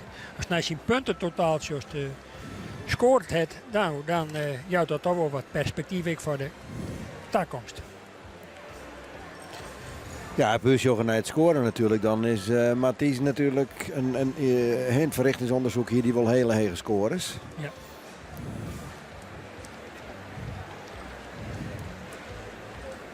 Binnen deze hinders nou ik al ondertussen al in een sport actief of is hij dan te betiet voor?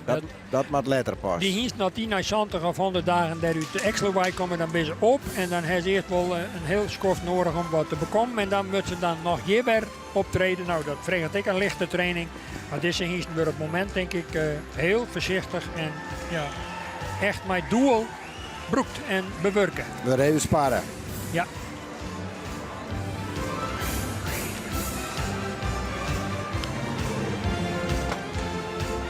Maat ik voor het eerst dekken natuurlijk. Ja, nou ja, nou door ik dat nog wel even. Dat begint over een maand of wat rijden. Maar ik zou best kennen dat de ene door optimist nou al een merrie weer onder de hengsthand heeft. Ja, dat schokken ben er wel bij.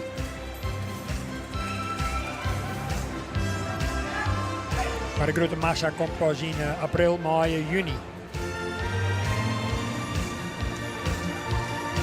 Vooral hier bij u ziet de hoeken waar je er aan uiteindelijk zet, dan komt het toch prachtig omheen in zijn front. En de bloed er ik mooi ren. Met een prachtige houding van de hals en de hollen. 5, 0, 7. Ja, toch ik wel mooie bewegingen in die voorhand. En ik achter rond vol wanden.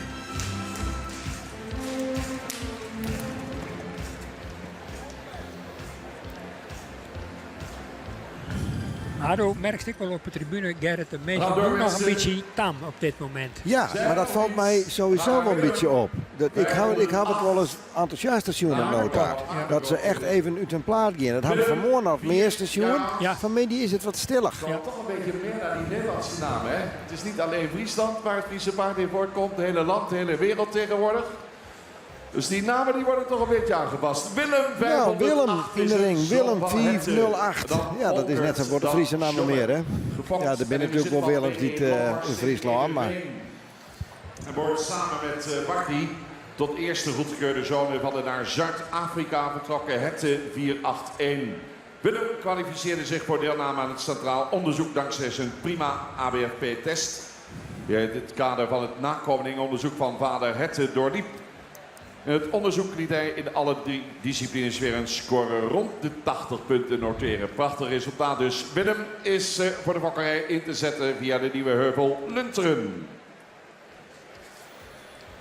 Ja, Hette die hier een Pierre ik nog wel leuk mee die naar de Boetelangang is. Onder andere in 2016 zit hij nog bij de laatste fjouwer voordat we de kampioen en de vice-kampioen kregen. Nou in het Boeteland dus en dit is dan zo'n ervan. Ja, ja en misschien ik nog voor de meesten die er net helemaal mee op heeft, ben ik wel even duidelijk aan.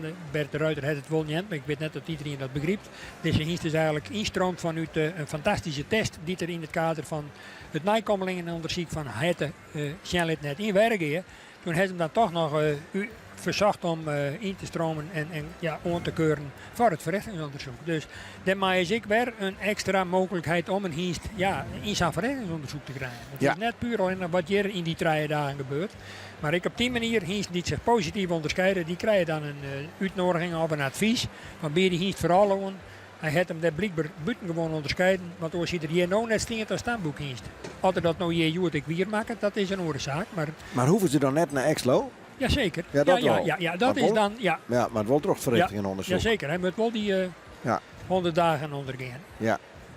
En toen is het even hoe zijn namen, maar dat wist ook dan net, dat weet ik toevallig wel, maar de man die hem vakt heeft en eigenaar is, die had ik Willem, dus die had hij gewoon aan hemzelf net. Ja, en dat mocht blijkbaar. Ja, hij wie ik in de 7e hemel daar in Exlo. Ik denk dat de jongste man bier weer.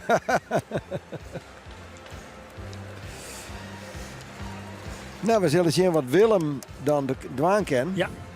En weer een van de Nieuwe Heuvel, die een grote collectie jonge hengsten heeft. Nou Willem, word wakker zoek zitten. Ja.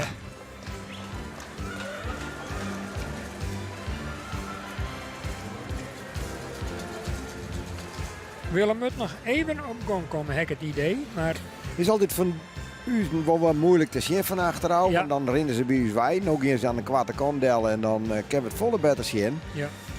Dat geldt ik voor de camerameesken. Zeker.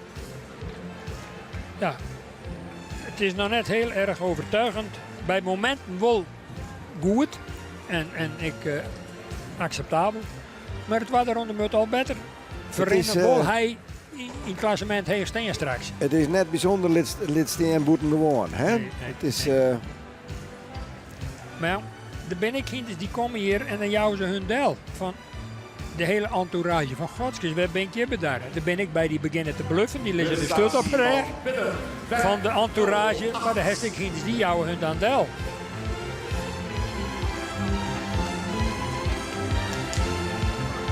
Nou. Het was gewoon een beetje beter, liep het mij. Ja, een beetje beter. Ja. Maar ik denk net dat Willem je het in de bopperst eindbeduidt. Dat zo mij. Ja. Die zien we nooit meer terug. Nou, dat geldt dus net. Maar in ieder geval dit hier waarschijnlijk net. Nou, ik denk dat zo mij raar taal. Die kans is vrij liets. Nou, ben wel weer aan de laatste tijd. Ja, dat is de Wardi 409. Nou ja, dat hebben wij natuurlijk te gerden bezoeken. Wij winnen bij Jelle Bouma. En hoe gruwelijke wijze is dat nou zijn tweede dienst in zijn leven die hij fokt had hier op de keuring verschijnt. 50 hier al bij de vakkerij bezig. Nu ook eens in veehouderijbedrijf. Nu 28 hier al had. En deze Wardi is het tweede dienst die er op de keuring brengen mij. Nou, heel bijzonder. Ulke uit voortkwam. De moederlijn van Wardi staat eveneens bekend als leverancier van uitstekende tuigpaarden. Met als meest recente exponent Ietjen, de Ulke zus van Wardi. In het centraal onderzoek liet Wardi 509 zien hoe hij gefokt werd. In het tuig behaalde de hengst maar liefst 87,5 punt. Beschikbaar bij het station Gaasteland, Oude Middem, Wardi 509. Hendrik Ebbingen had hem op stal staan. We binnen daar ben ik even west. Ja. Nou ja, goed, de verwachting van Jelle Bouma binnen in ieder geval heel gespannen. Hij zei het maar natuurlijk eerst al nou wel gebeuren. Die ervaring had er ondertussen natuurlijk wel. Ja. Maar ik heb geen verwachting. Het mag zelfs zijn Piet Rakkema hier dat natuurlijk ik van Rommert. En Rommert werd duidelijk beter, maar had het vriend hier en ik dit hier weer net redden om naar de tweede ronde te komen. Nee. Dus dat maar van waar die ik nog even naar wachtje. Hij mag het nou eerst maar zien in de stap en in de draf. Ja. Wij zien ze trouwens bij naar het steen, naar de houding. Nou, met name dat de beenstand correct is, dat die mooi fjouwerkant stiert, dat er beide voorvoeten zodanig opgesteld staan dat er voor eigenlijk een derde voet tussen past. Een hoefbreedte is maar, dan stiet dan hinder mooi fjouwerkant voor. En achter geldt eigenlijk hetzelfde verhaal, dat dan maakt het in achterbeen justjes wat voorlijker staan als de oren, zodat men ik de binnenkant goed beoordelen kan, dat er zaken zitten die er net jaren. Maar hij stapt dit ligt aardig heel best. Maar als ik juist, hij hier in een rijproeven zo'n heel op een stap en in de menproeven 8. En dat zei het al dat dit een hindernis is wat stappen kan. Hij mist, vind ik, op dit moment, maar dat kan nog komen, wel een beetje extra rosuitdrukking. Ik mis wel een beetje het hier erom. Maar ja, als er nou haast een excellente drafronde zijn, want je hij hier voor de tuigproef bijvoorbeeld 87 en een hele punt. Nou, dan mag je daar wel wat van verwacht zien. Maar Dat is heeg. Ja. Nou, en mij los.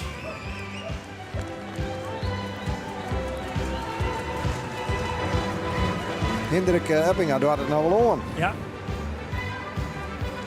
En dat zeg ik, er lijkt zo volle kwaliteit in deze stam verankeren.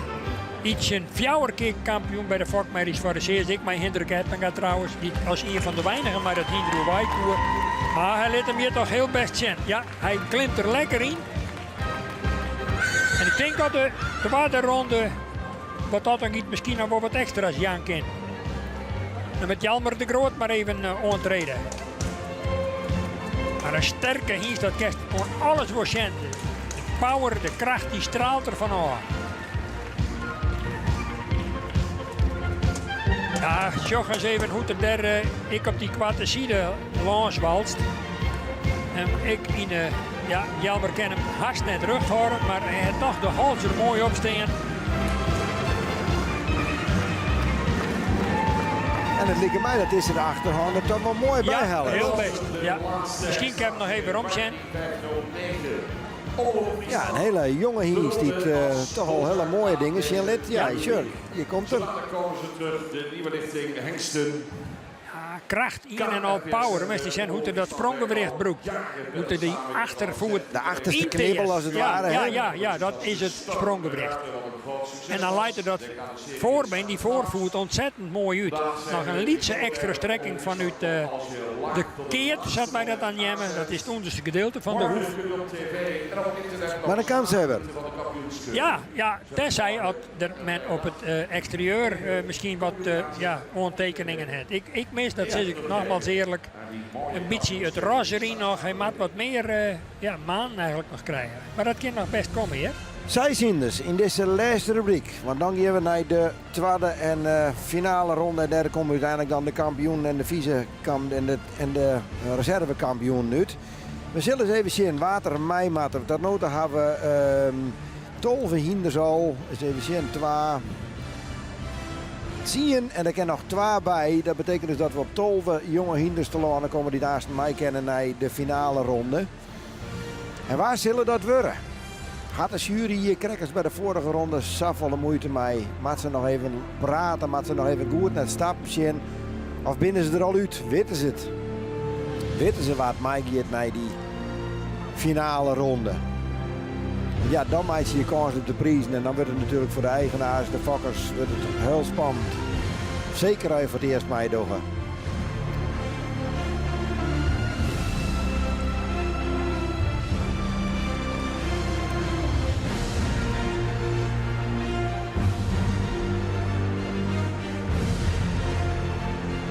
Ja. Ja, die voorbrengers, dan krijg die gewoon onderuit. Henk, nou, dat zien we net zo vaak, maar dit rekt het even kwijt. Hoe moet dat? Nou, zo dan het de hinder op een gegeven moment, dan drukte die in die boarding aan. En dan ja, op een gegeven moment, dan rekken ze onderuit. Maar hij wacht het wel, hè? Ja, hij houdt hem beet, hè. Daar komt het natuurlijk ik van. Dat helpt al. Ja, goede voorbrenger die het eigenlijk nooit last. En zij had het leven niet ervaren. Ik had het vroeger wel eens die natuurlijk met de huid Kjell uitleerd, maar dan moest ik wel eens een heel steek terug. En ik was in de 14. Ja, in de groep in ieder geval. Nou, we zullen eens even jaren wat Peter Ruiter zei. Van, dit is ook wel spannend. Een kleine huldiging. Fokkers en eigenaren van de hengsten die dus het centraal onderzoek afgelopen jaar positief hebben weten. Op dit moment nog de originele volgorde, dus zat ze in de ring kwam binnen. Van deze hengsten gaan de mensen die daarbij horen, daarbij in de ring. Maar we zullen eerst kijken wat de jury gaat doen. En die zijn nog even in overleg. Nou, het is spannend. Dat betekent toch wel dat er weer een hinders binnen die wat, ja, het waren er net vol ontrennen en dat er vooral misschien weer praten, we noemen 2 en 3, hè? Ja. Ja, toch even een gokje weg. Je bij de vorige rubriek weg. Is die er net aan, Henk? Dwars het nou wel? Nou, dat is een kwestie van dwarren, denk ik. Maar ja, ik heb nou toch een lichte voorkeur, maar ik heb ook volslijn oors uitpakken voor degene die het nou op dit moment ik in het waren. Maar voor wat dat ik maar Mathies en Teun. wezen mij. Ja. En dan mij een outsiderspositie voor Wardy van Jellebaan. Mijn namen, en die ken ik heus nog wel bij de eerste Twabedarrie, maar mijn namen op basis van zijn uitmuntende stap en toch ik wel een hele imponerende drafronde. Dus ik heb de 3 favorieten. En we zullen zien wat dat wordt wezen zal.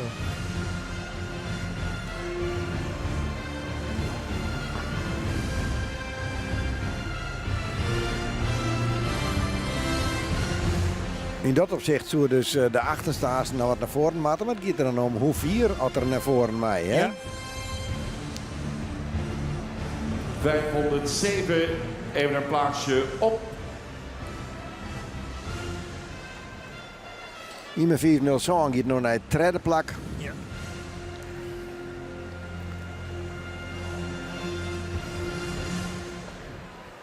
Tiemen en Teun nog, of Mathies en Teun nog voorop. Ja, dat zeg ik nogmaals. Ik ken best wel de jury, dingen die wij net zo. Hè. Op basis van het, hier staat net bij de eerste plaats. Zo samen kennen, De hè? laatste, zet die eens even stil. Zo waren die toch oerstekken, maar hè? Straks zo mooi. Of hij liet die oren Baas, aansluiten. ken die al, Hendrik? Nou, dat ken ik, hè? Dat zeg ik. Er kan samen een verrassing komen. Spannend, mensen. Jury, kijk nou eens even de groep na. Waar die liet natuurlijk wel mooie beweging zien. Ja. Gaan ze nog wijzigen? Beetje aansluiten, mensen. Beetje aansluiten graag. Ja, en ik, voor de goede orde, ik heb dan even nog Hendrik, gaan we weer stappen. Waar die rent nou voorop? Ja. Want, dames en Maar heren, dat is geen negatieve aspect, maar dat zou ik graag Waar wat die en Mathies? Waar die en Mathies? Ik denk dat die allemaal maar uit de schroeven is. Ik weet net dat er aan de kant ergens tussenin is. Waar die en Mathies terug naar de finale.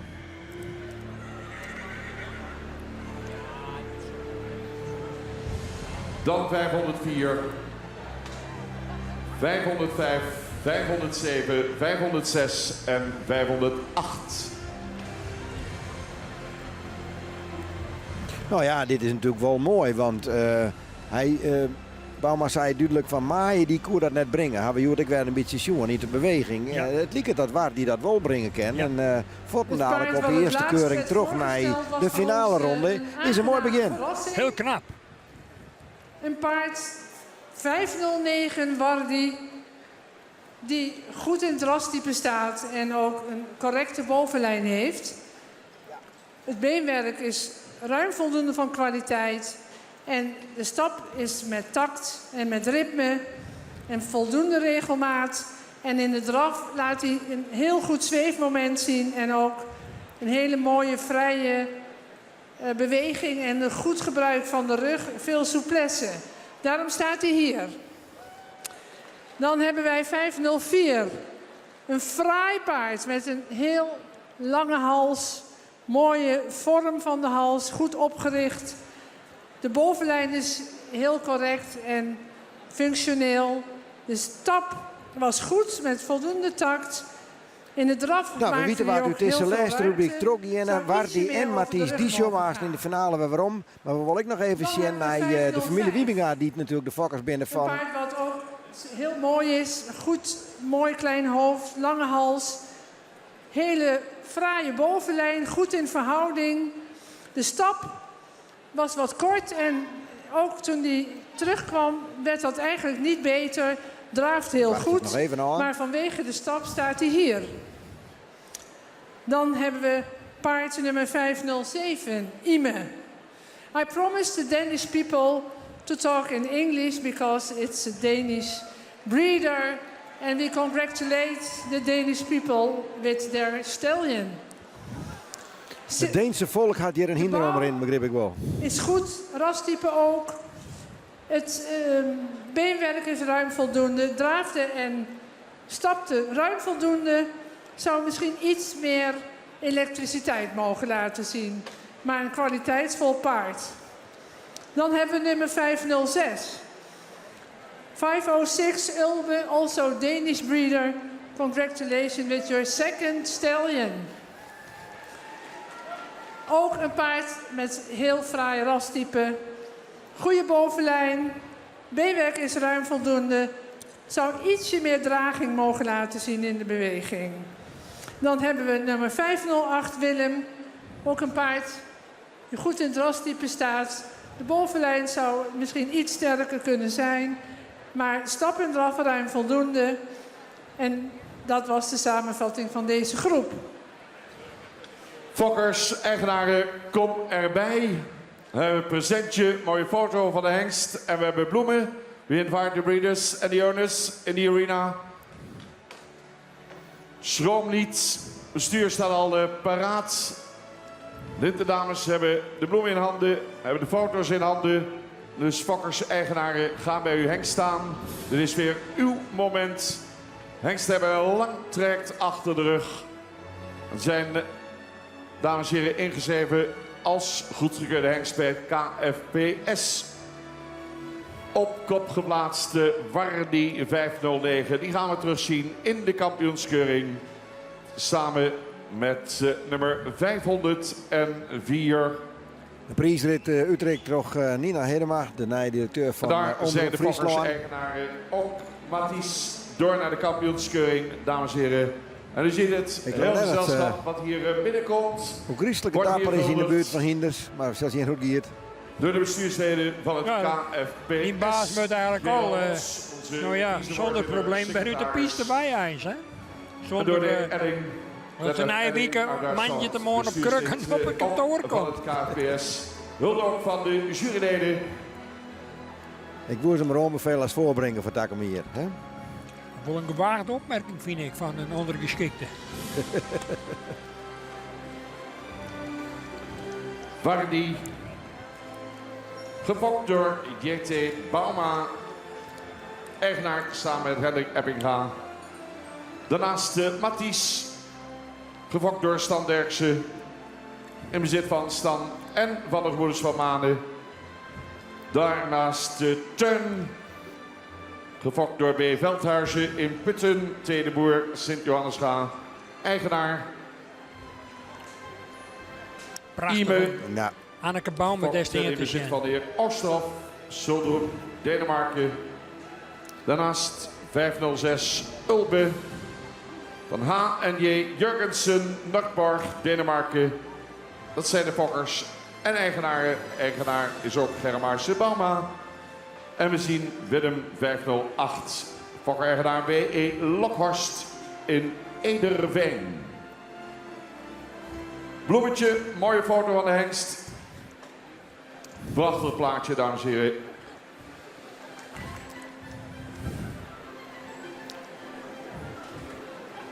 Nou, ze hadden het een handige. En dan Ja, wachten en wij dan nog gaat even het tot de Hinders aan hun ronde beginnen. richting de kampioenskeuring. Nog niet helemaal. Zo dadelijk een prachtig optreden van de Friese quadrille. Voorafgaande aan de kampioenskeuring. En dan hoop ik dat u er allemaal klaar voor bent. Ja, en we hebben zien dat is dus bij de Hinders Wardi en Mathies teruggaan naar de finale. We joggen zelfs niet in de finale, waarom. Maar voordat het hier is, wil ik nog even zien naar een interview met de familie Wieminga. Omdat Tjalling natuurlijk preferent verklaren is. En dat is ook een bijzondere gebeurtenis voor een Fokker van San Hinder. Ja, dat klopt. Ik steen naast Griet en Wietse Wiebenga. Ja, Jim had nou 2 hingsten die preferent binnen, hè? Hoe viel dat? Nou, ze zijn net beide preferent, alleen de oudste. Ja, nou, Feits is ik. Ja, Feits is eigenlijk ook preferent. Ja, die is preferent. Die is dan factorisheid mee. Ja. En bij haar is er beide, Ja. Torben en Tjalle. En, ja. Ja. En kroon op je vakkerij natuurlijk, hè? Ja. Dat vind ik geweldig. Ja, ik ben er echt helemaal geëmotioneerd door dat gebeurt. En zij jong nog, dat vind ik wel heel geweldig. Ja. Het is op zich al een hele eer dat je een hingst fokker, dat die goedkeurd is in het stamboek. En Sajong preferent, dat is in mijn beleving nog net jij dat vak aan. Dus dat is wel een hele eer voor de vakkerij. Ja, ik vind het geweldig. Het is, en ja, ik ben er helemaal blij van. Ja, het trekt het zo wel, hè? Ja, het trekt het me heel erg. Ik denk van, nou ja, het is toch wel weer je eigen vakproduct. We hebben verkocht, maar je volgt je toch zo heel erg nog. En we zijn er nog zo mooi bij belutsen, laat ik het zo zeggen. Het is uw hinder, laat ik het zo zeggen. Ja, ja. Dat gevoel kan je me vaststellen, ja. En als je hem dan zegt, wat komt er dan, wat roept dat in je op? Emotie. Ja. Ik ben er helemaal, denk oh ja. Ja, echt trainen onta? Dat soms wel, ja. Ja. Nou ben ik gauw, maar toch, ja, daar heb ik toch wel om me heen, ja. Ja, een speciaal moment. Maar jouw zoon, hij is nog zo jong. Hoe kan dat hij dan ook preferent is? Trots een goede nijvak, denk ik. Want je dat gewoon die eerste jonge dienst van hem, Johannes, die vakt echt heel best. En hij had een hele grote sterrenmerries vakt in de loop van de jaren al. En trots die nijvak is hij dus vrij snel al preferent worden. Ja, prachtig. Ja, en wat zorgt dat ook over Jim en over je familie heen? Want daar is het eer begonnen. Ja, wanneer het begon? We zijn vanaf een jongetje in de jaren 40 ben wij maar uw staan begonnen. Ja. En uw spaak eigenlijk al. Ja. En daarna is hij vooral, dus hij de man, Gauke en Aukje Bubenga. En die hadden de basislijn voor de hinders die wij dus nog ook hadden. Ja, en hoe viel het nou voor je? Dat zij de basislijn had? Ja, seizoen is witte mat in feite. Ja, zo maakt het wel zien. Ja, maar dat is net mijn meisje kennen. Ze zijn beide verstonden. Ja. Dat is jammer. Maar dat we toch nog zulke hinders brengen kunnen, voortbrengen kunnen. Dat we dat we fokken kunnen. Ja. En dat het al zo'n generatie lang teruggaat, dat doet je toch wel wat. Ja, dat is heel bijzonder. Ja, dat is heel bijzonder, ja. He, dat je toch van je arts al constant terugvakken en dat je toch nog weer een paar dekhingsten vakken en dan weer een preferent erbij. Ja, geweldig. Ja, een Grutske familie Wiebinga vanzelf. Met hun 12 jaar, 5 jaar, die het al op hele jonge leeftijd preferent verklaren is. Nog op een stal staat bij Age Akkema die het hem oernaam had. En die er krek als de fokkers hartstikke wees mee is. En zei van ik wil dat hinder nooit weer kwijt.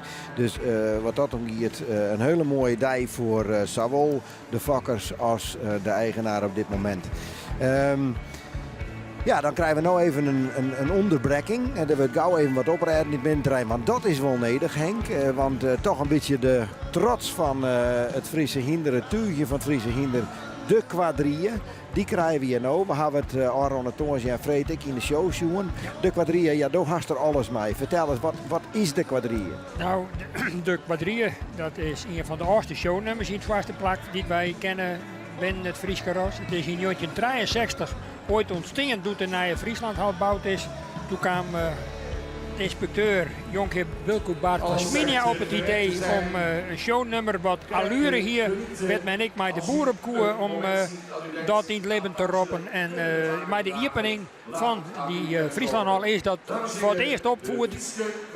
Toen nog maar één hinder voor de CS en een erebaat tak komt. Ik wil dat dan nog even nemen hier. Doe destijds de commandant wie bespoelster, dat wie een hele bekende naam in hippies Friesland. Maar de eerste rieders mijn namen die quadrille vormen. Dat wie Bertus Faber, Piet Winia, Bertus Jellesma, Piet Winia, Wietse Peenstra, Anne Brouwer, Romke Annema en Sibren Reitsma. En de laatste, dat is dan wel weer grappig, die is hier nog achter op het stalterrein actief als stalmeester. En in de nieuwe versie hebben we hier dan de Joerdijske bemanning. Hendrikus Terskuren, Gert van Dijkhuizen, Fijke Holtrop, Augustine Hoekstra, Jelle van der Kooi, Ruud Hoekstra en Sibren Rijenga. En dan mis ik nog één en dat is Roel van den Hoek. Hoe koeken moeder Hollesjen. Mij hun dame vanzelf die er ik niet onker zit, want ze zitten er altijd te jaren op. En er is altijd twee spannen. Nou, laten we er even gewoon van genieten, zo ik ze.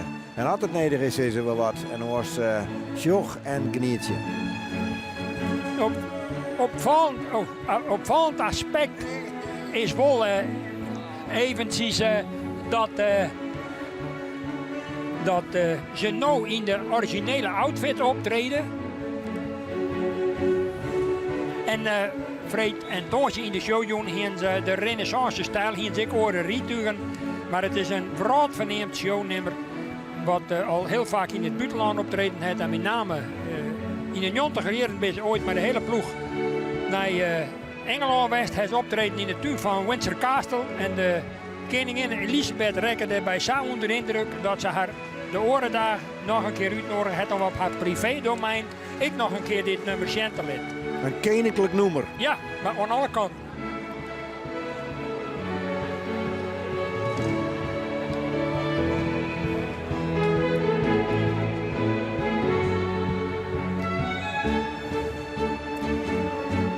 En nadat ze dus in 63 voor het eerst optreden hebben met een enkelspan, ben ze in 60 oergeend tot het rieten met een twaspan. Imponerend werkelijk. Wat een stoermanskunst.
Nemen ze nog eens ritsen, Henk.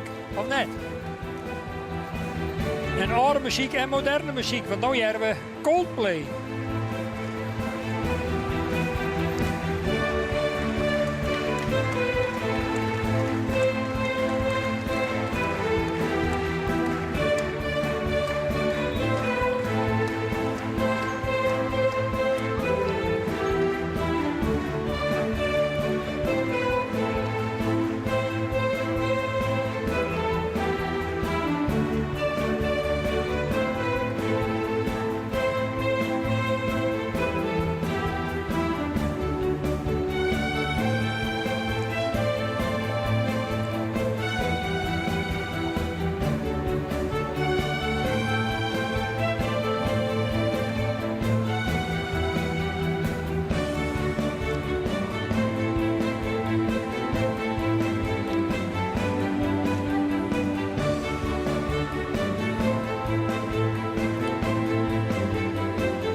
Daarheen cruisen, Henk, dat maakt moeilijk wezen. Dat is het.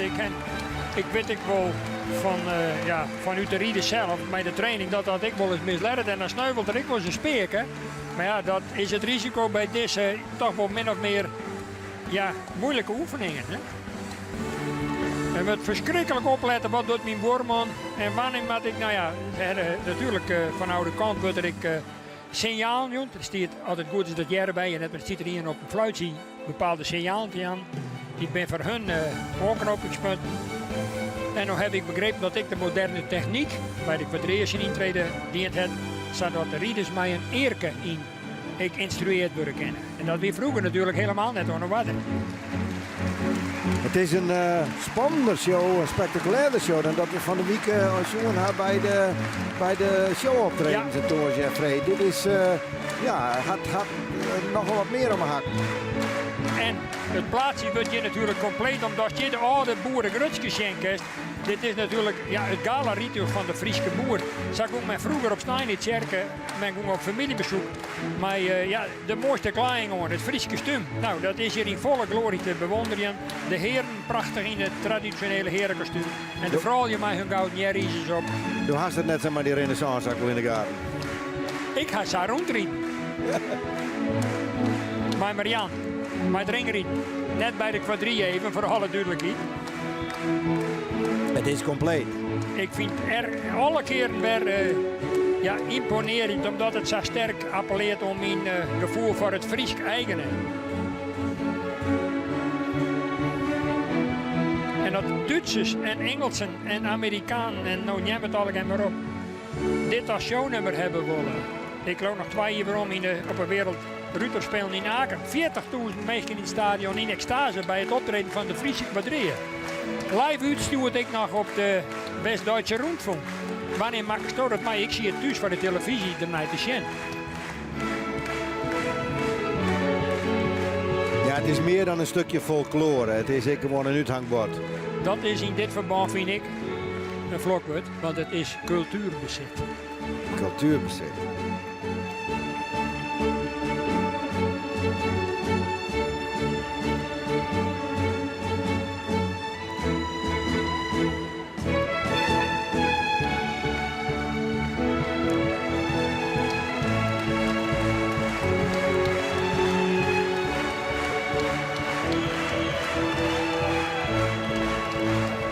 Moeilijk voor het middelste hinder die gewoon aan mijn as draaien. Ja, die mat op het plak eigenlijk haast stilstaan bloeien. En ik nog eigenlijk achteruit.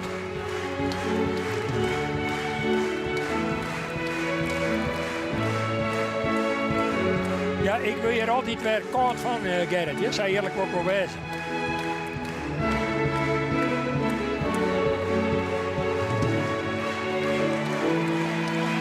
Nou, dat is mooi mijn naam, want die waren er al.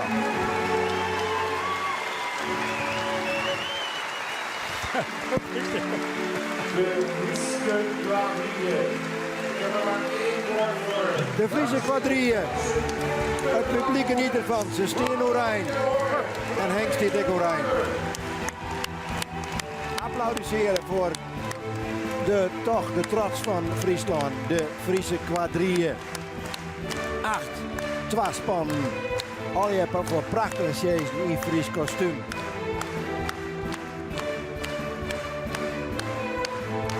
En dan wordt het te zien in de provincie. Bij de Koorsa.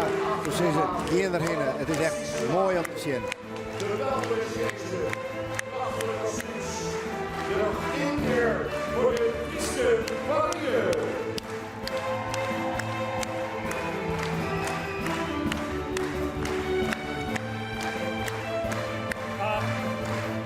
Het wordt aan alle kanten gewaardeerd, Henk, want de meesten zeggen al zei, staan al in oranje.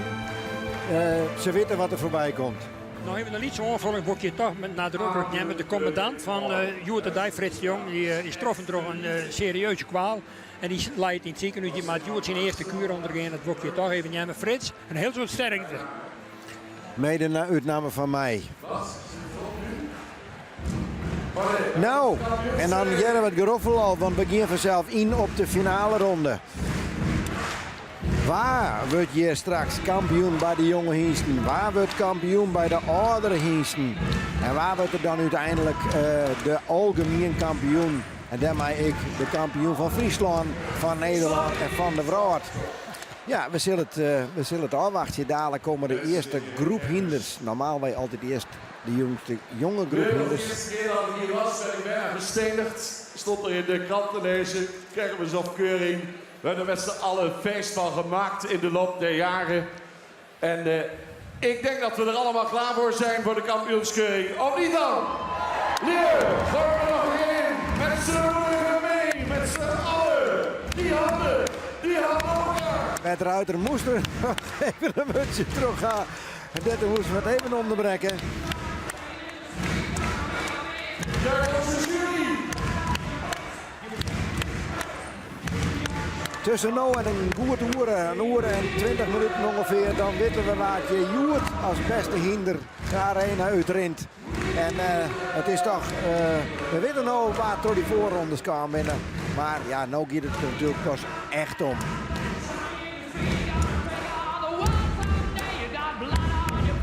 The big disgrace, waving your banner all over the place. We will rock you. Sing it now. We will rock you. Buddy, you're an old man. Ik op VIP-tribune. Komen ze los. Net alleen nog op een gewone tribune, maar dat ben we haast een beetje wend. Dat de muziek ze mij neemt. Maar dat geeft er mij. Hoogtepunt toch voor de meeste mensen. Die finale zit mijn hinder erbij.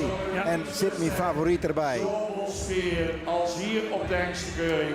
Ik zal nog één keer willen vragen voor u zelf een daverend applaus te geven. U bent fantastisch.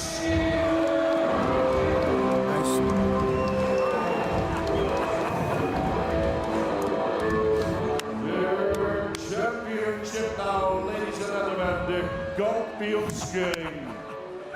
Maar wat mooi op de zin, Henk, dat die jacht nog een hoe voller het je zit. Hoe die arena helemaal dichtbouwd is. Want vroeger zie je die hoeken, daar rechts in de hoeken, die wie er net bij. Die rechts in de hoeken, die hele tribune bestond eerst helemaal net. Daar kon je net zitten. Het is helemaal volbouwd en dat geldt voor beide bochten. Ja. En dat betekent dus dat er nou 9.000 mensen in kennen. En daarmee is het wel echt gebeurd, denk ik. Want er zijn net volle gatjes meer hoor. Nou, we kunnen er apart voor zitten, Gerrit. Want oh jongen, de spanning is om te snijden. We beginnen met de ouderhingsten, dat ik me net vergis. Ja. Die ben eerst aan de beurt. Jasper komt eerst binnen. Jasper als eerste voorop. En dan Beert. Hier hebben we Pier. Wat een imposante hengst, jong. Machtig. Moest zijn echt een vader die hier zat bij het nemen. Dan Tjalle, denk ik. Hier hebben we ja, toch een hengst die ik Joert heeg verwacht zie in het eindklassement. Uldrik. Alwin, de kampioen ouderhingst van Verline hier. Epke. Wat een topkwaliteit in deze kampioensring, Gerrit. Ik heb het wel heel gauw Oriens wezen. Zo'n hinders. Dat binnen er 2 meer als verleden hier.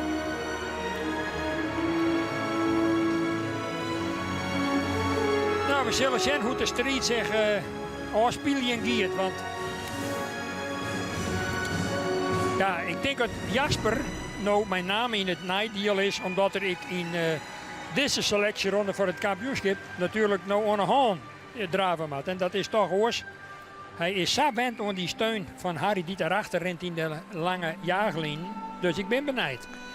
Maar goed. Even voor de orde, want dat is natuurlijk nog wel even voor de mensen die het nou net zo vaak zien. Hoe gaat het nou verder? Want deze hinders komen je nou binnen. Maar is eerst al je nog draven of wordt er voort al een selectie maken? Hoe gaat dat verder? Nou, dat is net altijd vast. Dat is net altijd vast.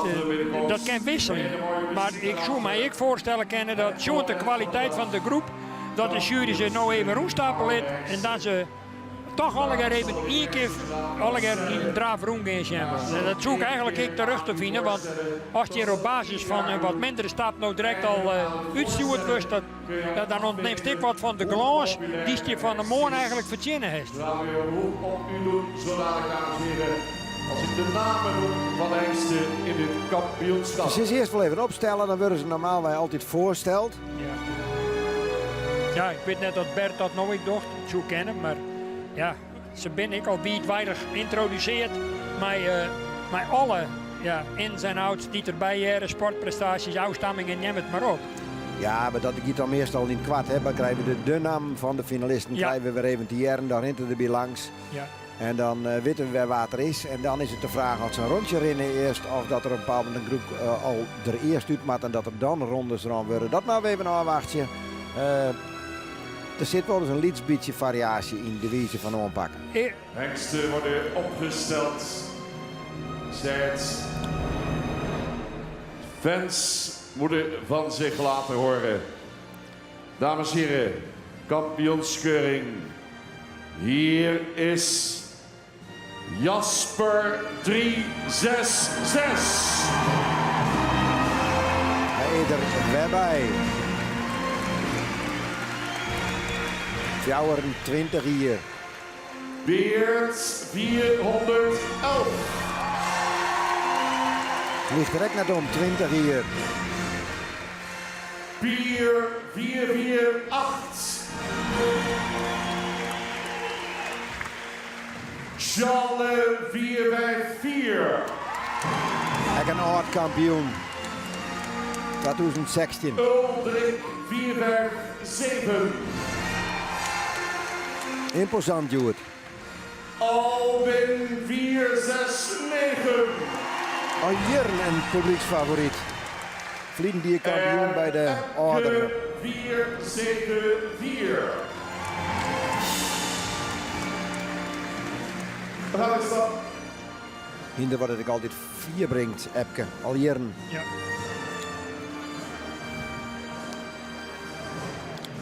Nou is het ik mij afhankelijk van wat ze nou direct nog zijn laten, maar ja, ik heb van mezelf toch een fjouwertal opgeschreven waarvan het ik veronderstel dat die toch wel een rol van betjutting spelen zullen.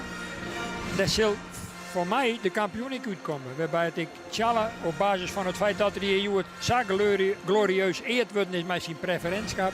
Het zou natuurlijk een prachtige bekroning wezen voor zijn dag om dan hier ik nog kampioen ouder Hingsten te worden. Dus daar hoor ik van mijzelf, voor serieus rekken mij. Lieket mij ik, Alwin Vleen die natuurlijk kampioen. Ja. Ik in Hinder wat geweldig favoriet is bij het publiek. Een mooie beweging had. Dus Tjolle en Alwin die schroven voorzichtig op. Maar ja, ken Beert, ken Uldrik, ken Jasper Ek. Ken die nog voor een verrassingswaardige. Het zou een verrassing wezen, denk ik. Ja, nou ja. Van de morgen wie Beert excellent in de jaargelinen. Het is de vraag of dat nou aan een haan ik zijn te kennen. En dat geldt voor Jasper in nog sterkere mate.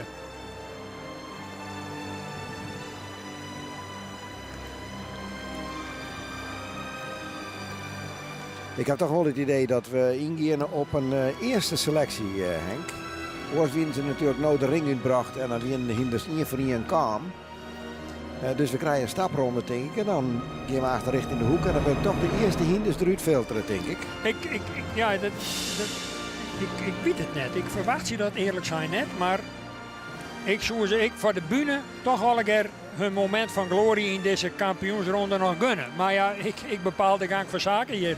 Gelukkig net. Bij het Ruiter komt je nog op bezorgen. Dames en heren, 7 fantastische hengsten in deze kampioenskeuring. Het wordt angstig stil. Ze gaan niet alle 7 nog eens een keer draven. Gaan er een paar uit. We zijn het al. Hetzelfde punt weer als alle jaren. Ja. We gaan een per uit. Nou, Hester, meer verstand dan mij, Gerrit. Langzamerhand maar eens half houden. Jasper, dames en heren, is 24 jaar. Ja. Het zou toch fantastisch zijn als hij er volgend jaar nog weer bij is. Maar dan moeten we wel een beetje sparen eigenlijk, hè? Dus ja, gaan we of niet hij doen. mee mag doen, nog in het vervolg van deze kampioenskeuring. De jury heeft het overwogen en heeft beslist. Jasper doet mee. Die blijft wel. Jasper zit gewoon bij de beste. Er kwam wat treurmuziek. Ik denk, nou wordt het gevaarlijk, maar... Wat is Wie dit dan? toch een mooie hengst. Een hele mooie de dijt zoon het nota. van Jasper. Kijk hem daar staan. Het orenspel, het oog. Het spreekt boekdelen. Beert 411, dames en heren. Is er ook dit jaar weer bij in de volgende ronde. Blijf binnen. Favorianen die het geweldig dienen en ook binnenblowen mij en Maidwa mij in de finale. Maar hij nog een keer litten. Ja, maar... En daar, die imposante Grutte Pier. Dan hebben ze ook nog die monsterknecht uit Japan ernaast gezet. Zo'n mooi verschil. Die kleine man uit Japan en die mooie Friese Pier. Maar ja, niet alle hengsten, zei ik al, kunnen meedoen in deze volgende ronde. Maar Pier, dames en heren, wil de jury natuurlijk nog een keer zien. Ja, je weet het nooit bij Bert. Dan ene keer is het echt saai, de andere keer dan draait het de hele zaak. Waarom Pier gaat ik mij? Maar je maakt nog een keer zien. Challe 454. En Age, die keek me net al in de ogen. Want die vroeg al, gaat hij door? Denk, ik zal wat zeggen. Maar ik vertel hem toch niet de waarheid. Want die waarheid komt nu pas. En die waarheid kan soms hard zijn. Challe 454, dames en heren. Gaan we afscheid nemen van deze hengst in 2019? Nee. Of gaat hij nog een ronde verder? Hij gaat nog een ronde verder! Ja. Dat zo is Henk Oorsland weer natuurlijk wel in de waar. Als zijn tips als winnaar zo worden, maar hier nooit weer. Kijk naar de manen. Kijk naar het behang. Stoer zoals hij daar staat. Als je mee mag doen in deze ronde, behoor je tot de absolute top. Maar we gaan afscheid nemen met een applaus van Uldrik 457. Maar nu, nou komt het moment suprême. Uldrik is voort. Maar nou, de kampioen van Vlinier. En dan Albin. Ook een hengst waar we in het verleden al wel eens vroegtijdig tegen hebben gezegd, die moet niet verder. Met die mooie reactie van het publiek nog. U was het er helemaal niet mee eens. Maar het kan niet alle jaren zijn dat ze door kunnen, dames en heren. Maar voor Albin blijft de kampioenskeuring nog volop aan de gang. Want die houden we binnen. Ja, Albin. En dan die mooie, atletisch gebouwde Epke 474. Bloedmooi zoals hij daar staat. Een beauty om te zien. Maar voor Epke, dames en heren, gaat het doek hier vallen. We nemen met applaus afscheid van Epke 474. Uldrik wie er weer een keer bij, maar komt net verder. En Epke Krekkers Vlinier in dit stadium van de wedstrijd elimineert. Dat betekent dat we van de zon nog 4 uur hadden. En dat ben diezelfde 5 haast als die van Vlinier. Alleen nog, het verschil is nou dat Michiel er toen bij weer. En die is er nou net meer bij. En waar er wel bij is, dat is Pier. En die ziet er Vlinier net in. Dus Challe, Pier, Alwin, Beert en Jasper. Maar het straks uitmaatje. En maar je nog één keer zien letten voor het kampioenschap. Beste en reservekampioen bij de oudere hinders. Ja, mijn uitzondering van Jasper Hiekse gelukkig goed. Maar ik hier namelijk net toch dat ze dat nog gewoon doden om hem hier samen een hand nog eens te laten. Maar Claire, ik vind het machtig dat het wel gebeurt. Je laat dat even duidelijk wezen. Neemt het ze net kwalijk. Maar ik denk dat doet hem net aan. Want het verschil is denk ik toch haast wel zichtbaar. We zullen zien hoe het dan nog aan doet. Want dat is natuurlijk een heel belangrijk punt. Hij is heel goed aan de lijnen. Ken die dik aan de hand. Maar ja, maar kan ik denken, misschien is het wel de laatste keer dat we hem deze kans jouwen. En dan, ja, Takemir, ik hoop dat er hier nog wegkomt. Maar dan is het 24. En dat zou natuurlijk al zeldzaam zijn. We doen het toch weer op status quo, Henk. Ik zou zeggen, kinderen besteden. Whatever you want. Het is net onvregen door de familie. Hè. Het wordt echt regelen door de organisatie. En Henk Dijkstra, mijn collega, die vindt het allemachtige leuk. Jasper en Whatever You Want van Status Quo. Zoek maar even mij.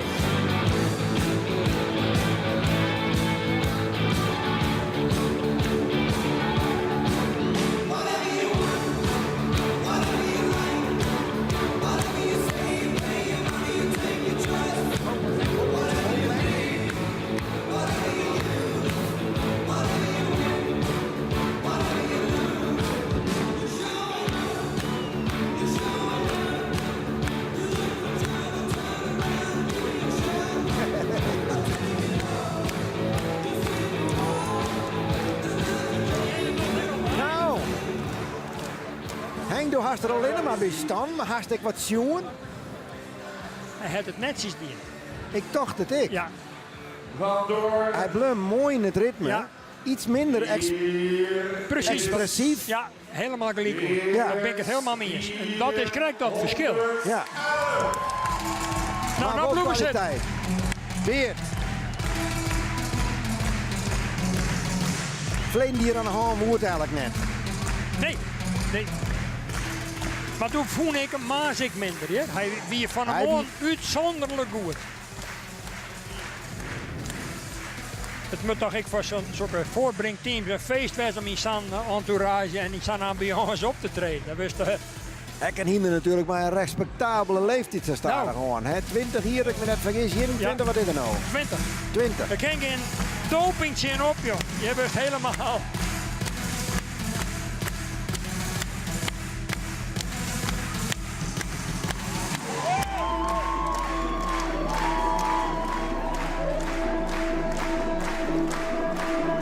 Goed meisje Henk, want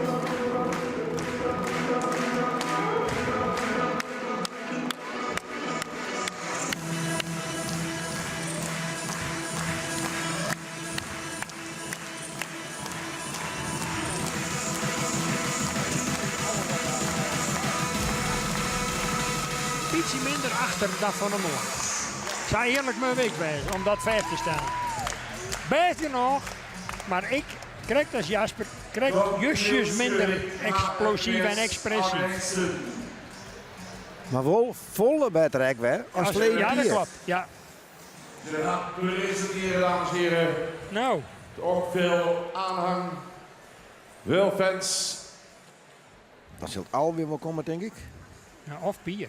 Hier is nee. bier. Ja, bier. 4-4-8. Grote bier. En die had wel supporters langs de kant. Blikstien dat die supporters had. Wat kan die zien letten? Fantastisch mooie hinder om te zien. Ja, op net dan. Heel imponerend zaten de delzetten met mij. Dat schitterende voorrein. Die hele rastypische bier.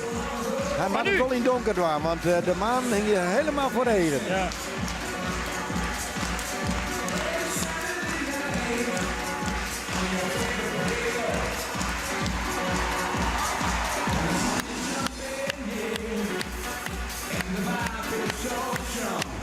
Ja, dit man dan eigenlijk net in zijn kampioensronde, hè?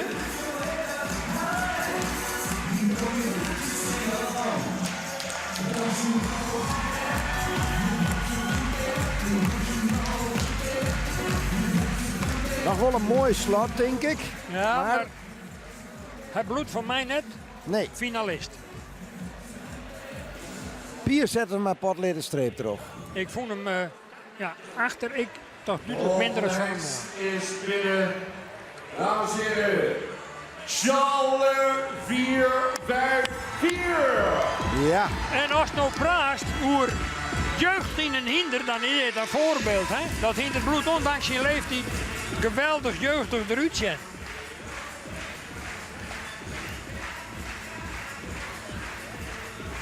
Wat zoe Agen. Wat er? Is goed een beetje gek worden dat er weer kampioen wordt, denk ik. Zeker dat er Mike gaat naar de finale. Ja, wat een koninklijk hinder. Wat een front. Ja, jongens, jongens, jongens. Oh, rustig bloeien. Rustig, juist. Daar had er de balans te pakken. Ja.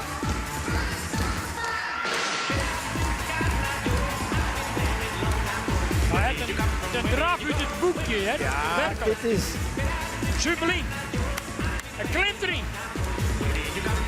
Godverdikke. Zonder twijfel dat Nota de mooiste, Ja, denk ik. ja. Zonder twijfel. Vind ik. Ja. Denk het niet eens. Maar ja, nou komt de grootste concurrent, denk ik.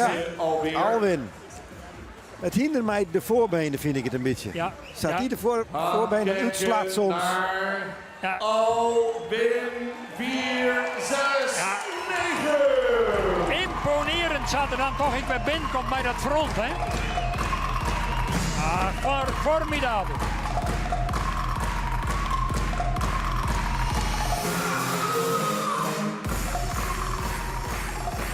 Het publiek hier net meer zitten ondertussen. Nee, maar die is stief van de spanning. Van wie, welke twee bloeien de roer.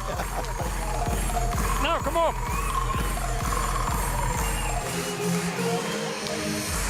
Wat verdikke.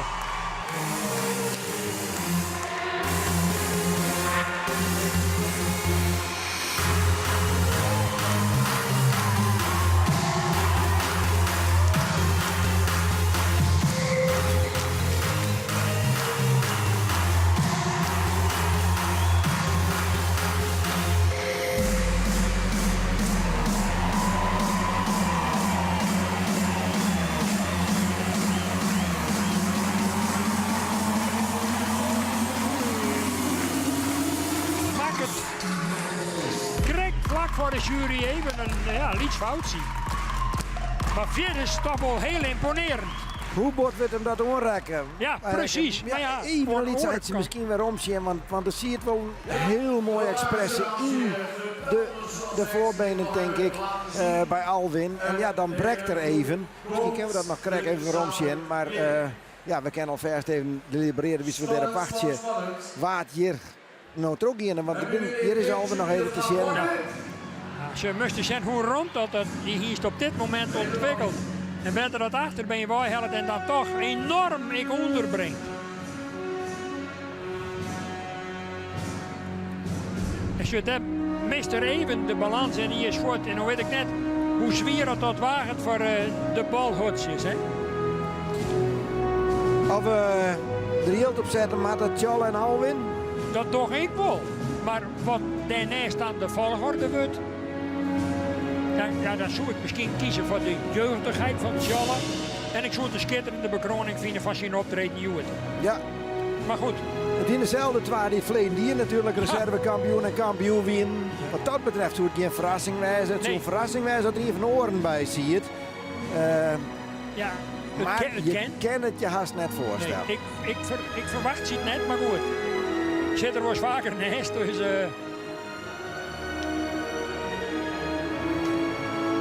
Wat er gebeurt, als Jasper nou de ring uitgeeft, het weer toch weer een waardig hartje. Hij had hem goed westje litten. Datzelfde hier voor Beert, de twee toch seniors onder de hinders hier.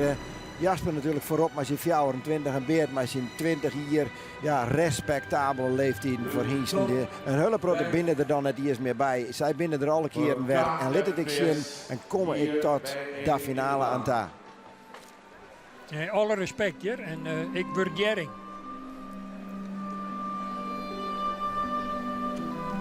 Nou, dat rustmoment.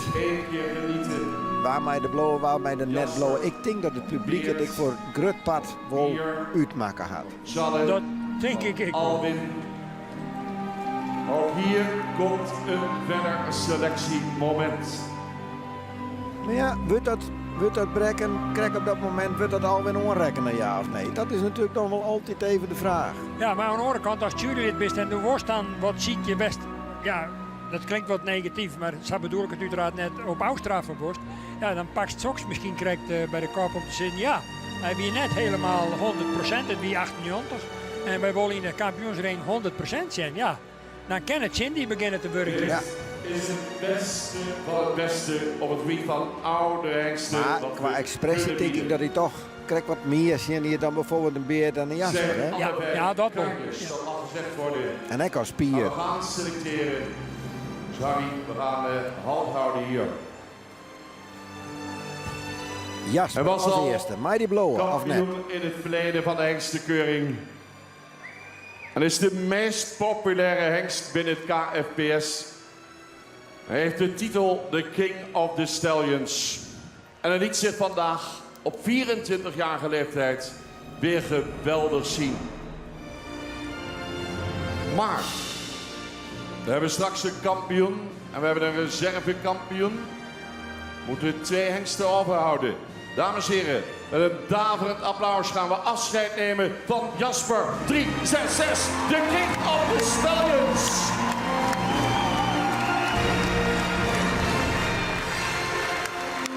Ja. Net onverwacht, maar nu weer prachtig. Ja, geweldig. Beert 411, oersterk. Beert 411 heeft zich meer dan bewezen op de afgelopen hengstenkeuringen van de afgelopen jaren. En hij staat er nog zeer patent voor. Wat een mooie hengst. Ook van Beert 411, dames en heren, nemen we afscheid in deze kampioenskeuring.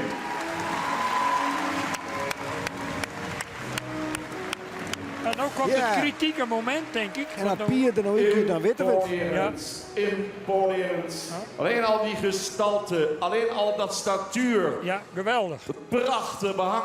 Kijk naar die manen. Hij liet zich ook heel zeer goed zien hier vandaag. En behoort tot absolute top. Ook hier valt de doek. We nemen afscheid van Pier 448. Ja, en dan binnen dus Tjalle en Alwin die terugwinnen en kampioen en reservekampioen worden. De reservekampioen en de kampioen.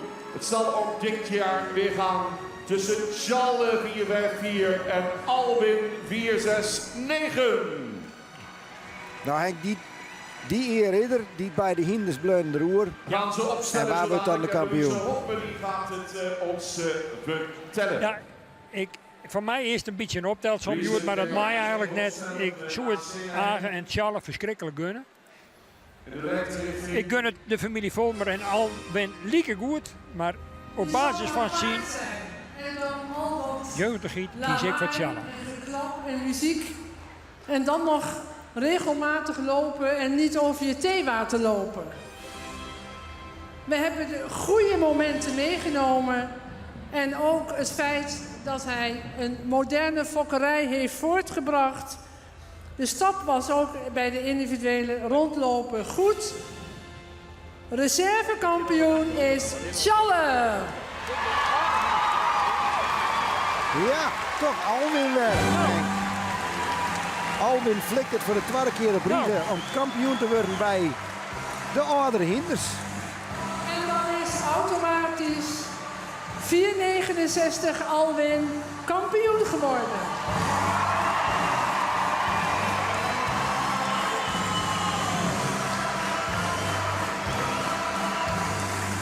Het koe een beetje beide kanten nu. Ja, ik had er aan alle kanten vrede mee, maar Joet in het kader van die aparte dag, speciale dag. Om in de baan te verschijnen. Alwin gewacht bij B.L. Brouwer in Zandhuizen. Eigenaar J. van der Broek in Noordwijk. Exploitatiesstoeterij Hemrik in Hemrik en stoeterij Bommelstein in Jouwen. Dames en heren, de kampioen oude hengsten Alwin 4-6-9. Nou hoe je het, ik weet nog keren. Alwin natuurlijk, die al jarenlang hier misschien qua populariteit haast wel achter Jasper Oon komt. En er is altijd een geweldig enthousiasme in de zaal. Die dochter Colers die hier natuurlijk wel heel goed. Een periode gangen er nog uit. Dat hier toen eigenlijk tot woede van het publiek. Daarna er iedere keer meer opkwam. Verleden die kampioen bij de oude hiesten. Dit hier weer. Vraag is nou, ken er nog een stapje verder of zullen jeugd om de baas wezen? Ja, dat zijn waar ze zien. Dat is het spannende verval van deze midje. Wat nog even een iets nuanceverschil, dat speelt hier dan ik ben net een rol. Maar ja, ik zei van de morgen ik al, Alwin heeft een sterrenpercentage van 69%. Tjalle 64%, dat is, het verschil is eigenlijk niks. Maar ja, daarin onderscheidt Alwin zich dan correct even ten opzichte van Tjalle. Maar bij beide toppers in de vakkerij, dat bewijzen ze de hele zomer al. En eigenlijk de achterhuis lezen die heren al. Ja, nou ja, Tjalle natuurlijk. Van deze middag.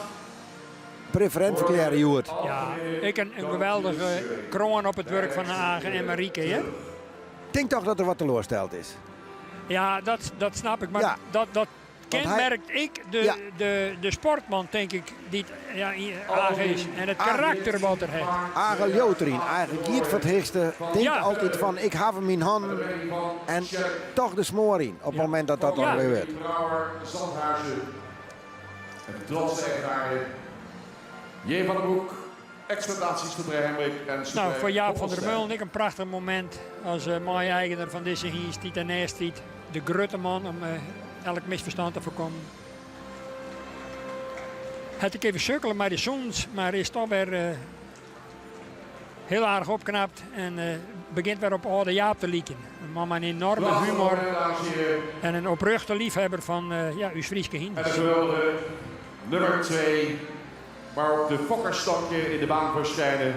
Feestjes compleet. Hulde voor de mensen achter de reservekampioen Tjalle 454. Uw Duitse stamboekbestuurslid Detlef Elling die docht mij om de ceremonie protocolair. Ja, officieel natuurlijk is er nog naar Doetskerkel. Nee, tuurlijk niet. Nee. Want er komt nog een finale ronde. Maar de jongen is erbij. Van de leden van de jury. Ik zou de orkest wel merken, Agen, die praat nog even op de jury in. Agen zal er alles om doen om hem toch nog op dat hoogste podium te krijgen. Ja. We gaan nog 1 keer, dames en heren, een eerronde lopen met de kampioen en met de recente En natuurlijk ik ook wees genoemd. De familie Volmer uit Lunteren, die het je allemaal weer flikken. Hey, fantastisch zelf. En voor de tweede keer op Riegen.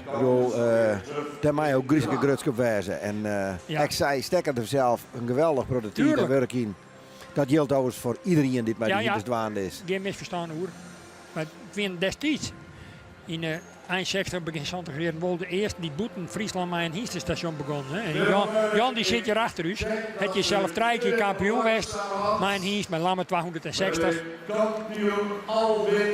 Dus het is prachtig dat hij ook 2 jaar achter de koor best aan succes heeft. En dan rekenen af hier in Leeuwarden. Dames en heren, daar komen ze zo dadelijk voorbij. De ronde van eer. Ga de gang.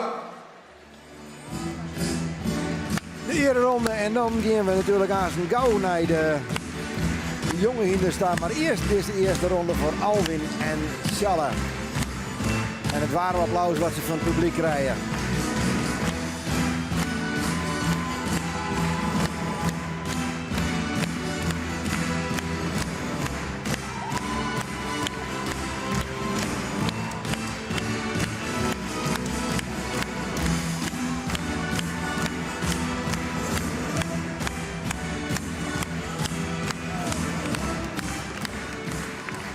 We gaan ze terugzien aan het eind van de middag.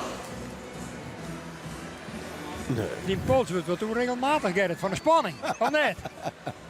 Kampioenskeuring. Ik vind het vooral mooi. Ik ga net zozeer de spanning. Wat dat betreft doe ik mijn eigen hinders net. En ik vind het wel gewoon heel spannend voor al die eigenaren. Ik vind het een verschrikkelijk mooie wedstrijd. Maar ik denk dat het wel heel worst viel dat je aan de kant staan en je gaat er een van de hiesten in de bak staan. Ja, ik denk dat dat een hele hoge belevenis is. Ja, klopt. Ja. Maar gelukkig gaan we de ambulance nog net zien. Nee. Nou krijgen we trouwens natuurlijk nog wel een hele grote groep hinders binnen. Daar wordt vaak toch een wat grotere selectie uitmaken. Ja, ik kan me net voorstellen dat ze al die hiesten dus roen gaan litten. Ze komen stappend roen en dan zullen ze toch op een gegeven moment weer een selectie maken. Ik ga er wel van u dat dat op dezelfde manier. Je hebt vleen die hier met zien in deze ronde. Nu hebben we de 12. Vleen die er binnen de zo'n naar die tweede rondegang, naar de finale rondegang, die het nog een keer rennen mochten. Ja. Nou, ik denk haast dat ze daar ongeveer weer uitkomen zullen. Een zo'n of een 8 misschien. Maar zeker net die 12. Dus er zullen de nedige afvallen. En ik ben wel heel benieuwd waar dat dan wezen zullen. Want er rint nogal wat tussen. Ja, topkwaliteit kerstrechters is het. En vaststellen, Johannes, Jouwe, Marcus, Nane. Dan heb ik al jouw tappers te pakken. En dan hebben we het nog net hier zo de regerend kampioen Jurre. Want die moeten we natuurlijk ook net uitpoetsen. Die zit ik nadrukkelijk nog in de street. Nou, de reservekampioen van Verlien hier, Menne. Nou, Tiemen die je toch heel verrassend boven kwam te staan in zijn rubriek. En wat batter met het hinder van uw vrouw Jelle Bouma. Ja, zeker. Die toch ook heel verrassend voor de dijk komt. Ja, en de jury duidelijk imponeerde, want ze zetten hem net van neer op de eerste plak in zijn categorie. Dus applaus voor de heer, dames en heren. Want die verdient het. Wat een werk. Nou, daar komen ze aan. Het zou natuurlijk wel weer voor bijzonder wezen, want zat Johannes van de Moorschellië, dan denk je van nou, dat ligt er net om. Johannes kampioen in 2015, 2016 Tjalle. Toen 2 jaar lang natuurlijk Jelmer Chardon. Ja. Wat dat betreft had Agen nog steeds 2 hinders in vuur. Ja, ja. Dus het kent nog alle kanten uit, want Johannes natuurlijk, die wordt, dat weer toen een heel jong hinder, die wordt alleen maar sterker, is nou ik nog maar zo'n hier, of 8 hier. Ah, dat klopt. Dus, Ja. en als je de hele wereld praat nou in deze dagen over dat Johannes het zo formidabel dient heeft. Dus ja, misschien jouwt hem dat gelijk dat laatste trucken, gewoon sympathie. Ik bij de jury, wie zal het zitten? Wat dat dan hier is het minder makkelijk om dit jaar al hier te voorspellen, want ze krijgen er toch wel een aantal namen die eruit sprongen. Ja. Dit zal een wat moeilijkere rubriek wijzen, ook al omdat wij net helemaal weten hoe de jury naar die nijkomers zocht. Nee. Nou ja, officieel net, maar goed. Zo de vorige ronde ging het wat makkelijker, maar inderdaad er weer er een aantal bij. Ja, die winnen toch wat minder in hun optreden. Ja. Maar ja, dat zal hier ook voorkomen, denk ik. Die van de morgen excelleert, die kan vanmiddag misschien wel zien vallen, maar die niet van de morgen wat gewoon weer. Die kan hier op hemzelf uitsteken, hè? Je kent het denk ik wel van hun dat in de eerste selectie, bijvoorbeeld een Johannes en een Jurre en een Menne. En een Nane, dat die Marcus misschien dat die toch sowieso wel naar die tweede ronde gaan gaan.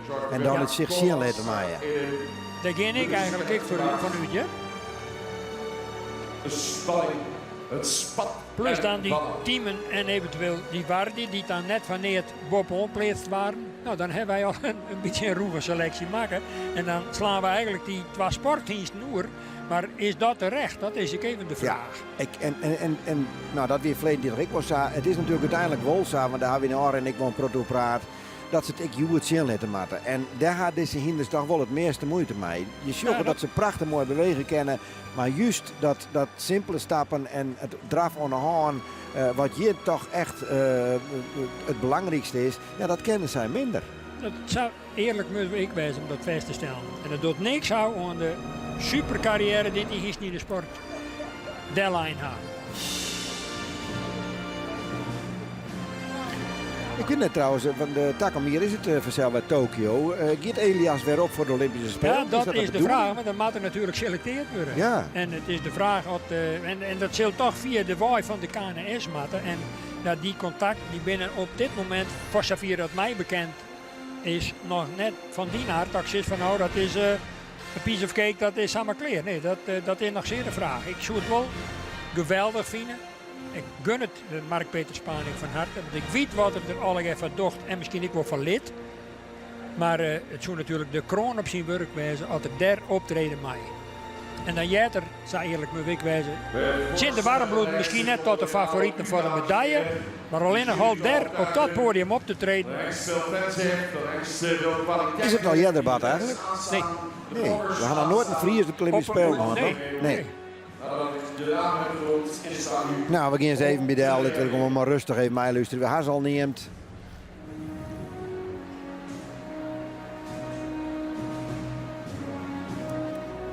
Kampioenskeuring Jonghengsten KFPS 2019. Dus stel u voor aan Johannes 484.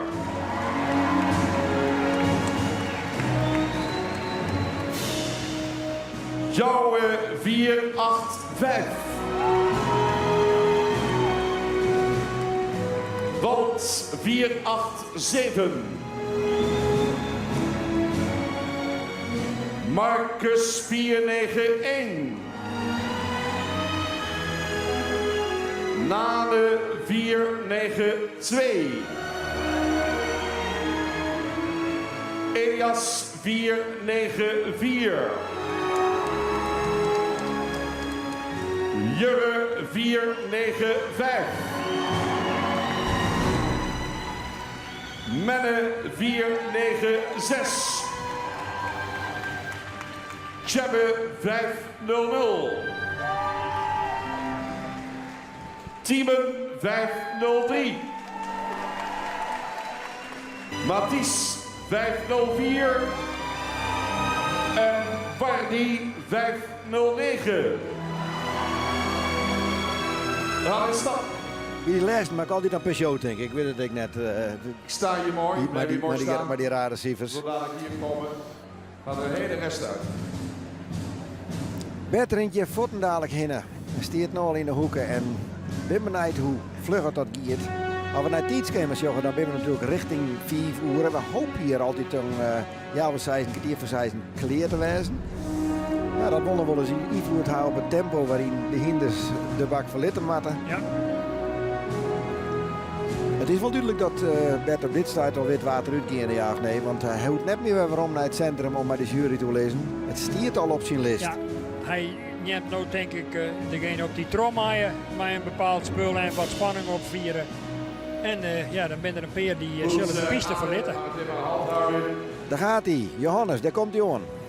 Hengst, dames en heren, die opviel vanwege zijn zonen die aangewezen zijn voor het Centraal Onderzoek. Let nou op, Agen. En wat heeft hij een prachtige statuur. Glans erop, topconditie. Johannes 484, dames en heren, blijft gewoon binnen. Net een verrassing, 4-8-4.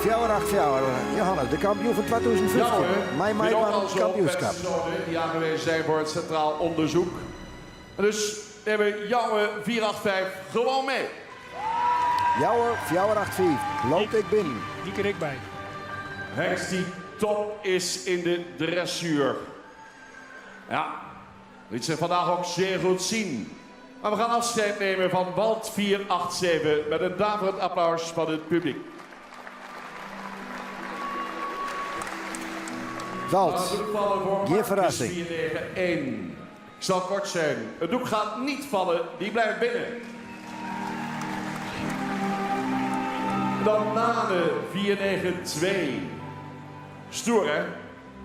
Nane, dames en heren, doet ook nog een rondje mee hoor. Johannes, Jouwe, Marcus en Nane, alle Jouwe terug. Allerhoogste bereiken in die sport maakt het Friese paard populair. En dat heeft hij al bereikt. Dus ja, wat wil je nog meer bereiken? We gaan afscheid nemen van Elias 494. Het waren sporthinder, weer in de passage, in de Piaf. Wat een hengst. Jurre 495. Tweemaal kampioen. Kampioen in 2017. Kampioen in 2018. Maar dan kan het in 2019 weer heel anders gaan. Maar de jury heeft kennis van zaken. En Jurre blijft gewoon binnen. Ja, hij maakt het er even spannend. Maar dat zie je wel een hulligere verrassing, West. Want hij had een best goed zien. 496 Menne, daar staat hij dan. Kunnen niet alles meenemen, dames en heren. Maar Menne, die blijft gewoon bij ons. Natuurlijk. Kijk, Menne bloot erbij. Hebben we ons zij. Ze worden jonger en jonger. We zijn bij Tjebbe 500. Ah, die Jurre de Hengst, die wil de jury toch natuurlijk nog een keer zien bewegen. Tjebbe blijft bij ons. En dat ben er al zo'n Henk. Ja. Wat dacht u van Tiemen 503? Ook zo mooi jeugdig. Die willen we ook nog een keer zien, zegt de jury. Ja, ja. Tiemen bloot ik bin. En dan die laatste twee. Mathies 504. Ik zei het, kunnen die niet alles aanhouden voor de kampioenskeuring. Maar Mathies wel hoor. Ja, en wat doen we dan met Wardy? Nou, die stond al op kop in zijn rubriek. Dus Wardy 509 blijft binnen. Nou, dat zei het wel wat. Dat me nog echt nog wat zo. Er zijn maar 2 hinders afvallen. Er zijn 2 sporthinders. Ja, dat zeggen we een beetje onkomen. Maar dat ze verder helemaal binnen blijven, dat betekent zien in de finale die we nog voorbij komen. Sjoggen. Omroep Friesland die heeft de uitzending toch verzet tot 7 uur geloof ik vanavond. Henk die knikt. Gerrit die kijkt wat bedenkelijk.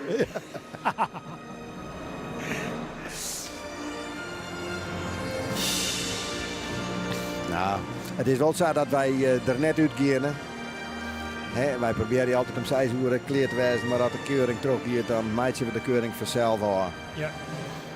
Zij had het natuurlijk zo raar ontvangen worden, denk ik, dat dan zijn apotheose van zijn keuring missen zoet. Ja, dan kan je het wel opnemen. Maar het is kijk, in de strafschoppenserie van het wereldkampioenschap voetbal is we houden er nou maar mee op, want de tijd zit erop. Ja. Maar goed, nou, dan komen ze dadelijk weer binnen. 1 voor 1. Ik ben benieuwd, Gerrit, want je zit natuurlijk in de breedte een hele grote kwaliteit in. Jonge Hengsten. En dan moeten we best selecteren, Do en ik. We gaan beginnen, dames en heren.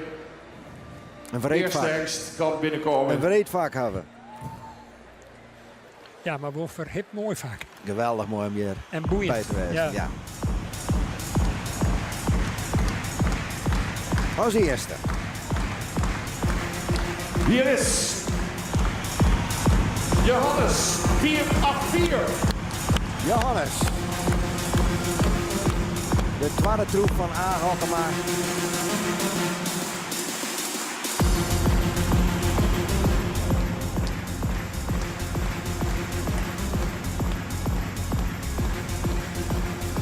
zet een bedel, maar ik denk net dat dat de bedoeling is. Maar dat zal de via de ringmeester Voltaire krijgen. Dat ze eigenlijk binnenkomen moeten en op Wordt namelijk een rondje en doen, draven. ja.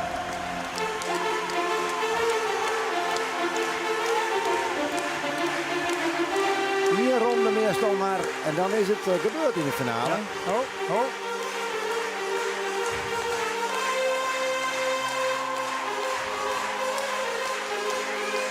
Nou, de lange zijde. Nou moet het gebeuren. Vlak voor de jury. Hij doet het heel best. Mooi in cadans ik. Nou, gaat er even in. En ja, deze laatste hele baan. Ja, dan weten ze dat de uitgang is. Maar eigenlijk net een misse slag. Nee, hè? klopt. Oh, het kennen even zien. Want dit is wel duidelijk meer van de favorieten. Dames en heren, ladies and gentlemen. Johannes, het hinder, dochter, dit hier is zo geweldig. 4, 8, 5.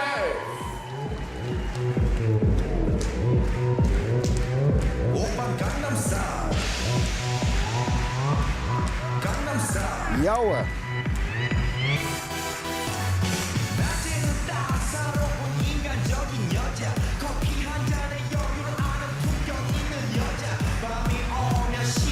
Ja, dat opstellen dat hoeft net meer. Ze maaien voeten dadelijk toch we midden naar de ronde tag in.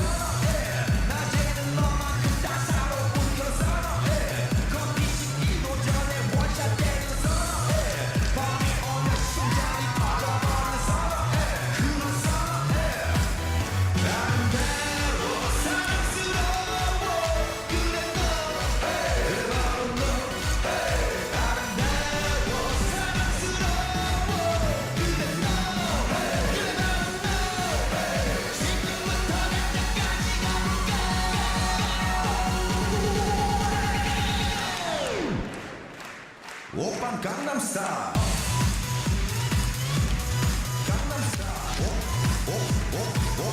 Een mooie ronde, maar iets minder expressief. Hartstikke gewoon en dat bewijst ik bij die hiesten ben op een gegeven moment, ja, dan ben je hier moment en dan ben je op een gegeven moment, uitrond net, maar dan jou je krijgt die laatste 4% net meer. Ja, die extra klap erop zit er dan net in. Staan daar de hele dag in die hal hier achter in de box en om dan... Marcus. Wat ken Marcus? Ja, zet de jury, begin maar erin.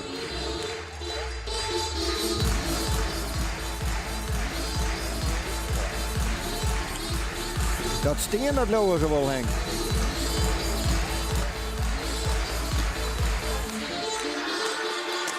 Nou, dan moet Hendrik Eppinga aan de bak, maar zie Marcus, hij komt heel verheven op je ouw. Dat hinder imponeert wel wat er vertrekt. En hij bloedt ik daar maar de holen. Moest eens even zien. En door juist van de kant nou, dat erin.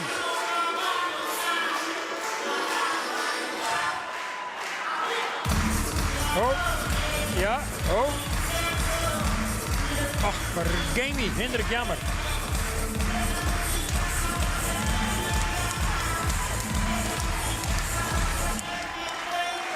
Toch een lied fout hier, maar toch heel imponerend van mij, hè?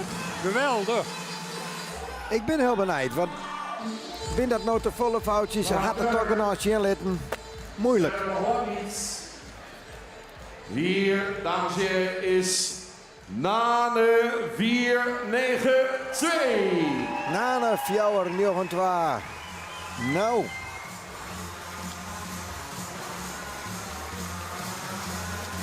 Formidabel. Als een koning zat die Nane hier binnenkomt, joh. Geweldig. Wist eens even zien.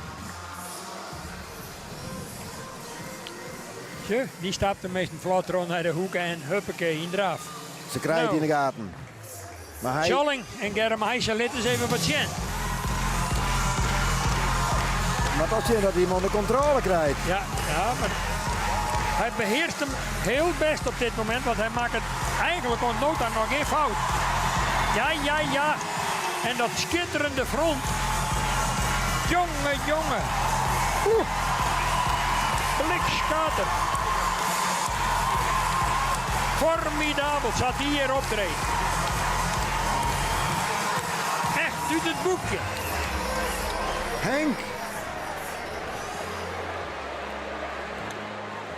Verleden die is sneuvel in het stadion. Ja, maar ik vond hem nou eigenlijk nog beter als in de rubriek. Maak het spannend. Maar ja. Maak het spannend. Een mooie Johannes, een mooie Jouwe. Een goede Marcus net Een goede Marcus. Heel best. Imponerende Nane. Maar ja, toen zei hij het zelf al. Marcus maakt een paar foutjes. Dus wie weet wat voor invloed dat had. Daar is Jurre, de kampioen van de Oranje 2 hier. Je zoon zijn ze adel verplicht. Maar ja, Foei. in hoeverre hij dat zelf in de hand, hè? Ik viel de spanning mij haast. Ja, nee. Dat je dan voor de derde keer opgeven. Je wolle weg. Tuurlijk. Je wolle weg. Je hebt dat succes preun. En dat wil je lauwst elke keer continueren. Maar ja. Sven Kramer gevoel. Juist, ja. Zie later dat je het nog kennen.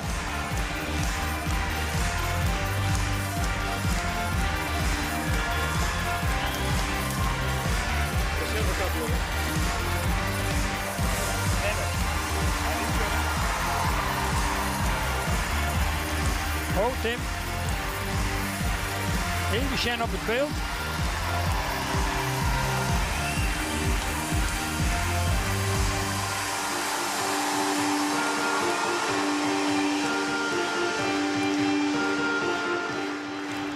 Op een eind.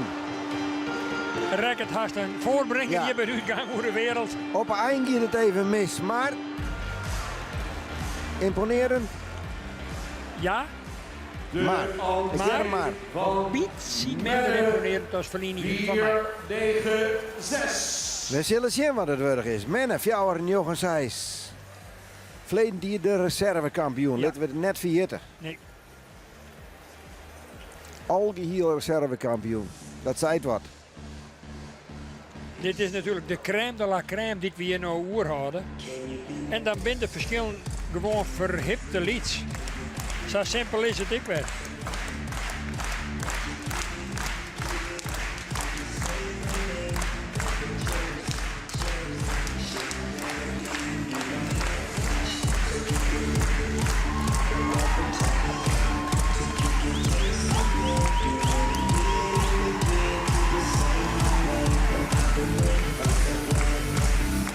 Just wanna make you sweat.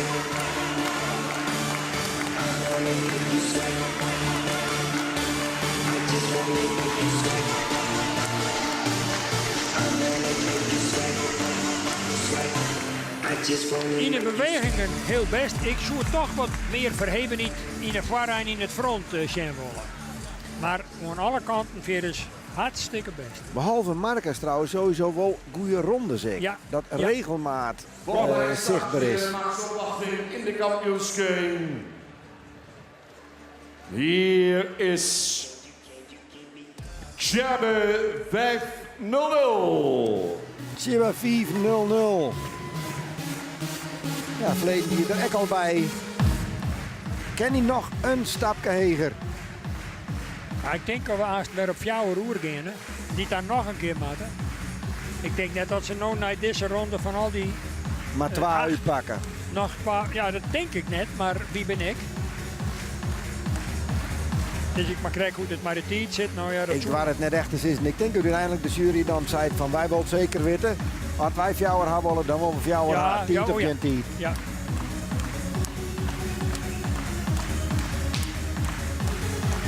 Tjebbe.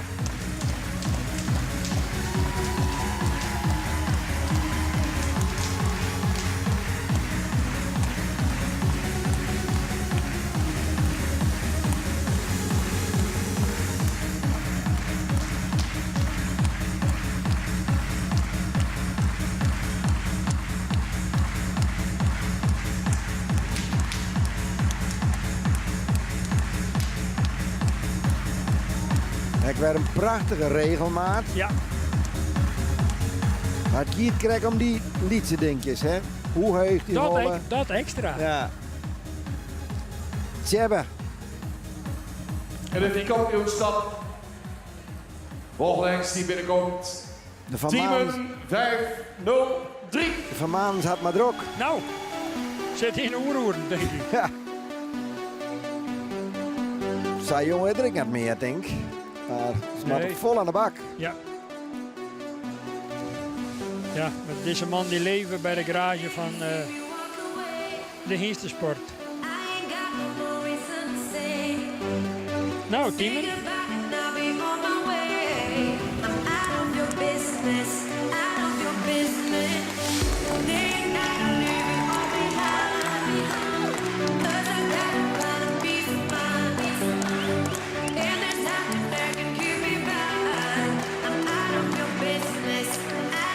Kom even in de fout, maar hij herstelt dat toch weer redelijk snel. Ongelooflijk hoe vlug had hij daar door de bochten eromheen vloog. Ja, hoog staan. Daar had het even net op.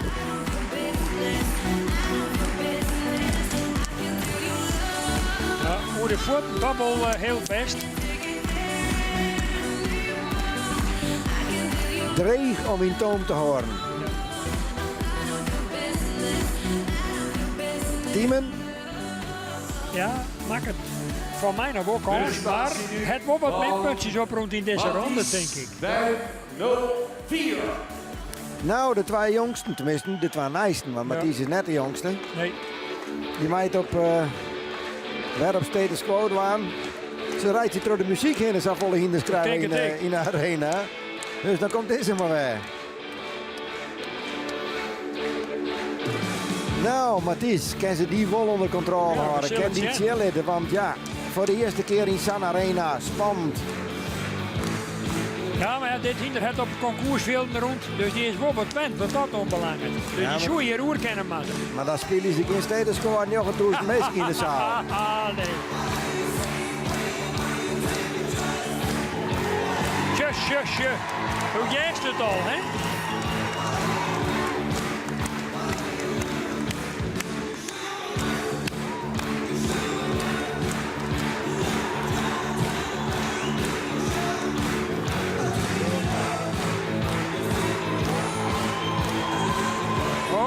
Ho.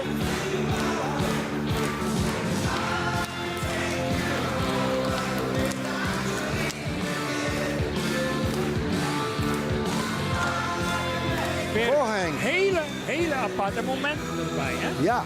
Ja. Ze nou dan even niet onregelmatigheid, maar... Oeh. Ja, maar als er het aan doet. Ja. En als ik dan jurylid wijze zoer, dan zoek ik die momenten dus ik mijn hebben. Toch een potleden kans hebben voor het kampioenschap? Ja, waarom net? Nou.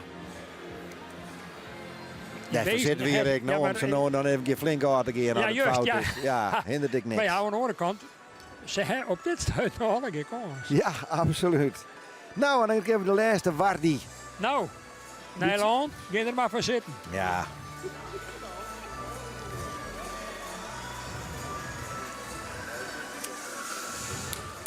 Nou, dan moet het nou hebben. Hij ging als eerste uit zijn groepje rennen.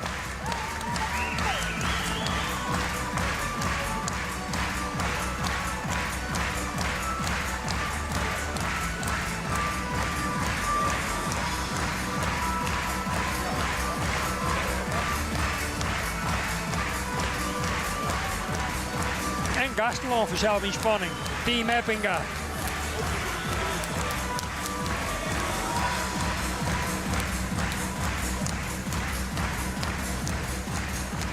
Tja. Dat waren ze. Ik vond Mathies een beetje beter. In deze ronde. Maar fouten erbij. In deze ronde. Als we het dan toch doen, weer subliem. Ja. Ze binnen al het zien West. Doe wat aan ze nog een keer mijn groep. Ja, dat is de grote vraag, hè? Heel mini. Daar komen ze. Ik denk een mooi stukje muziek erachter van de firma Ja, doe maar. Koopmans. Kijken. Mathies en Wardi, die laatste beiden dat kennen. Ik wil er nog even een zin, want die Mathies en Wardi vanzelf beide kwamen uit die laatste groep. Misschien kunnen we die nog even weer waarom zien. Hier hebben we Mathies. Prachtig op een voorkant. Just, ja, geweldig. En ik heel sterk van achter. Hoewel het er is wel eens even een beetje rommelt in de achterhand. En dat hek in de natuursport moet ik eerlijk wijzen, ik wil eens een peekje doen. Maar als er dan een keer de cadans heeft, ja, dan is er mijn naam vooral ik in de voorhand. Maar ja, wij zweren altijd, de motor zit achter, daar moet het bij komen. En dan komt de ronde voren vaak automatisch. Maar er zit een paar fantastische meters Ja. in. Hier waar die.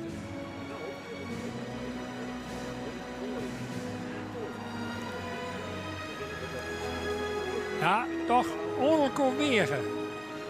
Nou, ik wandel maar. Waar die het dan, ja, nou even net, maar op het lange eind iets meer regelmatig in, met name de achterhand. Dus Karren, ongelooflijk wegen. Ja. Dat, ja. Ja, superdag. En welke Topdag. pikst er nou toch uit als zij ze Straks weten we wie imponeerde me het kampioen wordt, meest? wie reservekampioen wordt. Welke En had dan ik verwacht? Ja. heel kampioenschap. Nee, welke imponeerde daar het meest? Oh, ja. Nou, Nane vond ik imponerend, net de veren. Even zien, als je het listje even hou. Dan wordt het moeilijk voor me, is eigenlijk ook wel wezen. Toch verwacht ik Johannes er nog bij. Ik verwacht jou er eens ik nog wel bij. Zelfs Marcus, misschien ook begin ik al te vervuldigen haast. En dan bloezen er alle bij. Je geeft mij wat te bot. Ja. Ik kan me voorstellen dat Nane en Tiemen, dat twee binnen die vanuit het enthousiasme bij het publiek, vanuit de geweldige beweging die ze bij tijd en wel eens zien lieten. En misschien die laatste ik nog. Ja, en dan nog Johannes, dan ga je toch alweer 5. Ja. Maar dus net voor niks zei Bert Ruiter, het ontrint me koor zo'n beetje. Ja, Dit is haast net het waan. En daarom het Doe en ik het niks dreef. Nee, maar het zo wijs ik het meestal in de veronderstelling ben dat ik jurylid ben, maar dat is beslist net het geval. Nee, maar wat wij doen is natuurlijk krekkers, wat de meesten op de tribune doen, krekkert wat de meesten thuis doen. Ja. Je probeert in mij te denken, dat maakt het zijn wedstrijd mooi. Je geeft mij in de hol van de jury en de jury had er volle meer verstaan van. Maar omdat je toch een beetje een gevoel erbij krijgt en dan is die kennisblik een volle betere als min, maar je geeft wel mij in die wedstrijd. Ja. Dat maakt het mooi, dat maakt het spannend. Ja, dat is ik weer. Klopt. Ja, Bardi, excellent van de man. Hier toch in die kampioensring misschien toch wat onder de indruk. Ze staan gewoon van de omstandigheden. Misschien Ja. toch ik wel wat. Ik ben nog vooral benieuwd wat de jury doet. Willen ze nog een keer een groepje in of gaan ze nog al net waar? Ja. Ik Komt kan er me met niet een voorstellen, selectie? maar waar wit? Waar jaren? Bert Ruiter, hij komt je naar de hoeken. Laat hem het dus maar even meenemen en vertellen. Want hij weet precies wat er nou gebeuren gaat en wat er blowen mij Zullen we of zien. net. Zullen we zien.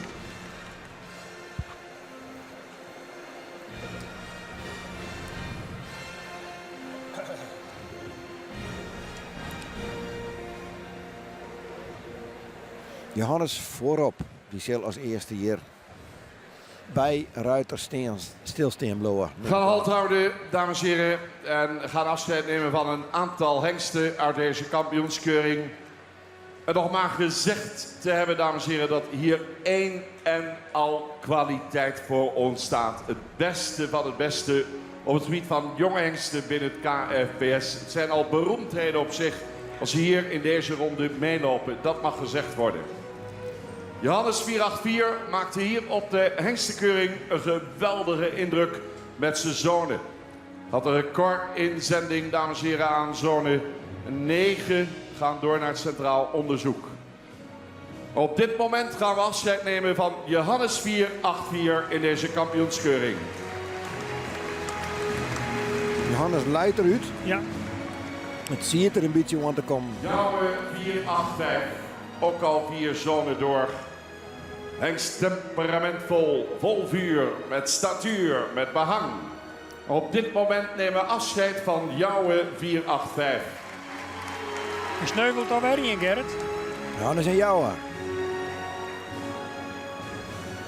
Dan Marcus 491. Hij kijkt al in die richting. Zag u dat? Hij keek Jouwe achterna. De oortjes naar voren.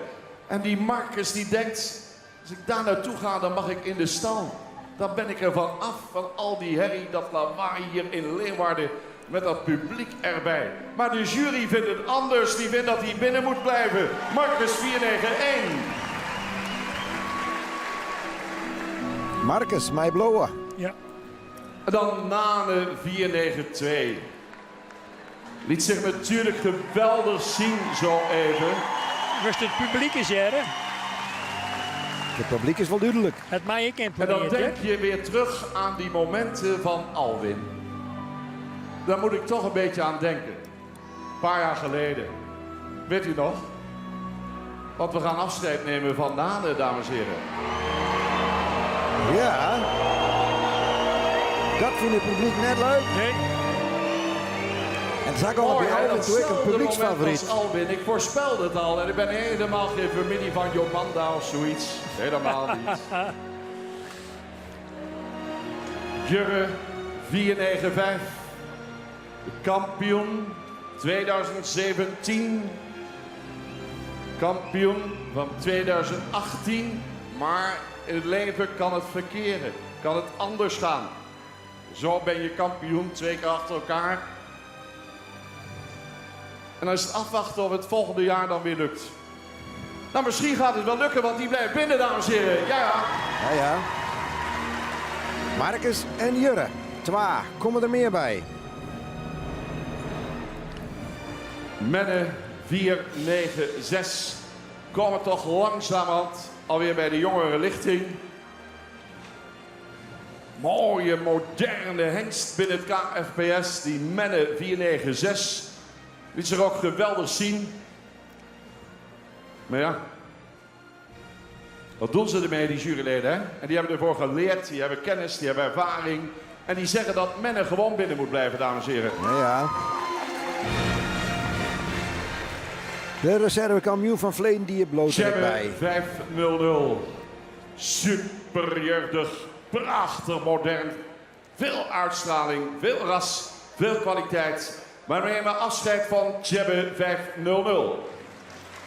Dat hier incalculeerd ik van mezelf. Ze hebben hetzelfde als Vleen Dan die Tiemen nou ik voort. 503. Ook alweer zo'n mooie jonge hengst. Heeft nog een hele toekomst voor zich. Die gaat het stamboek dienen op een geweldige manier. En vandaag gaat hier het doek vallen voor Tiemen 503. We nemen afscheid met applaus. Tiemen die het ruut. Ja. Hoe mooi had het ik weer. Hoe blied het publiek ik Een ben paar weer. jonkies in de strijd. Zoals deze Mathies 504.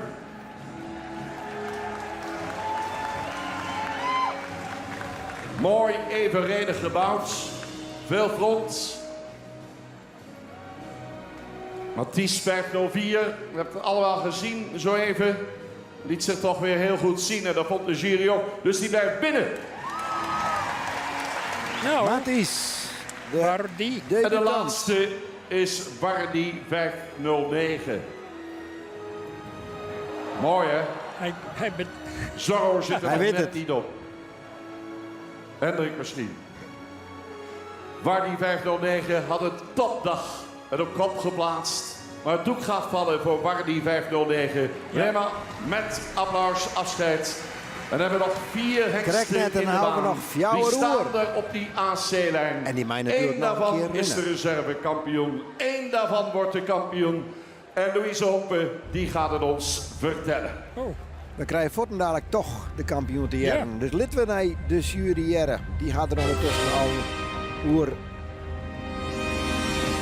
nijtacht hoe praat. En blijkbaar ik al een beslissing nam. Maar ze staan niet middernacht te praten.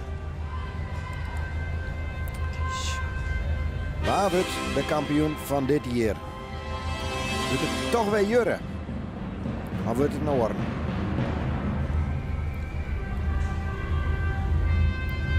Is er een debutant die er maar voortkeert? Mathies bijvoorbeeld. Dat zou net voor het eerst wezen. De microfoon is aan de hand. Dames en heren, de juryleden zijn eruit. De muziek gaat zachter.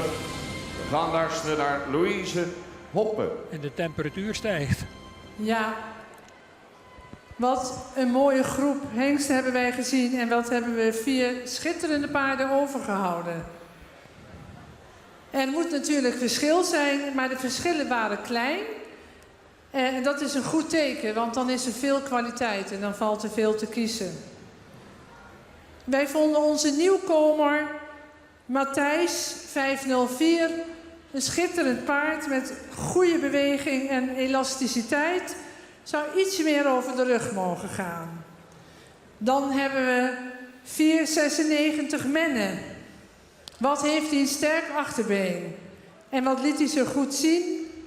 En zou er graag ietsje meer front zien bij hem.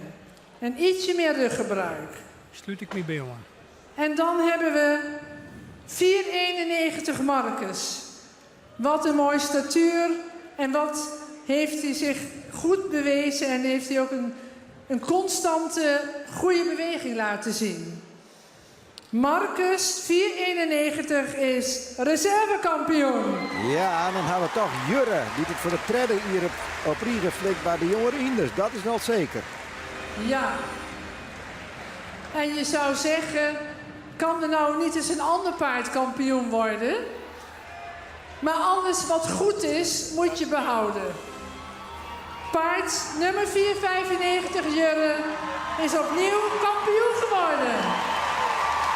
Kampioen bij de jonge Hinders, Jurre, krek als vledend hier. En nummer 2, dit hier net mennen, maar Marcus, die maakt het een stapje hoger dan dat de vorige hier kwam. Marcus is reservekampioen, Jurre de kampioen. Bij de oude hingsten hebben we Sjalle als reservekampioen en Alwin als de kampioen. Dat betekent dat we die 4 kandidaten naast mij nemen naar de algemene finale. En dan zullen we weten wat de algeheel kampioen en de reservekampioen van 2000 wordt. 496, daar had Matthijs Berg-Novier. Super gedaan!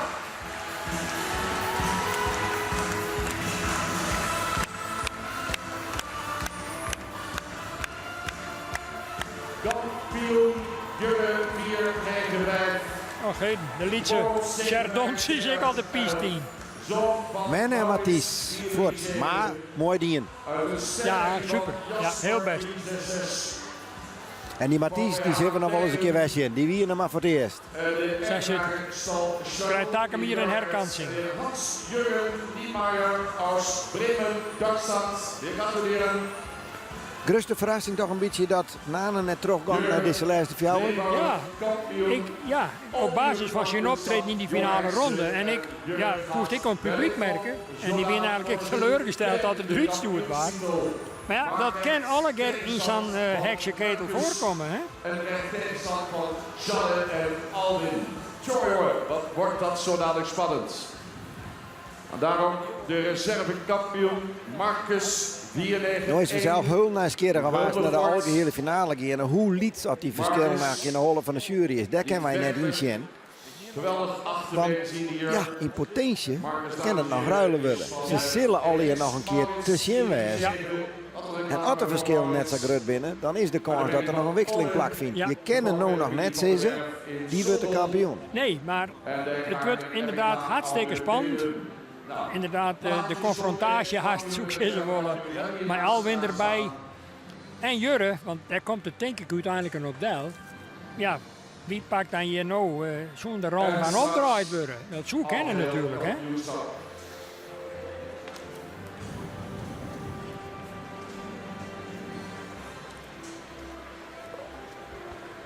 Nou, toch een geweldig succes voor de familie Chardon en het hele team eigenlijk. Ja, hun vertrouwen wat ze in de voorkant uitsprutsen is natuurlijk nou alweer uitkwam. Ja. Dat wil net zeggen dat ik daadwerkelijk kampioen word, maar hij is natuurlijk wel heel vierkaam. Maar nou ja, dan is het de vraag van, kan hij dat de derde keer op Riegen dat kunstje flikken? Ja. Krijg als Norbert dat destijds die. Ja. Dat is nog net zo lang lien. Norbert fjouwer. Nou, de refereerders de Justerloon Wessel in de 71 is de absolute recordhouder. 6 keer kampioen. Ja. Maar aan de andere kant, Gerrit, stel dat Jurre het dan net slag is om algemeen kampioen worden. Dan vind ik toch dat er hier mijn ere stiert als kampioen ouder Hingsten. En dan heeft het toch een indrukwekkende keuringscarrière ontnood verzeld. Want dit is natuurlijk wel subliem om dat nou wegvallen voor te krijgen. Dat bedoelt de jongere Hingsten, maar daar zit er nog altijd bij. Ja, zeker. Maar dat er net algemeen kampioen wordt en het er hier. Ja, dat kan natuurlijk net mee mis. Je zult er geen reputatieskade van onder van de vrienden. Nee. Als dat gebeurd is, dan hebben we de eerste ronde De kampioen en de reservekampioen. Henk Dijnem krijgt als verleden dier rint weer zijn eigen herenronde. De Fokker. Het is, denk ik nou, vertelde hier de Brieger dat hij zag. Arena in mei, hè? Ik meen door dat de vriend hier rondjoent hier dat altijd een stukje herhellen worden, maar misschien wachten tot de algemeen kampioenschap. Dan zou de broek in de piste. Dan zou er zijn broek in de piste uit. Maar we zullen hem in de gaten houden. Hij stiert nou hier aan de kant. En, dat heeft ze misschien nu te horen praten, ik weet het net. Want hij gaat nou weer op de tribune zitten. Hij doet de wand gewoon even niepen.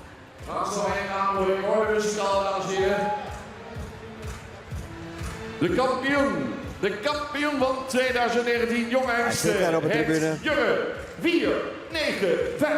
Klap al Jurre, Fjouwer, Jochen, 5. Kampioen bij de jongere hengsten. Prachtig mooi voor Stal Chardon.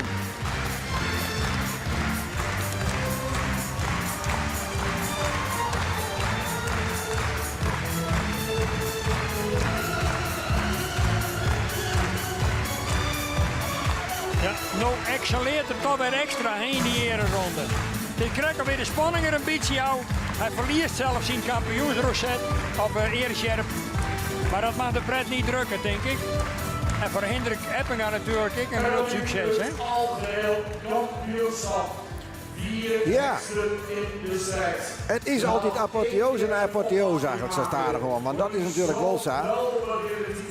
Die titel die je beroemd maakt over de hele wereld. Die je gewild maakt als dekhengst over de En dan hele is er wereld. een Gerrikomtje ook. Zo staat er gewoon, beginnen ze het evenement iedere keer meer te vinden. Ja, zo hebben we om goed jaar we zeizen uiteindelijk daar aan die algemene finale. Dat kan heel hard gaan, want normaal wij doen ik weer al jaar in een rondje. En ja, als de jury er dan gauw uit is, dan weten we het ik vrij vlug. Bert Ruiter, de speaker, stiert al bij de uitgang te wachten op de eerste hinder. Zat hij er ook weer voor binnen, ja of nee? Het lucht is wat leger die in. Ja, en dus juist wel in de hal stiert alle spanning. Er gebeurt blijkbaar wat op de tribune, want iedereen is jocht de oren kant uit. Krekkers had er wat gaande is daar. Nou, misschien wel een huwelijksaanzoek. Wat is er aan de tribune, jongens? Nee, maar dat ken ik samen zitten. Ja. Is dat daar? Mooi. Ja, zie de... Toppie. Nou, de honing in deze kant weer uit, dus het is, de opwinning is Een blijkbaar beetje zin in voorbij. de kampioenskeuring. Jullie zeggen een stil vanmiddag. Ze komen er weer aan. Ja, mooi. Dat wel, hè? Ja. Oké, want dat zoeken net, maar, Nee. maar dat hindert niks. Nee, maar, nou ja.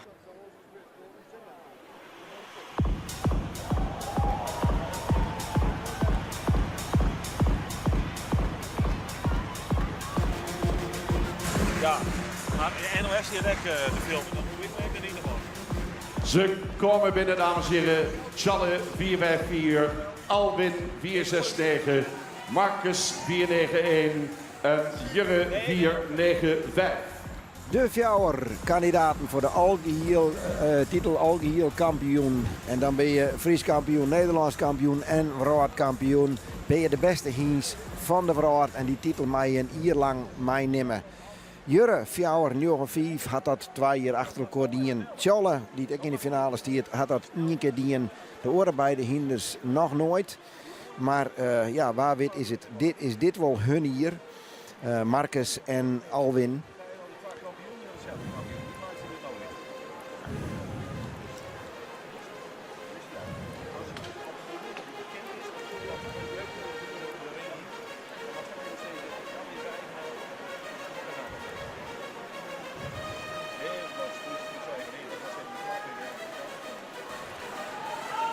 Eerst even een eindje stappen. De jury zult er nou toch al naar. Hoe rennen de hinders? Had ze de ontspanning ondertussen een beetje voelen, Henk? Daar maar ik even niet meisje in, want dan beginnen ze soms echt mooi te stappen. Ja. En als de verschillen liefst binnen, dan wordt daar natuurlijk naar Sjoen.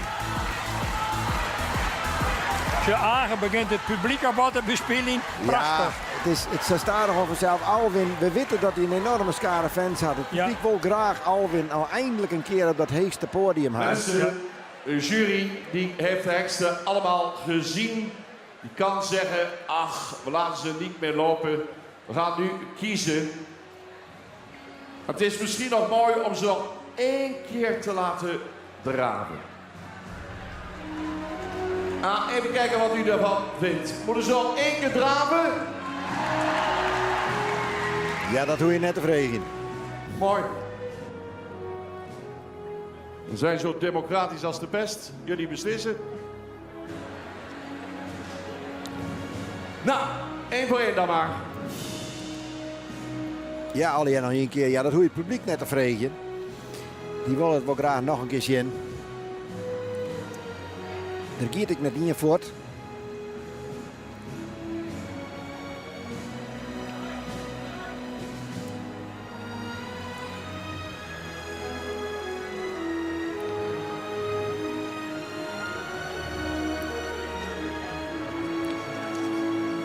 Ja, in vorige joggen, dus zei het al, dan tink je inderdaad weer aan Jurre en Alwin. Je hebt dat Maar zo ja, geweldig gedaan.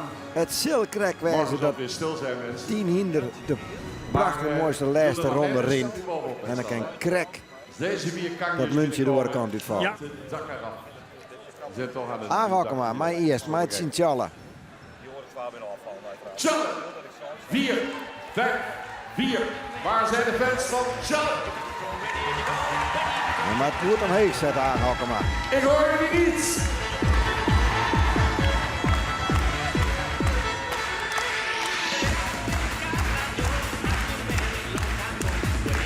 Daar is hij.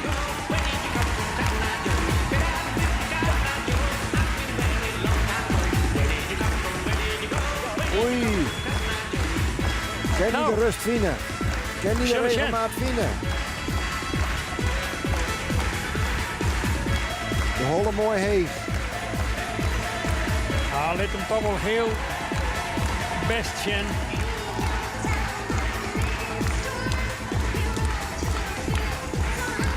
Bedankt. Het is een ereronde aan alle kanten van Tjalle.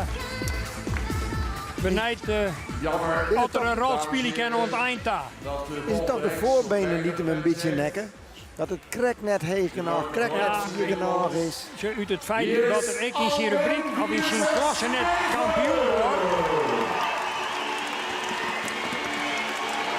Daar hadden we Alwin.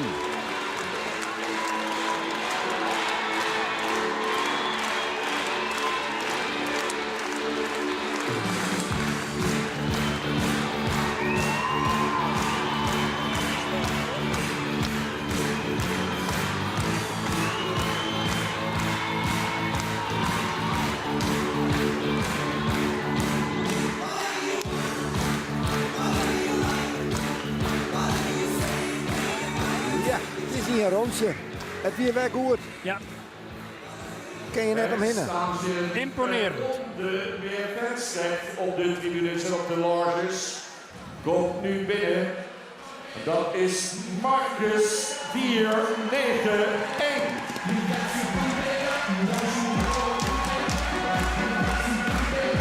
Ja.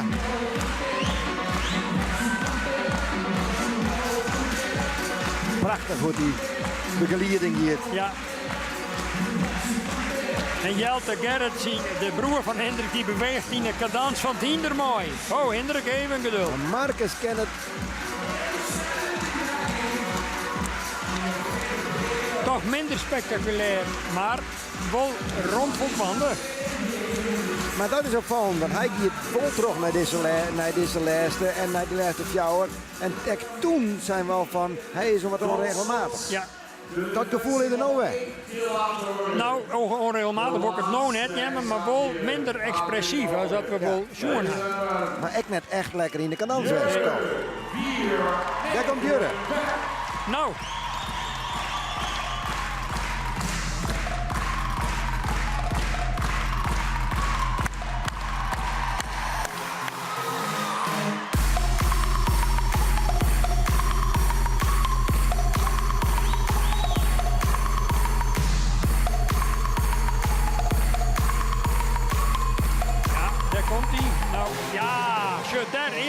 Dat is de oude Jurre. Dat is echt een serieuze kampioenskandidaat nog. Hield hij.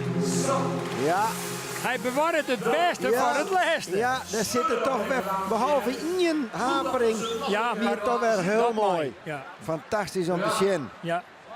En de juist omdat hinder dat op een bepaald moment dat er dan in de optimale omstandigheden is, dan imponeert het toch verschrikkelijk. Laten we de gok maar weg. Waar wordt nummer 1? Waar wordt nummer 2? We maken natuurlijk... Het giet van mij tussen Jurre en Alwin. Nou, laten we Alwin en Jurre beziek je hem nog even weer waarom te halen. Allereerst Alwin, denk ik. Het verschil even in de beweging en op natuurlijk de gok dat we het fout hebben en dat Marcus wordt of Tjalle wordt. Maar misschien kunnen we Alwin even weer waarom zien. Daar is Alwin. Ja, toch verschrikkelijk imponerend. Ik in zijn voorhand en ik achter goed ondertredend. Toen nog ietsje, heel iets, beetje meer sprongenbroek achter herkennen. Bol in zijn front heel mooi. En nou Jurre. Dan Jurre. En het gaat geworden, mede namens haar. Daar is Jurre. Kijk, toch lichter bouwt ik, wat moderner rondwand in alles. Maar ja, subliem op dit moment in de beweging. Goed ondertredend achter en ik echt super in de voorhand. Wil ik iedereen bedanken voor We Gerrit, ik kies toch Jurre. Ja. Bert die natuurlijk als Sint-Almer dat enthousiasme... Op straffen van 50 stokslagen wat het net zei is. We maar... bent iets. We luisteren naar de jury. Alle mensen die achter de schermen keihard hebben gewerkt. En we hebben een fantastische 3 dagen gehad. Vandaag mooie kwaliteit. We mogen trots zijn op ons Friese paard. Dat steeds maar weer populairder wordt, maar ook steeds moderner, bruikbaarder wordt voor de sport. En dat zien we ook aan deze 4 paarden die hier staan. Ja, ik denk dat Alwin de nieuwe Jasper wordt. Als ik zo aan jullie geluid kan horen. En toch, hij kan niet op tegen de jongere paarden. Want reservekampioen is Marcus. En kampioen Jurre. Ja, nou, wel degelijk. 3 keer op Riegen. Ze flikkert. Stal Chardon, Jelmer Chardon. Hij flikkert 3 keer op Riegen. En daarmee even na die Norbert, die ik 3 keer achter de koor kampioen waard. En Volkert. En Volkert, maar dat is in het meer recente verleden wil ik, jazeker. Maar 3 keer op Riegen, dat bloot bijzonder. Koers de Kjere. Henk Dijnem had net de broek naar beneden, maar hij had wel een speciaal shirt. 3 keer Jurre Fjouwer jongen 5. En hij rint je terug zijn eigen eerronde. Net niet in pak, maar in zijn t-shirt. En daar komt er gewoon recht op uw zou. Recht op uw zou. En we kunnen hem even feliciteren. 3 keer Jurre. Het stiert op een rij en op het borst. Ja, dat moet geweldig wezen. Geert van Thun is bij hem in de buurt. Koest merken in het eindoordeel dat men dan toch kiest voor de jeugdigheid en het moderne van Jurre. En dat Alwin dan wat klassieker is. Absoluut. En Marcus is ik een hiest van de toekomst. Dus ik sluit mij hier met alle willen bij ons. Ja, de gunfactor wie er wel. Richting Tjalle en Alwin. Ja. En Marcus hier wordt rekken ze nou dan even nu het ritme. Maar wat er tussen trots signaleert weer heel mooi. Ja, en dan komt het op die detailzone. En de jury zei dan Marcus. Nou ja, en dan is daarnaast ik Marcus nog verschrikkelijk mooi. Als een rastypische vakhiest. Een prachtig mooi ideaalbeeld. Wat je een streven maakt als vakker. Nou. Geweldig mooi resultaat voor Hendrik Eppinga, denk ik. Ja, super. Maar ik, subliem, want wij hier wat twijfels hoe jullie erin van de die. En toch het jammer het kunststukje weer opviert om hem op het moment supreme excelleren te laten. Beter en beter en beter. Ja. En imponerend vond ik in zijn allerlaatste ronde. Ja, echt weer. Daarin had het zeker vast stelt zijn kampioenschap. 3 keer kampioen, Jurre 4, 9, 5. Ja, en Henk Dijnem natuurlijk is... Ik denk net dat wat jou een keer dwaam had. Ik denk dat er dan niet meer aan had, Henk. Mooie reserve kampioen in Marcus 491. Nou, de commissaris even mooi in beeld. Echt een leerfabrik. Is helemaal rechtsom. Dan is de Sint-Chardon met de beide dochters. Ja. Wassenaar, Bert Wassenaar erachter. Nee, een zoon, hè? Een jonkje en een famke. Meer ik. Oh ja. Ja. Henk Dijnem, dat is de Duitse mooi-eigenaar van Jurre. Links van het hinder de Duitse mede-eigenaar, 50% eigenaar van Jurre. En Henk Dijnem met de vrouw? Of is dat de Hoe ik dochter? nog zo gauw net misschien. De voorbrengen natuurlijk allereerst, Ja. Tim Kruid. Die dat ik voor de zoveelste keer nog mij beleefd. Ach, prachtig net, die ontroering van de familie Chardon. Lokmeester van, erbij. ja, de directeur van Stamboek. Nee, ik denk dat dat de vrouw van de Duitse mooi-eigenaar is, Gerrit. Die Oh, dat daarnaast is zo. Ja. Ja. Die kunnen we net voor thuis brengen. Nienke Bakker van Stamboekkantoor. Marijke Akkerman. Ja, de grote spin in het web voor de organisatie. Ja. Die hier alle jaren maar weer voor elkaar bokst. Van, oh, mijn had team, wat had hij wat een werkje van. En wat Sil Jelmer zien hij in Grutskwijze. Peter Chardonnay, een echte hiensteman en een echte leerhouder. Ja. En Simem natuurlijk ook. Het is een echt familiebedrijf. Verwondert me haast dat het er net bij stiert. Want hij is altijd nog op het bedrijf. Ja, maar dat is Peter Chardon kenmerkend. Op zo'n moment dan bloedt er mooi in de coulissen staan en geniet van het succes van zijn band. Het Wilhelmus. Het volkslied.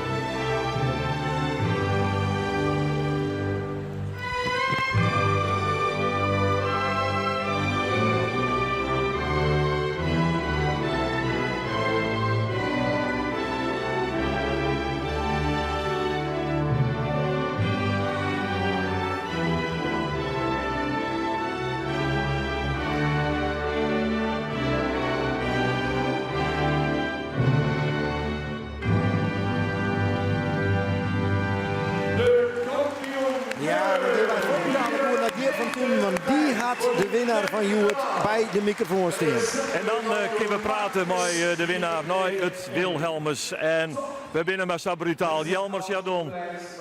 Nou ja, de lach zwaait alles natuurlijk. Maar het is 3 keer een schippersrecht, onvoorstelbaar eigenlijk. Ja, dat is onvoorstelbaar. Ik zeg het elke keer. Ik zeg het elke keer. Maar ja, onvoorstelbaar wat dit hier voor u betekent. Wat hij voor u doet. En wat hij hier elke keer wil laten zien. Dat is onvoorstelbaar. Hoe spannend wie het voor jou eigenlijk? Het was nou echt spannend. Ja, ik vond de oren hier super goed. En ik kniepte hem al even. Je moet vertrouwen in je eigen horen, in de horen.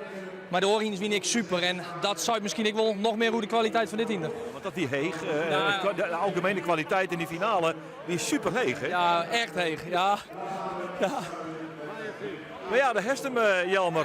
We nemen hem mee naar Jorwert. Neemt hem weer mee naar Jorwert. En ja, wat het al je voor die bedrijfbudget, dat kist dan misschien naartoe een maar het heeft hij natuurlijk enorme bekendheid gebracht. Ik zeg op die site, morgen direct die hier vandaan. Kom maar langs hoor. Ja, kom maar langs. Je 1 uur, laten we die eens even zien.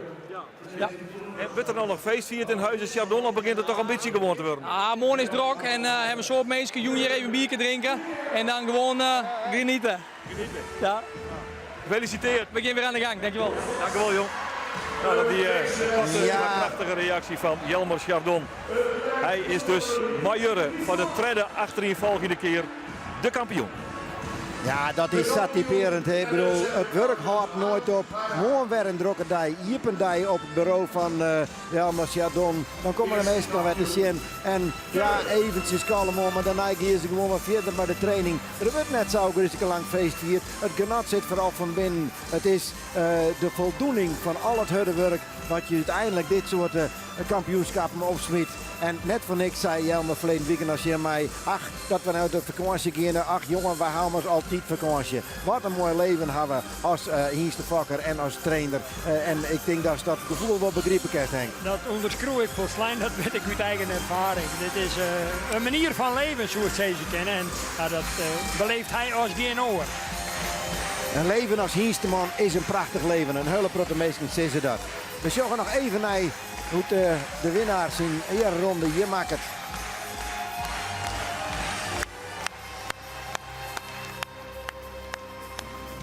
En de reservekampioen komt er nu nog een keer heen, dames en heren. Op afgeslot van 3 dagen hekstekeuring van de Koninklijke Vereniging. Jurre Fjouwer Njoggevief. Hij verliest de kampioenslinten altijd. Zelfs hier dat nog ik wel gebeurd. Maar wat een hinder. En ja, in de rij der groten, daar je er nou bij. Dit dat duidelijk wezen. Ja, zelfs Geert van Thun, die radiocollega, begint je al te tuigen in de bak. Wat een imponerend optreden toch en een prachtig slotstick van... En Marcus erachter. Marcus had natuurlijk ik nog nooit zo heeg geweest. Laten we dat net weten. Marcus de algeheel reservekampioen. Ja. Is ik het heegste. Hij had wel eens kampioen geweest bij de jongeren. Maar hij had nog nooit een reservekampioen geweest. Misschien nog een laatste ronde. En dan een beetje langer, dan een beetje harder. Met z'n allen. Kampioen. Dat is ik trouwens verkeerd, want ik zit in 2016 weer Marcus wel degelijk reservekampioen. Het is zijn tweede reservekampioenschap. Ja, Wils Henk was hier en natuurlijk op dit nummer en het hinder wat hem ik naar ons het leidt. Helemaal uit zijn dak hier. Verdwijnen de hinders naar Boetenta. Dames en heren, dit was het. Zo gaan wij nog even naar de slow-mo denk ik van het hinder. Misschien tot volgende jaar. Dank u wel. En dan dus nog één keer even naar de slow motion van Jurre. Prachtig mooi. Fantastisch, wat een mooie afsluiting ik van deze keuringsdagen. En van deze uitsturing vooral ik. In stijl alles nemen, mij de kampioen. Zij is het. Nou, dan hoor ik er net vol aan Tatiekje. De keuring van de Hienste-keuring van 2019 zit erop. Algemeen kampioen Jurre Fjouwer Njoggevief. Voor de tweede keer op Riegen. Marcus Fjouwer Njoggenien. Voor de tweede keer in zijn carrière, dat ik het goed zeggen. Algemeen reservekampioen. Net een griezelijke protte verrassingen. Wel ook griezelijke protte kwaliteit. Dat hebben we zien en dus hebben we weer een hele mooie dag gehad. En dus wil ik jou dankzij dat je aan het tas stelt wie een uit mijn uitname van mijn collega Henk Dijkstra en de ploeg achter de schermen die dit al hier mogelijk maken. Wij hadden graag voor jou dienen en we hopen jou tak om hier weer aan het tas te treffen. Ontje.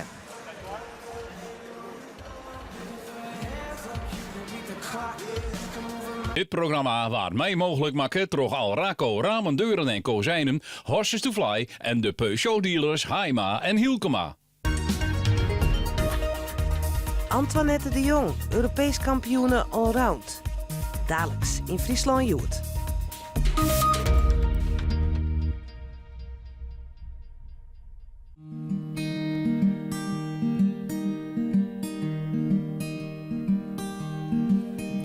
I see trees of green, red roses too. I see them bloom for me and you. And I think to myself, what a wonderful world. I see skies of blue, clouds of white, the bright blessed day and the dark sacred night. And I think to myself, what a wonderful world. The colors of the rainbow, so pretty in the sky, they're also on the faces people passing by. I see friends shaking hands, saying how do you do. They're really saying I love you. I hear babies crying, I watch them grow. They'll learn much more than I'll ever know. And I think to myself, what a wonderful world. Yes, I think to myself, what a wonderful world. Oh, yeah.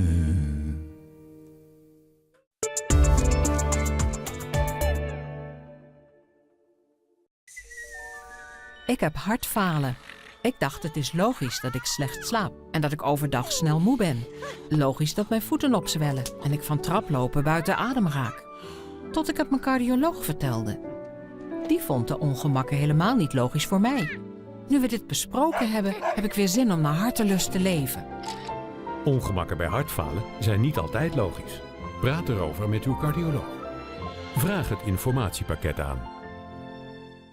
Veiligdouchen.nl verandert binnen 1 dag uw huidige bad of douche naar een veilige inloopdouche. Nu met gratis Grohe regendoucheset ter waarde van €1095.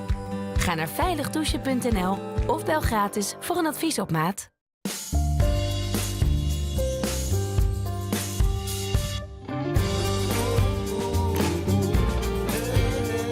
Kom ook naar Preston Palace, het gastvrije all-in hotel en uitgaanscentrum in Twente. Genieten van een heerlijke douche in uw veilige badkamer? Molenaar vervangt uw oude bad of douche in 1 dag door een maatwerk comfortdouche, zonder ingrijpende verbouwing. De Molenaar comfortdouche is van alle gemakken voorzien en in de stijl die bij u past. Vraag nu de gratis brochure aan op www.molenaar.nl. Fijn dat je bij Hans Anders ook naar je oren kunt laten kijken. En altijd door een gediplomeerd audicien. U heeft de ruime keuze uit eerste klas hoortoestellen voor de beste prijs. Maak nu een afspraak met een van onze audiciëns en profiteer van 2 hoortoestellen voor €0 eigen bijdrage. Ga naar hansanders.nl. Profiteer nu van nieuwjaarskorting op een Molenaar comfortdouche. Een Caress Boxspring biedt ook voor u de beste slaapervaring. Nu de elektrisch verstelbare 4600H met topper Pocket Active Air alleen tijdens de wintersale slechts €1995. Vind uw Caress dealer op caressboxsprings.nl. Ga mee met Effe Weg naar de Zwitserse Alpen, Italië, het prachtige Kroatië of naar het veelzijdige Duitsland. Kijk voor deze en al onze andere reizen op effenweg.nl. Super voordelige busreizen. Wij zijn even weg! Heeft u ook last van een geïrriteerde huid? Dan hebben wij een oplossing voor u om dit te verzachten. Met onze makkelijk te plaatsen Emisoft waterontharders. Want minder kalk in het water is echt beter. Voor u en alles in huis. Ik nodig u graag uit om een kijkje te nemen in onze Emisoft showroom in Leek. U ziet ons al vanaf de A7 afslag 34.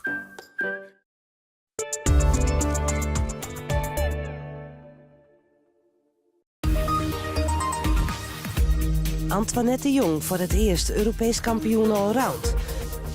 Een botsing tussen trein en vrachtwagen in Ljouwert vlijt het treinverkeer plat. Dit is het nieuws van nu 12 januari. Antoinette de Jong is joet in het Italiaanse Colalbo Europees kampioen allround worden. De 23-jarige inwenster van het Jereveen woont 3 afstand. Joet worden ze tweede op de 5 kilometer. En dat wie goed genoeg voor haar eerste Europese titel. Ja, hier droom je natuurlijk van als klein meisje als je kijkt naar deze wedstrijden en dan echt op het hoogste podium. En dan is het me gelukt. Dan denk je, ja, ik had zoveel zenuw en het is zo anders, zeg maar. Je beleeft een wedstrijd zo anders. Anders kon je altijd jagen en nu wordt er op je gejaagd. En dan is zulke wedstrijden zijn nog best wel moeilijk. En ik kwam over de finish en dat was echt, ik dacht echt van, ik besefte het eerst nog helemaal niet. En nu komt het eigenlijk best wel hard binnen. Ik vind eigenlijk dat de aandacht nu naar Antoinette moet gaan. Die heeft een fantastisch toernooi gereden en die is de terechte Europese kampioen allround. Dus ik vind eigenlijk dat zij alle aandacht verdient. Bij de mooie docht Sven Kramer het goed. Hij won de 5 kilometer en stiet nu op het tweede plak in het algemeen klassement achter zijn concurrent en ploeggenoot Patrick Roest. Douwe de Vries stiet op het 9e plak. De hele dag is het werk om het spoor tussen Ljouwert en Huddegriep te repareren.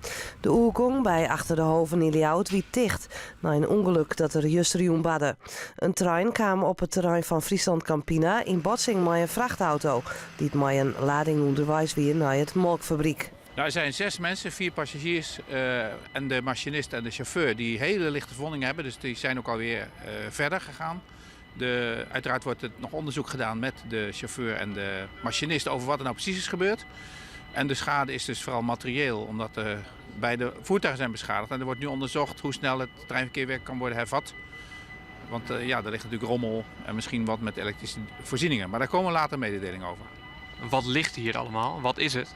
Ja, een soort melkpoeder. Hè? Het is de grote melkfabriek en daar wordt ook melkpoeder verwerkt. Ja, dus dat is allemaal niet zo erg. Het gaat om nu even dat er gelukkig geen gewonden zijn en dat het weer snel kan worden opgeruimd. Nevens de wetvier van ProRail is de skeer grut, zowel onder de trein en onder het spoor. De oorzaak is nog niet bekend. In alle gevallen had de installatie op de oergong wel werken en die stiet erom net ter discussie. De treinmachinist en de vrachtwagenchauffeur binnen jet terug de politie. Er zitten 10-tal passagiers in de trein die kunnen slachtofferhelp krijgen. De berging van de zeecontainers die doorboord sloegen in de Noordzee is uitgesteld.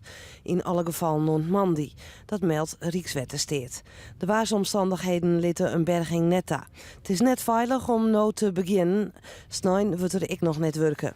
Wanneer de berging wel beginnen kan, hing het van het waar af. Er liggen nog meer dan 250 containers op de bodem van de zee. De brandwacht van Balk is om tieren de kazerne net goed uitkomen omdat er auto's verkeerd parkeerd staan. Er is een gele streek, maar gewoon mensen zetten haar auto de dagsdel voor een bezitter aan de huis of de bistendokter. En dat is voor de brandwachters een groot probleem. Zo, dan pakken we eigenlijk wel een stuk van de stoep mooi. Maar voorkomen is beter dan genezen. Stel dat ik een bumper kan meenemen, ja, dat is gewoon zonde mooi. Dat wil wij net, dat wil net in. Dus vandaar dat de gele streep gewoon op het dik stiert. Als mensen daar rekening mee horen, zou heel fijn wezen. Want een brandwachtauto is vaak groter als mensen denken.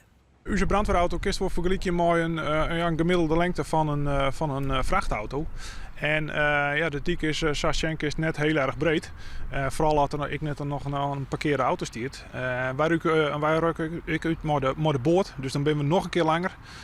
Dus die draaien, die moeten wel maatje kennen om naar het ongeval te kennen. Wat in Safiro waar wij nodig zijn. Het is net alleen nog geen balkenprobleem. Ook op orenplakken in de provincie worden auto's illegaal voor brandwachtkazernes parkeerd. Nou, kijk, parkeren is sowieso bij kazernes is best wel belangrijk, hè, dat het goed is. Je ziet dat de meeste mensen het goed doen.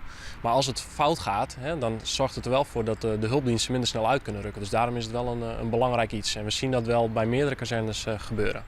De brandwacht waarschuwt. Bij Neet had de parkeerde auto pech. Als het nodig is, dan we hebben hele goede chauffeurs en die letten altijd op de veiligheid. Maar als het niet anders kan, dan gaan ze er gewoon langs. En dan heeft die auto die er staat, heeft dan pech.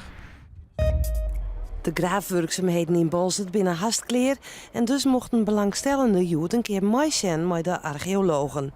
Ze kregen er uitlezen over wat er al een keer voen is en konden vragen stellen. Ik kan de meesten even zien wat wij hier de oude weken eigenlijk dienen hebben. We zijn vorige maand begonnen met een grote sleuf te graven om te zien wat hier in de groen zitten had. Dus, en op basis van wat we hier in de groen hadden, proberen we te vertellen hoe dit stukje van Bolzwart eruit had en hoe de mensen hier vroeger leefden.